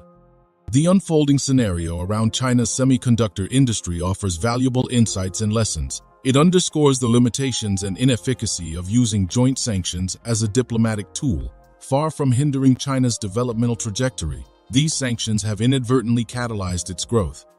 China's experience in navigating through these challenges underscores the importance of international cooperation in today's era of globalization. It's a poignant reminder that collaborative efforts often led to mutual benefits. The semiconductor revolution, led by China, characterized by breakthroughs in 5G chip production, and the shift in stance by countries like the Netherlands, marks a pivotal turning point in global technology dynamics. China's resilience amid sanctions has not only showcased its innovation and technological advancement capacities, but also underscored the pivotal role of international cooperation and engagement in yielding positive outcomes. The dynamics of global technology are shifting, with China's breakthrough in 5G chip production and the Netherlands' subsequent policy reversal serving as significant markers of change. In a world increasingly interconnected and reliant on technological collaboration, the mutual benefits derived from shared technological progress and collaboration are becoming unmistakably evident. And as China continues to forge ahead in the semiconductor arena, the global landscape is inevitably transforming, presenting opportunities for cooperation and growth that transcend borders. For nations to truly capitalize on the business and economic prospects available, working harmoniously with China is not just an option, but a necessity for ensuring a robust economic future. The countries currently imposing sanctions on China need to acknowledge and reassess their positions, understanding that they are engaging with challenges that might be insurmountable without cooperative engagement. At this juncture, we would like to express our appreciation for your active participation, comments, and sharing of your valuable opinions. Your insights have been not only impressive but also instrumental in fostering a dynamic and engaging discussion. Now, as we reflect on the unfolding global scenario, several questions emerge. Is the U.S. finding itself in an unfortunate position when competing with China? Why do all its meticulously crafted plans seem to falter? Is it a matter of inadequate planning on the U.S. part, or is it indicative of China's adeptness at navigating through and overcoming challenges? Thank you for your attention, and I welcome your thoughts and questions on this complex and vital subject. Do you want to watch more videos like this one? If yes, please like and share the video, and subscribe to get exclusive videos about how phenomenally China is developing and growing its influence. Your subscriptions and likes motivate us to generate more content, so please keep supporting us. Check out this video showing on your screen right now, and I will see you on the other side. The Western countries, while advocating for environmental protection, seem to overlook the environmental burden associated with the development and expansion of rare earth processing. China has invested significantly not only in optimizing its rare earth production, but also in implementing technologies and policies aimed at minimizing environmental damage. China's commitment to environmental sustainability in its rare earth sector signifies a vital transition towards green and responsible production, aiming to mitigate the environmental costs historically associated with rare earth extraction and processing. Meanwhile, it's imperative to address that Western countries have a history of outsourcing environmentally detrimental activities to other nations while maintaining an image of environmental stewardship at home. Hello and welcome back to Innovative Check YouTube channel, where we delve into the innovative and transformative projects changing our world. If you're new to the channel and enjoy learning about innovation stories around the world, you've come to the right place. Please subscribe, like, and comment to help boost our videos on YouTube. For instance, let's bring into the spotlight the lithium reserves in Bolivia, Chile, and Argentina, which are crucial for the production of lithium batteries integral to the new energy industry. These countries face substantial environmental and social challenges due to the exploitative practices often endorsed by corporations based in the United States and Europe. The extensive mining operations in these Latin American countries not only exacerbate local environmental degradation, but also often overlook the social development and welfare of local communities. Moreover, the Western push towards controlling rare earth resources displays a distinct lack of acknowledgement regarding the rights and sovereignties of countries endowed with these precious minerals.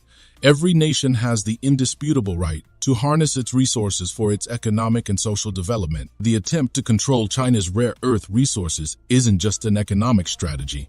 It is a direct infringement on China's sovereign rights. Another aspect to consider is the market dynamics associated with rare earths. With China holding a dominant position in the rare earth market, it has established stable and reasonable global pricing mechanisms, fostering a predictable and fair trading environment for rare earths. The attempt by Western countries to wrestle control of the rare earth market might lead to market instability and unpredictable fluctuations in rare earth prices, which would ultimately harm the global high-tech industry dependent on these resources. Furthermore, Western countries' endeavor to diminish dependency on China for rare earths seems paradoxical considering their lack of substantial investment in developing the necessary technology and capability for efficient rare earth processing. The U.S., for instance, has been notably absent in the critical areas of rare earth recovery and resource recycling technologies. Without serious commitment and investment in these technologies, the talk of reducing dependency remains rhetorical and devoid of practical substance.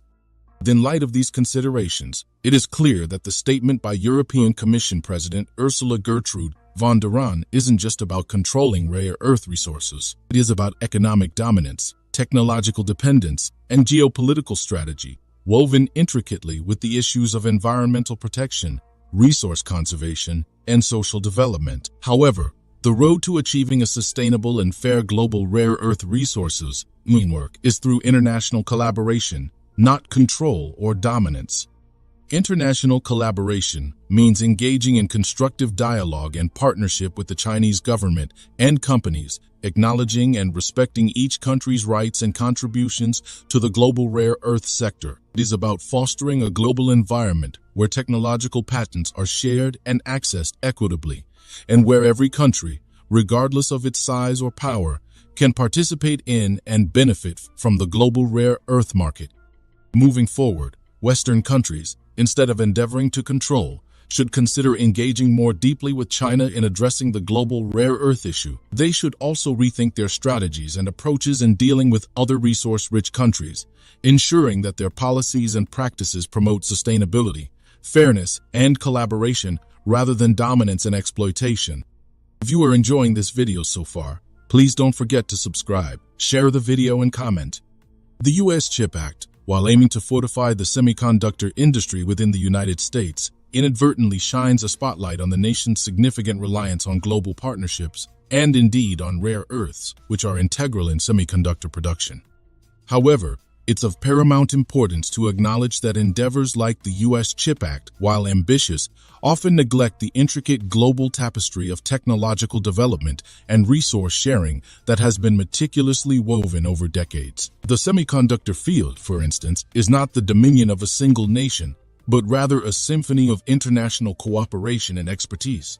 The persistent call for control over rare earth resources by Western nations, subtly echoed in policies and political rhetoric, is not just about ensuring a steady supply of these precious materials. It is emblematic of a larger narrative. This narrative seeks to consolidate control over the arteries of the high-tech industry, ultimately exerting influence over the ebb and flow of technological innovation and economic power on the global stage. Yet, amidst this grand geopolitical chessboard, it is fundamental to consider the practicalities and feasibilities of such strategic moves. The technology and capability to efficiently mine, process, and recycle rare earth materials are not monopolized by any single country. While China is undeniably a leader in this field, it is not the sole actor capable of influencing the rare earth stage. For instance, the Vietnamese government's initiative to revive the Dong Po mine is a testament to the diversification of rare earth supply chains. However, this move should be perceived not as a challenge but as an opportunity for collaboration. Collaboration rather than competition ensures that the global rare earth market remains stable, predictable, and conducive to fostering innovations that benefit humanity at large. Yet, it's pivotal to approach such endeavors with a sense of caution and responsibility. History has shown that hasty and uncoordinated attempts to control resource markets not only lead to economic volatility but also sow the seeds of tension and conflict among nations. In the delicate dance of international relations, every step must be taken with consideration for its potential repercussions on the global stage. Moreover, the drive to control rare earth resources should not overshadow the imperative of environmental stewardship. As nations endeavor to secure their share of rare earths, the environmental costs associated with their extraction and processing should be at the forefront of policy discussions. It is not merely about securing resources. It is about doing so in a manner that is sustainable, responsible, and in harmony with the principles of environmental conservation. Furthermore, as we scrutinize the rare earth narrative, the spotlight inevitably falls on the role of electric vehicle manufacturers. These entities are not merely passive consumers in the rare earth market. They are influential actors whose decisions and strategies significantly impact the demand for and utilization of rare earths. With the automotive industry increasingly transitioning towards electric vehicles, the demand for rare earths, particularly those used in battery manufacturing and magnetic materials, is set to soar. Here, the responsibilities of electric vehicle manufacturers are twofold. First, they must engage in practices that promote sustainability and environmental protection, acknowledging and mitigating the environmental footprint of rare earth extraction and processing. Second, they must actively participate in fostering a rare earth market that is fair, transparent, and collaborative, contributing positively to the global discourse on rare earth resource management and utilization. If you are enjoying this video so far, please don't forget to subscribe, share the video, and comment. The entire global canvas around rare earths paints a picture more complex and interconnected than meets the eye. Each brushstroke, whether it represents the technological patents around rare earth processing, the environmental protection mandates, or the strategic policies of nations, contributes to a grand masterpiece of economic, technological, and geopolitical dynamics. Considering the development and application of rare earths, we'll witness an unfolding saga of technological prowess and innovation. Advanced technologies, particularly in the semiconductor field, rely heavily on a steady supply of rare earths. These technologies are not just pivotal for economic progression, but are also cornerstones for addressing myriad global challenges, from climate change to healthcare. This intertwined relationship between rare earths and advanced technologies underscores the need for a global framework that supports not only the sustainable and responsible extraction and processing of rare earths, but also encourages the collaborative development and sharing of technologies. In this complex and delicate balance, unilateral control or dominance is not just impractical, but potentially detrimental to global progress and stability. Furthermore, let's navigate towards the realm of recycling costs and resource conservation. The burgeoning field of resource recycling technologies holds promise for alleviating the pressure on natural rare earth reserves. However, the technology is still in its nascent stages, requiring substantial investment and development to be viable and efficient. In this venture, it is paramount for nations to collaborate, sharing knowledge, technology, and expertise to foster a recycling industry that is not just economically viable, but also environmentally sustainable. Resource conservation is not a solitary endeavor. It is a collective responsibility that calls for the concerted efforts of the international community. In contemplating the strategic moves around rare earths, one cannot help but reflect on the broader implications for the industrial supply chain and the civilian market. The industrial supply chain for rare earths is a complex and intricate network that spans across continents, encompassing a diverse array of actors, including miners, processors, manufacturers, and distributors. This supply chain is not merely a logistical framework. It is a dynamic ecosystem that responds sensitively to market demands, geopolitical developments, and global economic trends. Any strategic move to control or dominate one segment of this supply chain inevitably sends ripples across the entire ecosystem, affecting not just the rare earth market, but also the myriad industries and sectors that rely on it. Similarly, the civilian market, representing the end consumers of products and technologies that incorporate rare earths, plays a crucial role in shaping the demand for and perception of rare earths. In this context, it is imperative for policies and strategies around rare earths to consider and respond to the needs, expectations, and concerns of the civilian market. The discourse around control over China's rare earth resources is far from straightforward or one-dimensional. It is a multifaceted narrative, woven with threads of economic strategy, technological innovation, environmental sustainability, and geopolitical maneuvering. As we reflect on the remarks made by European Commission President Ursula Gertrude von der Leyen and consider the global rare earth issue, it is crucial to approach the matter with a nuanced and balanced perspective. Thank you for your attention, and I welcome your thoughts and questions on this complex and vital subject. Do you want to watch more videos like this one? If yes, please like and share the video, and subscribe to get exclusive videos about how phenomenally China is developing and growing its influence. Your subscriptions and likes motivate us to generate more content, so please keep supporting us. Check out this video showing on your screen right now, and I will see you on the other side.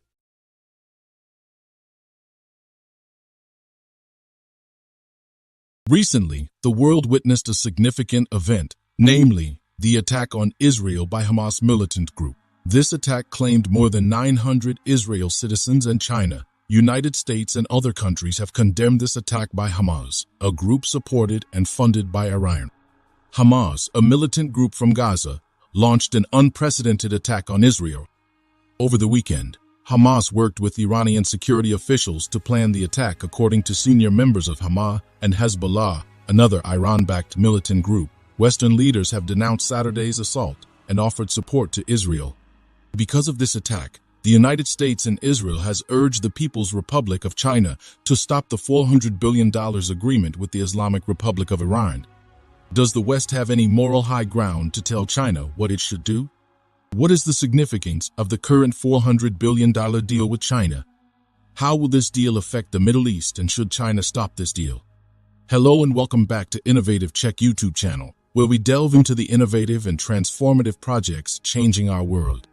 If you're new to the channel and enjoy learning about innovation stories around the world, you've come to the right place.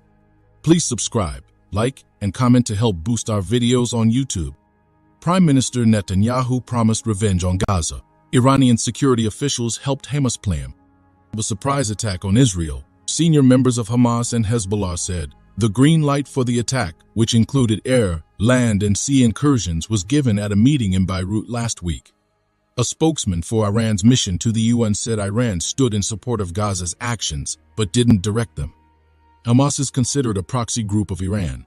The exact nature of how much Hamas is being led by Iran has always been unclear, but of course, they receive a lot of their funding from Iran, a lot of their training from Iran, and a lot of their weapons from Iran. That is according to Israeli officials. The monumental pact of $400 billion signifies not only the deepening ties between two ancient civilizations, Iran and China, but also a shifting balance in the global power dynamics. While this union paints a picture of hope and progress for the signatories, it has unsurprisingly raised eyebrows and instigated concerns among some Western powers, particularly the United States of America and the State of Israel. For years, these two nations have exercised considerable influence in the Middle East, often through policies and actions that have stirred controversy and criticism. The imposition of stringent sanctions on Iran by the U.S. government, supported unequivocally by Israel, exemplifies an approach that has arguably hindered the potential for peace and prosperity in the region. The sanctions, while purported to curb Iran's nuclear ambitions, have inadvertently inflicted suffering and hardship on the innocent citizens of Iran. The economic blockade has stifled the nation's development, limiting access to essential goods, services, and opportunities for the Iranian people. Meanwhile, the plight of the Palestinian people remains a stark reminder of the urgent need for justice, empathy, and resolution in international diplomacy. The U.S., a staunch ally of Israel, has often provided the latter with unwavering support, sometimes at the expense of overlooking the principles of human rights, international law, and fairness. Such a stance has not only further complicated the prospects of a peaceful resolution to the Israel-Palestine conflict, but also contributed to the polarization and instability in the region. As we reflect on these issues, it is imperative to call for a re-evaluation and adjustment of foreign policies and stances that perpetuate conflict, injustice, and suffering. The strategic partnership between China and Iran offers an alternative narrative, one that is built on cooperation, mutual respect, and shared benefits. The concerns voiced by the U.S. and Israel regarding this partnership should be viewed through a lens of introspection and responsibility. For too long, the strategies of sanctions, military intervention, and support for divisive policies have dominated the foreign relations playbook. It is time for a change, time for diplomacy that is inclusive, fair, and just, acknowledging the rights and aspirations of all nations and peoples. If you are enjoying this video so far, please don't forget to subscribe, share the video, and comment.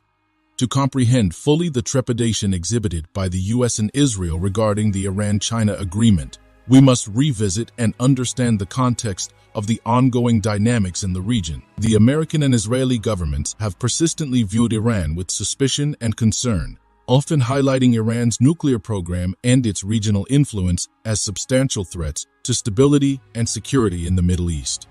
However, it is crucial to pose a momentous question: is this fear justified, or is it a manifestation of geopolitical objectives that are not necessarily aligned with the principles of justice, fairness, and respect for sovereignty? When we reflect on the sanctions imposed on Iran, it is evident that these punitive measures have not ushered in an era of peace or stability. Instead, they have exacerbated the economic woes of ordinary Iranian citizens, limiting their access to essential goods and services and hindering the nation's ability to thrive and contribute positively to the international community. Furthermore, the selective approach towards international conflicts, as seen in the case of Palestine, raises concerns about the commitment of the US and Israel to genuine peace and justice. The Palestinian people have endured decades of displacement, occupation, and conflict, often feeling marginalized and unheard in the global arena. Despite the numerous resolutions and international laws that call for a fair and just solution to the Israel-Palestine conflict, the situation on the ground remains fraught with tension, violence, and despair. The U.S. has played a significant role in this dynamic, often providing unequivocal support to Israel, sometimes without holding its ally accountable for actions that undermine peace and violate human rights. The approach to international relations that relies heavily on military might, economic coercion, and unilateral decision-making does not foster an environment conducive to cooperation, dialogue, and understanding among nations. Instead, it creates a climate of mistrust, competition, and tension where countries are pitted against each other, and the voices of the people are drowned amidst the clamor of geopolitical rivalry. The strategic agreement between China and Iran can be seen in a different light when we consider the need for nations to collaborate for mutual benefit, respecting each other's sovereignty and right to development. Instead of viewing this partnership with apprehension and skepticism, perhaps it is an opportunity for the international community to reflect on the importance of fostering ties that are based on respect, cooperation, and a shared commitment to global peace and prosperity. As global citizens, we ought to encourage policies and actions that contribute positively to the international order, advocating for fairness, justice, and respect for all. It is incumbent upon us to question, critically analyze, and hold accountable the decisions and policies enacted by governments, ensuring that they reflect the values and principles that we hold dear as a global community. While the Iran-China strategic agreement has ignited concerns and opposition from the US and Israel, it is essential to approach this development with a balanced and open perspective, recognizing the limitations and flaws of past policies and approaches. It is perhaps time for a recalibration of international relations, where cooperation, dialogue, and mutual respect guide the interactions between nations, leading us towards a future of peace, stability, and shared prosperity for all. Thank you for your attention, and I welcome your thoughts and questions on this complex and vital subject. Do you want to watch more videos like this one? If yes, please like and share the video, and subscribe to get exclusive videos about how phenomenally China is developing and growing its influence. Your subscriptions and likes motivate us to generate more content, so please keep supporting us. Check out this video showing on your screen right now, and I will see you on the other side. The United States and its allies has finally realized the importance of China's dominance and power in the world, so they have decided to keep visiting the current superpower China to beg for peace, trade, and help in ensuring their sanctions on other countries is effective. In an era marked by international tensions and shifting alliances, Senate Majority Leader Chuck Schumer embarked on a diplomatic mission to China, aiming to navigate through the intricate tapestry of global relations. The visit, while crucial, unfolds against a backdrop of sanctions, contentious international politics, and the urgent need for collaboration amidst global challenges. The U.S. has been actively involved in imposing sanctions on various countries, including Iran and China, with the objective of safeguarding its national interests. These sanctions have, however, sparked debates and criticisms, raising concerns over their efficacy and humanitarian impact. Hello and welcome back to Innovative Czech YouTube channel. where we delve into the innovative and transformative projects changing our world. If you are new to the channel and enjoy learning about innovation stories around the world, you've come to the right place. Please subscribe, like, and comment to help boost our videos on YouTube. Allow me to list some of what Majority Schumer asked President Xi to do. Address structural inequalities and imbalances. Remove barriers for U.S. companies. The Speaker requests the removal of significant barriers erected by the Chinese government, restricting the ability of American companies to compete fairly. Address unfair practices. The U.S. insists on addressing issues such as forced technology transfers, theft of intellectual property, mandatory joint ventures, and intimidation of U.S. businesses in China. Open Chinese markets. Request for the removal of restrictions and opening of Chinese markets to U.S. companies, especially those in the semiconductor. Collaboration on stopping fentanyl. Urgent action is requested from China to stop the flow of fentanyl and its precursor chemicals into the United States. Strengthened statement on civilian loss in the Middle East. A direct request was made to President Xi to have the Foreign Ministry strengthen their statement on Gaza and Iran. America is often forcing and dictating to countries, but they know China is different. President Xi will only act in the interest of China. Regarding Iran, the U.S. imposed sanctions have been a point of contention, drawing criticism for their impact on the Iranian civilian population. Critics argue that these sanctions have not only affected Iran's economy, but have also inadvertently hurt the common people, limiting their access to essential goods and services. These sanctions, aimed at curbing Iran's nuclear ambitions, have further isolated the country, potentially exacerbating tensions in the volatile Middle Eastern region. Simultaneously, the U.S.-China relations have been under strain, with the U.S. imposing trade embargoes and sanctions on China due to various concerns, including human rights violations and trade practices deemed unfair by American standards. These measures have led to a tit-for-tat dynamic, contributing to an atmosphere of mistrust and competition between the two major powers. Senator Schumer's visit to China, therefore, carries significant weight as it represents an opportunity to bridge gaps, foster understanding, and perhaps pave the way for easing tensions between the U.S. and China. Meeting with Chinese leader Xi Jinping, Schumer has opened a channel for dialogue and negotiation, crucial for addressing the multifaceted challenges both nations face. In the ever-evolving landscape of international relations, every diplomatic engagement, such as Senator Schumer's visit to China, plays a pivotal role in recalibrating alliances, understanding mutual concerns, and laying the groundwork for future collaborations or negotiations. The imposition of sanctions by the U.S. on China has been particularly controversial, inciting a myriad of responses on the global stage. Critics argue that these sanctions, often justified on grounds of national security, human rights, or trade imbalances, might inadvertently escalate tensions and foster an environment of hostility and economic instability. The sanctions have had palpable effects on the Chinese economy, affecting various sectors and leading to a strained relationship between the two economic juggernauts. Critics urge for a nuanced evaluation of these sanctions, advocating for dialogue and engagement rather than economic coercion as a means to resolve differences. Senator Schumer's diplomatic endeavor aimed at initiating this much-needed dialogue with the Chinese leadership. Through open discussions and transparent communication, there is a possibility to reassess and perhaps reconsider the current sanction regime in a way that is constructive and conducive to fostering a more cooperative and amicable international relationship. Engaging with President Xi Jinping, Schumer had the opportunity to directly communicate the concerns and positions of the U.S., while also listening to the Chinese perspective. This bilateral interaction is not just symbolic, but is crucial for creating a platform where mutual concerns can be addressed and misunderstandings can be clarified. The criticism directed towards U.S. sanctions is not unilateral. There are voices within the U.S. that question the effectiveness and long-term impact of these economic measures. Critics within the country argue that while sanctions may serve short-term objectives, they might not be successful in eliciting long-term behavioral changes in the targeted nations. Instead, these critics advocate for a combination of diplomatic, economic, and cooperative strategies to achieve the desired outcomes. The international community watches closely as diplomatic engagements like Schumer's visit unfold. as these interactions have the potential to redefine the contours of international relations and diplomacy in the 21st century. With the global landscape marked by uncertainty and volatility, diplomatic prudence, open dialogue, and constructive engagement become the linchpins for fostering stability and cooperation among nations.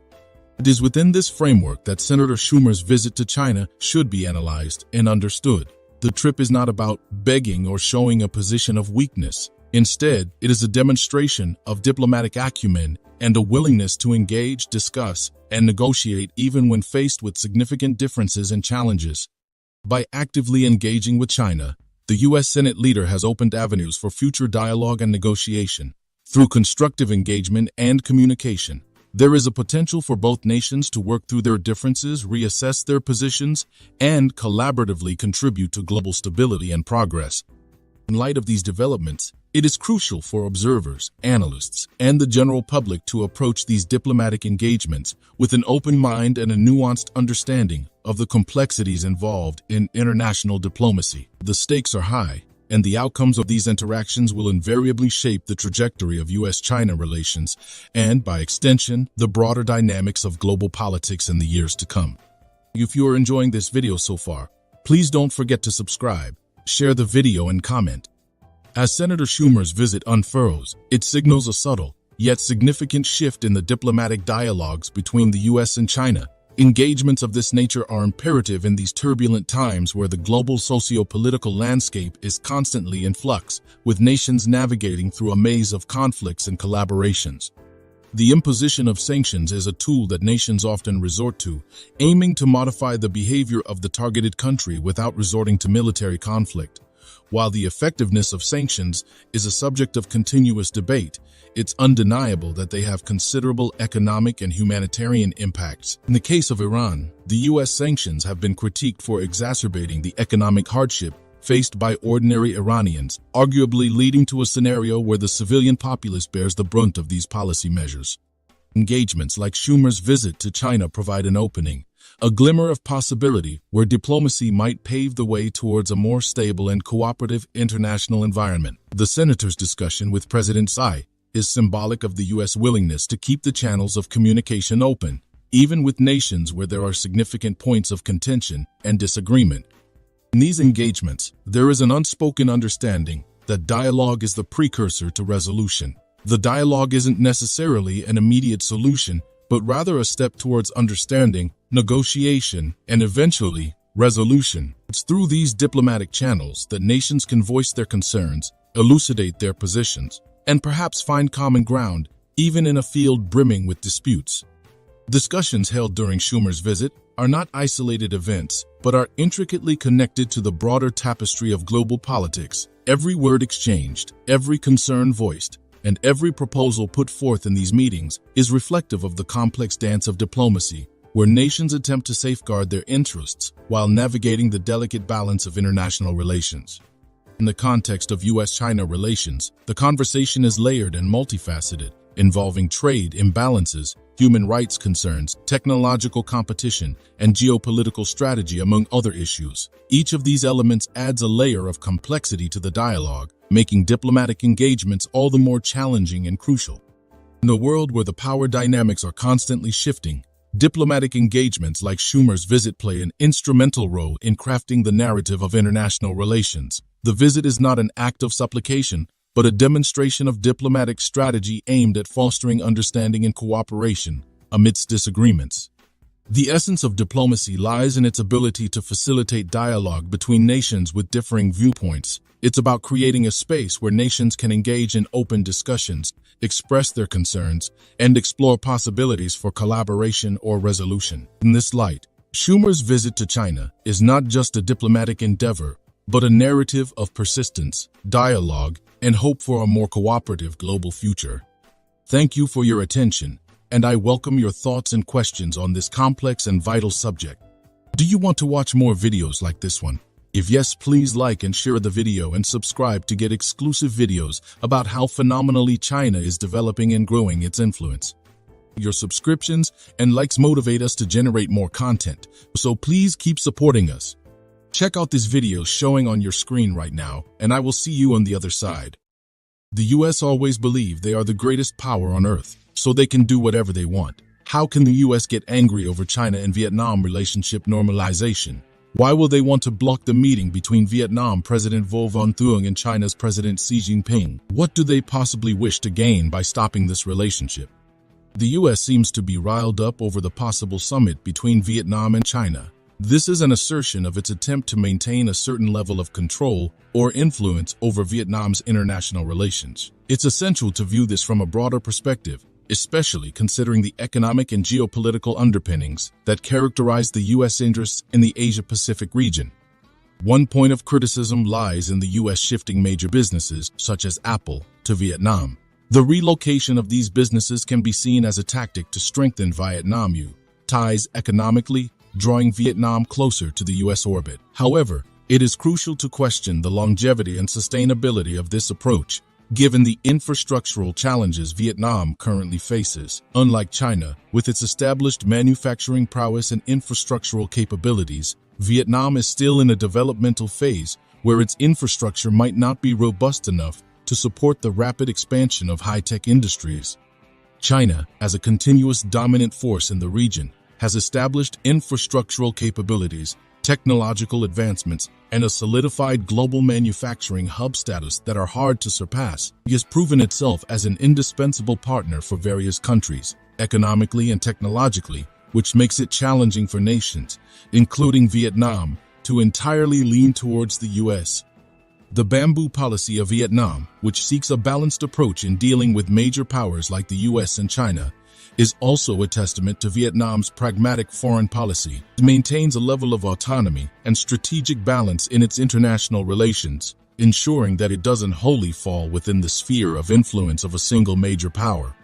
Moreover, the U.S. assertion and somewhat preemptive discontent over a potential Vietnam-China summit signifies a somewhat possessive stance towards Vietnam's foreign relations autonomy. The argument could be made that this represents an attempt to monopolize Vietnam's external affiliations, suggesting that Vietnam should prioritize relations with the U.S. over China. This aspect seems to underscore a form of geopolitical competition where nations are subtly coerced into picking sides, contrary to the norms of sovereign equality and non-interference, which should ideally characterize international relations.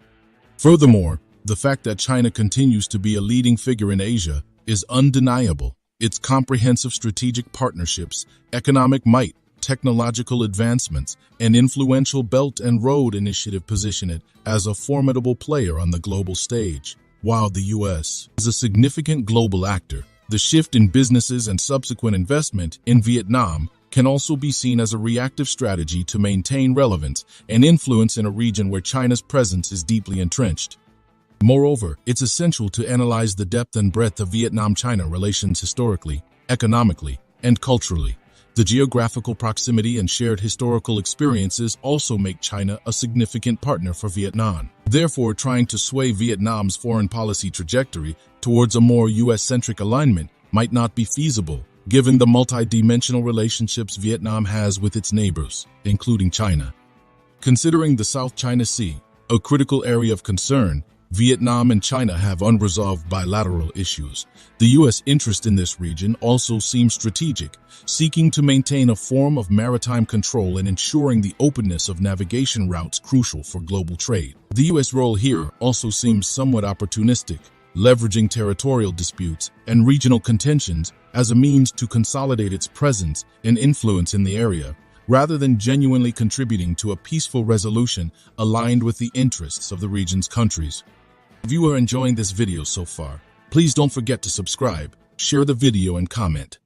Given the comprehensive strategic partnership that Vietnam recently elevated with the U.S., it's also crucial to consider the mutual benefits and strategic interests that characterize this partnership. The U.S., in its pivot towards Asia, finds Vietnam to be a crucial partner, not just in terms of economics and business relocations, but also in the broader geopolitical and strategic calculations in the Asia-Pacific region. This includes dealing with regional security challenges, promoting a rules-based order, and ensuring the freedom of navigation, especially in contentious waters like the South China Sea. However, One could argue that the emphasis placed by the U.S. on such strategic partnerships sometimes tends to overshadow the agency of smaller nations and their national priorities. For Vietnam, maintaining balanced relations with all major powers, including China and the U.S., is crucial for its national interests, stability, and development objectives. The possible summit with China's Xi Jinping is a reflection of this balanced and autonomous foreign policy approach. While the U.S. might view the potential summit with skepticism or concern, it's essential to respect Vietnam's sovereign decisions and its diplomatic maneuvers aimed at maintaining a conducive environment for peace, stability, and development in the region. Any attempt to overshadow or monopolize Vietnam's external relations could be counterproductive, possibly leading to strained relations and reduced effectiveness in addressing mutual concerns and objectives, including regional security, economic cooperation, and sustainable development. The assertion that the U.S. influence could lead to a reshaping of business landscapes in countries like Vietnam, with giants like Apple shifting bases, is also indicative of an evolving economic strategy. However, it's critical to assess whether this approach aligns with the development priorities, capabilities, and infrastructural readiness of the host countries. It also raises questions about the nature and quality of investment, employment generation, technology transfer, and overall contribution to sustainable development in such countries. In addition, the attempt by the U.S. to assert influence over Vietnam's diplomatic decisions may also reflect the broader dynamics of U.S.-China competition in the Asia-Pacific region. Such influences can sometimes come across as efforts to subtly modify the strategic calculus of nations like Vietnam, trying to nudge them toward a more apparent alignment with U.S. policies and strategic objectives in the region.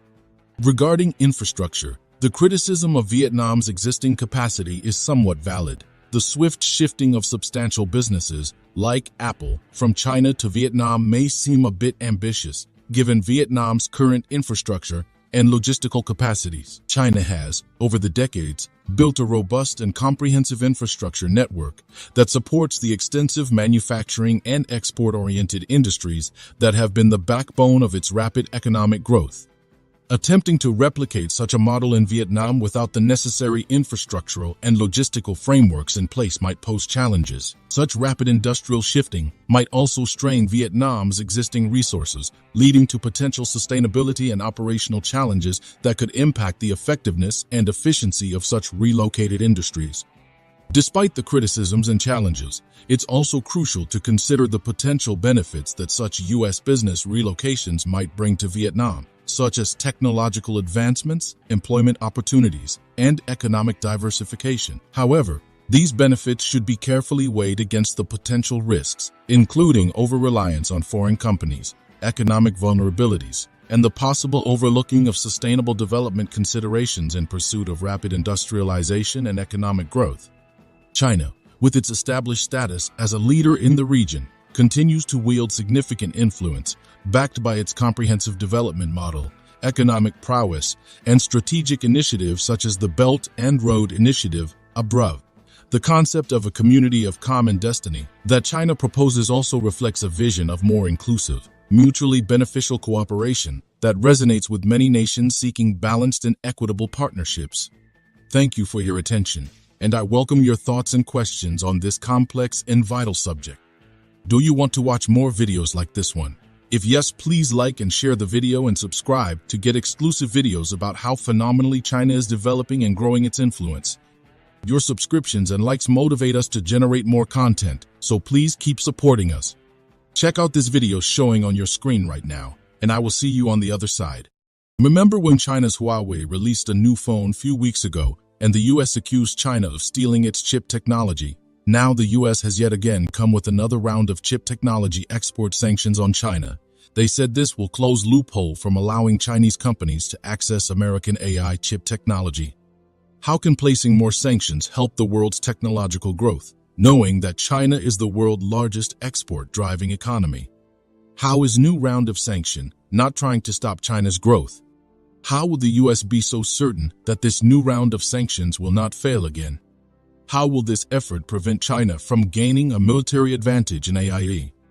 Hello and welcome back to Innovative Check YouTube channel, where we delve into the innovative and transformative projects changing our world.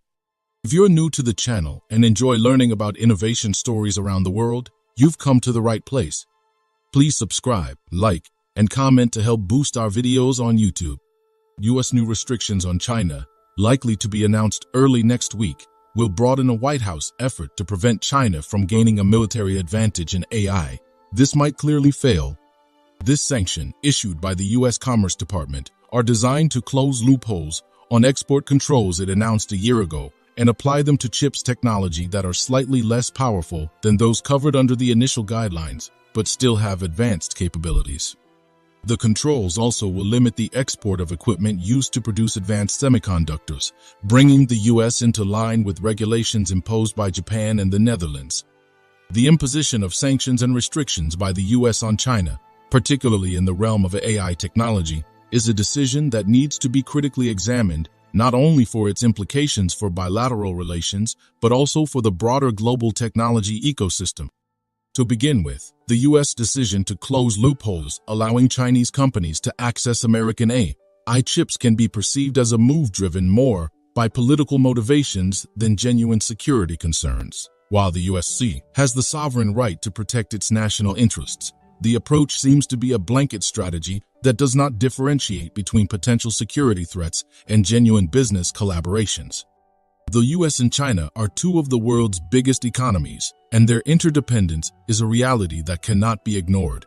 By imposing such sanctions, the U.S. risks fragmenting the global technology supply chain. The semiconductor industry is a prime example.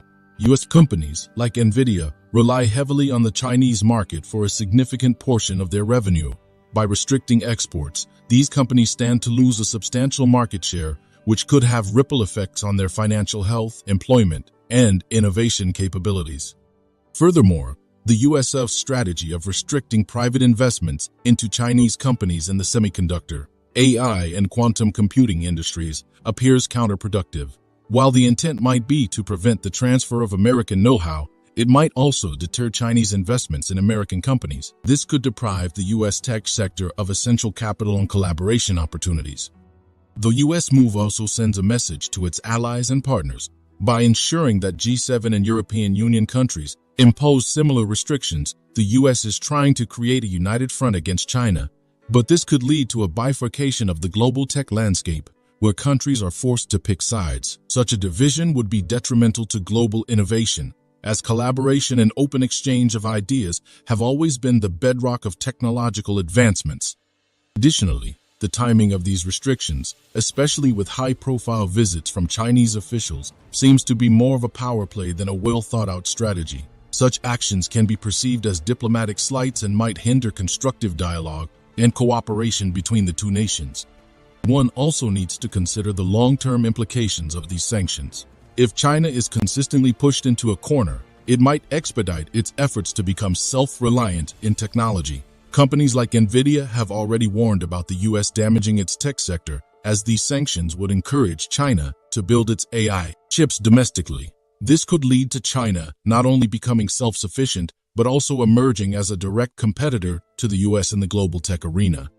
Another concern is the potential for retaliation. As seen in the past, when the U.S. imposed restrictions, China responded by launching a review on Micron and banning some of its chips. A tit-for-tat approach would only escalate tensions and could lead to a full-blown tech Cold War. While the U.S. has legitimate concerns about protecting its technological edge and national security, its current approach towards China seems to be a blend of protectionism and political posturing. A more nuanced strategy, which differentiates between genuine security threats and beneficial business collaborations, is the need of the hour. Both nations should prioritize dialogue and mutual understanding to ensure that the global tech ecosystem continues to thrive. The U.S.-China dynamic in the technological sphere isn't just a bilateral issue. It affects the global technology landscape. When two of the largest tech innovators in the world are at odds, it creates a domino effect, impacting global supply chains, innovation pipelines, and the very future of technological progress. Historically, innovation has thrived in environments of collaboration and open exchange. The Renaissance period is a classic example where ideas flowed freely across borders, leading to monumental advancements in art, science, and philosophy. In the modern era, Silicon Valley became the epicenter of technological innovation due to its open culture, attracting talent from across the globe. But when barriers are erected, as is the case with the U.S. sanctions on China, it stifles this free flow of ideas and talent. Moreover, the rhetoric around these sanctions paints a picture of a zero-sum game, where one country's gain is seen as another's loss. This is a myopic view. The technological challenges of the 21st century, be it climate change, healthcare, or sustainable energy, are global in nature. Addressing them requires collective wisdom, resources, and collaboration, not isolationist policies. Furthermore, it's worth noting that technological advancements aren't just a matter of national pride or economic competitiveness. They have real-world implications for ordinary people. For instance, AI has the potential to revolutionize healthcare, making diagnostics more accurate and treatments more personalized. By restricting AI collaboration, we might be delaying or even denying these benefits to millions. There's also an economic dimension to consider. The global tech industry is intricately interconnected. When the U.S. restricts exports to China, it doesn't just impact Chinese companies.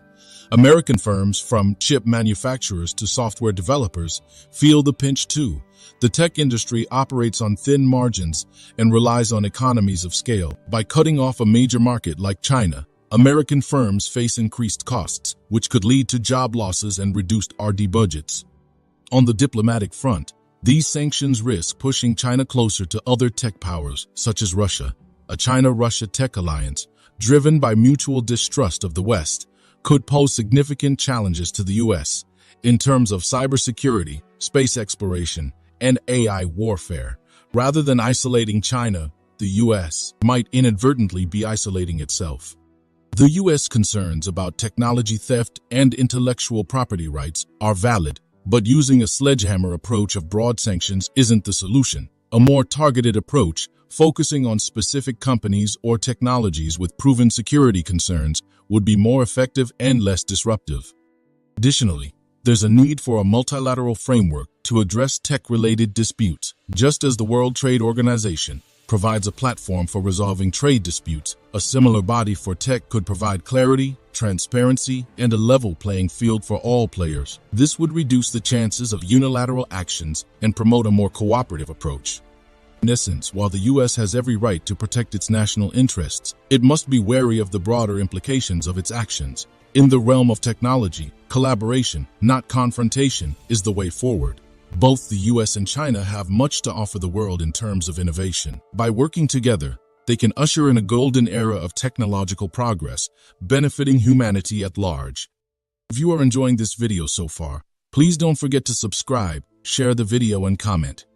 The ripple effect of the U.S. sanctions on China extends beyond just the tech industry and seeps into other facets of global relations, economics, and geopolitics. It's imperative to recognize that technological advancements are not merely tools for economic growth or military might, but they are intertwined with societal progress, education, healthcare, and the overall well-being of people around the world.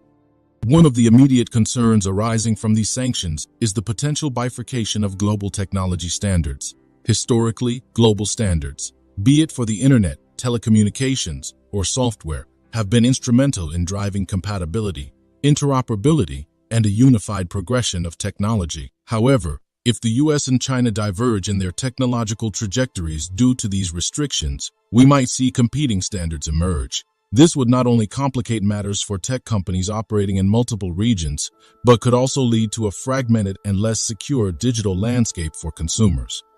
Another potential fallout is the brain drain phenomenon. For decades, the U.S. has been a beacon for global talent in the tech sector, attracting bright minds from all over the world, including China. These individuals have contributed significantly to the innovations emerging from Silicon Valley and other tech hubs in the U.S. However, with escalating tensions and restrictive policies, there's a genuine risk that future talent might opt for more welcoming shores or even return to their home countries. This could lead to a significant slowdown in the pace of innovation in the U.S., while countries like China, with their massive domestic talent pool, might accelerate ahead. Furthermore, the narrative of the U.S.-China tech conflict often overlooks the smaller nations that are caught in the crossfire. Countries in Southeast Asia, Africa, and Latin America, which are still in the nascent stages of their technological evolution, rely on both American and Chinese tech ecosystems. By forcing these nations to pick sides, we risk creating a global digital divide where countries are forced to align with either a US-centric or China-centric tech ecosystem. This could hinder their socio-economic growth and limit their access to the best of global technology. There's also the aspect of global trust. The US, with its pioneering tech companies and innovations, has been seen as a global leader in setting the direction for the tech industry. However, unilateral actions like sanctions can erode this trust. Countries might begin to question the reliability of American tech products, fearing they might become collateral in any future geopolitical tussles. The silver lining in this cloud of uncertainty is the potential for dialogue and collaboration. History has shown us that even during the most significant conflicts, dialogue channels have remained open. The US and China, given their stature and influence, have a responsibility not just to their citizens, but to the global community. Engaging in constructive dialogue, finding common ground, and working towards mutually beneficial solutions can pave the way for a harmonious tech future. The US-China tech conflict is not just a bilateral issue. Its repercussions are global, affecting every stratum of society, from multinational corporations to the common consumer. It's a clarion call for introspection, collaboration, and a shared vision for the future of technology. Only by acknowledging the interdependent nature of our global tech ecosystem can we move towards a more inclusive, innovative, and integrated digital future. Thank you for your attention, and I welcome your thoughts and questions on this complex and vital subject. Do you want to watch more videos like this one? If yes, please like and share the video and subscribe to get exclusive videos about how phenomenally China is developing and growing its influence. Your subscriptions and likes motivate us to generate more content, so please keep supporting us. Check out this video showing on your screen right now, and I will see you on the other side. The United States of America has always used its allies like pawns in trade wars with China, particularly South Korea and its largest company, Samsung. China canceled $600 billion worth of chip technology order from the country, leading to a heavy economic downturn in South Korea. For some context, Samsung make up about 20.3% of South Korea's gross domestic product (LIC), which means if Samsung suffers huge loss, South Korea suffers huge loss of revenue. While the global semiconductor industry has always been a highly competitive space, recent economic and geopolitical events have brought about tectonic shifts in the power dynamics. The US and South Korea have been traditionally strong players in the industry, but their recent sanctions and restrictions seem to have inadvertently accelerated China's rise in the domain. We will delve deep into the complexities of these shifting sands, exploring the economic, political, and strategic implications of these changes. Hello and welcome back to Innovative Check YouTube channel, where we delve into the innovative and transformative projects changing our world. If you're new to the channel and enjoy learning about innovation stories around the world, you've come to the right place. Please subscribe, like, and comment to help boost our videos on YouTube.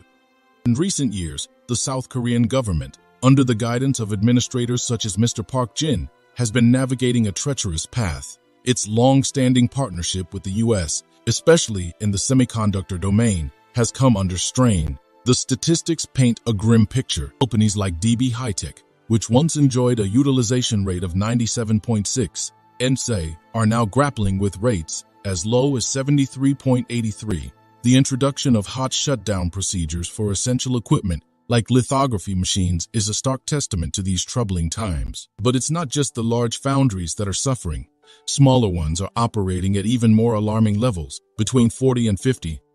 It's crucial to understand the backdrop against which these events are unfolding. South Korea, for a long time, has been heavily reliant on foreign commerce, especially with China.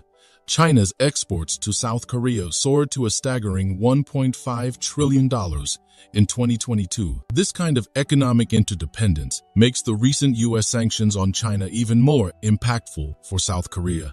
The first half of 2023 saw a decline of 15.3% in South Korea's exports to China, a direct fallout of the sanctions. The ripple effects of these sanctions are not just economic.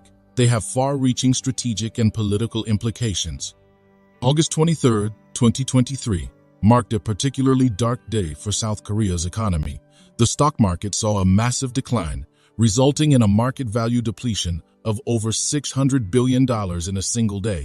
It was clear that something had to change, and fast. Rumors suggest that on August 24th, the South Korean president, Moon Jae-in, convened an emergency conference to address this economic turmoil. One of the main outcomes of this conference was a pivot towards China. The president expressed a keen interest in strengthening ties with China, potentially as a counterbalance to the U.S.'s aggressive stance. South Korean corporate giants like Samsung Electronics and LG Electronics echoed this sentiment, signaling their intent to forge closer ties with China. This pivot is not just about surviving the current economic downturn. It's also about capitalizing on future opportunities. China's rapid advancements in the semiconductor domain, especially in storage chips, present a tantalizing prospect for South Korean companies. The U.S.'s stringent restrictions on chip supply to China have inadvertently opened up a window of opportunity for South Korea to capture a larger slice of the Chinese market. We hope you are enjoying our videos so far. If you did, please consider donating a super thanks to us on YouTube. This will help us continue to create high-quality content. To donate, click the thanks button on our video and select the amount you'd like to give. Thank you for your support. But it's not just about economic opportunism.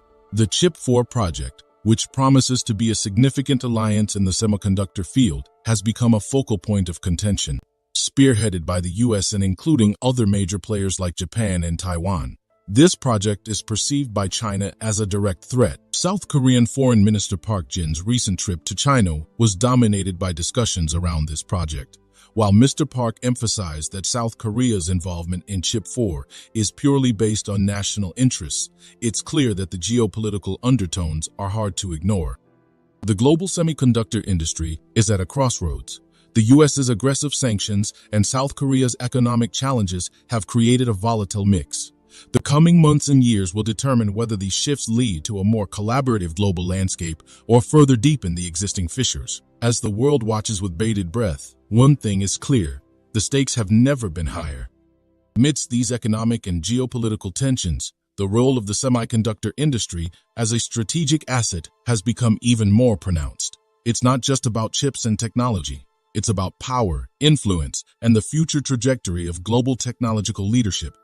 South Korea's decision to reconsider its partnerships and alignments is not an isolated event. Around the world, nations are reevaluating their strategic dependencies and alliances in light of the shifting power dynamics. The semiconductor industry, being at the heart of modern technology, has become a battleground for supremacy. And in this battle, the U.S. and South Korea find themselves on increasingly divergent paths. One of the most significant factors influencing South Korea's recalibration is the sheer scale and growth of the Chinese market. China's technological ambitions are no secret. Over the past decade, it has poured billions into research, development, and infrastructure, aiming to reduce its dependency on foreign-made semiconductors. The results of these investments are beginning to show. Chinese firms are increasingly producing high-quality, competitive chips that are finding their way into global supply chains. For South Korean companies, this represents both a threat and an opportunity. The threat is evident. As Chinese companies continue to improve their capabilities, they pose a direct challenge to South Korean firms in the global marketplace. But there's also a significant opportunity. The vast Chinese market, with its insatiable demand for technology and electronics, is too big to ignore. South Korean companies, with their expertise and reputation, are in a prime position to tap into this demand, provided they navigate the geopolitical complexities adeptly. However, this pivot towards China is not without its challenges. The U.S., with its significant influence and presence in the global tech industry, is watching these developments closely.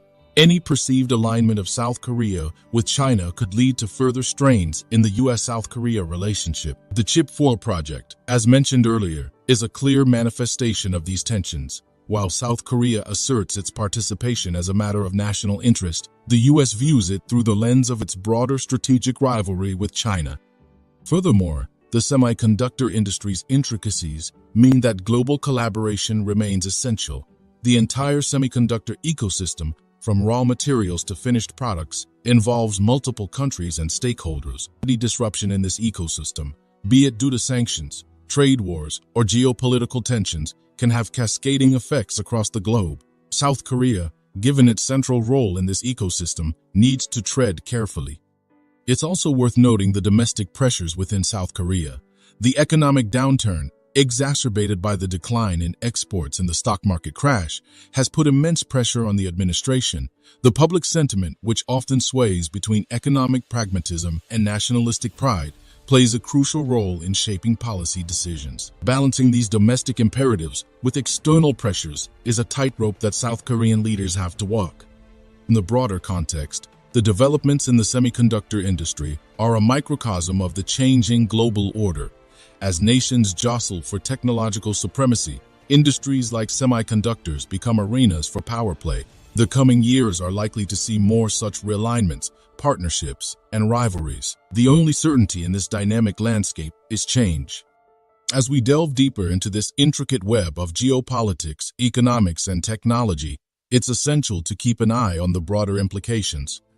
The decisions made today will shape the future of global tech leadership and, by extension, the world order in the 21st century.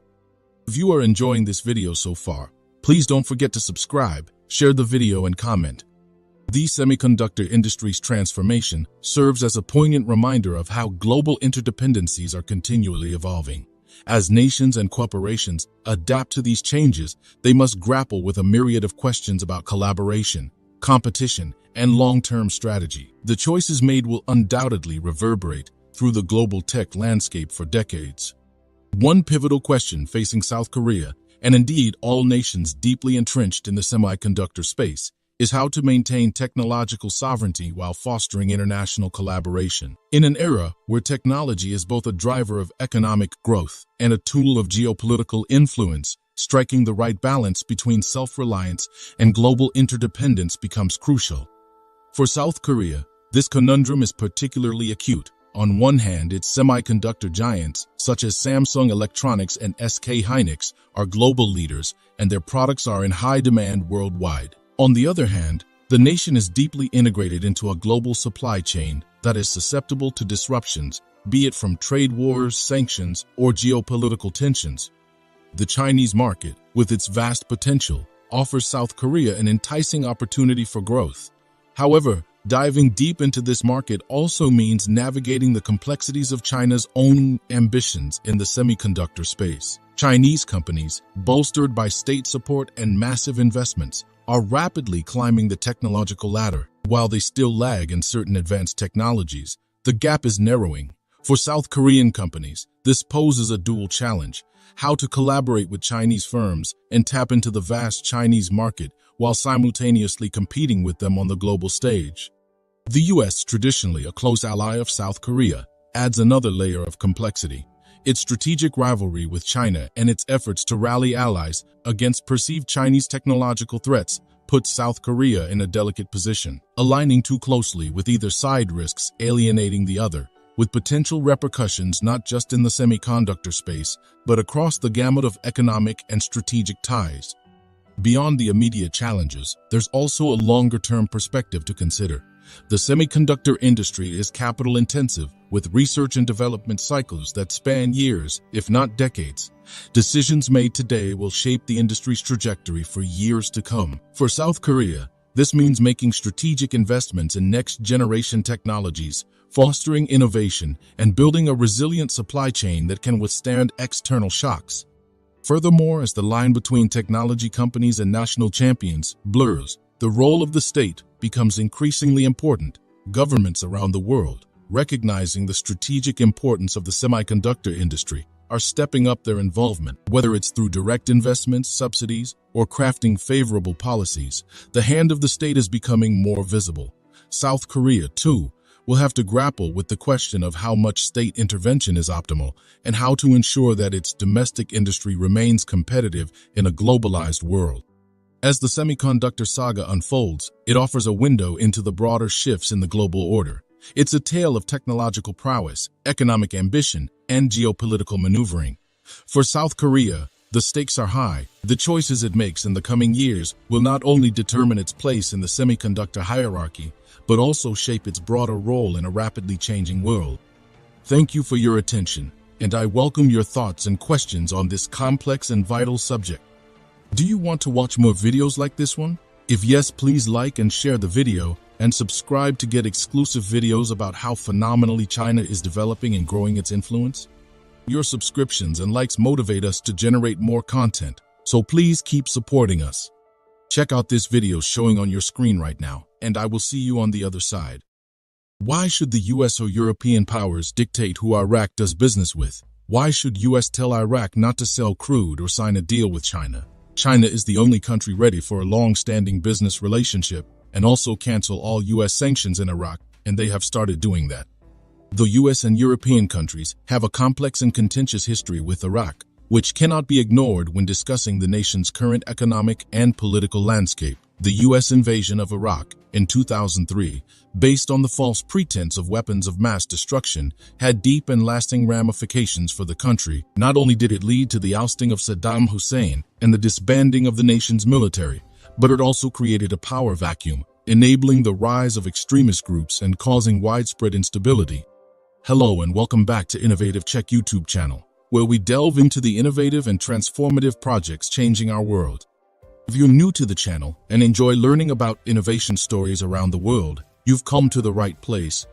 Please subscribe, like, and comment to help boost our videos on YouTube. Europe, particularly the UK, was complicit in this, supporting the invasion and playing a major role in post-invasion operations. Such decisions by the US and Europe have been widely criticized for their lack of foresight and understanding of the region's complexities. The destruction and casualties resulting from the invasion and subsequent conflicts have left scars on the Iraqi population, which continue to resonate today. Moreover, the US and European countries have a history of imposing sanctions on Iraq. These sanctions, although designed to curb Saddam Hussein's power, ended up having detrimental effects on the Iraqi population. Basic necessities like medicine and food became scarce, leading to widespread suffering. Fast forward to the present day, and Iraq's decision to partner with US and Chinese firms for the development of its oil and gas fields is an evident attempt to diversify its economic partnerships and reduce its dependency on US and European markets. This move indicates Iraq's intention to re-establish itself as a dominant force in the global oil market, leveraging its vast oil reserves to bolster its economy. The fact that Iraq is turning to China, in particular, is noteworthy. China's increasing economic influence in the region and globally is undeniable. The growing presence of Chinese companies in Iraq's energy sector suggests a shift in global economic dynamics, with China positioning itself as a major player in the Middle East energy market. This shift is not just limited to the energy sector. China's Belt and Road Initiative aims to create a network of trade routes connecting China with Europe and Africa, with the Middle East playing a pivotal role.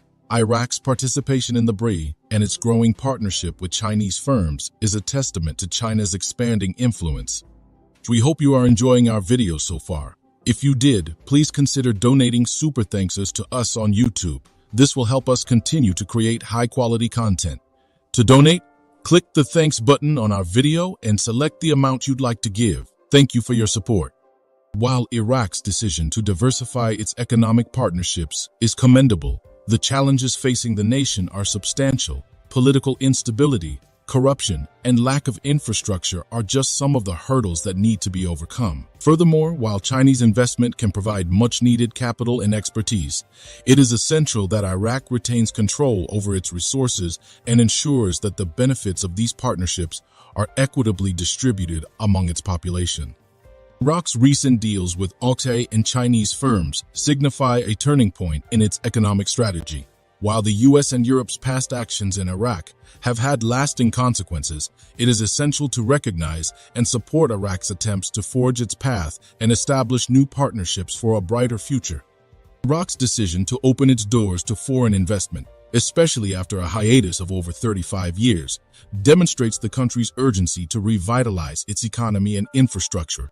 The US and European powers, despite their historical ties and significant past involvements in the region, seem to have been outpaced by the rapidly expanding economic might of China. This shift towards Eastern partnerships can be seen as Iraq's pragmatic approach to harnessing the economic growth and development capabilities of emerging superpowers like China. One cannot ignore the role that the US and European sanctions played in pushing Iraq to seek alternatives. the economic blockades and restrictions intended to suppress dictatorial regimes often resulted in the ordinary citizens bearing the brunt of economic hardships. Such actions, while politically motivated, have had long-lasting socio-economic impacts on Iraq, limiting its growth potential and pushing it into a corner where diversification of partnerships became a necessity rather than a choice. China's involvement in Iraq and the Middle East at large is a reflection of its broader global strategy. The nation's focus on establishing strong economic ties, particularly in resource-rich regions, aligns with its vision of securing its energy needs and enhancing its global influence. The comprehensive approach China adopts, encompassing trade, infrastructure development, and energy partnerships, provides countries like Iraq with a holistic development model, something that perhaps the US and Europe failed to offer in the past. However, with every opportunity comes challenges. Iraq's increasing dependency on China might raise eyebrows among its traditional allies and could lead to geopolitical tensions in the already volatile region. Balancing its relationships with both the East and the West will be a diplomatic tightrope that Iraq will need to tread carefully. Moreover, while Chinese investments promise economic rejuvenation, Iraq must ensure that it doesn't become overly reliant on a single nation or conglomerate. Diversification of partnerships and maintaining sovereignty over its resources will be crucial. Iraq's history with the US and Europe serves as a lesson on the implications of overdependency and the importance of self-reliance.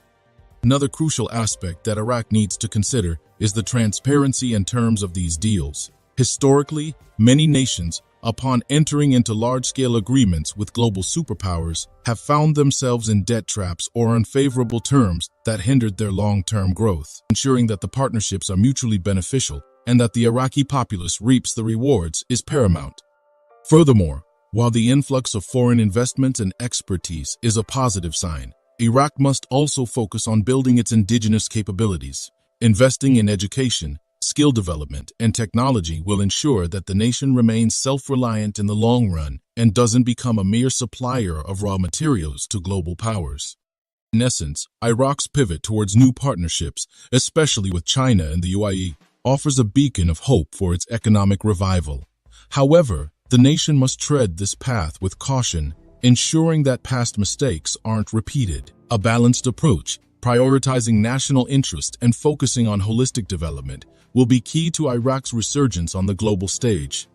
If you are enjoying this video so far, please don't forget to subscribe, share the video, and comment. Navigating the intricate tapestry of international relations, Iraq stands at a crossroads. Its rich history, coupled with its vast oil reserves, makes it a focal point in the ever-shifting dynamics of the Middle East. The US and European interventions have left indelible marks on the nation, and as Iraq pivots towards newer partnerships, it's imperative to understand the broader implications of these shifts. The geopolitics of oil has always played a significant role in shaping international relations, especially in the Middle East. The US and Europe, historically, have been deeply involved in the region, often driven by their energy needs. Their interventions, both direct and indirect, have significantly influenced the political and socio-economic landscape of countries like Iraq. However, as the world evolves and newer powers emerge, the traditional dynamics are being challenged.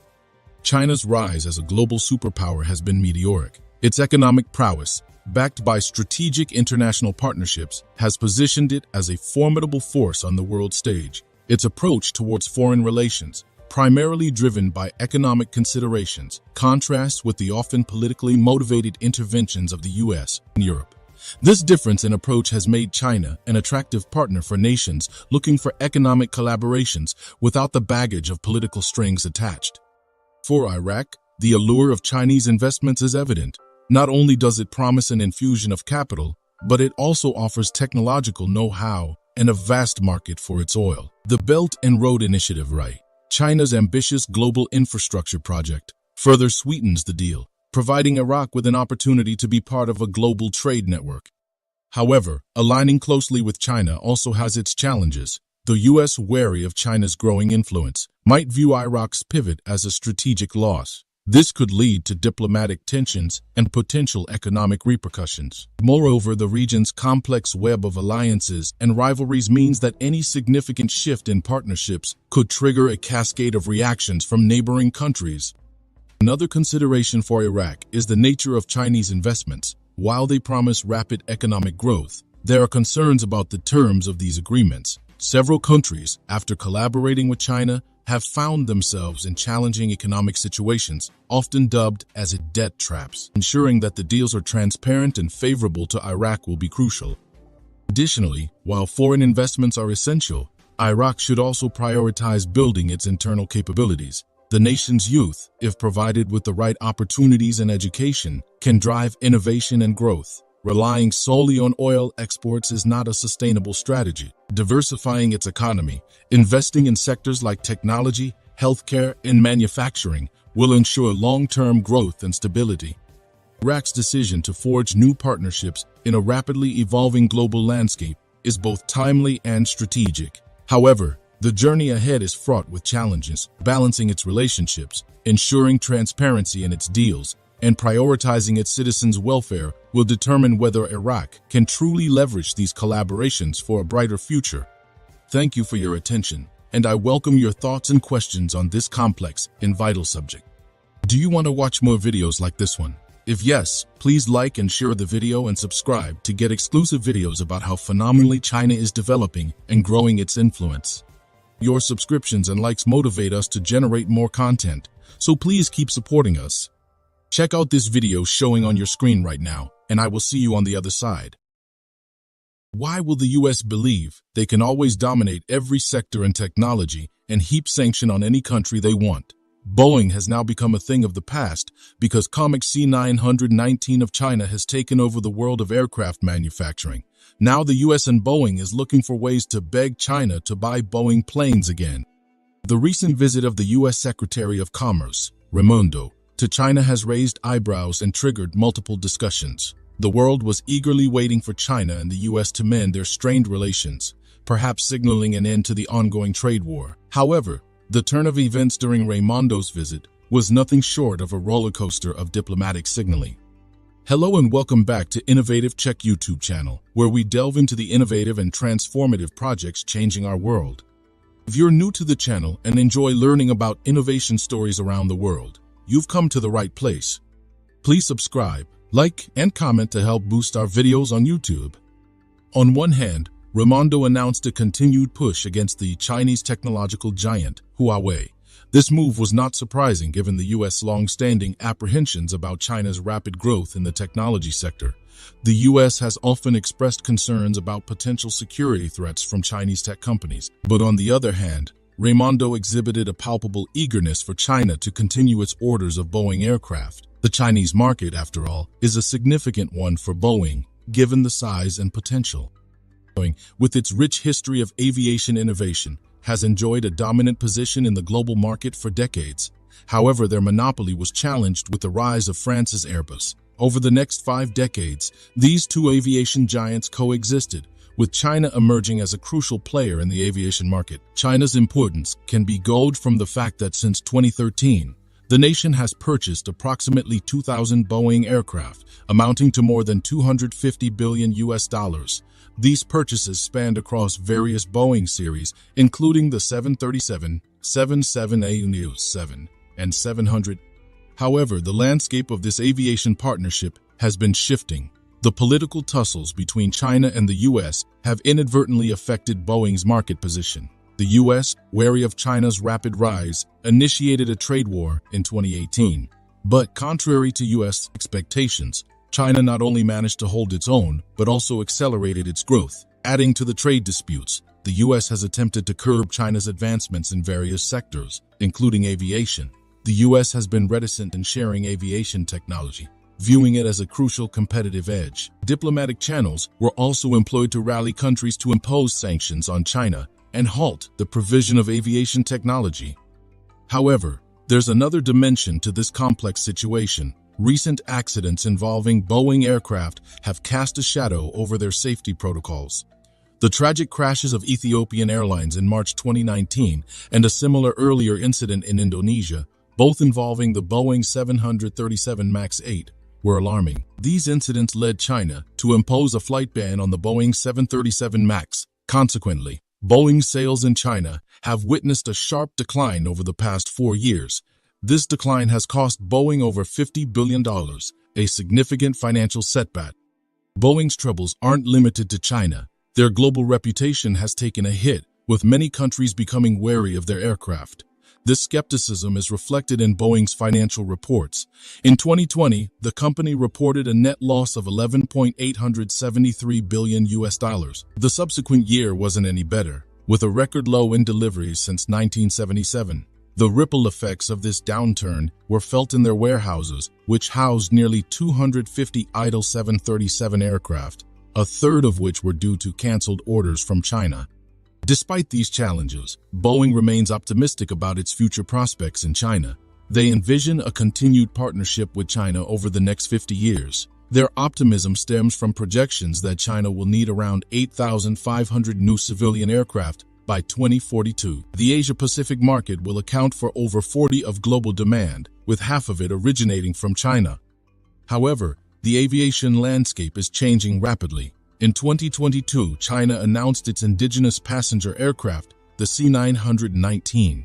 This aircraft has not only completed its maiden commercial flight, but has also started regular commercial operations. The C919's global reception has been positive, with orders pouring in from various countries, including the US. This shift poses a significant threat to Boeing's market share.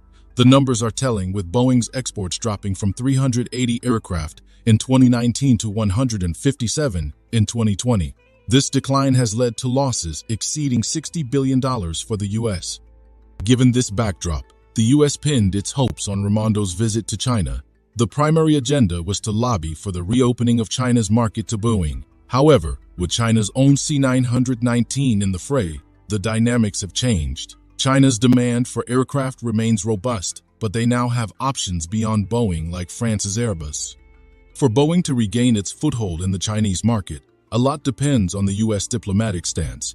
If the US adopts a cooperative approach, mends its relations, and lifts sanctions, China might still consider Boeing aircraft. However, any adversarial move might lead to Boeing being blacklisted in China. The US approach towards China, characterized by sanctions and restrictions, has inadvertently spurred China's growth. This situation underscores the importance of collaboration in today's globalized world. International cooperation is the way forward, and China's growth trajectory serves as a testament to this belief. Through mutual cooperation, can nations achieve sustainable growth and progress? The aviation sector's dynamics are rapidly evolving, with geopolitical considerations playing a significant role. The future of Boeing in China remains uncertain, hinging on various factors, including diplomatic relations, safety concerns, and market dynamics. Only time will tell how this intricate web of relationships unfolds. As Raimondo's visit to China concluded, analysts worldwide were keenly watching the developments, deciphering the subtle nuances and potential implications. The aviation industry, while being a testament to human innovation and engineering prowess, is deeply intertwined with geopolitics. The decisions made at the diplomatic tables often have profound impacts on the runways and in the skies. The US stance towards China has been a mix of admiration and apprehension. While the two countries have shared moments of collaboration, there have also been instances of intense rivalry. The rise of China as a global powerhouse, both economically and technologically, has been a cause of concern for the US administration. This concern has manifested in various forms, from trade wars to technological blockades. The objective has often been to contain China's rise, ensuring that the US retains its dominant position on the global stage. However, such strategies have had mixed results. For instance, the technological blockade aimed at preventing China from accessing key aviation technologies was seen as a move to stifle China's growth in this sector. The US has always regarded aviation technology as a strategic asset, a cornerstone of its global dominance. Sharing it with China, a potential competitor, was deemed risky. However, instead of hindering China, these restrictions catalyzed domestic innovations. The development of the C919 is a classic example of adversity breeding ingenuity. Boeing, once a beacon of American engineering excellence, has found itself in a precarious position. The dual challenges of internal safety concerns, highlighted by the unfortunate crashes, and external geopolitical tensions have hit the company hard. The Chinese market, with its vast potential, remains elusive. The canceled orders and the piling up of idle aircraft in Boeing's warehouses paint a grim picture. The losses, both financial and reputational, have been staggering. While the U.S. hoped that Raimondo's visit would pave the way for a renewed partnership, the ground realities are complex. China, with its C-919, has made a clear statement. It is no longer just a market, but also a competitor. The global orders that the C-919 has garnered indicate that China's entry into the aviation sector is not just symbolic, but substantial. With countries like Germany, Thailand, and even the U.S. placing orders for the C-919, the aviation industry's balance seems to be tilting. But it's not just about aircraft sales. The undercurrents of this situation reflect a broader narrative. It's about technological prowess, economic dominance, and geopolitical strategy. The U.S. measures against China, though intended to be restrictive, have inadvertently propelled China to seek self-reliance, pushing them to innovate and grow independently. For Boeing to reclaim its position in the Chinese market, mere lobbying might not suffice. It requires a holistic approach, encompassing safety reassurances, technological collaborations, and, most importantly, a conducive geopolitical environment. The onus is not just on Boeing but also on the U.S. administration to foster an environment of trust and collaboration. China's strategy, on the other hand, seems clear. While they are open to global partnerships, they're not solely dependent on them. The development of the C-919 is a testament to their resilience and capability. However, China also recognizes the practicalities. Their burgeoning aviation demand cannot be met by the C-919 alone. They need partners, but on equitable terms. In the grand scheme of things, the Boeing saga in China offers a valuable lesson. In today's interconnected world, isolationist policies might offer short-term gains, but can lead to long-term repercussions. True growth and progress lie in collaboration, understanding, and mutual respect. The aviation industry, with its blend of technology, economics, and geopolitics, serves as a microcosm of this global narrative. The road ahead for Boeing, China, and the U.S. is fraught with challenges, but it also offers opportunities for collaboration, growth, and mutual progress. As the skies get busier, one can only hope that the world below becomes more united. If you are enjoying this video so far, please don't forget to subscribe, share the video, and comment. The unfolding dynamics between Boeing, China, and the U.S. also serve as a reflection of the evolving global order. The 21st century has seen a shift in the economic and technological centers of gravity, and the aviation industry is a prominent theater where this drama unfolds. In this context, it's essential to understand the broader global aviation market. While China emerges as a significant player, other regions like Southeast Asia, Africa, and Latin America are witnessing an exponential increase in air travel demand. These regions present vast potential markets for aircraft manufacturers. Boeing, with its rich legacy in China's C-919, with its promise of affordability and efficiency, are poised to compete for dominance in these territories. However, the competition isn't limited to sales figures. It extends to setting global aviation standards, influencing aviation policies, and even shaping the future of sustainable air travel. The latter is particularly pertinent given the increasing focus on climate change and environmental conservation. Aircraft manufacturers are under pressure to develop more fuel-efficient planes and explore sustainable fuel options. Here, collaboration between countries and companies can expedite innovations. While the U.S. and China may have their differences, they also have shared interests. Climate change, for instance, is a global challenge that necessitates joint action. The aviation sector, which contributes significantly to global carbon emissions, is an area where the two countries can collaborate. Such joint ventures can not only lead to technological breakthroughs, but can also pave the way for improved diplomatic ties. Another avenue for collaboration is the development of aviation infrastructure. As emerging markets open up, there's a growing need for modern airports, efficient air traffic control systems, and advanced ground support equipment. Both the U.S. and China have the expertise and resources to contribute to this global need. Collaborative projects in third countries can serve dual purposes. They can address infrastructure needs while also acting as confidence-building measures between the U.S. and China. However, the path to such collaborations is riddled with challenges. Trust deficits, historical grievances, and competitive instincts often overshadow the potential benefits of cooperation. The recent events surrounding Boeing and the C-919 have added another layer of complexity to this already intricate relationship. For Boeing, the immediate challenge is to rebuild its reputation. The safety concerns surrounding some of its aircraft models have dented its image.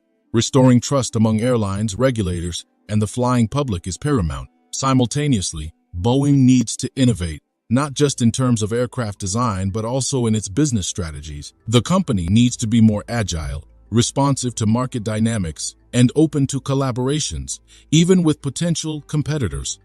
China, on the other hand, needs to navigate its rise in the aviation sector with caution. While the success of the C919 is commendable, the global aviation industry is complex. It's not just about manufacturing aircraft, but also about after-sales service, spare parts logistics, pilot training, and a myriad of other factors. As a newcomer to the commercial aviation manufacturing sector, China has a steep learning curve ahead. Boeing China saga is more than a business story. It's a reflection of the shifting global dynamics, the challenges of a multipolar world, and the intricacies of international diplomacy. While competition is inevitable, the potential for collaboration is immense. The choices made by key stakeholders in the coming years will not only shape the future of the aviation industry, but also the contours of global geopolitics. Thank you for your attention, and I welcome your thoughts and questions on this complex and vital subject. Do you want to watch more videos like this one? If yes, please like and share the video, and subscribe to get exclusive videos about how phenomenally China is developing and growing its influence. Your subscriptions and likes motivate us to generate more content, so please keep supporting us. Check out this video showing on your screen right now, and I will see you on the other side. China, known for its innovation capabilities and prowess in the transportation industry, recently unveiled an engineering marvel, the world's first overwater high-speed train line. This innovative masterpiece not only challenges U.S. engineering, but also sets a new benchmark for the transportation industry worldwide. Unlike any other rail line, this isn't just the world's first overwater train. It also holds the title of the world's fastest train. Connecting two vibrant cities, it has transformed hours-long journeys into mere minutes, showcasing China's engineering capabilities at its best. This feat has not only elevated China's transportation industry to new heights, but has also captured the attention of engineers globally, many of whom are calling it an innovative masterpiece. But one might wonder, with China already being a world leader in several domains, why is there such an emphasis on the transportation industry? Why hasn't it shifted focus as the US did? Hello, and welcome back to Innovative Check YouTube channel, where we delve into the innovative and transformative projects changing our world. If you're new to the channel and enjoy learning about innovation stories around the world, you've come to the right place. Please subscribe, like, and comment to help boost our videos on YouTube. In this episode, we delve deep into the details of the Chinese new overwater high-speed train line and explore its monumental impact on the Chinese transportation industry. So stay with us till the end to discover how this railway network is revolutionizing transportation. China's dedication to precision engineering and innovation is evident to all. The recent launch of the overwater high-speed train line connecting the bustling cities of Jiangsu, Xiamen, and Fuzhou in the scenic Fujian province is a testament to China's engineering capabilities. Spanning 277 km, this railway network is an epitome of transportation innovation, reaching impressive speeds of up to 350 km/h. The railway network's intricate design, a collaborative effort by China Railway CU1 Survey and Design Group CATID, is truly an engineering marvel. With 84 bridges, 29 tunnels, and a significant 20 km segment stretching over the sea, it showcases the pinnacle of China's innovation in the transportation industry. The incorporation of intelligent robots and environmentally conscious materials like corrosion-resistant steel in the construction process underscores China's commitment to sustainable development. On September 28th, marking a landmark day in the Chinese transportation industry's history, the train began its journey from Fuzhou, reducing travel between the cities to under an hour.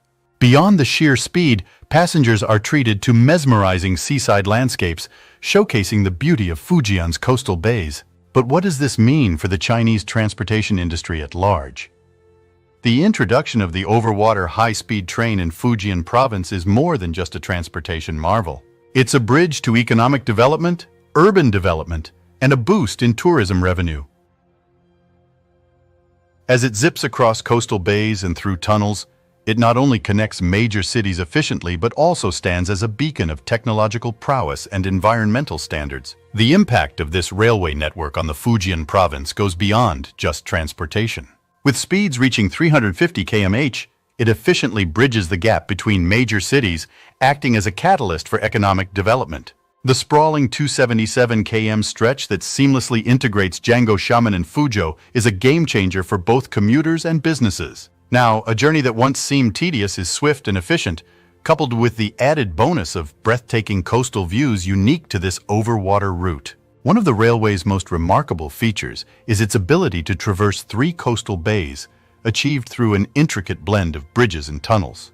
Each of these 84 bridges is a testament to precision engineering, varying in length and design to meet the diverse geographical challenges. The tunnels, meanwhile, add an element of wonder, as trains momentarily vanish beneath the Earth's surface, only to emerge with a captivating view of another bay. These engineering feats don't just ensure a swift journey, they promise an unparalleled visual experience. With the railway in place, China's focus on infrastructure development is evident.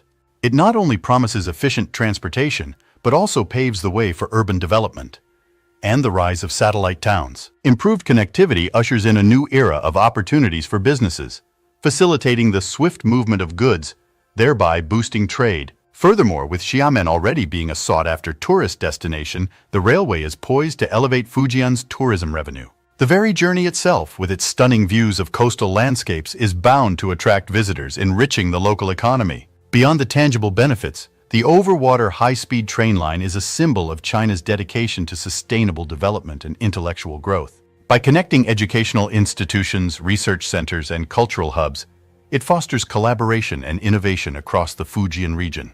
If you are enjoying this video so far, please don't forget to subscribe, share the video, and comment. China Railway CU1 Survey and Design Group CATID, the visionaries behind this monumental project, didn't simply set out to create a marvel of transportation.